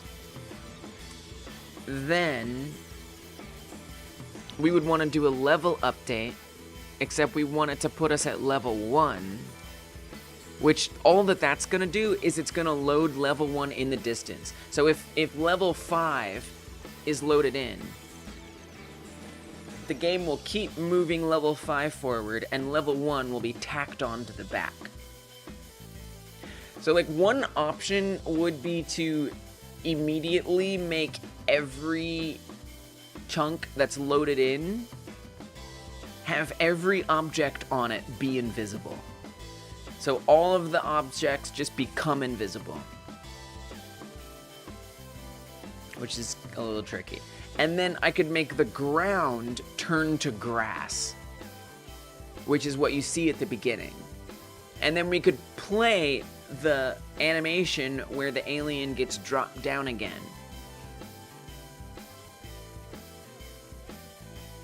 While that's happening as level 1 approaches. That would actually...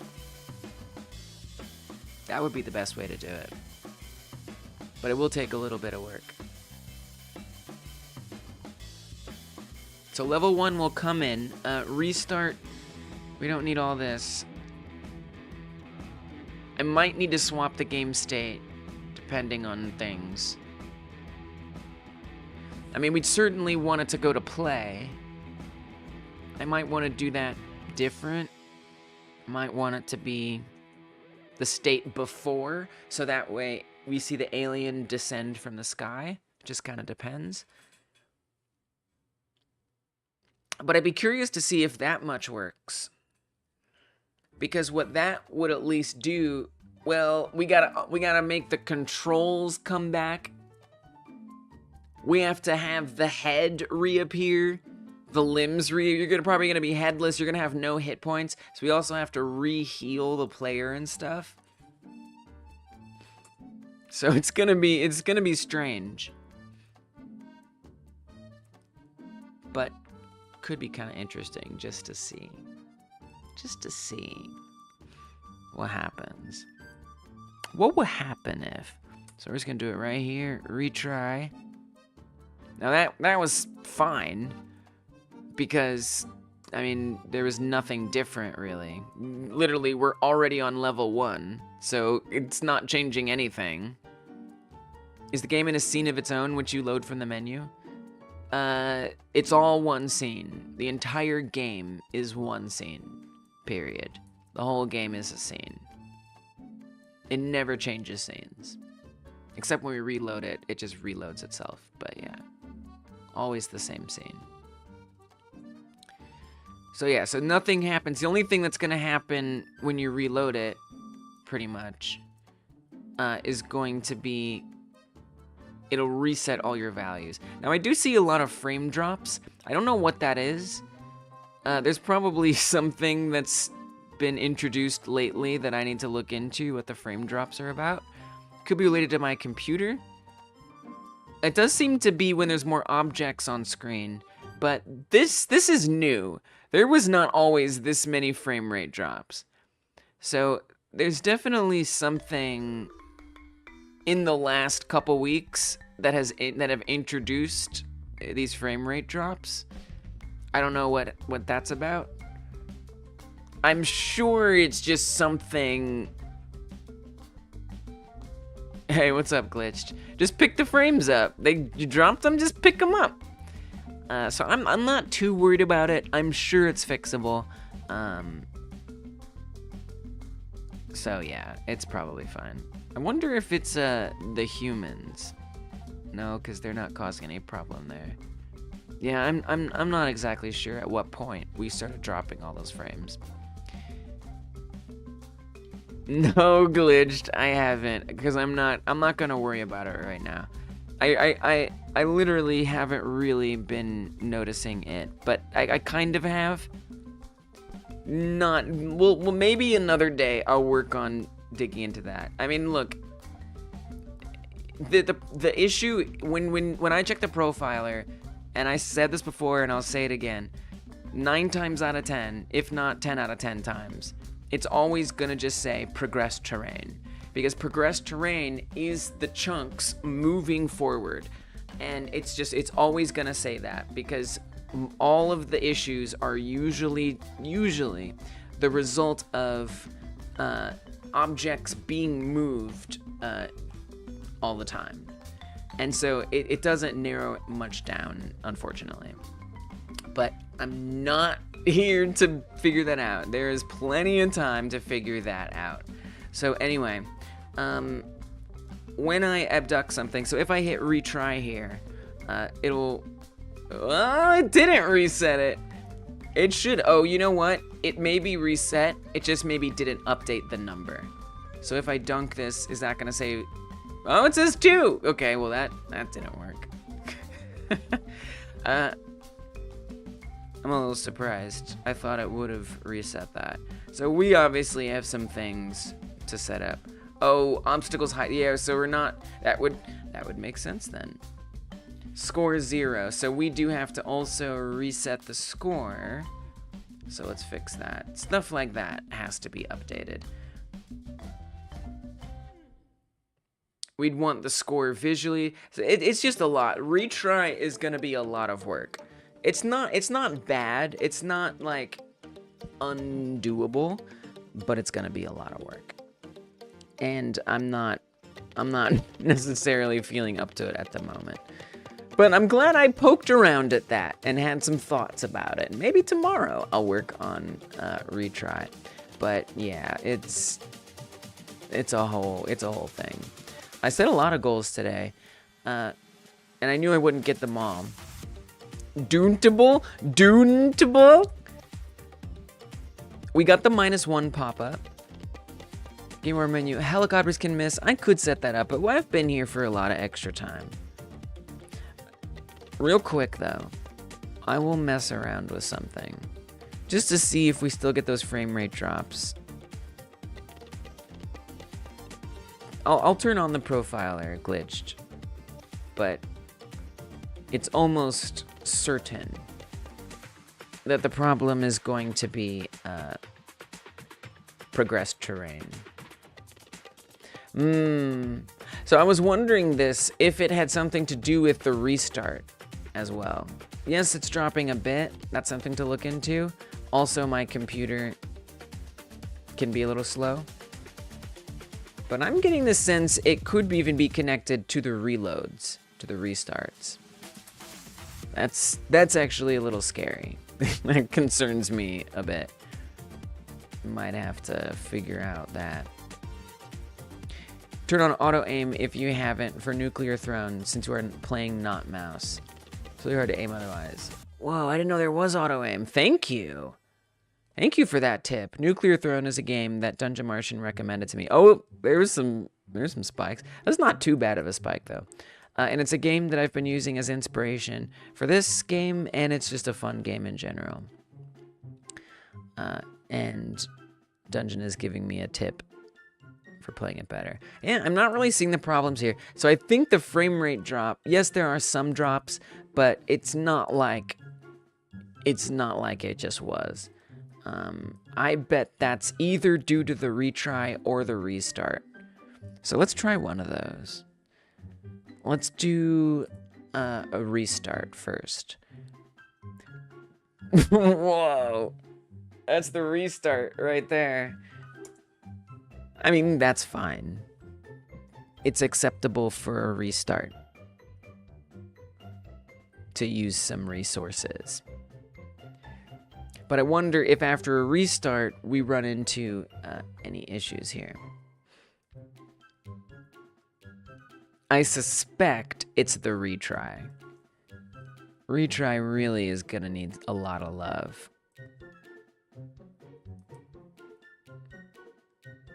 Now it's kind of hard to tell what those spikes are.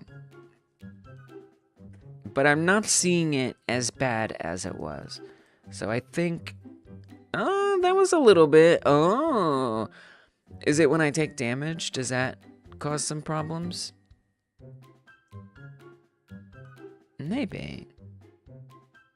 It's kind of hard to tell. I don't think it's when I cause damage or when I get damaged. There was a little bit of something there.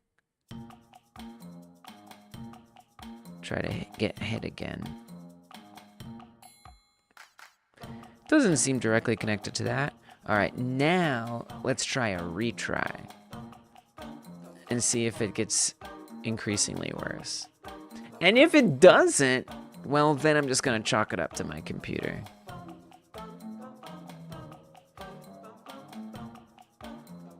I mean, it's looking pretty okay. Well, maybe not. Oh, look at that. Retry is gonna be a mess. There is a chance that I just say forget retry. Like I am incredibly open to just having main menu restart be the only thing, you know? Like, retry isn't super necessary. It's a nice quality of life thing. Yeah, now it's dropping way more often. But if it's gonna have all kinds of ripple effects that I have to somehow puzzle out, I'm gonna stack another retry on here. See if it makes it even worse. Let's just stack retries. Let's just retry so many times. See if it gets increasingly worse. Yeah, I would say that's worse.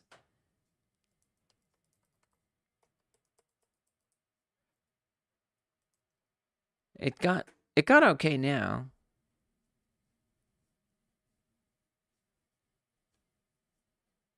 But then it's kind of bad again.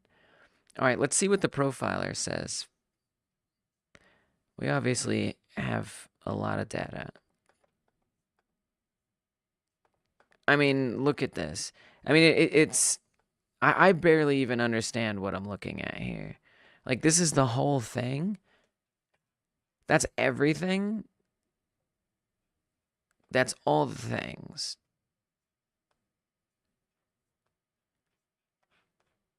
I thought it went a lot higher. I don't like Godot's profiler. I'm going to be honest with you. I find it to be not that good.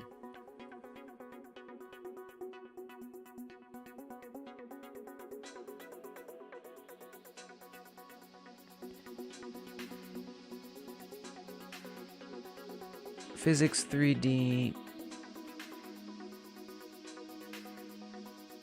Script functions. Physics process, progressed terrain. Yeah. Progressed terrain is pretty heavy here. Abductee physics process. This doesn't even look like...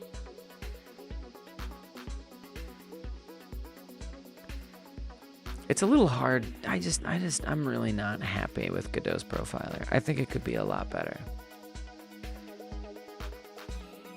So I'm not going to worry about it too much.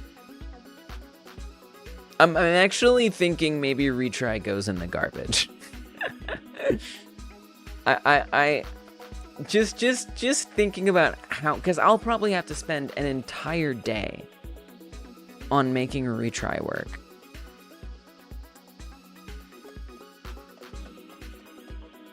You know, and obviously it would have been good to have planned for that ahead of time. But I didn't. And it doesn't seem particularly necessary for the game to function.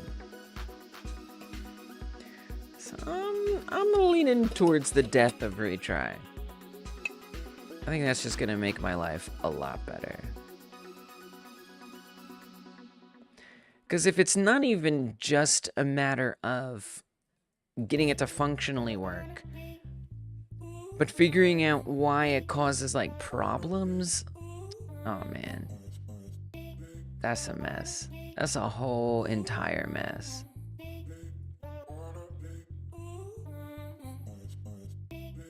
So, like, this is pretty clean.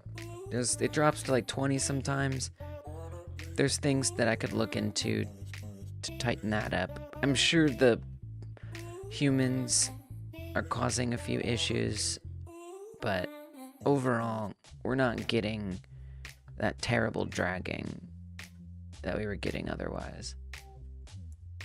Now I'm gonna do a restart, and see, then we get that super long one. If we check out what its deal is,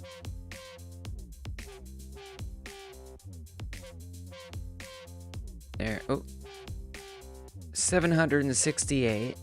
I mean, it makes sense. Again, restarting the game, who cares if it drops frames? That would be a reasonable place for that to happen. Yeah, chunks update. I mean, yeah, so it's just doing the stuff it does at the beginning of the game, which totally makes sense. I have no problem with that. Please take time there. That's expected. But then I'd like to even see it without hitting retry. Then when it's loading here, that takes a long time. I mean, it's weird that no, it makes sense because we didn't start the debugger then. So actually it makes sense that we didn't see that spike. So that's another place where I'm okay with a spike. See how weird the profiler is? It starts like disappearing things. Like, I don't know what's going on with the profiler, man. But I'm not seeing as bad of issues here at all. Yeah, dude, retry, it's out. Forget retry. I don't like it. I don't want it. I'm not interested in it. It can go die. Retry sucks. It's too much work. It's too much work. I don't think it's worth it. So I'll make it like deprecated, right? So I'll keep the code for it, and if someday I'm in a stretch goal kind of mood, we can bring it back. But because it would be nice, it'd be neat. But this game, the way I've set it up, it's a very complicated thing to make work. So actually, all I gotta do is just pull the button out, and we'll be fine. That is on the main scene. In the pause menu.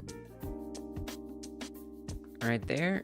No more retry. Retry is deprecated. It's as good as deprecated. So, and I think it actually would be good to rename main menu to restart.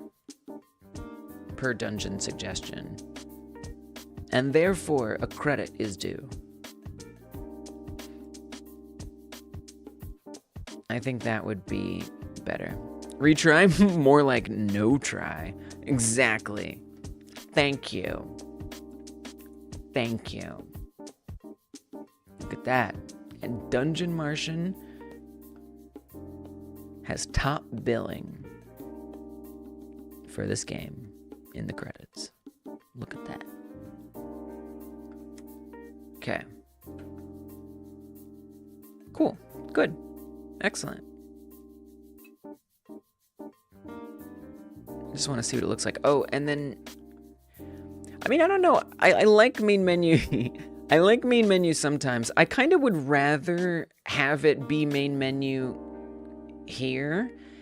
And then maybe we just rename the label when it's game over. You know?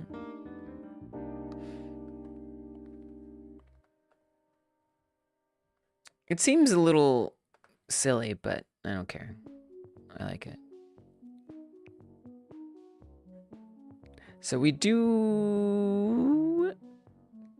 Yes, on game over. I want...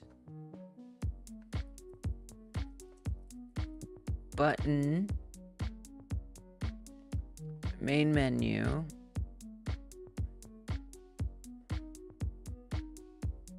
let's... Maybe we can just say, like, get node...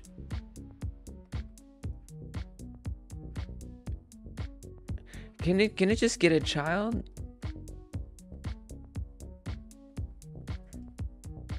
I guess we could... No, because get child is quite different. That's looking for an integer. I mean, there's only going to be one child. There is only going to be one child. To be fair. Get child. And then I think we can just say text. Set it to restart. All right. It's a little... Could be less magic. Let's see what happens. Blow my brains out. Do it. Ciao. Wow. Restart. So sad. Restart. I do want more on there. I want there to be like a progress bar. So there will be maybe some information about your run or something. Someone talked about like a leaderboard earlier. I don't think I would do a leaderboard, but something like that. Something like that.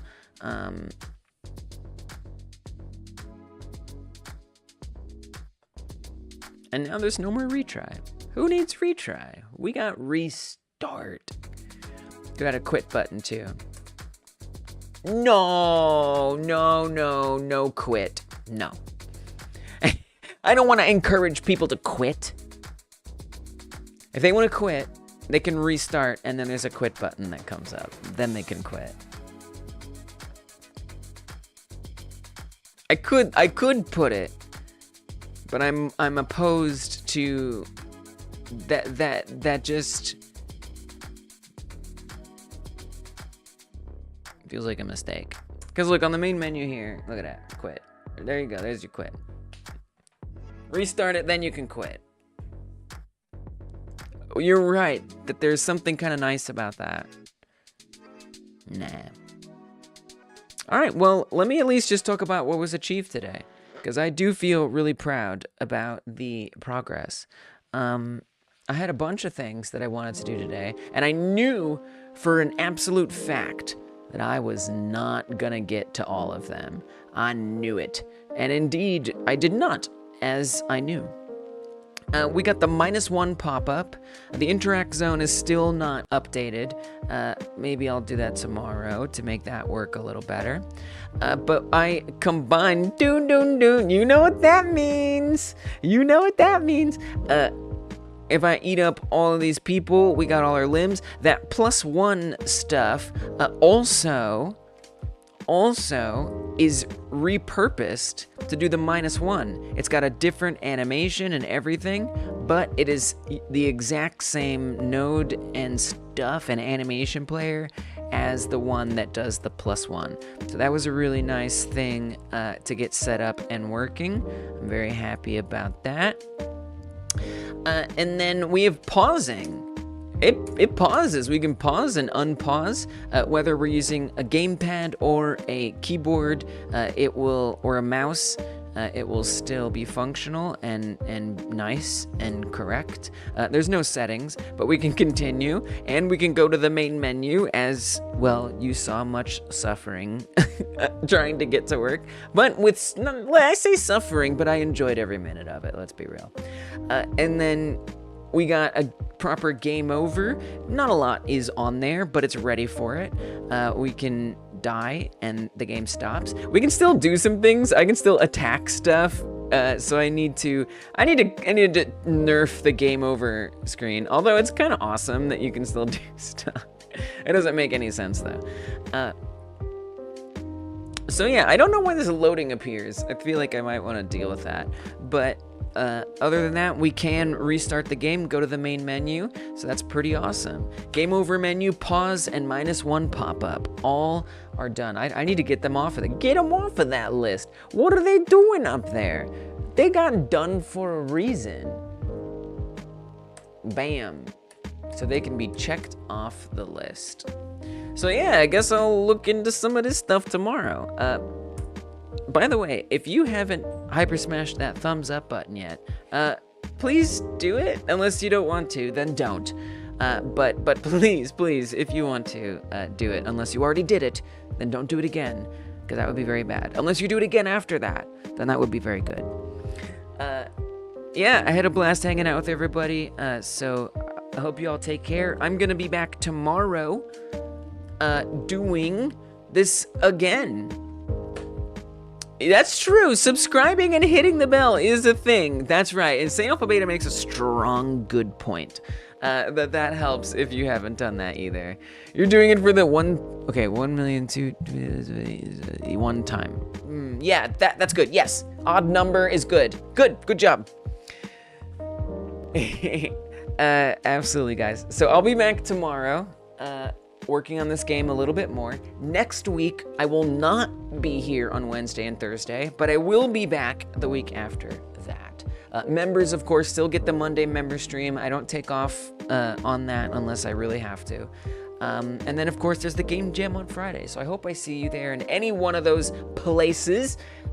Remember to check out the Humble Bundle links in the description box if you want to get some game dev goodies while also supporting this channel. There's all kinds of links to game assets and music and sound effects and learning tools for Godot, for Unreal, for Unity, and again, you support the channel and yourself at the same time, so consider checking that out if you want. That's it, y'all. Have a good night. Have a good night! Goodbye! And if you're watching this after the live stream, by the way, oh my gosh, wow, you're still here. You can tamper click in the bottom left to see the last live devlog that I did. If you're watching it after the live stream, you can tamper click in the bottom right to see the next live stream. And I hope I see you there.